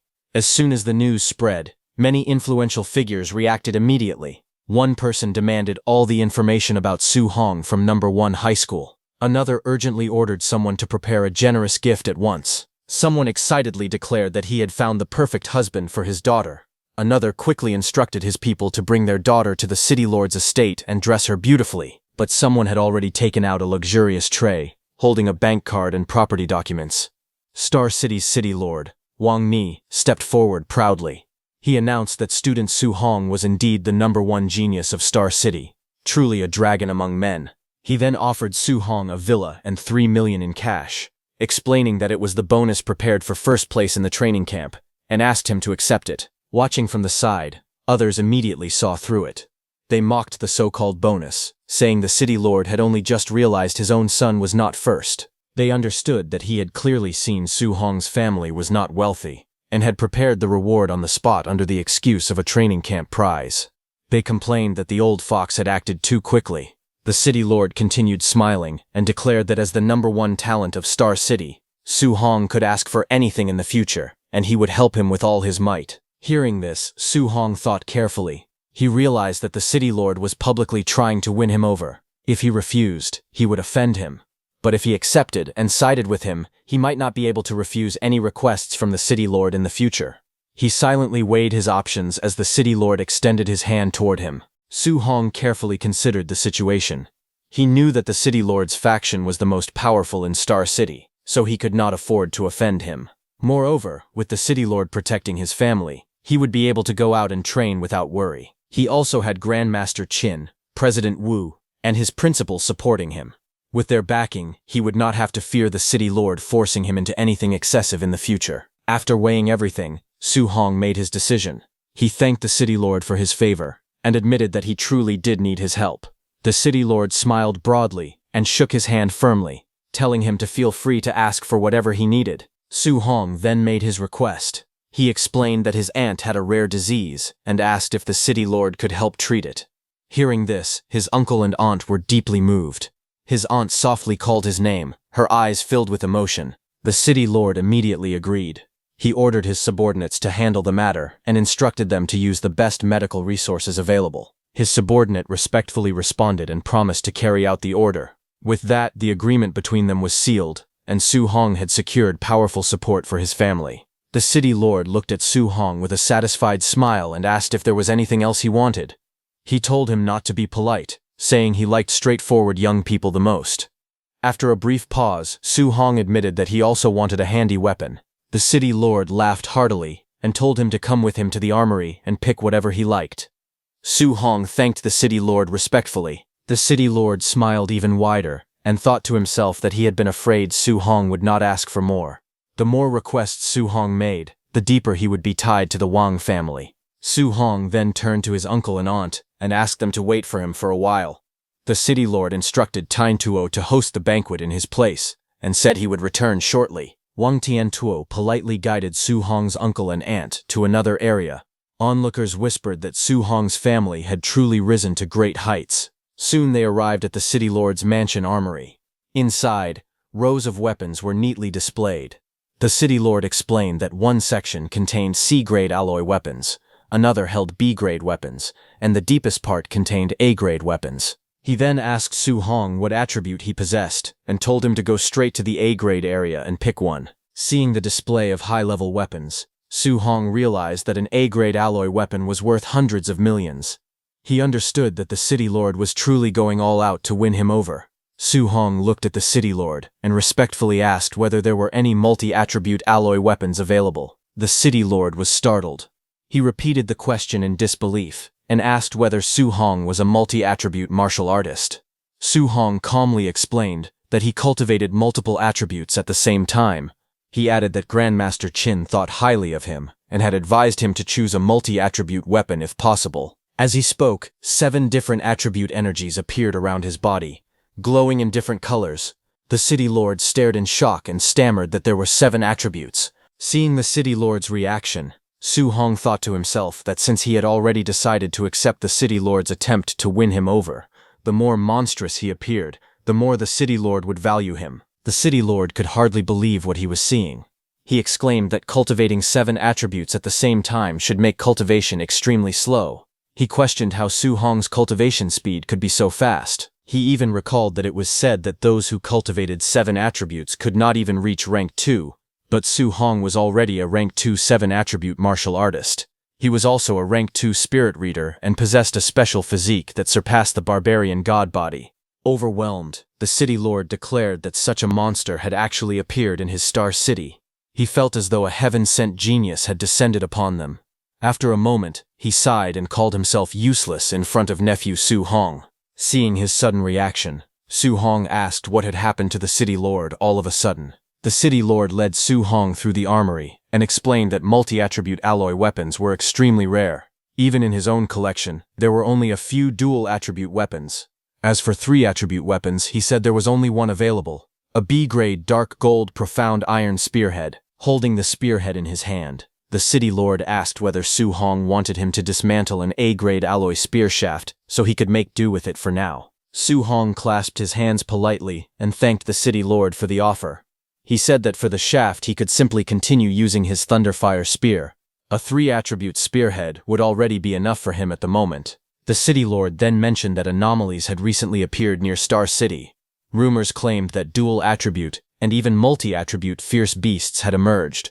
He assured Su Hong that he would have someone keep an eye out for him. Su Hong looked surprised and asked what kind of anomalies he was referring to. The city lord explained that while Su Hong had been attending the training camp, anomalies had appeared all over the world.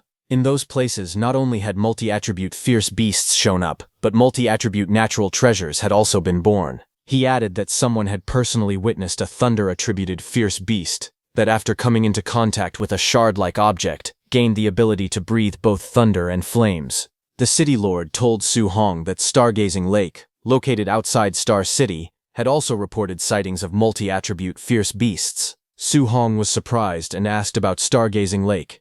The city lord explained that Stargazing Lake was too dangerous for him at the moment. He advised that once Su Hong entered a martial arts university in the future, he would have more opportunities to obtain multi-attribute weapons. There was no need to take risks now. Su Hong thanked the city lord for his guidance. A few hours later, outside Su Hong's house, an official vehicle from Star City arrived. The car attracted the attention of many neighbors, who gathered around in curiosity. Some people wondered why an official Star City vehicle had come to their neighborhood. Others quickly recognized the license plate number and exclaimed that it belonged to the city lord's private car. The crowd was shocked, questioning what the city lord was doing there of all places. Among the onlookers, the woman who had tried to buy Su Hong's training camp pass stared at the luxurious car with longing. She thought that if her son Lin Nian could ride in such a car, she could die without regrets. At the same time, resentment filled her heart. She believed that if Su Hong had given the training camp slot to Lin Nian, her son would have had a bright future.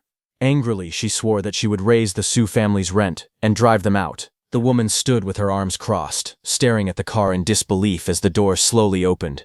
Then, from inside, Su Hong, his uncle, and his aunt stepped out. Seeing that, everyone was shocked. Someone asked why Su Hong's family was getting out of the car. Another person explained that Su Hong had gone to the training camp and was now being sent back in the city lord's private car. It seemed that the Su family had truly struck it rich. Hearing this, the woman was stunned. She could not believe it and muttered in shock, wondering how such a thing was possible. Su Hong's uncle stepped forward and spoke calmly.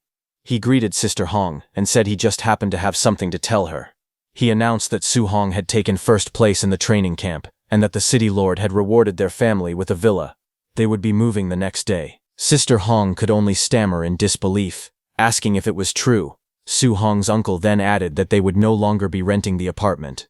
He politely asked if she could refund the extra rent they had paid. His wife quickly interrupted, saying there was no need for a refund.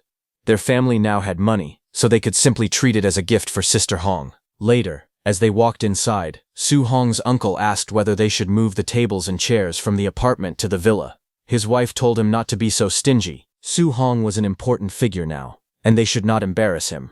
Su Hong laughed and said he was not afraid of being embarrassed as long as everyone was happy. That night, under the quiet city lights, Su Hong stood on his rooftop, watching over the silent buildings. He said that today would be the last time he trained in that place. Surprisingly, he felt a little reluctant to leave. He checked his remaining martial values and calculated that after upgrading his mental strength and defeating everyone in the training camp, his total martial values had exceeded 1,900. His status panel displayed his information. His blood chi was over 500, and his mental strength had reached 500. Various breathing techniques and martial arts skills were listed, along with their levels. At the bottom, his martial values showed 1944. He began to convert his martial values into blood chi. One notification after another appeared, each showing his blood chi increasing by 0.1. His blood chi steadily increased until it reached 701. With over 700 blood chi points, he successfully broke through to the mid-stage of rank 2. As he sat there, red energy flames surged around his body. His muscles swelled as the power coursed through him. After stabilizing himself, he said that he should look up the anomalies the city lord had mentioned, along with information about Stargazing Lake. However, when he gripped his phone, cracks suddenly spread across the screen. He realized that his body had not fully adapted to the power of mid-stage rank 2 yet. Fortunately, his phone had not been completely crushed. While sitting on the rooftop at night, Su Hong scrolled through the news on his phone. He read that an S-grade spiritual medicine had appeared abroad, causing countless martial artists to scramble for it. Even grandmasters had taken action. Another report stated that after a fierce flame beast touched a certain mysterious shard, it immediately gained thunder and earth attributes. It was also mentioned that all the martial artists who had witnessed the mysterious shard had recently died under strange circumstances. As he continued reading, he found information about Stargazing Lake. A rank 2 multi-attribute fierce beast had been discovered there, attracting a large number of rank 3 and rank 4 martial artists. Su Hong fell into deep thought. He admitted that he might not be able to defeat a rank 4 martial artist yet, but escaping from one should not be a problem. After making up his mind, he decided that once his family finished moving the next day, he would personally go and check out Stargazing Lake. The next day at Star City's Villa District, Su Hong's new home was already attracting attention. Inside the luxurious villa, gifts were piled everywhere. So many people had come to drop off presents that morning that it felt as if the doorstep was being worn out. It was clear that everyone living in the area was extremely wealthy. Because of that, his family felt they could not afford to embarrass Su Hong in the future. Soon, visitors arrived one after another. They greeted him warmly, telling Su Hong that he was welcome at their homes anytime and that their doors were always open. Others eagerly mentioned that their houses were filled with rare collectibles and invited him to visit whenever he had time. Su Hong could only smile awkwardly and respond politely, saying definitely again and again while sweat formed on his forehead. After finally seeing the last of them off, he collapsed onto the sofa, completely exhausted. He complained that socializing with so many people was even more tiring than grinding monsters and training. Even so, he reminded himself that he still had to head to Guansheng Lake that afternoon. Later, the scene shifted to the Martial Base, where activity was already underway.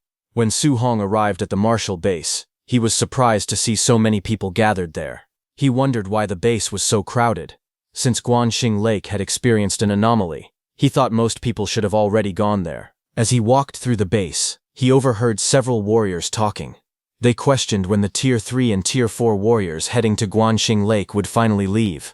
Because of them, the Tier 1 warriors did not even dare to step outside. If those stronger warriors decided to rob them, they would not have the strength to fight back. At the same time, on the second floor of the Martial Base, Ye Qi, whose White Fox nephew had been killed by Su Hong, stood by the large window looking down at the crowd below. With a stern expression, he turned and asked the young man seated behind him if he was certain that Su Hong was the one who had killed his nephew. The young man sitting calmly on the sofa replied that he was 100% sure. Then, the young man stood up and said there was one more thing that he needed to mention. As he stepped forward heavily, the atmosphere suddenly changed. In the next moment, a powerful aura burst out from him and pressed Ye Qi onto the ground. The young man holding the wine glass stood calmly, red flames blazing behind him. His eyes glowed coldly as he warned Ye Qi to watch his mouth and address him respectfully. Overwhelmed by the terrifying aura, Ye Qi immediately trembled and admitted his mistake. He begged for forgiveness, calling him sir. Meanwhile, at Guanxing Lake, warriors were already gathering around the water. In the forest near the lake, several powerful fighters stood by the shore. Not far away, Su Hong quietly hid behind a tree, observing them carefully. He quickly noticed that there was not a single Tier 1 warrior in sight. Everyone present was at least Tier 2 or Tier 3.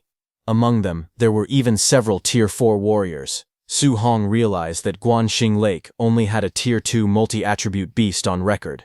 If that was the case, then other anomalous zones with higher-tier beasts must be attracting even stronger experts. Just then, one of the warriors suddenly noticed movement in the lake and shouted for the others to look over there. In the next instant, the surface of the water exploded upward. A massive column of water shot into the sky, crashing down with terrifying force as everyone stepped back in shock. From within the surge, a huge beast emerged. Su Hong immediately recognized that it was a star-spotted giant fish. The hunters confirmed that it was a Tier 3 lower-stage star-spotted giant fish. The enormous creature roared as blue energy gathered in its mouth. A glowing sphere of water and lightning condensed rapidly, crackling with power. Seeing the attack charging, someone yelled for everyone to run, warning that the beast possessed a dual-attribute water cannon. But not everyone panicked. One warrior scoffed and said there was nothing to run from, insisting that it was only a Tier 3 fish. He stepped forward confidently and pressed his hand onto the ground, creating a rock wall and declaring that he was a Tier 4 warrior. He moved to block the star-spotted giant fish's attack head-on, but the beast released its dual-attribute water cannon. The glowing beam pierced straight through his earth defense as if it were nothing. The impact was devastating, and he was heavily injured. Su Hong, watching in shock, realized that a Tier 3 dual-attribute attack had just torn through a Tier 4 earth defense like paper. As chaos spread along the shore, another warrior suddenly stepped forward. Surrounded by a golden aura, he declared that he had waited half a month for this moment. Finally, a dual-attribute beast had appeared. He rushed toward the fish as the glowing energy sphere gathered once again in its mouth. Then he threw a punch and told it to get back onto the shore. The star-spotted giant fish crashed onto the land as multiple warriors attacked at once. Blades and weapons struck its massive body from every direction. Greed quickly overtook fear. A warrior shouted that the fish belonged to him. Others yelled that it was first come, first served, and whoever grabbed it would keep it. 1 minute later, the enormous beast lay dead on the ground. The warriors quickly gathered around it, searching its body, but disappointment soon spread. Someone cursed in frustration, saying there was nothing inside. Another questioned in confusion, asking if they had not been told that the fish's belly was full of treasure. Su Hong, who stood quietly in the forest, turned away slightly, thinking to himself that a Tier 3 dual-attribute beast had been turned into sashimi in under a minute. He sighed inwardly, saying that the Tier 4 warriors were far too vicious. If he stayed near them, he would not get anything at all. Just as he prepared to leave, his eyes suddenly widened as he sensed danger. In the next instant, a masked man wrapped in crackling blue lightning appeared behind him, his blade raised high. The assassin lunged forward with explosive speed, aiming a deadly strike at his back. But for a second, the assassin's body froze mid-attack. He was stunned. Seeing that, Su Hong reacted instantly. He twisted his body and leaped upward, narrowly dodging the attack as the ground below shattered from the force. The masked man realized something shocking. He recognized that Su Hong was a spiritual mind master. Su Hong's eyes widened in shock as he realized that the assassin was a Tier 4 warrior. He immediately ran away from there. Sweat rolled down his face as the thought struck him again. A Tier 4 had tried to ambush him. If he had not used his spirit power to freeze the attack at that exact moment, he would already be dead. Before he could go far, several figures rushed out from the forest behind the masked attacker. One of them shouted at their leader, accusing him of being careless and failing the ambush. Su Hong quickly counted them. There were 6 more, and they were all Tier 3 warriors. The masked leader snapped back angrily, telling them to shut up. He revealed that the target was a spiritual mind master. Su Hong's expression darkened as he sensed even more presences. There were 7 more nearby, and they were Tier 3 as well. That meant roughly a dozen Tier 3 killers, along with 1 Tier 4 killer, all assembled just to eliminate him, a mere Tier 2 warrior. Even Star City's city lord would struggle to deal with so many at once. As he dashed forward through the forest at full speed, one thought echoed in his mind. When had he offended someone so important? As the masked assassins chased after him, frustration spread among them. One of them demanded to know why Su Hong was so fast. Another immediately recognized the technique and shouted that it was the A-rank soaring Hong steps. They decided to keep him running and wear him down, confident that a Tier 2 warrior could never outlast them. But as Su Hong sprinted forward, he merely smiled faintly.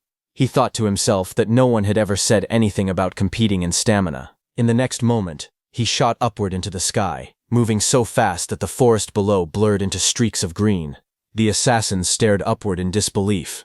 One of them shouted in shock that he was a Tier 2 warrior who could actually fly, calling it insane. Another growled in humiliation. There were so many of them, yet they still could not kill him. Dozens of kilometers away, Su Hong finally slowed down and landed in a quiet forest. He leaned heavily on his spear, breathing hard.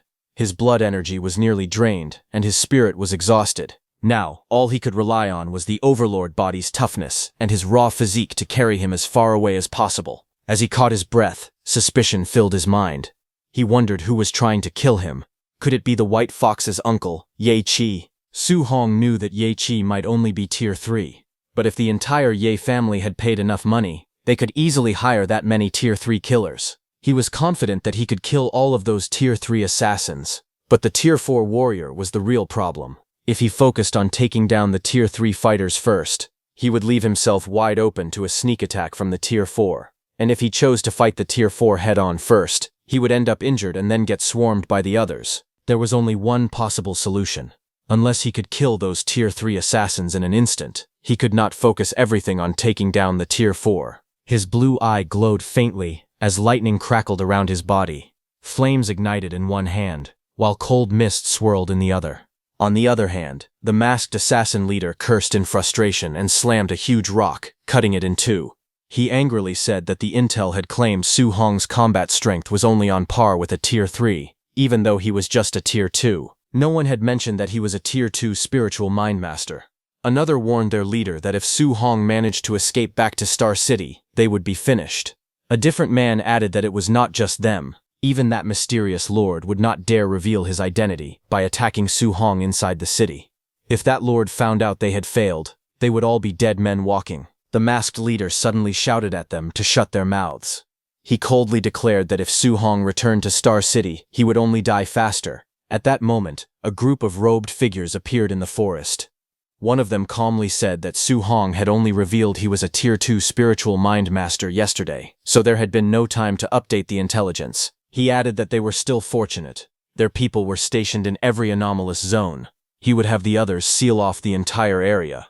If they still could not kill Su Hong after that, they could simply wait for death. The masked leader replied that he owed them one, and told them to lock the place down tightly. As they began to move, the masked leader muttered with hatred that little bastard Su Hong would be torn to pieces. As they left, the robed man looked at the device in his hand. He examined the area carefully and concluded that there was nothing there either. He calmly said they should move to the next area.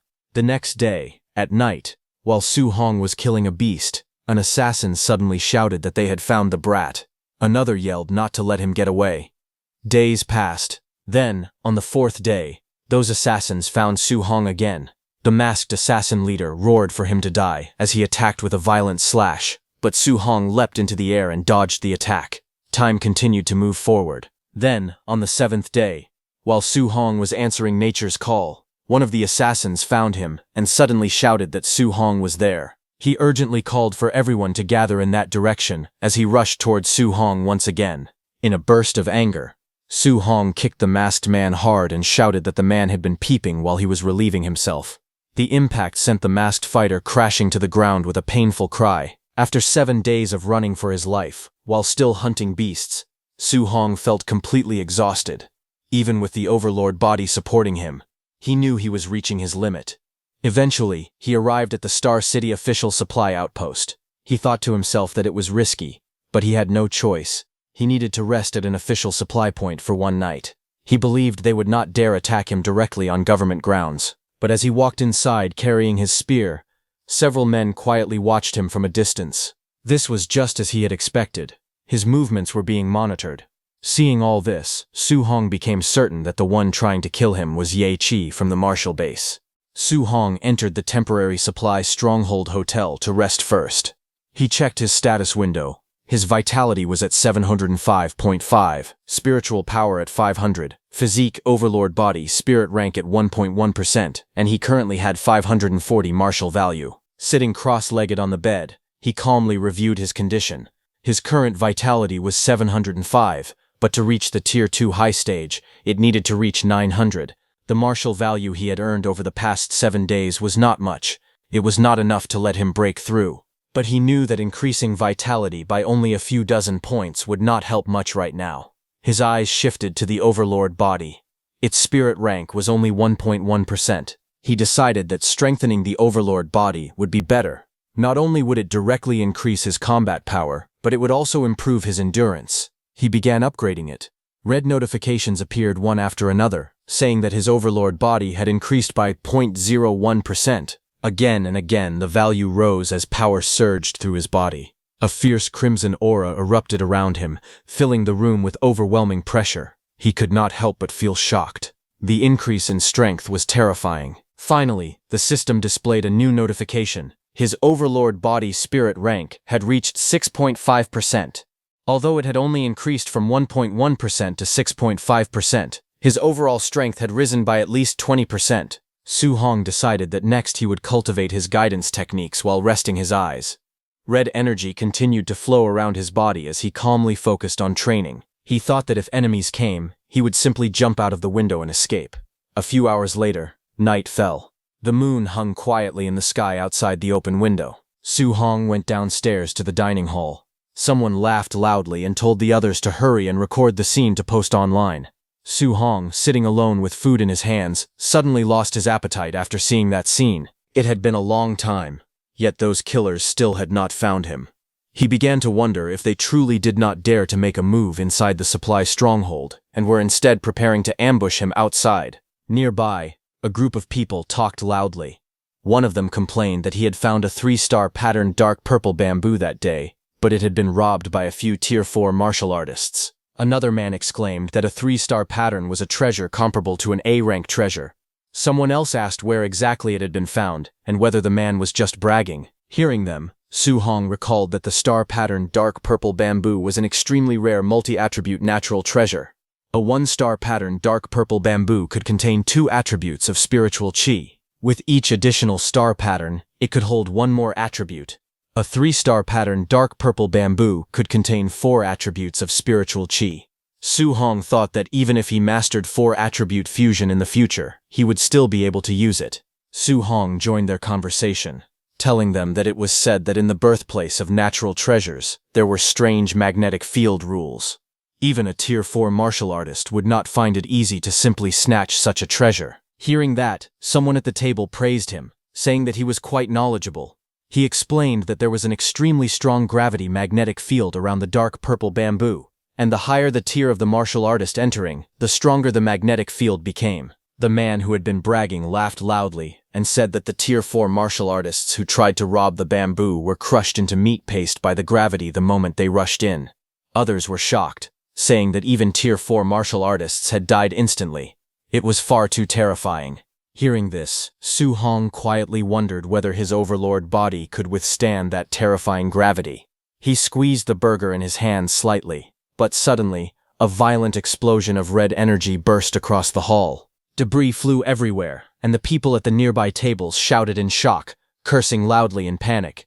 A pillar of red energy suddenly shot upward, tearing through the hall with terrifying force and rushing towards Su Hong. But Su Hong remained seated. He simply leaned back slightly in his chair and dodged it. The pillar of red energy shattered walls and sent debris flying in every direction. Su Hong turned his head and looked ahead with cold eyes. He thought that it was finally here. That group of masked men stepped forward, weapons in hand. Their masked leader mocked Su Hong, asking why he was not running this time, and reminding him that he used to be good at escaping.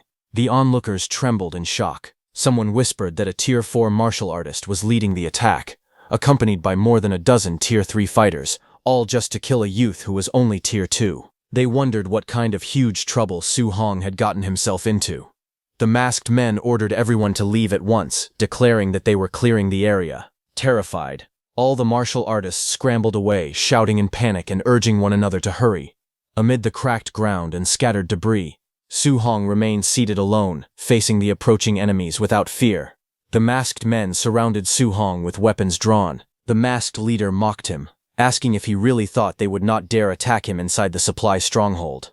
With a faint smirk, Su Hong asked them whether they would believe him if he said that he had been waiting for them. The masked leader laughed loudly and questioned whether Su Hong truly thought he could wipe them all out by himself. In response, Su Hong grabbed his spear. Flames and lightning suddenly wrapped around the spear as energy surged violently around him. The power coiled tightly, crackling with heat and electricity at the tip of the weapon. Su Hong raised his spear as blazing lightning spread across it. The air around him trembled under the rising force as he looked at them steadily and said that he would never know unless he tried. The masked assassin leader stared in shock, sweat running down his face. His voice trembled as he realized that Su Hong possessed 3 attributes. Panic immediately spread among them. He jumped back and shouted for everyone to scatter, but it was already too late. Su Hong leapt forward and drove his weapon into the ground. Lightning burst out from the point of impact, spreading in every direction. The floor lit up as blazing energy surged outward, surrounding the masked men. With a cold, glowing eye, Su Hong commanded the power to explode for him. The masked assassin leader cursed under his breath as waves of blazing light streaked across the area. Outside, People saw the supply stronghold suddenly erupt with dazzling golden light. Flames and lightning shot out from within the building. Staring at the overwhelming glow, someone muttered in confusion, wondering what that light was. But the next second, a massive explosion erupted from the stronghold. Fire and debris blasted outward, sending shockwaves across the courtyard. The crowd below stared in horror as flames swallowed the building. One of the onlookers shouted in disbelief, questioning whether it was truly necessary to use such overwhelming power just to kill a Tier 2 martial artist. The shockwaves swept across the ground as several Tier 3 martial artists were thrown violently into the air before crashing down. Bodies hit the earth one after another. Someone trembled and wondered why these were the ones who had died. He could not believe that such terrifying power had truly been released by that Tier 2 youth. Moments later, the building collapsed completely. Dust and smoke filled the air as the ruins settled into silence. At the center of a deep crater, with debris scattered all around, one figure slowly stirred, coughing repeatedly. He struggled to rise amid the fallen bodies surrounding him. It was the Tier 4 masked assassin leader. He stood among the ruins, his body trembling slightly as embers drifted through the night sky. He stared at the destruction in disbelief and admitted that the power was truly terrifying. He realized it was even a 3-attribute martial art. Frustration rose inside him as he cursed the intelligence network for failing to mention this detail. Looking at the crater and the scattered bodies around him, he assessed the situation calmly. Even at the center of the explosion, as a Tier 4 martial artist, he himself had suffered heavy injuries. Since Su Hong was only Tier 2, he concluded that he must be dead. After a moment of silence, he decided to let it go. Although the casualties were severe, the mission could still be considered complete. He let out a tired sigh, thinking it was far better than all of them being executed by Lord Nabu. But suddenly a violent surge of energy erupted behind him. The masked assassin leader's eyes widened in shock. From within the blazing light, Su Hong launched forward with a spear blazing with power. He used the third stance of the 9 heaven-breaking spears, the heaven-breaking technique, to attack. The masked assassin leader turned sharply, stunned to see Su Hong still alive. He swung his sword at Su Hong as Su Hong's blazing attack crashed toward him. The masked assassin leader swung his attack through the blazing red energy, but when the light faded, Su Hong was nowhere to be seen. Shock spread across his face as he wondered where Su Hong had gone. But a sudden thought struck him, and he wondered if it could be what he feared. He turned and saw Su Hong running toward the remaining Tier 3 masked assassins. Anger quickly replaced his doubt. He shouted furiously, accusing Su Hong of tricking him. He ordered his subordinates to wake up and pin Su Hong down immediately. One of the injured men, confused and barely conscious, asked what their boss was talking about. Before anyone could react, a sharp spear stabbed both of those assassins from behind. Su Hong appeared through the smoke. He stood with a spear in his hand, carrying the 2 killed masked assassins over his shoulder. Coldly, he declared that if he could not kill a Tier 4 martial artist, then killing the Tier 3 martial artists under him would be enough. Su Hong's expression turned serious as he reflected on the terrifying aftermath of the attack. He realized that the power of a failed 3-attribute fusion was far more frightening than he had expected. He knew that if he had not condensed the thick earth armor and upgraded his overlord body in time, he would have been crippled even if he had survived. Without hesitation, he flung the 2 dead Tier 3 martial artists into the air and coldly bid the Tier 4 masked assassin farewell. He immediately turned and ran away from there. In his heart, he calculated the situation clearly. The enemy's Tier 3 martial artists were almost completely wiped out. As long as he could successfully fuse the 3 attributes, he believed he still had a chance to kill the Tier 4 martial artist. Across from him, the masked assassin leader erupted in rage. His eyes glowed blood red with killing intent. Surrounded by blazing red energy, he roared that he would tear Su Hong's corpse into 10,000 pieces. The scene shifted to the Star City martial artist base. Inside the base, several martial artists gathered near the entrance, discussing recent events.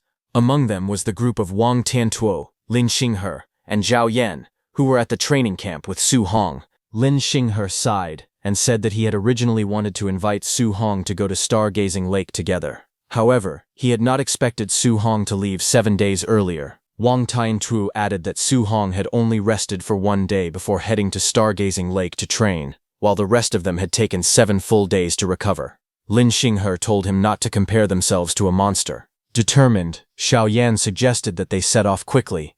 Perhaps they could even run into Su Hong near Stargazing Lake. Elsewhere, a furious voice cursed those masked assassins as nothing but trash. It was Ye Qi. Sitting in a chair, he angrily smashed a teacup onto the ground. He couldn't believe that those masked assassins had not only impersonated the martial artists of his base, but had also locked down the area around Stargazing Lake. On top of that, they had dared to attack Su Hong directly at the supply stronghold. Ye Qi was very scared, because he knew that if Su Hong were to die, even a fool would suspect him. He also knew that the City Lord valued Su Hong greatly, and if anything happened to him, the City Lord would not hesitate to wipe out their entire clan. The scene then shifted to the dark purple bamboo forest. There, a terrifying purple gravity field spread across the forest. The bamboo bent under the overwhelming force. Only a single bamboo was still standing beneath that powerful aura descending from above.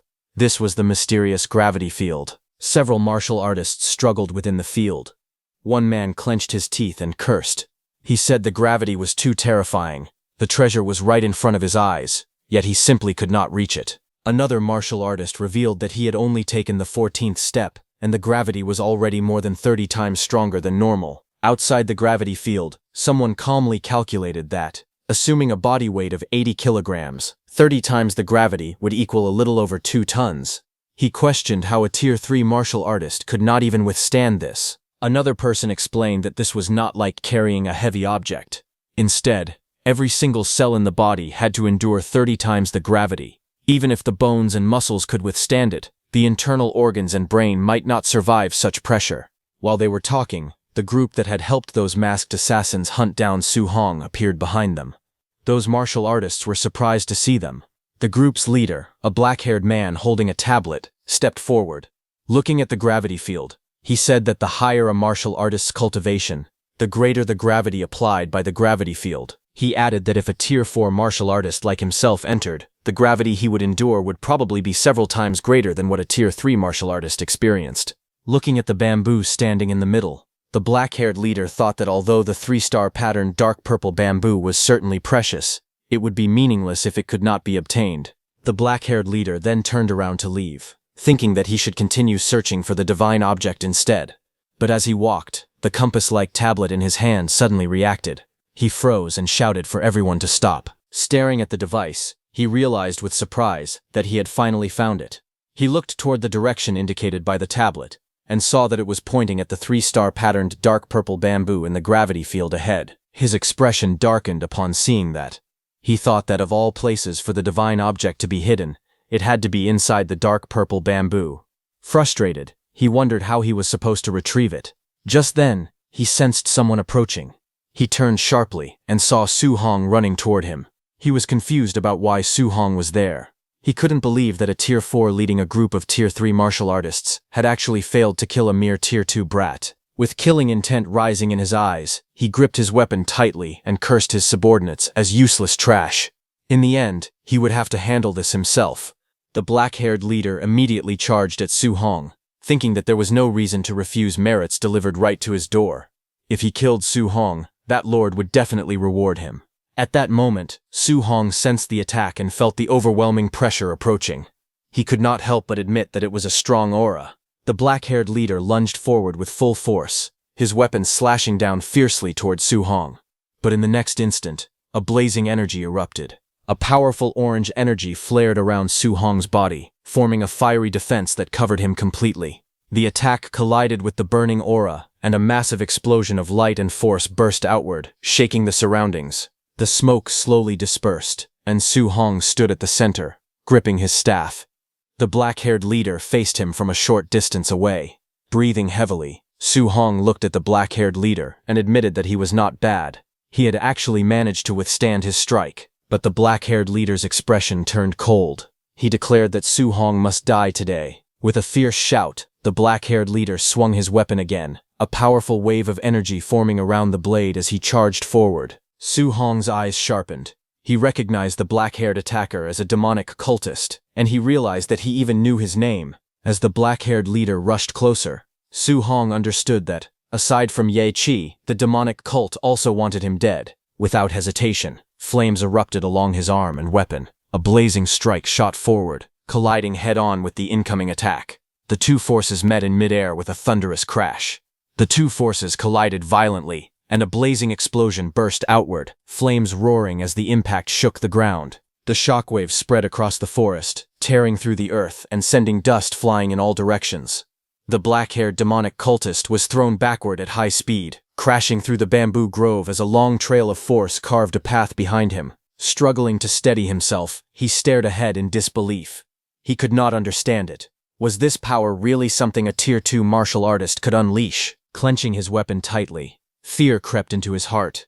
He realized that Su Hong was far too monstrous. Suddenly, his eyes widened. He saw Su Hong running toward the gravity field. Panic flashed across his face as he shouted for his allies to stop Su Hong. In the next moment, several figures rushed forward together, charging through the forest toward Su Hong. Seeing the demonic cultists blocking his path in front, and Tier 4 martial artists chasing from behind, Su Hong felt that this pursuit was endless. The cultists gritted their teeth as they ran. They had seen it clearly.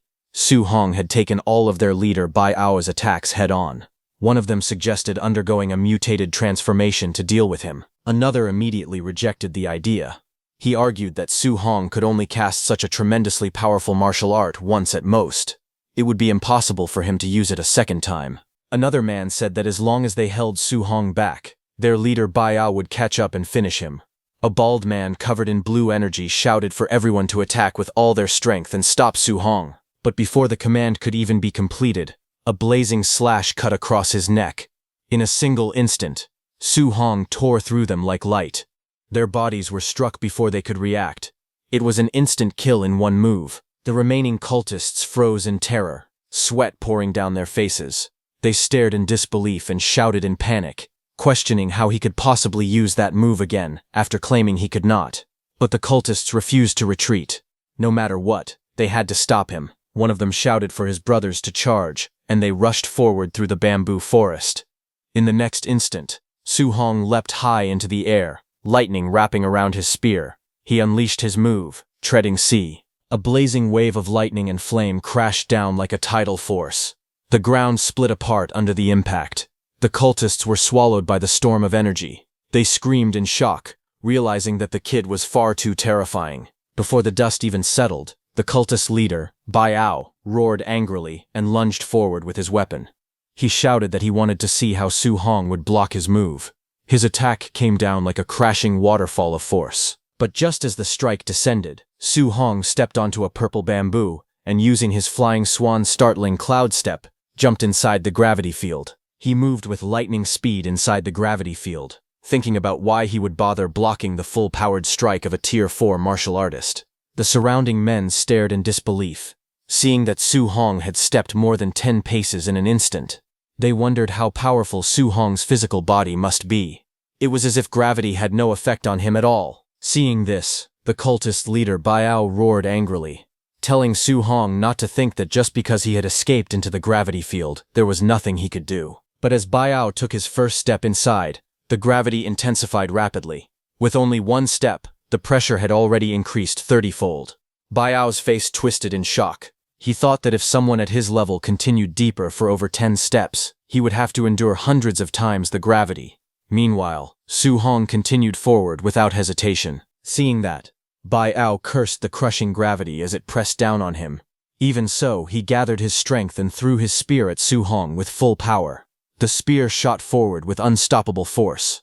In an instant, the spear was overwhelmed by the surrounding gravity force and fell onto the ground.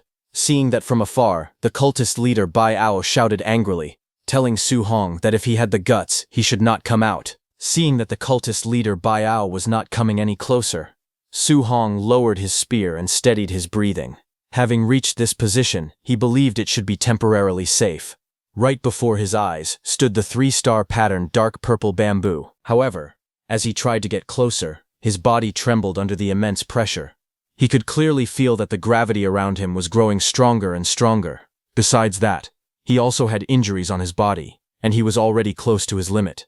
He decided that he needed to use a healing technique first. Knowing that the people from the demonic cult would not be able to cross into this area for the time being, he sat down and began circulating a healing martial art. A green aura wrapped around his body, slowly restoring his injuries. Watching from a distance, several people were shocked. They realized that he was actually using a healing martial art to treat himself. Someone pointed out that he had just used the thunder attribute earlier. How could he also know a wood attribute healing technique? Another person exclaimed that this was not the main issue.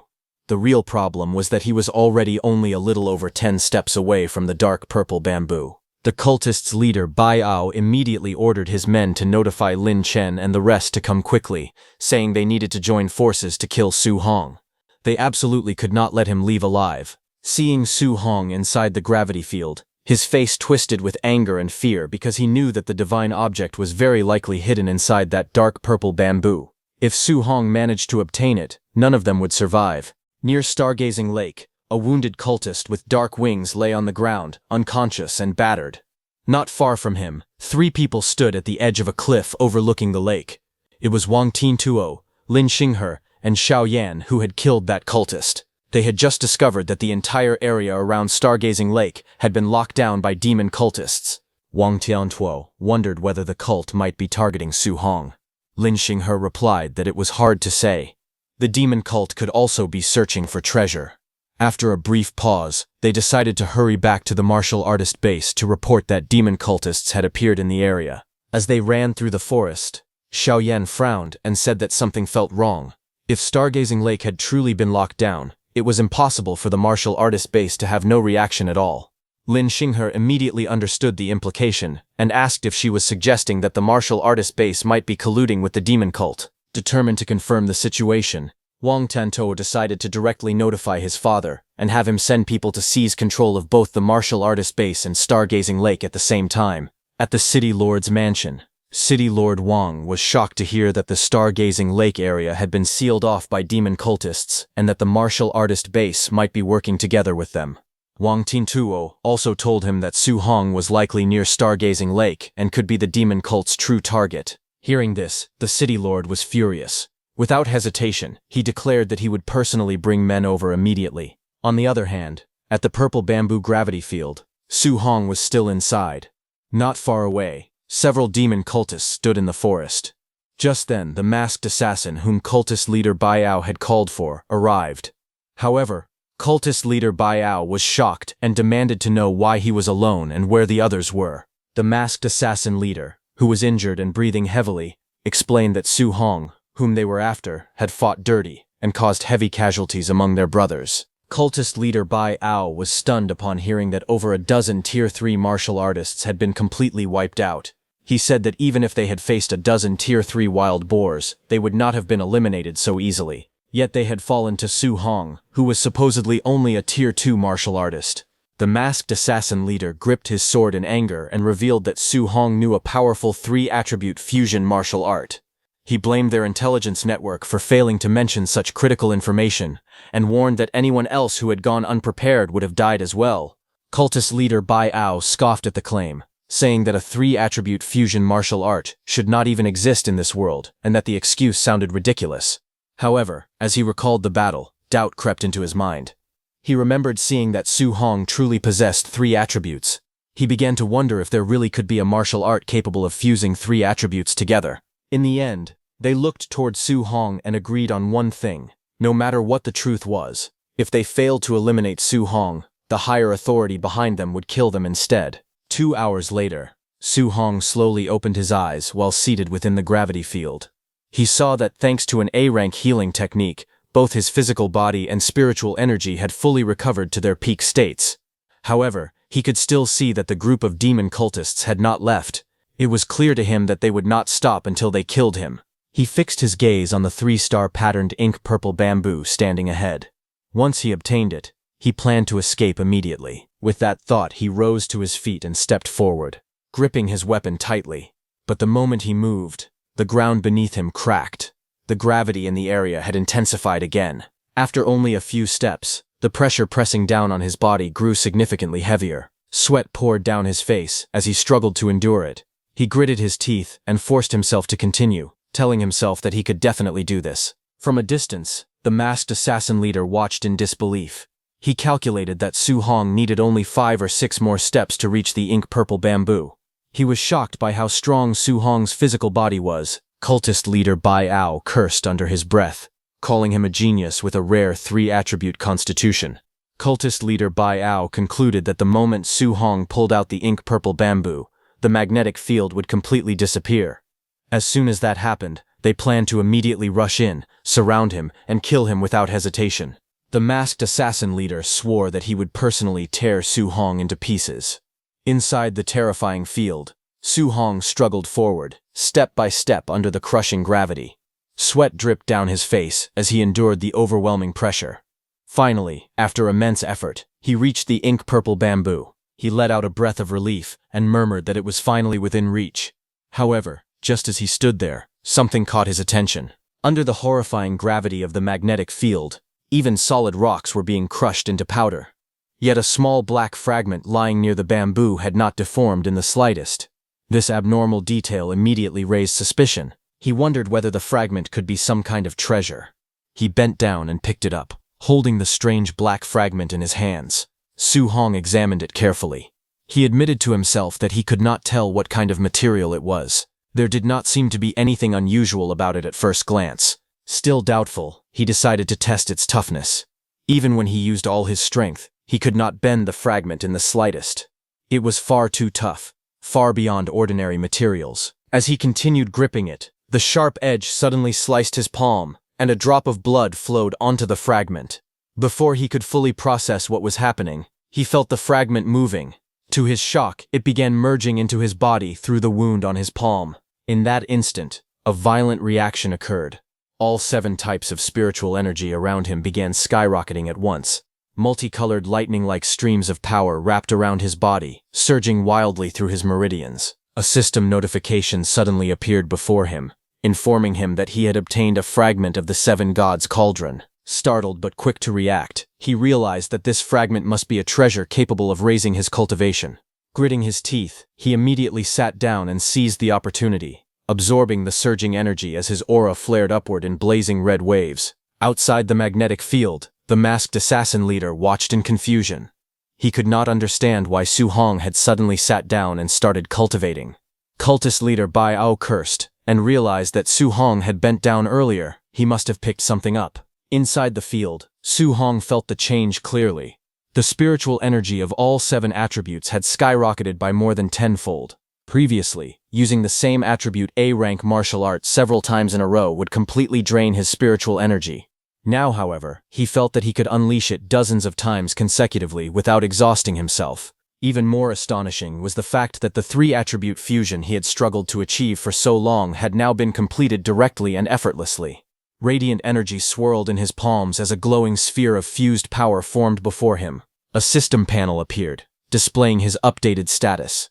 His blood chi and mental power had increased significantly. His overlord body spirit rank had risen, and the 7 gods cauldron fragment was listed as 1 out of 100. Realizing this meant there were 99 more fragments scattered somewhere. Su Hong's heart stirred with ambition. Just a single fragment had caused his strength to soar. The 7 gods cauldron was clearly a treasure far beyond S rank. If he could gather all 99 remaining fragments, he could hardly imagine how powerful he would become. With 3 attributes fused and an immense amount of spiritual energy surging within him, Su Hong slowly rose to his feet. A confident smile appeared on his face. There was no longer any need for him to run. Su Hong's eyes turned sharp as he declared that it was time to end this. With a firm grip, he seized the ink-purple bamboo. Spiritual energy spiraled around him in glowing rings as he pulled upward with overwhelming force. Outside the magnetic field, cultist leader Bai Ao realized that Su Hong was about to pull out the ink-purple bamboo and shouted for everyone to prepare to strike. The masked assassin leader snarled that he did not need any reminders. He wanted to kill him even more than the others did. Su Hong grabbed the bamboo with both hands, and with a powerful roar, he yanked the bamboo free. The moment it left the ground, a violent surge of energy burst outward in expanding rings.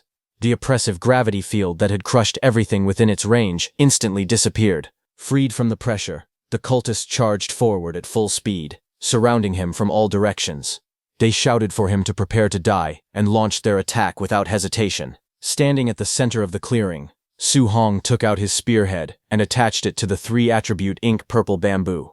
He then turned and let out a cold snort. His eyes filled with confidence and disdain. He decided that since they were so eager to attack, he would let them help him test the true power of the move he was about to unleash with all his strength. Gripping the ink-purple bamboo tightly, he swung it upward.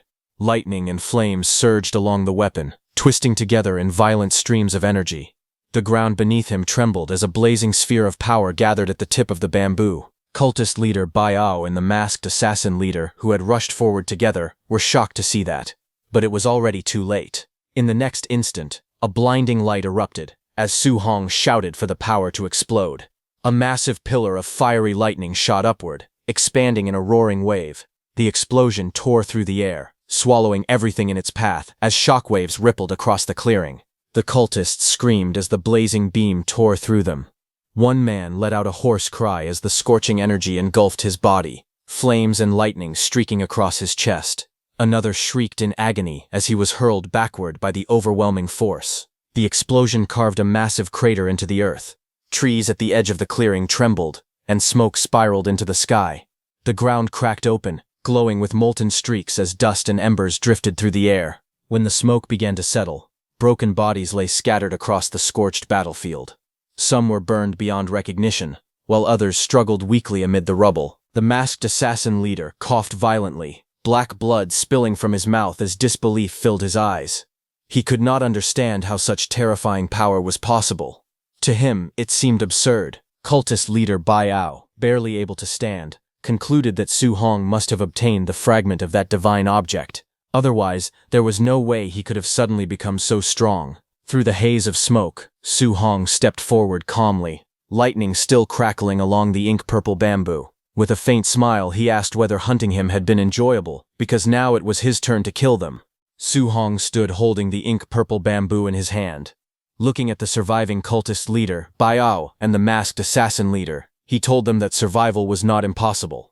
If they wanted to live, all they had to do was reveal the location of the demonic cult's stronghold in Star City. He pointed out that for them to have worked together with Ye Qi from the martial artist base and gathered so many people in such a short time, it was obvious that numerous members of the demonic cult had already been hiding in Star City for a long time. The masked assassin leader's face twisted with rage.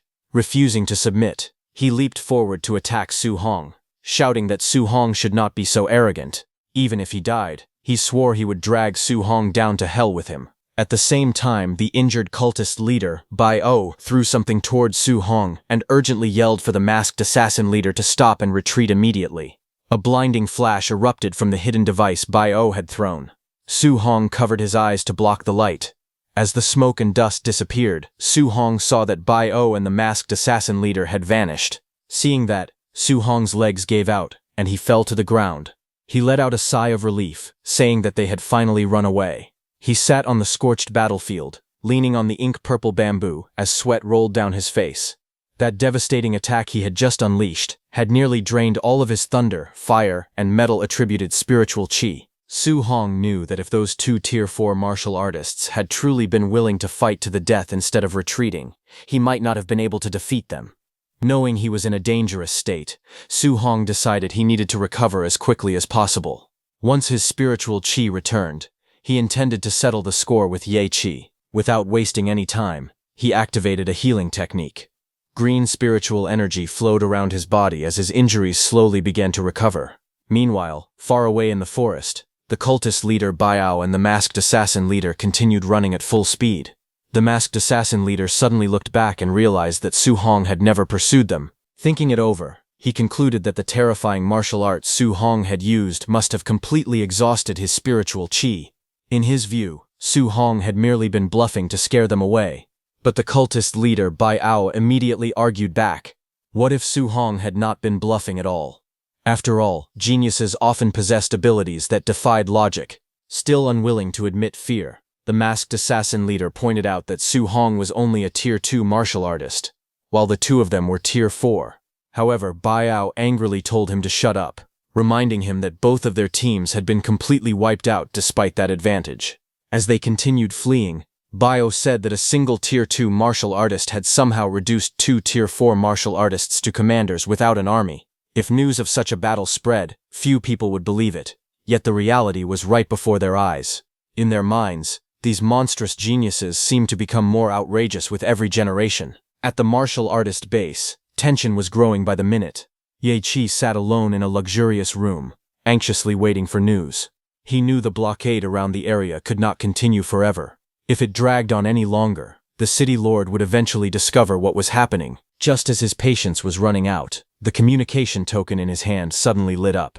A message arrived through the token, and a smile briefly appeared on his face.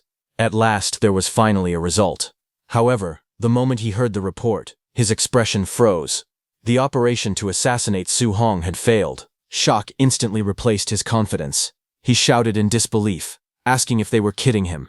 They couldn't even kill a Tier 2 martial artist. He said that if Su Hong didn't die, their secret would definitely be exposed. Ye Qi cursed repeatedly in frustration.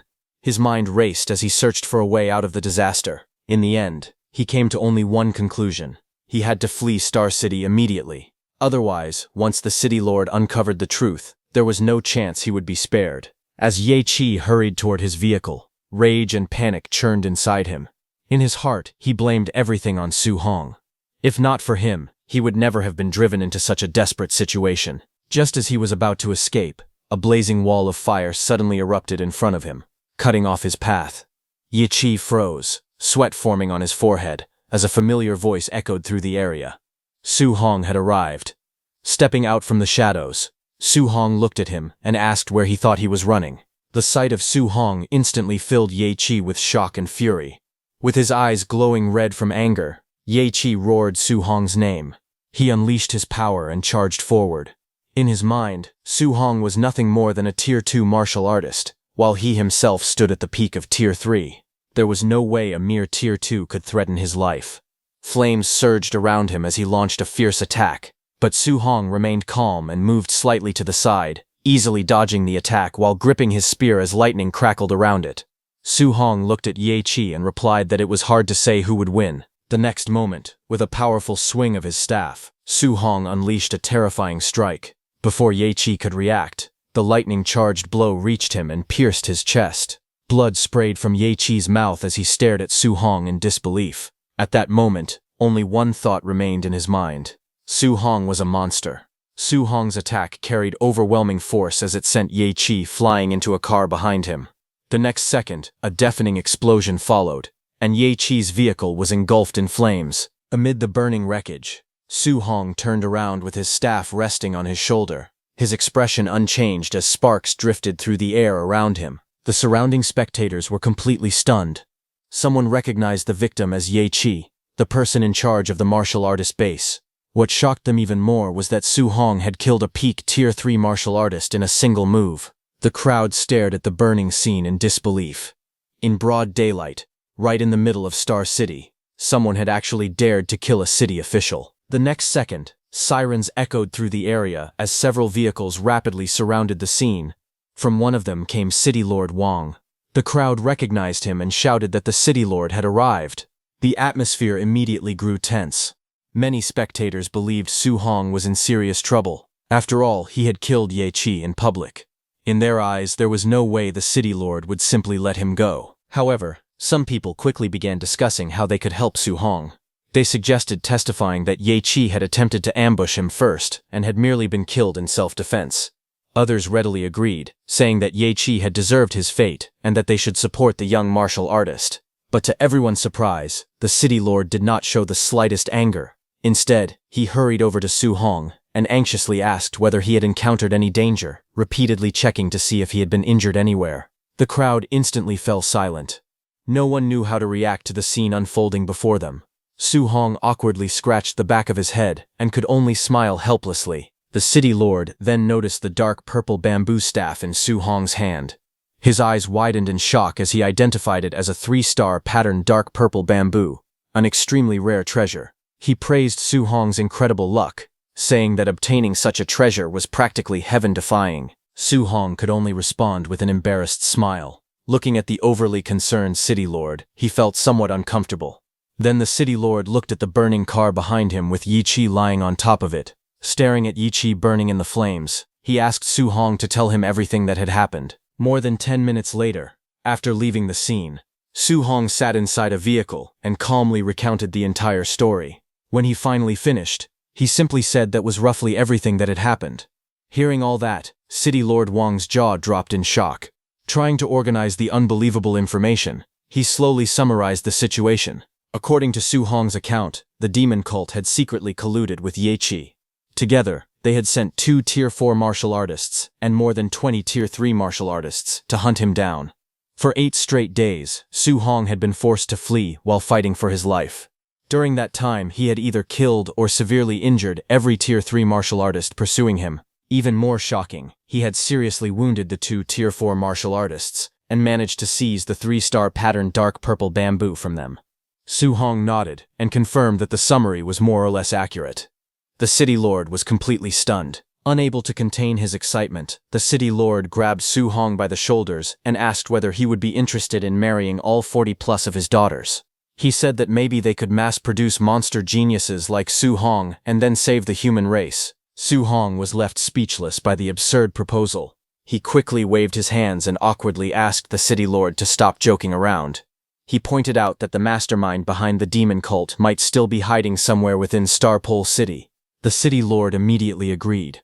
He said that although the enemy's previous attempt had failed, the next assassins sent after Su Hong could be far stronger, perhaps Tier 6 experts or even Tier 7 grandmasters. And given Starpole City's current strength, they simply did not have the ability to guarantee his safety against opponents of that level. Fortunately, the college entrance examination was only a month away. The city lord advised Su Hong to enter one of the nation's top universities, such as Magic City University or Imperial Capital University. Once he was accepted into one of those elite institutions, even a Tier 7 grandmaster would not dare attack him so easily.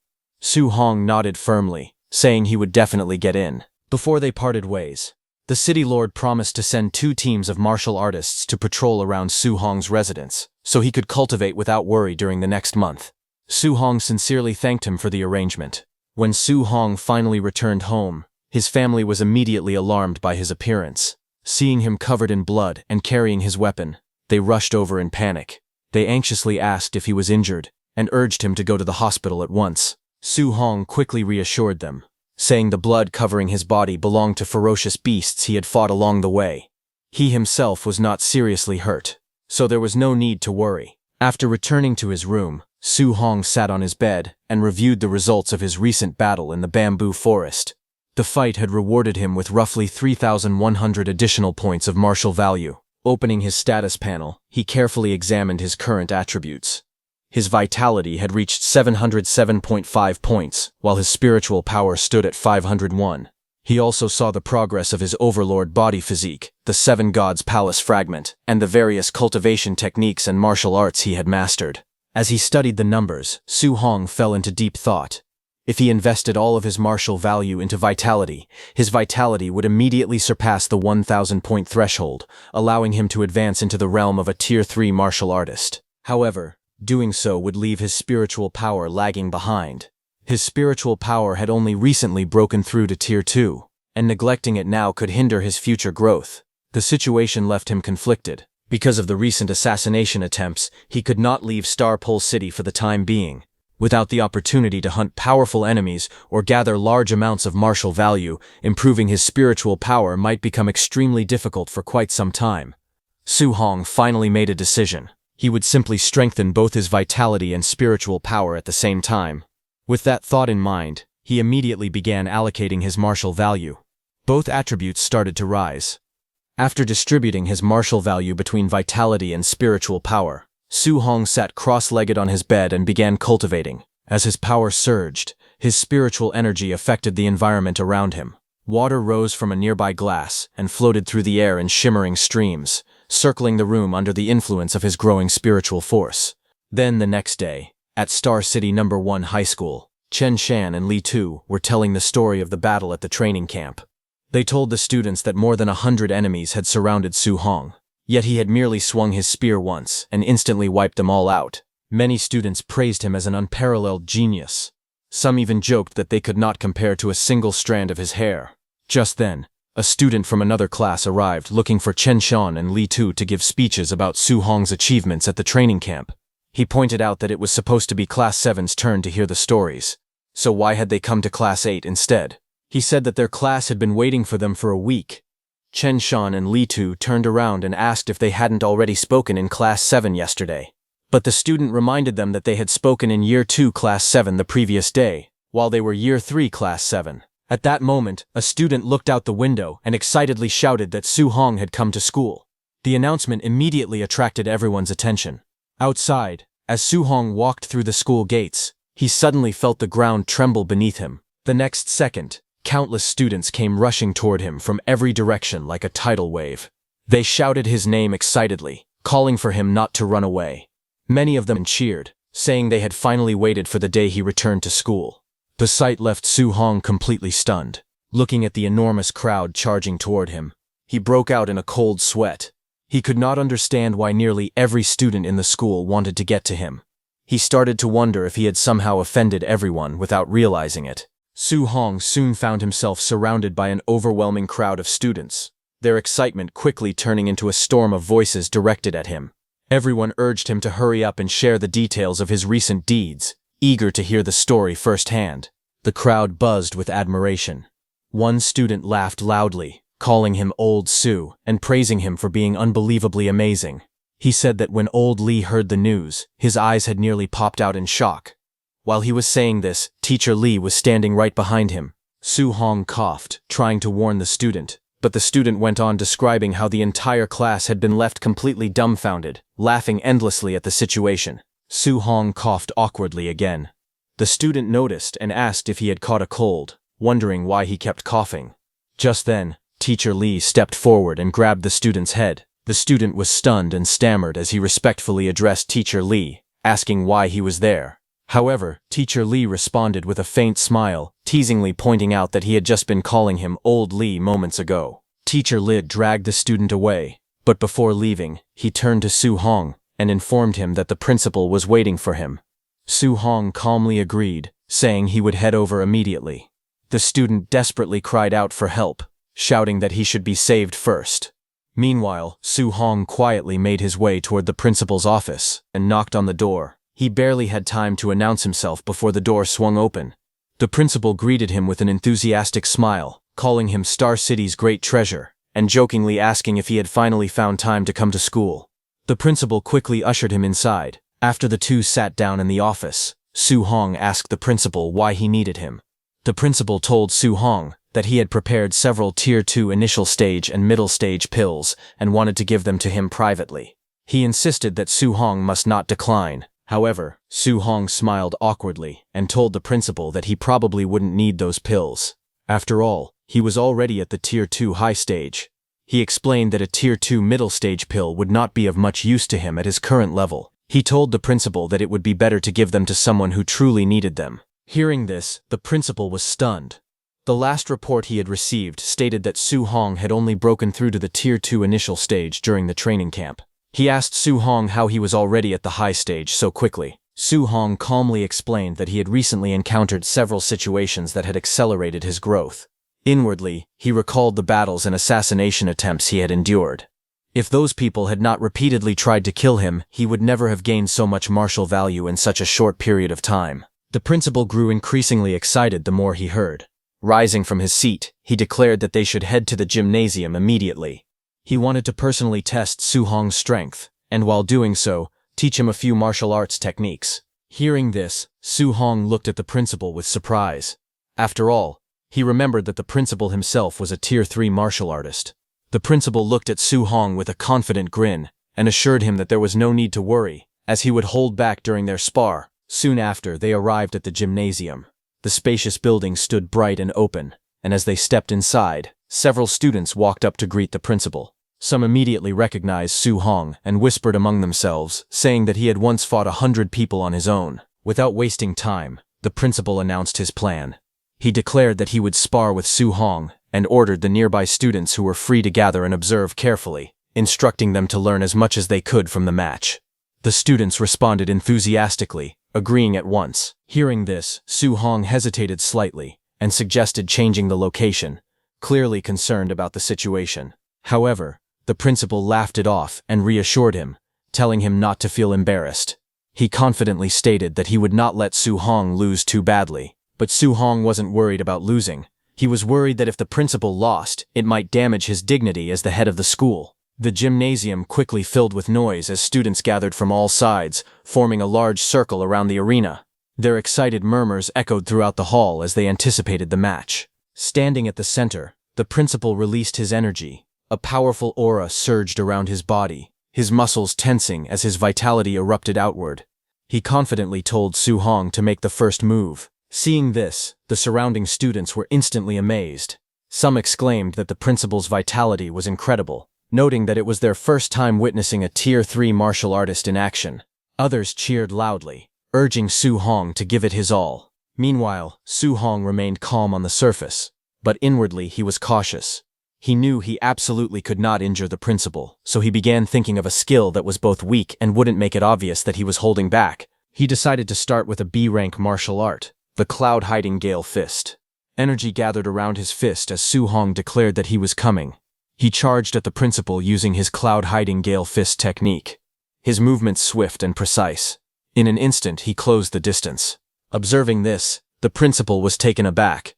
He realized that Su Hong had opened the match with a B-rank martial technique, finding the approach far too direct and unexpectedly bold.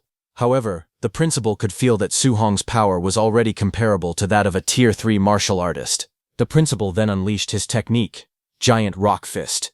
His arm hardened like stone, radiating immense strength as he charged forward to meet Su Hong's attack head-on. The moment their attacks collided, a violent explosion of force erupted. Su Hong's strike met the principal's with overwhelming impact, sending shockwaves blasting outward.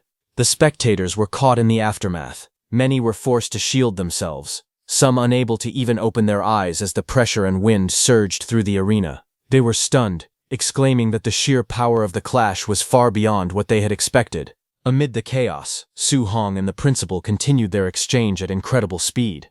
Their movements blurred as they traded blows, fists colliding repeatedly with explosive force.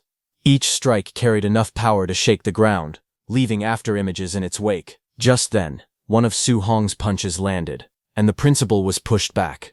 Seeing this, the principal was stunned and wondered whether such overwhelming combat power could truly belong to someone at the high stage of Tier 2. What shocked him even more was that Su Hong did not appear to be using his full strength yet. In his eyes, Su Hong's abilities were simply ridiculous. Amid the astonishment, some students exclaimed that Su Hong had actually gained the upper hand and had even forced the principal backward. Some students said that Su Hong's combat power was too exaggerated because the principal was a Tier 3 high-stage martial artist. Others argued that the principal must not have used his full strength because otherwise it would have been impossible for him to be pushed back. At that moment, the principal himself felt the pressure. Although he had not gone all out, he knew he had already used nearly 80% of his strength. He thought that if he really lost to Su Hong, he would be humiliated in front of so many students. He would be done for. But before the match could continue, Su Hong suddenly staggered and dropped to one knee, letting out a pained groan. He grabbed his stomach, faking pain, and quickly declared that the principal was truly amazing and admitted defeat. At the same time, he inwardly asked the principal to understand his intentions. The surrounding students immediately reacted, praising the principal and declaring that such an outcome was expected. Some even encouraged Su Hong, saying that there was honor even in defeat. Meanwhile, the principal stood there, momentarily confused. He could not understand the situation at all, questioning whether he had actually injured Su Hong. The principal then finally understood Su Hong's intentions, and a wave of emotion washed over him. Deeply moved, the principal thought that he would love Su Hong till death. Composing himself, the principal loudly praised Su Hong in front of everyone. He declared that Su Hong was undoubtedly the most outstanding genius student of their #1 high school, possessing combat power comparable to a Tier 3 high-stage martial artist despite only being at Tier 2. He admitted that even he had to go all out, otherwise if he was not careful for even a moment, he would be defeated. Hearing that, the crowd erupted in excitement. Many students exclaimed that Su Hong's strength was simply heaven-defying, amazed that someone from their star city might finally have a chance to be admitted into a prestigious magic martial university. The principal helped Su Hong up while smiling and admitted that he had nearly embarrassed himself. As Su Hong stood up, he said that the college entrance exam was in 1 month, and that he wanted to find someone to spar with to help him break through to Tier 3. Su Hong wondered aloud whether the principal might be able to help him.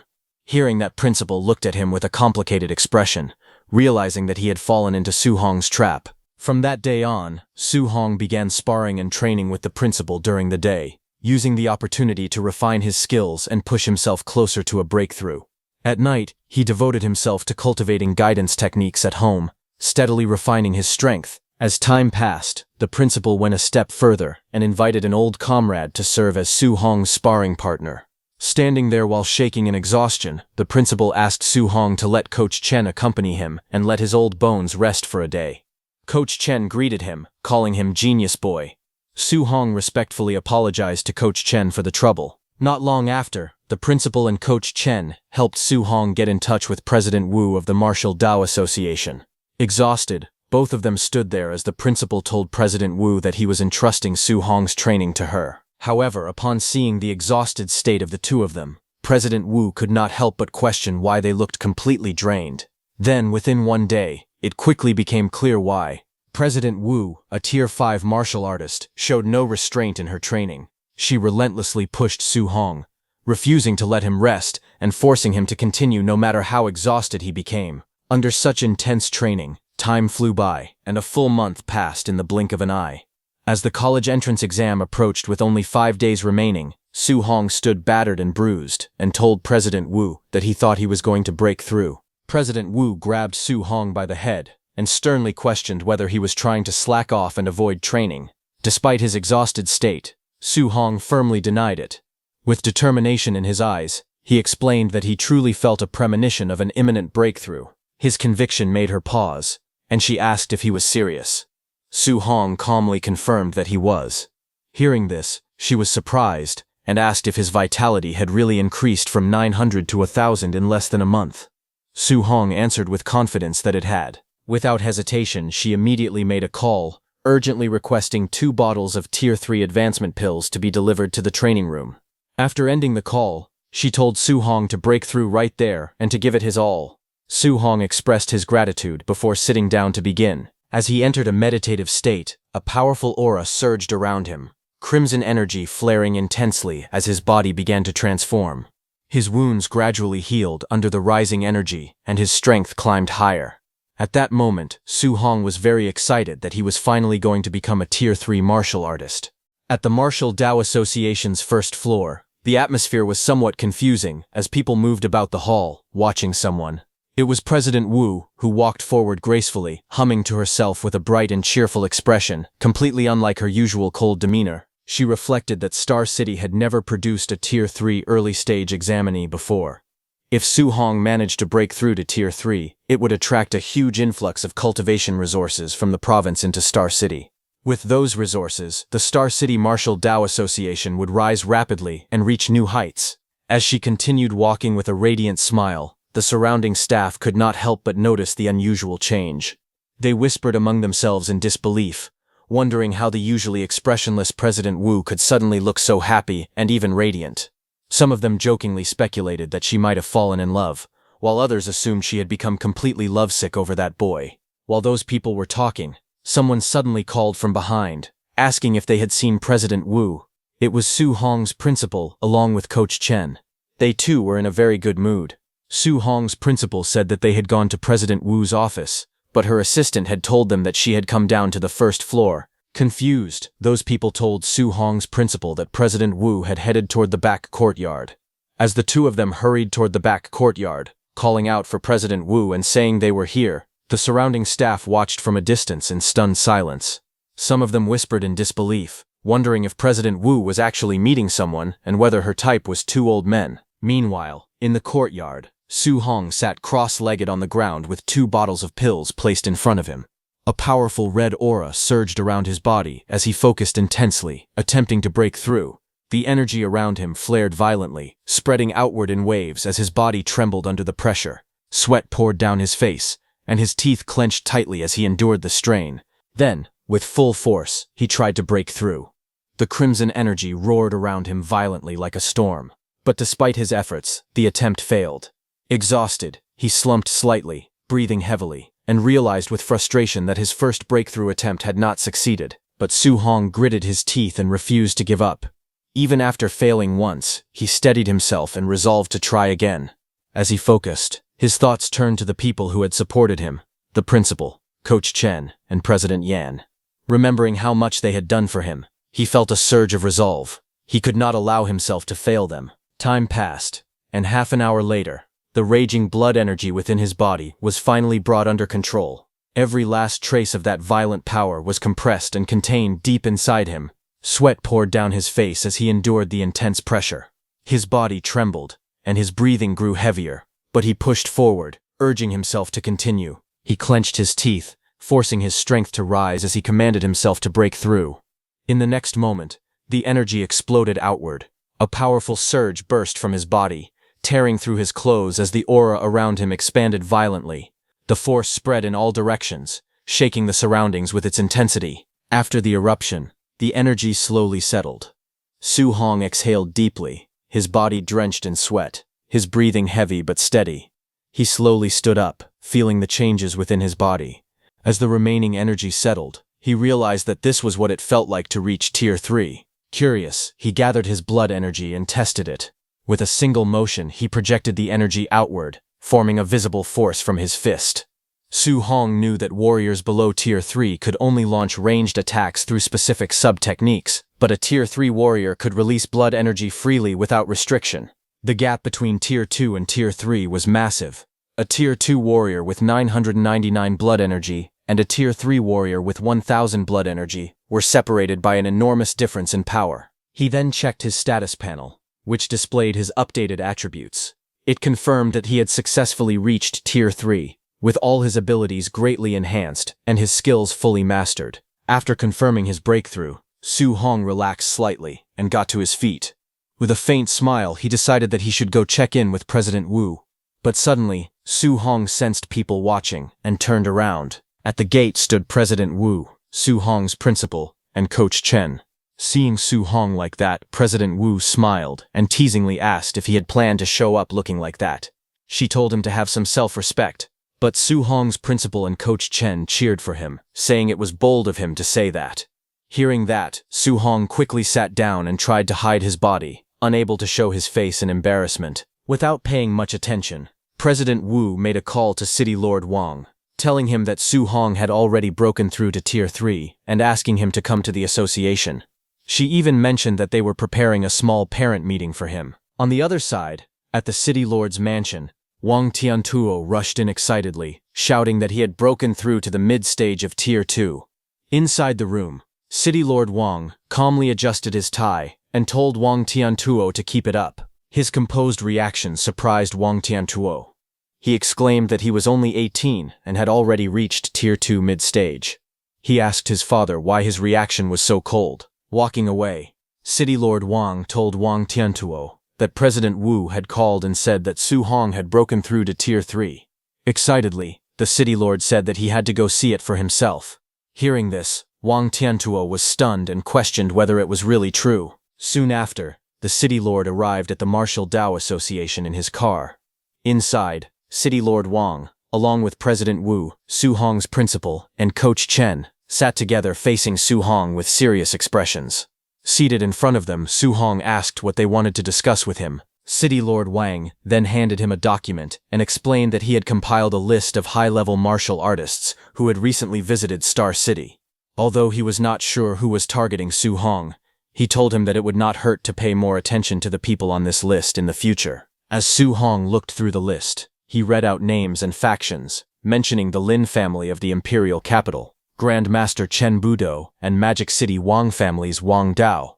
Looking through the list, Su Hong frowned and said that there were nearly 100 names on it, but he did not recognize a single one. City Lord Wang then explained seriously that Su Hong needed to understand something important. There were traitors even among the highest ranks of humanity, and they would not spare a human genius like Su Hong. They would definitely find a way to eliminate him. Hearing this, Su Hong closed the book and said that he had long been mentally prepared to be hunted by the 10,000 races, but he did not expect to face assassination attempts from human traitors in the future. Seeing his reaction, President Wu reassured him that he did not need to worry too much. Once he was officially enrolled in Magic City Martial Arts University, none of those corrupt insiders would dare make a move against him there. Hearing about Magic City Martial Arts University, Su Hong became confused and asked whether Imperial Capital Martial Arts University was not safe, since they had previously told him about it. President Wu then explained to Su Hong that the students at Imperial Capital Martial Arts University were either rich or noble. If he threw a brick randomly, it would hit a descendant of one of the top 100 families, or an heir to a Tier 8 or Tier 9 powerhouse. But Su Hong had no family background at all, so how could Imperial Capital Martial Arts University value him? City Lord Wang agreed with President Wu, saying that before, he had let Su Hong choose between Magic City Martial Arts University and Imperial Capital Martial Arts University on his own. But looking at it now, the City Lord felt that it had been an ill-considered decision. President Wu explained confidently that Magic City Martial Arts University, on the other hand, was all-inclusive. They did not look at status, only talent and strength. As long as he was strong enough, almost no one would intentionally suppress him. After hearing all this, Su Hong made up his mind and said that it was settled. He would go to Magic City Martial Arts University. City Lord Wang then added that the school ethos at Magic City Martial Arts University was very wild, and their principal was extremely protective of his students. No matter how much trouble Su Hong caused, he would protect him. Hearing this, Su Hong scratched his head awkwardly and remarked that he did not understand why the City Lord thought of him like that. He never took the initiative to cause trouble. Hearing that, with a deadpan expression, City Lord Wang asked who it was that had killed Ye Hui from the martial base. President Wu asked who it was that had taken down dozens of demon cult assassins. Su Hong's principal asked who it was that had caused the collapse at the Weiyangzhou City training camp. Coach Chen asked who it was that had single-handedly wiped out every student at the training grounds. Faced with those questions, Su Hong could only laugh it off, jokingly asking who such a person could possibly be. City Lord Wang then added that there was one more matter to address. He said that, as the #1 genius of Star City, Su Hong represented the city's image after all, but his taste in clothes was a bit. Before he could finish his words, President Wu quickly stepped in with confidence, asking the City Lord what was wrong with it and whether her taste was not great. She then explained that Su Hong's clothes had been shattered by his vitality during his breakthrough, so she had specially lent him her outfit to wear instead. Hearing that, City Lord Wang was shocked. He quickly changed his words, nodded approvingly, and praised the choice, stating that her taste was absolutely wonderful and that it suited Su Hong perfectly. Embarrassed, Su Hong scratched his head and thanked the City Lord with an awkward laugh. A few days later, at Star City Airport, City Lord Wang arrived and was a little surprised to see a familiar face. He asked if he was the one coming to Star City this year to oversee the college entrance exam assessment. The City Lord recognized that man as Wang Lindao. Wang Lindao was standing beside a woman as they arrived to take charge of the proceedings.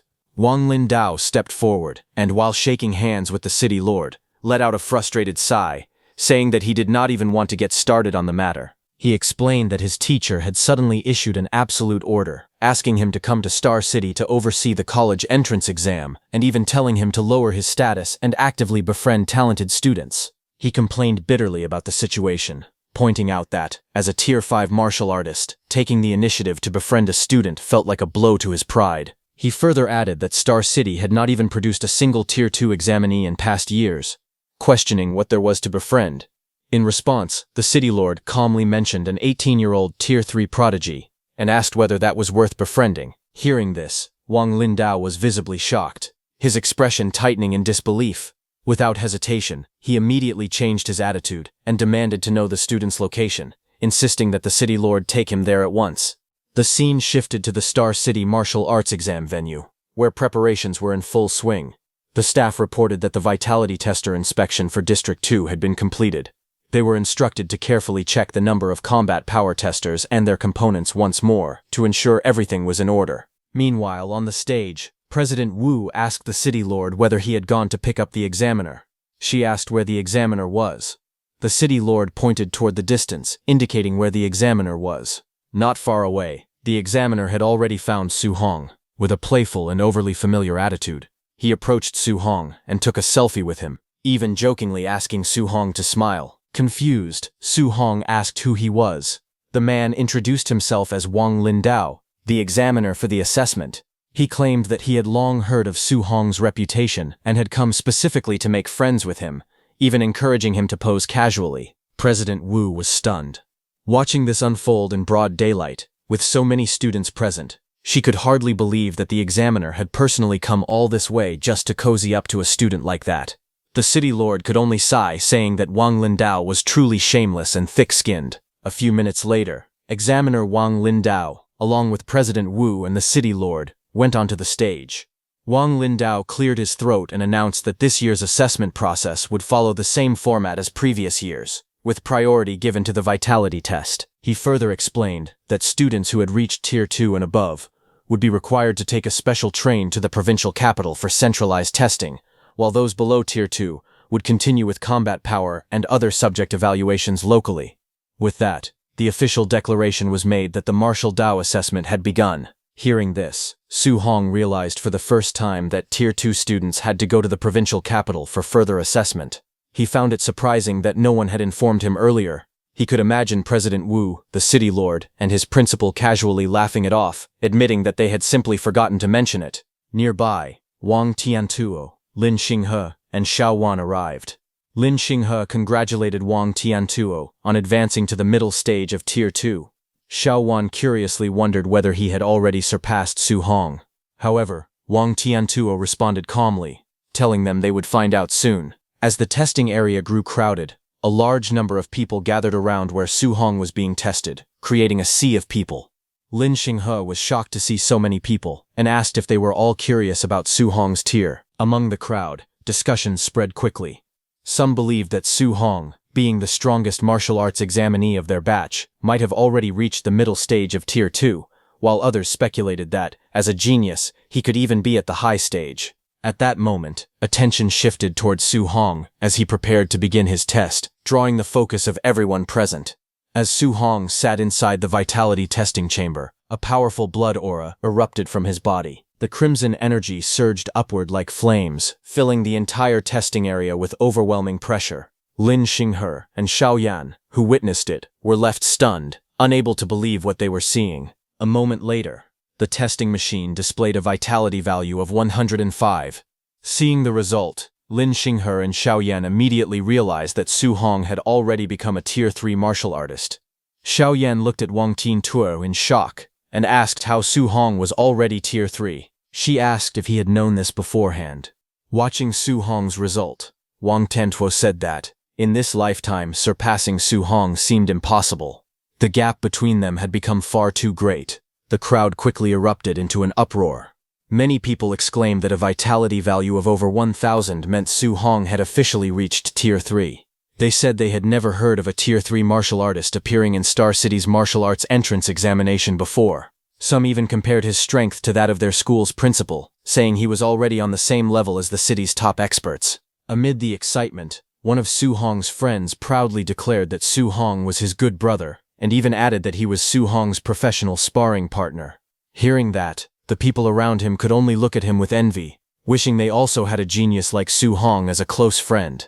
In the private viewing room, Lin Xinghe's and Xiao Yan's parents could not hide their excitement.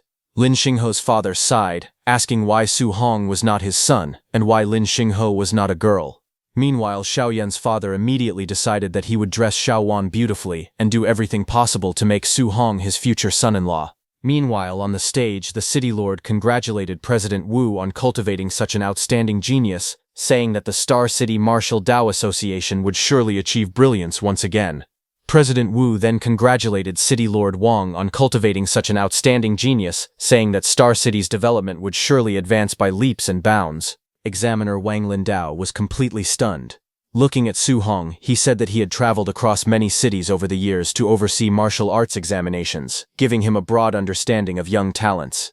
He explained that in a mid to lower ranked city like Star City, even producing a Tier 2 examinee was already a rare achievement. The problem was not that Star City students lacked talent, but that small cities had far fewer cultivation resources than major cities like Magic City and the imperial capital. He further explained that for someone to reach Tier 3 in a resource-poor city like Star City was truly extraordinary.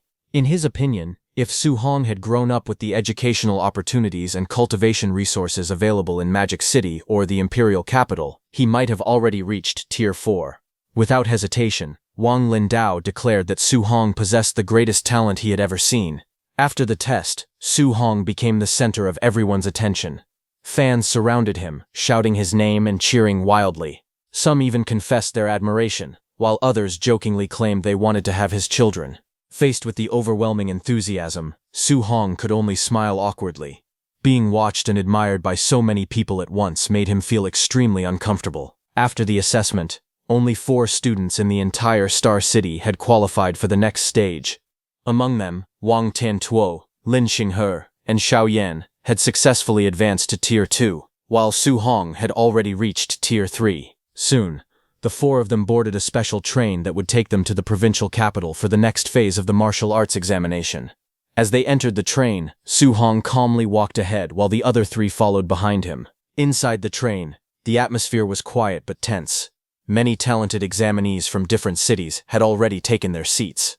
The moment Su Hong's group entered, several students released their powerful auras. The powerful pressure spread through the train as nearly every examinee released their aura. The entire carriage was instantly filled with overwhelming martial energy as everyone tried to intimidate Su Hong's group. Seeing that, Lin Xinghe said it was childish of them to show their strength right off the bat. Wang Tiantuo and Xiao Yan stepped forward and got ready to release their auras. Xiao Yan declared that she would use her spiritual telekinesis to push back. Wang Tiantuo agreed, saying Star City could not afford to lose face. But at that moment, Su Hong finally made his move. Without saying a word, he unleashed his aura. A brilliant blue energy burst from his body, instantly sweeping through the entire train. The terrifying power took the shape of a gigantic azure dragon that roared above him. Su Hong's terrifying blue dragon aura swept through the train like a storm. The overwhelming pressure instantly crushed every other aura in the carriage. One after another, the examinees could no longer withstand the force and collapsed back into their seats, their faces filled with shock. They all stared at Su Hong in disbelief. They finally realized that he was a genuine Tier 3 martial artist. None of them could believe that a small and ordinary place like Star City had produced such a terrifying genius. A few seconds later, after showing them their place, Su Hong finally stopped and dispelled his energy. Seeing that, Wang Tiantuo was stunned. He could feel that the pressure coming from Su Hong was no weaker than that of a middle-stage Tier 3 martial artist. But only he noticed that. Lin Xinghe and Xiao Yan looked at Su Hong with admiration and quietly admitted that Su Hong was truly incredible. Meanwhile, all the examinees were shaking in fear. While walking through the middle of them, Su Hong warned them that coming to provoke him without even a greeting would lead to this result. The overwhelming pressure that Su Hong released left a deep impression on everyone in the train. Many of the examinees silently made up their minds that if they ever encountered him during the assessment, they would run away immediately without the slightest hesitation. As the special train continued speeding toward the provincial capital, the atmosphere gradually returned to normal. After some time, Lin Xinghe asked Su Hong whether he planned to apply to Magic City Martial University or Imperial Capital Martial University. Su Hong smiled and asked about their own plans instead. The 3 of them answered without hesitation that their goal was Magic City Martial University. Su Hong then told them that he was also preparing to go to Magic City Martial University. He added that in the future, when they entered the All Heavens battlefield, they would be comrades in arms. Lin Xinghe laughed and said that with Su Hong as a teammate, he could feel completely at ease. Hearing that, Wang Tiantuo jokingly reminded Lin Xinghe that Magic City Martial University expelled students who were lazy every year, so he had better make sure he did not get kicked out. Hearing their conversation, Su Hong recalled President Wu telling him that Magic City Martial University accepted students based only on talent and strength, regardless of their background or status. Thinking about it, he became even more determined. In his heart, he silently declared that Magic City Martial University would be his next destination. As the journey continued, talented students from many different cities boarded the bus one after another. Before long, several of them recognized Su Hong. Lin Chunfeng from Yang City walked up to him and declared that since Su Hong had come to participate in the martial arts examination, he would finally defeat him. Su Hong simply smiled awkwardly and replied, "Okay." Watching the exchange, Lin Xinghe looked surprised and asked whether Su Hong even knew people from Yang City. Su Hong explained that Grandmaster Qin had once taken him there for a sparring match. Soon after, another student stepped forward and confidently pointed at Su Hong, declaring that they had met again and that this time, victory would belong to him. Once again, Su Hong calmly answered with the same awkward response, "Okay." Not long after, another familiar face approached him, laughing loudly and claiming that the perfect chance for revenge had finally arrived. Su Hong could only give the same calm reply, As more and more students boarded the bus, voices calling Su Hong's name echoed from every direction. Nearly every talented student who recognized him wanted to challenge him or settle an old score. The other examinees were completely confused by the scene. They wondered who Su Hong really was, and questioned whether he had gone around defeating the strongest young geniuses from every major city. Others could not believe it, saying they had never heard of anyone from Star City becoming so famous before. Lin Xinghe looked at Su Hong with a curious expression and asked what Grandmaster Qin had actually taken him to do back then. After seeing so many people challenge Su Hong, Xiao Yan jokingly wondered if Su Hong had beaten every talented student in Jiangnan province. Embarrassed, Su Hong smiled awkwardly and quickly denied it, saying it had not gone that far. On the other hand, at Tianxing Square in Hangzhou, the capital of Jiangnan province, the enormous square was already packed with countless students and spectators who had gathered for the martial arts examination. Many participants looked toward the giant Tianxing secret realm and discussed this year's exam. They had heard that the secret realm contained many rare treasures and hoped to enter it. To them, this examination was more than just a competition. It was a once-in-a-lifetime opportunity to obtain valuable rewards and change their future. Nearby, a group of local Hangzhou students complained that they had to wait for participants from other cities before the exam could begin. However, the other 3 students whom Su Hong had previously rescued from the demon cult told them to stop complaining. They suggested they should simply treat it as welcoming Su Hong. At that moment, another group arrived under heavy security. People recognized that the person leading them was Chen Tianyan, the #1 genius of Wen City. Rumors claimed that his talent far surpassed everyone else. He had even boldly declared that he would crush every student from Hangzhou during the martial arts examination. As Chen Tianyan and his group walked into Tianxing Square, they drew everyone's attention. Looking around confidently, Chen Tianyan released his aura and loudly asked where Hangzhou's 3 strongest young martial artists, Su Hong, Kong Lei, and Lu Dao were. He boldly called for them to come out and introduce themselves. The moment his aura erupted, the crowd was shocked. Students immediately recognized that Chen Tianyan had already reached Tier 3. They quickly stepped back, amazed by his strength. Among the crowd, one of the boys saved by Su Hong also released his aura and mocked Chen Tianyan for acting as if he were the only Tier 3 martial artist there. Curious, one of his teammates asked if he knew Chen Tianyan. A girl from their team replied that Chen Tianyan was nobody important to him and not someone worth knowing. Hearing this, Chen Tianyan smiled confidently. After noticing that the other 3 had also reached Tier 3, he declared that everything was perfect. Once they entered the Tianxing secret realm, he planned to defeat all 3 of them at the same time. Hearing that, all 3 of them became furious and asked if he thought he was Su Hong, believing he could fight all of them alone. That girl advised Chen Tianyan to keep a low profile and avoid provoking Su Hong. Laughing, they reminded him that Su Hong was the monster who had defeated 3 Tier 3 demon cultists with a single punch each. Chen Tianyan sneered as he recalled hearing about Su Hong, Star City's #1 this year. Smirking, he mocked Su Hong as nothing more than Tier 2 trash.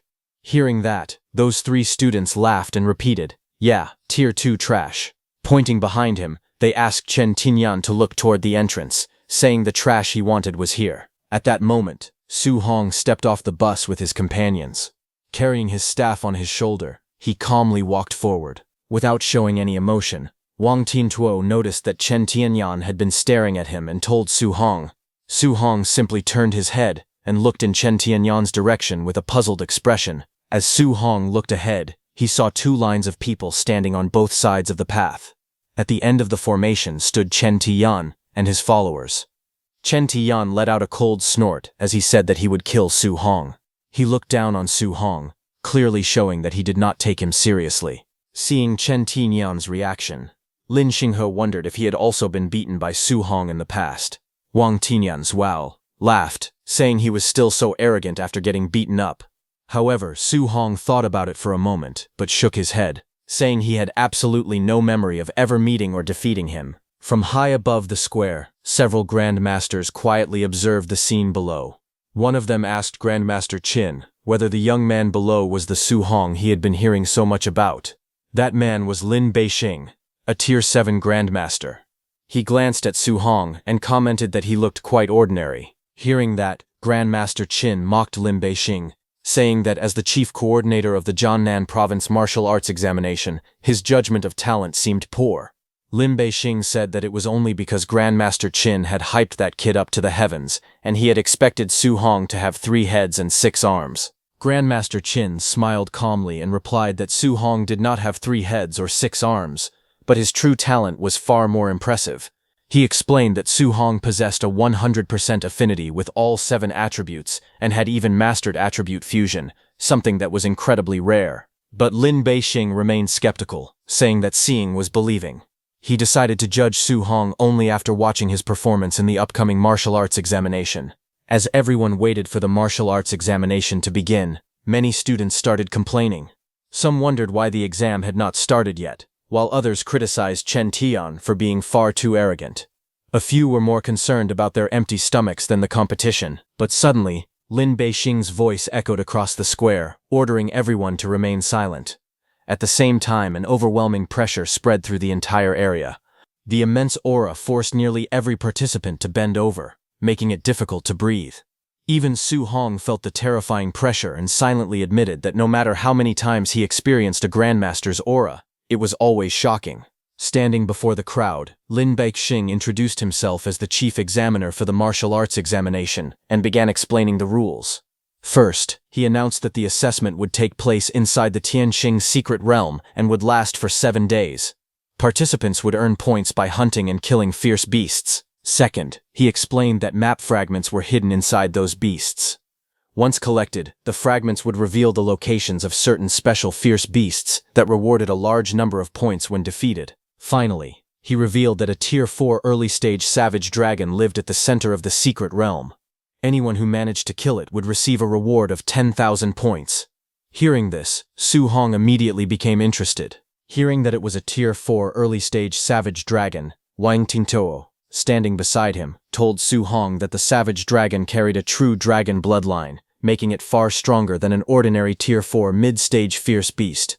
Lin Beixing then revealed the 4th rule of the examination. He explained that participants could defeat other candidates and seize half of their accumulated points. Hearing this, Su Hong immediately realized that the competition would become extremely brutal. He understood that many participants would end up fighting one another instead of only hunting fierce beasts. As the overwhelming pressure gradually disappeared, every participant received a special points bracelet. Lin Beixing explained that the bracelet would allow them to check their own points, the rankings, and the scores of every other candidate throughout the examination. After finishing the explanation, Lin Beixing officially declared the Jiangnan Province martial arts examination open. He then activated a mysterious green orb, which released a brilliant beam of light into the sky. The energy opened the entrance to the Tianxing secret realm. Lin Beixing announced that the secret realm was now open and ordered all candidates to enter the examination area. Without wasting a second, Chen Tianyan confidently declared that he would be the first to enter. With a burst of speed, he shot toward the entrance ahead of everyone else. All the students rushed toward it in a frenzy, complaining that Chen Tianyan had already taken the lead and urging everyone to hurry. Others shouted for people to stop blocking the way as they charged toward the portal. Seeing the crowd rushing in, Lin Xinghe suggested that they enter as well. However, Su Hong calmly told them to go ahead without him, because he planned to wait for a while before entering. Xiao Yan, while taking both Lin Xinghe and Wang Tingtuo with her, realized that Su Hong wanted to enter later so he could defeat other candidates and take half of their points instead of competing for fierce beasts. Hearing that, Lin Xinghe complained that Su Hong was very ruthless. Su Hong watched them enter the secret realm and said goodbye.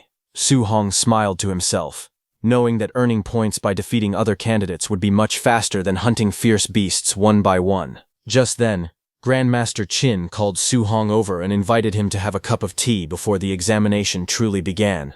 Su Hong politely thanked him and joined him. The two calmly enjoyed their tea together, while everyone else hurried into the Tianxing secret realm. Grandmaster Lin looked at the two of them and remarked that both of them were equally mischievous. Su Hong smiled and replied that he was only following the examination rules that Grandmaster Lin himself had announced. Since he had not broken any of them, he believed there was nothing wrong with his plan. Grandmaster Lin then reminded Su Hong that he was not the only Tier 3 candidate in the examination. Several other Tier 3 geniuses were also participating, and he questioned whether Su Hong was truly that confident. Su Hong simply smiled and answered that he only had a little confidence. Before Grandmaster Lin could say anything else, Grandmaster Qin laughed and declared that Su Hong was being far too modest. He proudly explained that not long ago, Su Hong had encountered an assassination by the demon cult in Star City. During 7 days of fighting, he had killed more than 20 Tier 3 demon cultists, and had even seriously injured 2 Tier 4 experts. Hearing that unbelievable story, Grandmaster Lin was completely stunned and shouted in disbelief. However, Su Hong awkwardly smiled and insisted that Grandmaster Qin had exaggerated the story. Grandmaster Lin shook his head and replied that he already knew Grandmaster Qin liked to boast, but even then the story sounded impossible.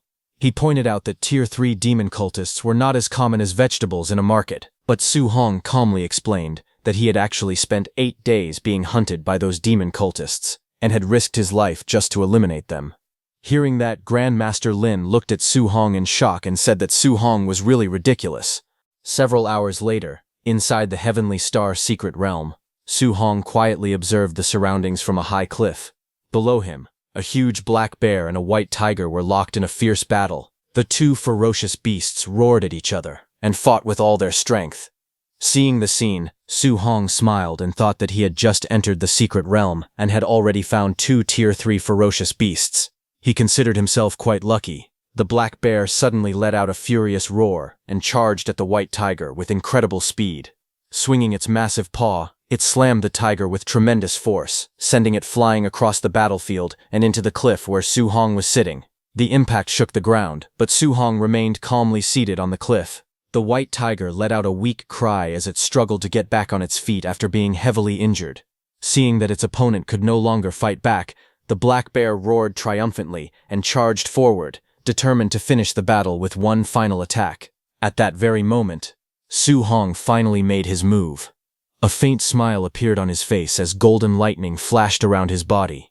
In an instant, he disappeared from the cliff and rushed toward the battlefield at incredible speed. Before the black bear could react, Su Hong appeared behind it with his spear in hand. Moving like a bolt of lightning, he unleashed a single devastating strike. The spear pierced straight through the black bear's body, creating a massive wound. The huge beast froze in place as blood burst from the injury. Its enormous body trembled for a moment before collapsing to the ground with a loud crash. With just one attack, Su Hong had killed the Tier 3 black bear that had been dominating the fight moments earlier. After killing the black bear with a single strike, Su Hong stood on top of its massive body and looked toward the white tiger, calmly pointing his spear at it. He said that he had already taken care of one beast, and now it was the tiger's turn. Seeing that, the white tiger became too scared. Realizing how dangerous Su Hong was, it immediately gave up on fighting and turned around to climb the cliff, fleeing as fast as it could. Su Hong smiled as he watched the beast run away. He asked if it was really trying to escape before casually floating into the air and following it up the cliff. The white tiger froze in fear when it found Su Hong standing directly behind it. Without giving the beast another chance, Su Hong raised his spear and unleashed the 3rd stance of the 9 heaven-breaking spears, gathering powerful lightning around the weapon as he prepared to deliver the finishing blow. But as Su Hong gathered his power for the final attack, the white tiger suddenly dropped to the ground. It pressed its front paws together, wagged its tail, and began letting out soft meows like a frightened kitten, clearly begging for mercy instead of fighting. Su Hong froze in surprise. He had never expected a fierce Tier 3 beast to suddenly act so harmless. For a moment he could only stare at it in confusion. Even though the tiger looked pitiful, the energy from Su Hong's attack had already been released. The blazing spear attack shot forward, carving a huge trench through the ground. However, it narrowly missed the tiger, leaving the beast completely unharmed. The white tiger realized it had survived and immediately rolled onto its back, exposing its belly. It continued meowing, waving its paws in the air, and acting even cuter to show that it had no intention of fighting. Seeing the enormous ferocious beast behave like a spoiled house cat, Su Hong was left speechless. He could hardly believe that a powerful Tier 3 beast actually knew how to beg for mercy by pretending to be cute. Su Hong looked at the white tiger and made it a simple offer. He told the beast that if it led him to other humans and stronger ferocious beasts, he would spare its life. The white tiger immediately let out a soft meow. Su Hong sighed and told it to stop acting like a cat. Hearing that, the tiger quickly barked like a dog instead, leaving Su Hong completely speechless. Without wasting any time, the white tiger sprang to its feet and began running at full speed.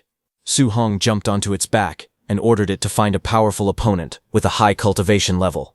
The tiger barked in agreement and rushed deeper into the secret realm. Before long, they spotted a massive giant ape carrying a huge wooden club. The ape's enormous body towered over the surrounding trees as it walked through the valley. The white tiger immediately slowed down and hid behind the rocks, trembling in fear while letting out weak meows. Standing on its back, Su Hong carefully observed the monster. He thought that it was most likely a Tier 3 high-stage giant ape. Judging by its appearance, the giant ape was over 30 meters tall, making it more than twice the size of the giant apes found outside the secret realm. As the giant ape sensed danger, it suddenly turned its head. Su Hong's eyes widened, and he immediately realized that the monster had noticed them. At that moment, the giant ape roared and threw its enormous wooden club at them with full power. But Su Hong remained calm as the giant ape's enormous wooden club came toward him. The next second, the massive weapon slammed into the ground, creating a violent explosion and sending rocks and dust flying everywhere. However, right before it hit, Su Hong used his spiritual energy to fly into the air with the white tiger and dodged the giant ape's attack. Su Hong quickly sent the white tiger away and ordered it to run as far away as possible and wait for him in a safe place.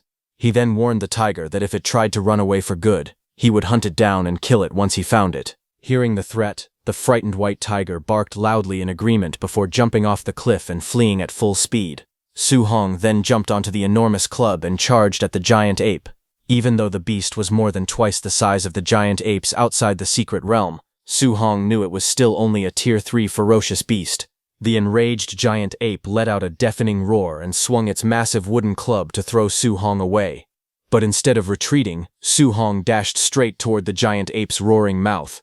As he rushed straight toward the giant ape's mouth, he frowned in disgust and complained that the beast smelled terrible. Lightning burst around Su Hong's body as he gripped his spear tightly, warning the ape not to breathe on him because its breath stank.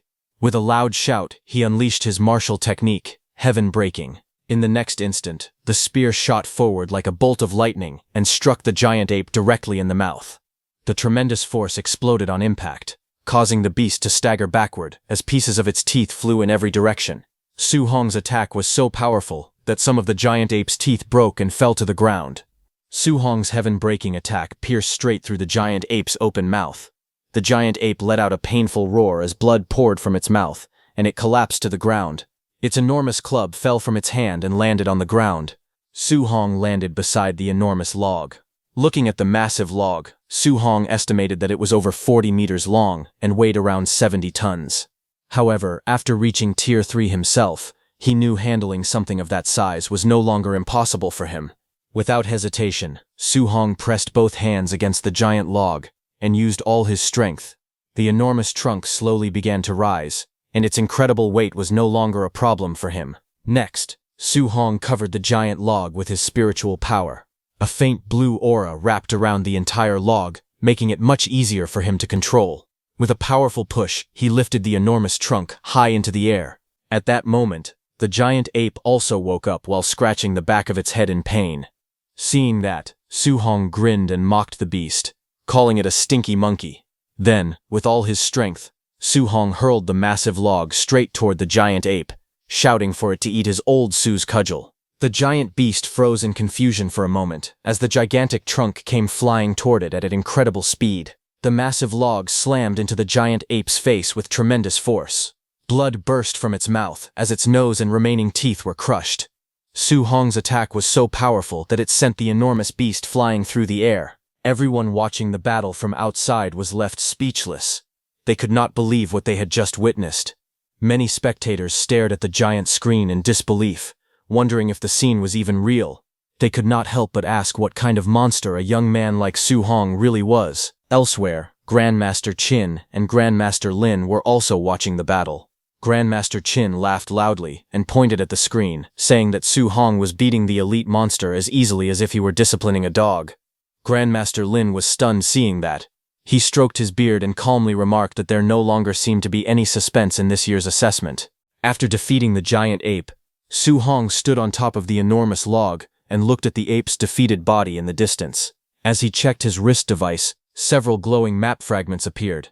He wondered if these were the map fragments the Grandmaster had mentioned, and was surprised that defeating a single giant ape had rewarded him with so many of them. Su Hong then opened the leaderboard and was shocked to see that he already had 2,100 points, placing him firmly in first place. The second-ranked participant, Chen Tianxiao, only had 800 points, while Chen Xiao was in third place with 750 points. He realized that the black bear he had defeated earlier had only been worth 100 points, but the giant ape alone had earned him 2,000 points. After looking at the rankings, Su Hong decided that there was no reason to challenge the second-place competitor. Even if he defeated him, he would only gain 400 points, which was far less than hunting powerful beasts.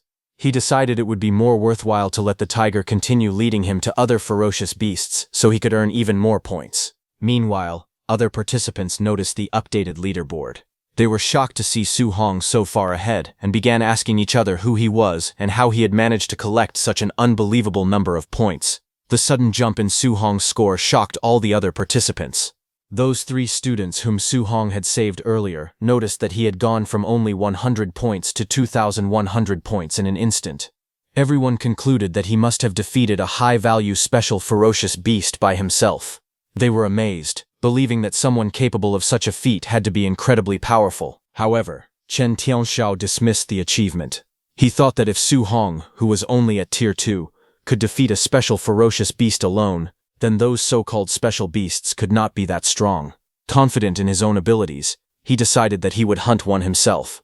Following the red mark on his map, he headed straight toward the target. When he finally arrived, a gigantic purple glowing serpent emerged from the rocks.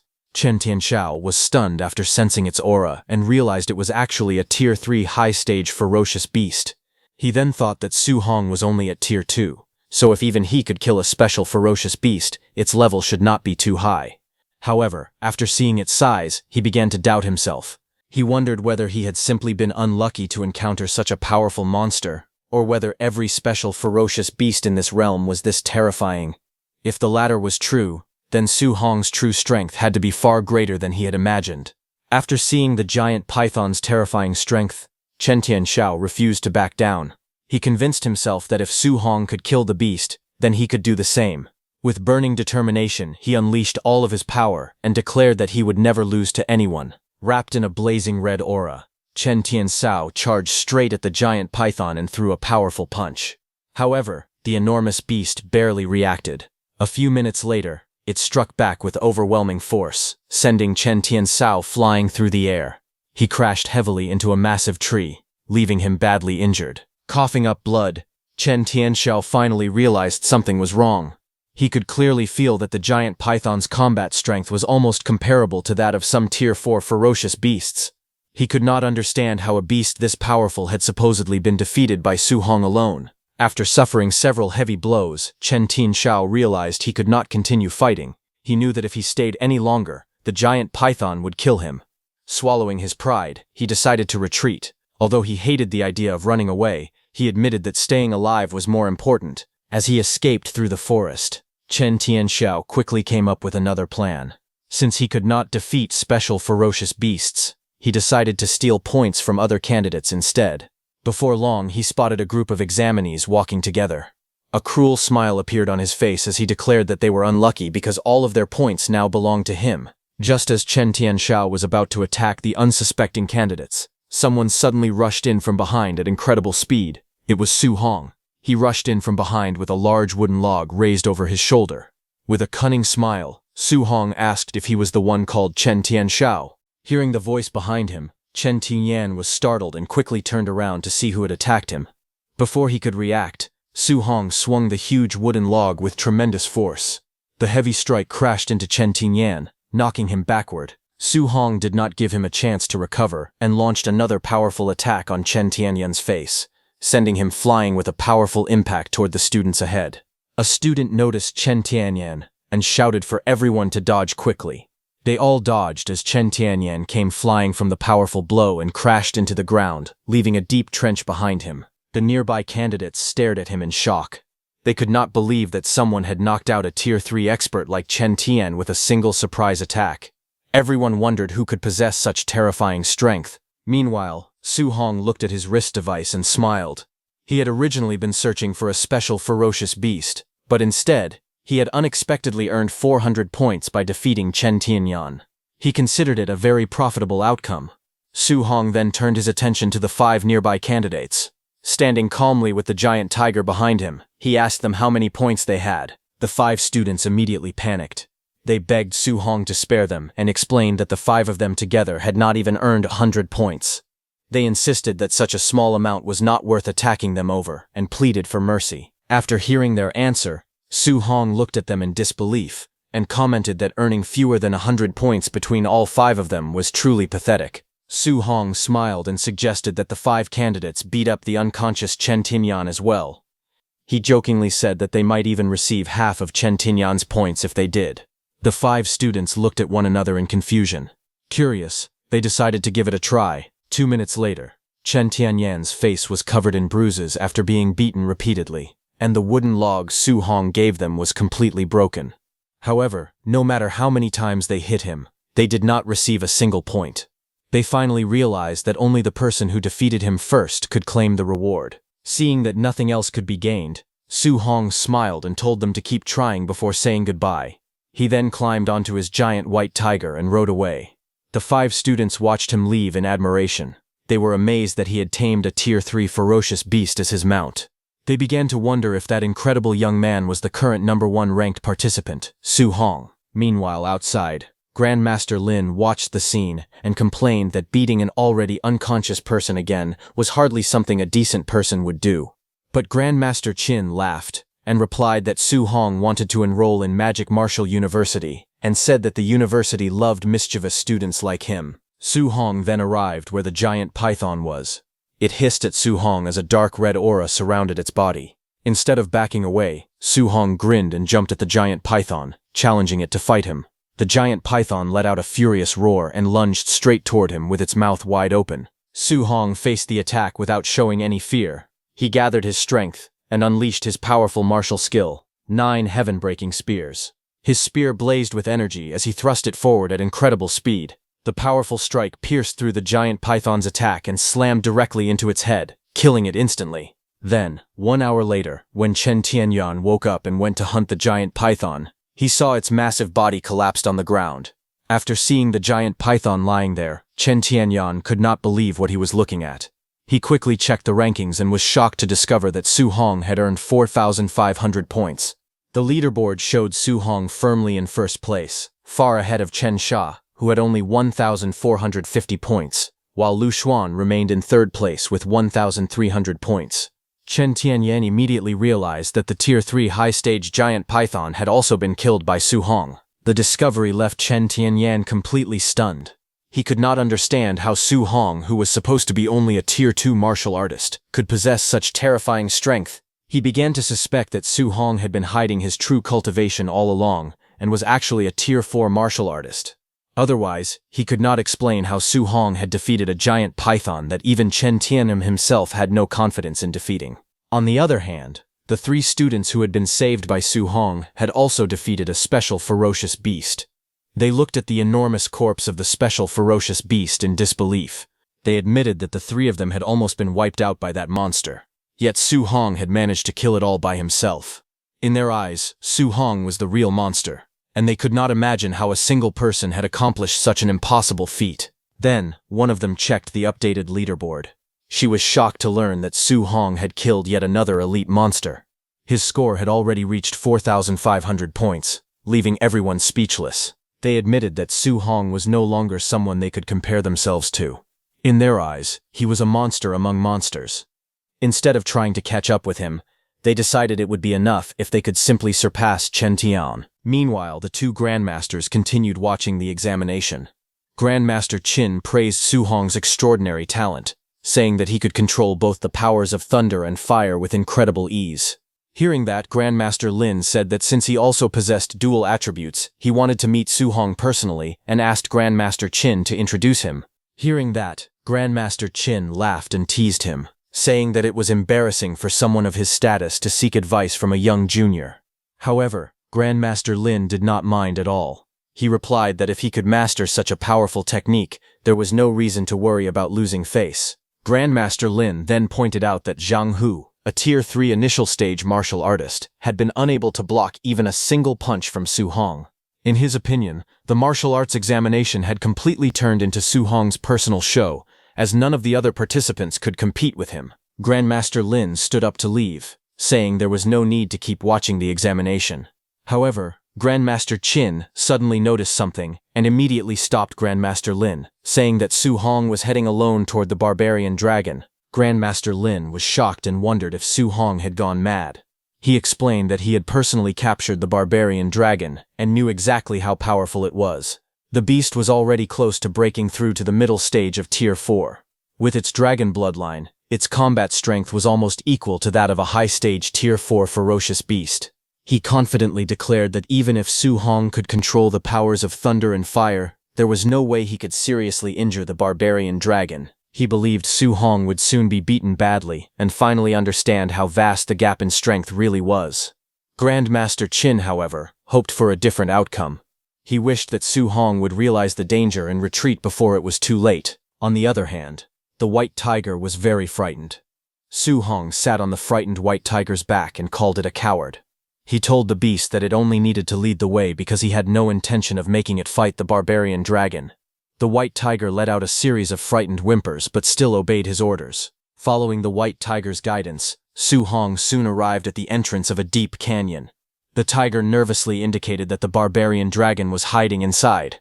Su Hong jumped off the tiger's back and calmly told it to wait outside until he returned. The white tiger immediately agreed with a relieved bark as it watched him head into the canyon alone. Without hesitation, Su Hong leaped into the canyon at high speed. As he descended, he gripped his spear tightly and used it to stab into the cliff wall.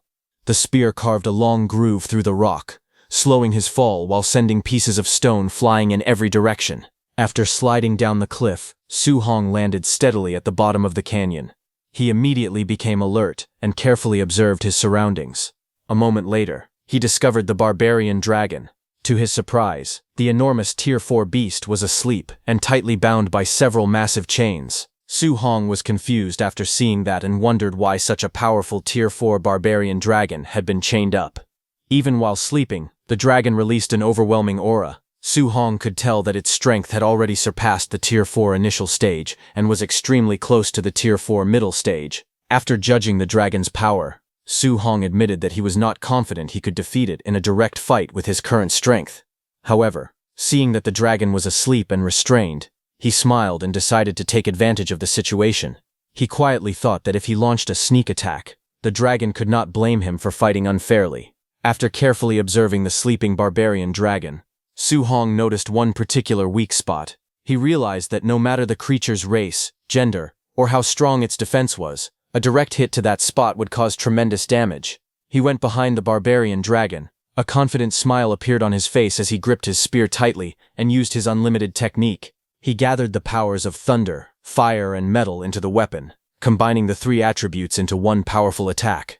Without hesitation, Su Hong unleashed his ultimate move and thrust the glowing spear straight toward the barbarian dragon's weak point, hoping to deal devastating damage before the beast could wake up. Su Hong unleashed his ultimate attack and drove his spear straight into the barbarian dragon's weakest spot. The combined powers of thunder, fire, and metal exploded on impact, causing a massive blast. The barbarian dragon let out a loud, painful roar as the powerful strike dealt heavy damage. This made the barbarian dragon furious, and it immediately turned around and shot flames from its mouth at Su Hong. However, Su Hong ran to the other side of the barbarian dragon to attack it from the front.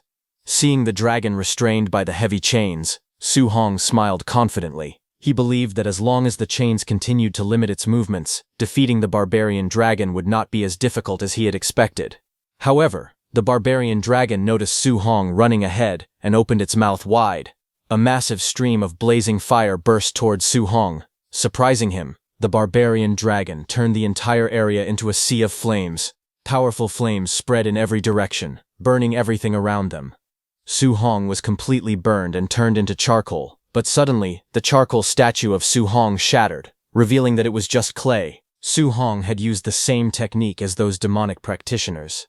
The barbarian dragon was stunned to see that it was not a real person but a clay statue.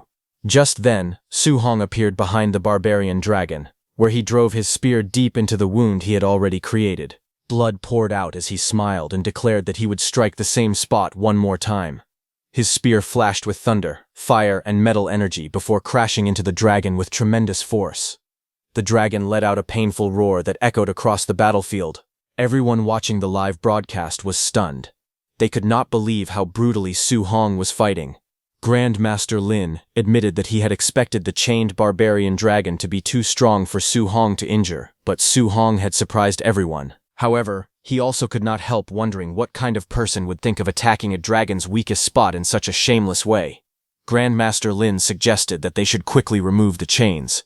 Otherwise, the barbarian dragon would end up being toyed with and defeated by Su Hong. Controlling his laughter, Grandmaster Qin replied that although Su Hong's methods were shameless, releasing the barbarian dragon completely would be far too dangerous. But Grandmaster Lin said that it did not matter whether the barbarian dragon was released or not. He believed it was a good chance to see the true limit of Su Hong's combat strength. At that moment, loud explosions echoed through the cave as several giant chains were blasted apart. Su Hong looked up in surprise and realized that the chains binding the barbarian dragon had been destroyed.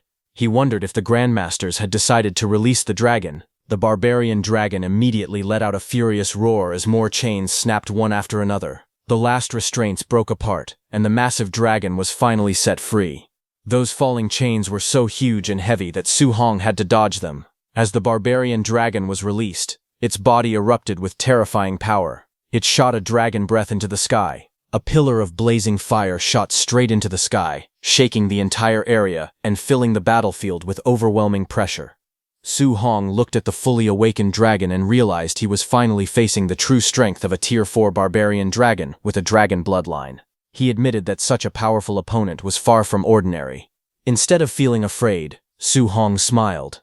He ran toward the dragon's back, thinking that it was actually a good thing that the barbarian dragon had been released.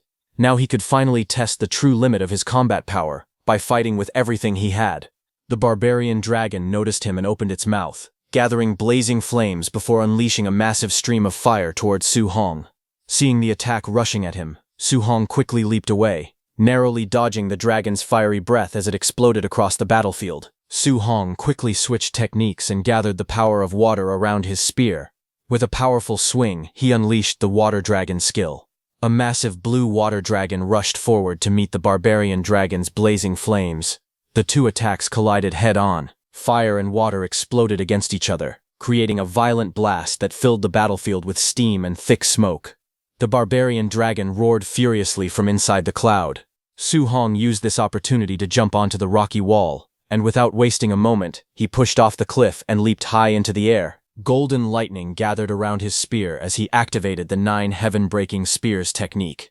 Holding the glowing spear tightly, Su Hong was about to dive straight toward the barbarian dragon, preparing to strike it with his strongest attack. The barbarian dragon suddenly noticed Su Hong's attack and quickly reacted. With incredible speed, it pressed the ground with its claws and swung its massive tail like a giant whip. Su Hong was surprised to see that, the next second, the dragon appeared behind him, climbing the wall. Su Hong was shocked by how fast the enormous dragon was. He realized that despite its huge body, its speed was far beyond what he had expected. The barbarian dragon immediately rushed toward him with its sharp claws, trying to tear him apart before he could finish his attack. Su Hong quickly gathered golden lightning around his spear and attacked. Lightning surged forward, forming a huge, powerful wave that charged straight at the barbarian dragon. Su Hong's golden lightning wave crashed into the barbarian dragon with tremendous force, causing a massive explosion that shook the entire battlefield. However, before the smoke could clear, the barbarian dragon suddenly appeared in front of him with its sharp claws already swinging down. Su Hong quickly raised his spear to block the attack, but the dragon's attack was very powerful, and his spear fell from his hand. His spear was sent flying and hit the ground. Su Hong also fell to the ground and quickly backed away toward his spear. Su Hong was bleeding a little after getting hit by the barbarian dragon's attack. He realized that he had underestimated the barbarian dragon. Although it looked large and heavy, its speed was far greater than he had expected. However, he remained calm. He believed that if they were only comparing raw physical strength, his overlord body was still superior. The barbarian dragon let out a furious roar and charged straight at him with unstoppable force.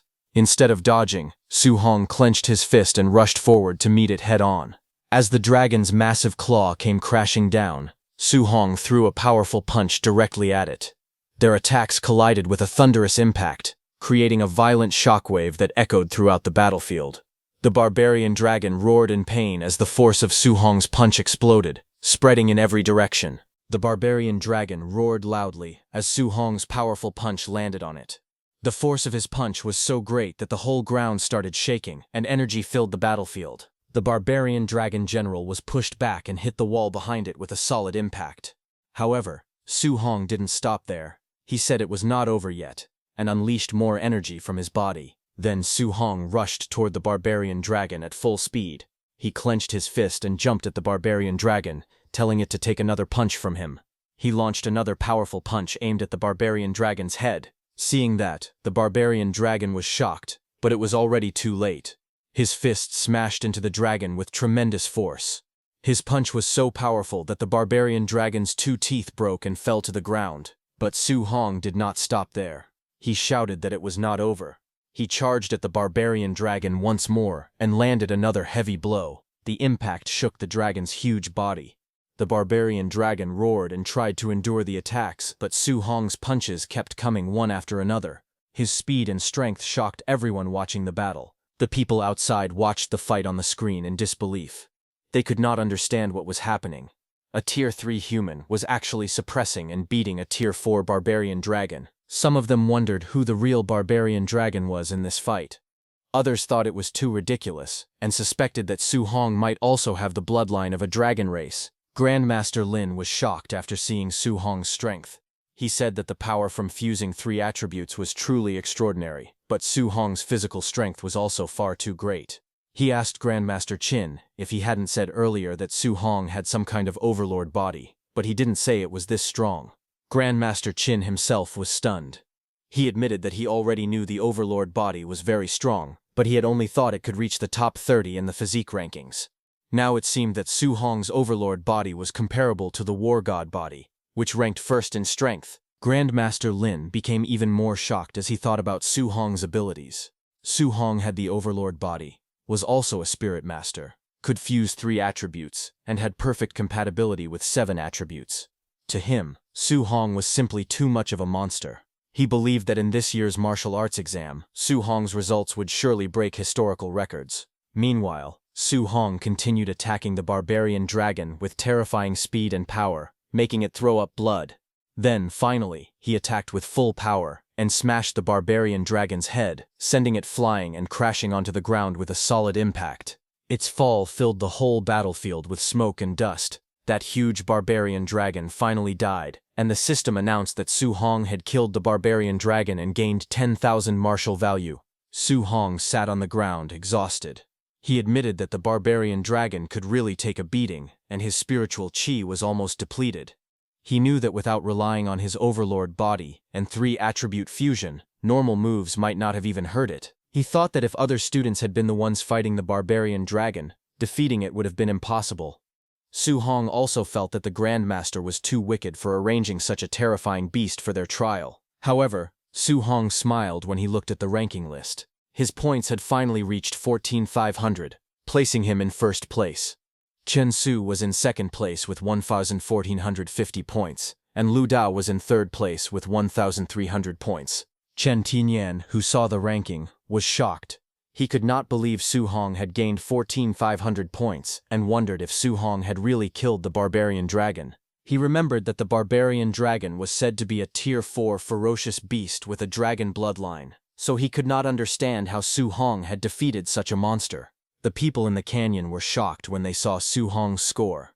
One person could not believe that Su Hong was even human. Another person shouted that Su Hong had 14,500 points while he only had a little over 300 points.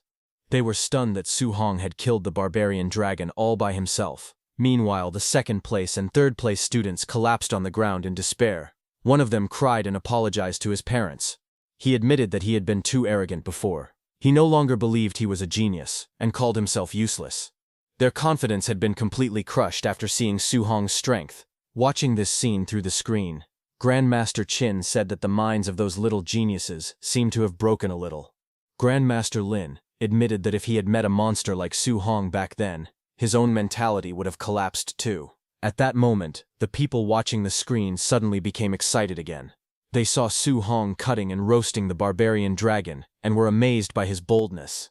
They called him too powerful and too wild. When Su Hong started roasting the barbarian dragon, the white tiger immediately appeared there and stared at the food while drooling. Seeing that, Su Hong complained that the tiger was never around during fights, but it always appeared when there was good food to eat. The tiger only made a pitiful sound in response. Su Hong then pointed at the remaining body of the barbarian dragon and told the white tiger that the rest belonged to it. The white tiger became excited and raised its paws happily before rushing toward the dragon's body to eat. Half an hour later, Su Hong and the white tiger lay on the ground after eating the barbarian dragon meat. Su Hong felt satisfied and said that the barbarian dragon tasted delicious. He wanted to take some back for his uncle and aunt to taste too. The white tiger also looked full and made a happy sound. But suddenly, something strange happened to the white tiger. Red energy burst out from its body, and it started roaring in pain. Su Hong looked at it in surprise and asked what was wrong. He wondered if the tiger had eaten too much and become too full. At the same time, Su Hong felt a sudden change inside his own body. His vitality began to rise quickly. He was shocked when he realized that his life force had suddenly surged. Red energy surrounded his body, and the system kept showing increases. His vitality rose again and again, and his overlord body also improved little by little. After the energy calmed down, Su Hong let out a breath. He checked his status and saw that his vitality had increased by more than 20 points. His overlord body had also risen from 6.5% to 9%. His status now showed that his vitality was 1025, his spiritual power was 642, his physique was the spirit rank overlord body at 9%, and his martial value had reached 2120. Su Hong was shocked because every 1% increase in the overlord body consumed 1000 martial value. But after eating only a few pieces of barbarian dragon meat, he gained power equal to thousands of martial value. He was amazed and understood that the barbarian dragon was a treasure from head to toe. On the third day of the assessment, other students arrived in the valley and saw the remains of the barbarian dragon. They were shocked and could not believe what had happened. Su Hong had not only killed the barbarian dragon, but had also eaten it. Another person said that the dragon was so huge that it would be impossible to finish it even in a year and asked if Su Hong was a pig. On the other hand, Su Hong stood on top of the white tiger and shouted at it. He asked if it was a pig and how it could eat so much. He told the white tiger to quickly take him to find other high-tier ferocious beasts, or else he would eat it instead. The white tiger cried out in fear and immediately obeyed him. Over the next few days, Su Hong went around the assessment area and took away almost all the high-tier ferocious beasts. On the fourth day, Su Hong killed a special ferocious beast called the 9-life white ape. He attacked it with his spear and lightning power, finishing it quickly. On the fifth day, he killed another special ferocious beast called the death worm. The huge worm tried to attack him, but Su Hong struck it down with powerful lightning. On the sixth day, he killed a special ferocious beast called the heavenly wind mad bull. Even though the beast was huge and fierce, Su Hong still defeated it with his strength. On the seventh day, Su Hong suddenly attacked Chen Tenyan again and knocked him down with one powerful strike. Chen Tenyan cursed in pain, saying that Su Hong had ambushed him again. After that, Su Hong checked the leaderboard and saw that he still had only 26,500 points. Su Hong became confused and asked why he had not received any points from the fight. Then, when Su Hong looked at Chen Tianyan again, he felt that the man seemed familiar. After thinking for a moment, he remembered that the man's name was Chen Tianyan, and that Su Hong had already robbed him once before, so he understood why he did not receive any points this time. Soon, a loud announcement rang out through the forest, saying that the martial arts exam had ended. The exit of the secret realm opened, and all candidates were ordered to leave immediately.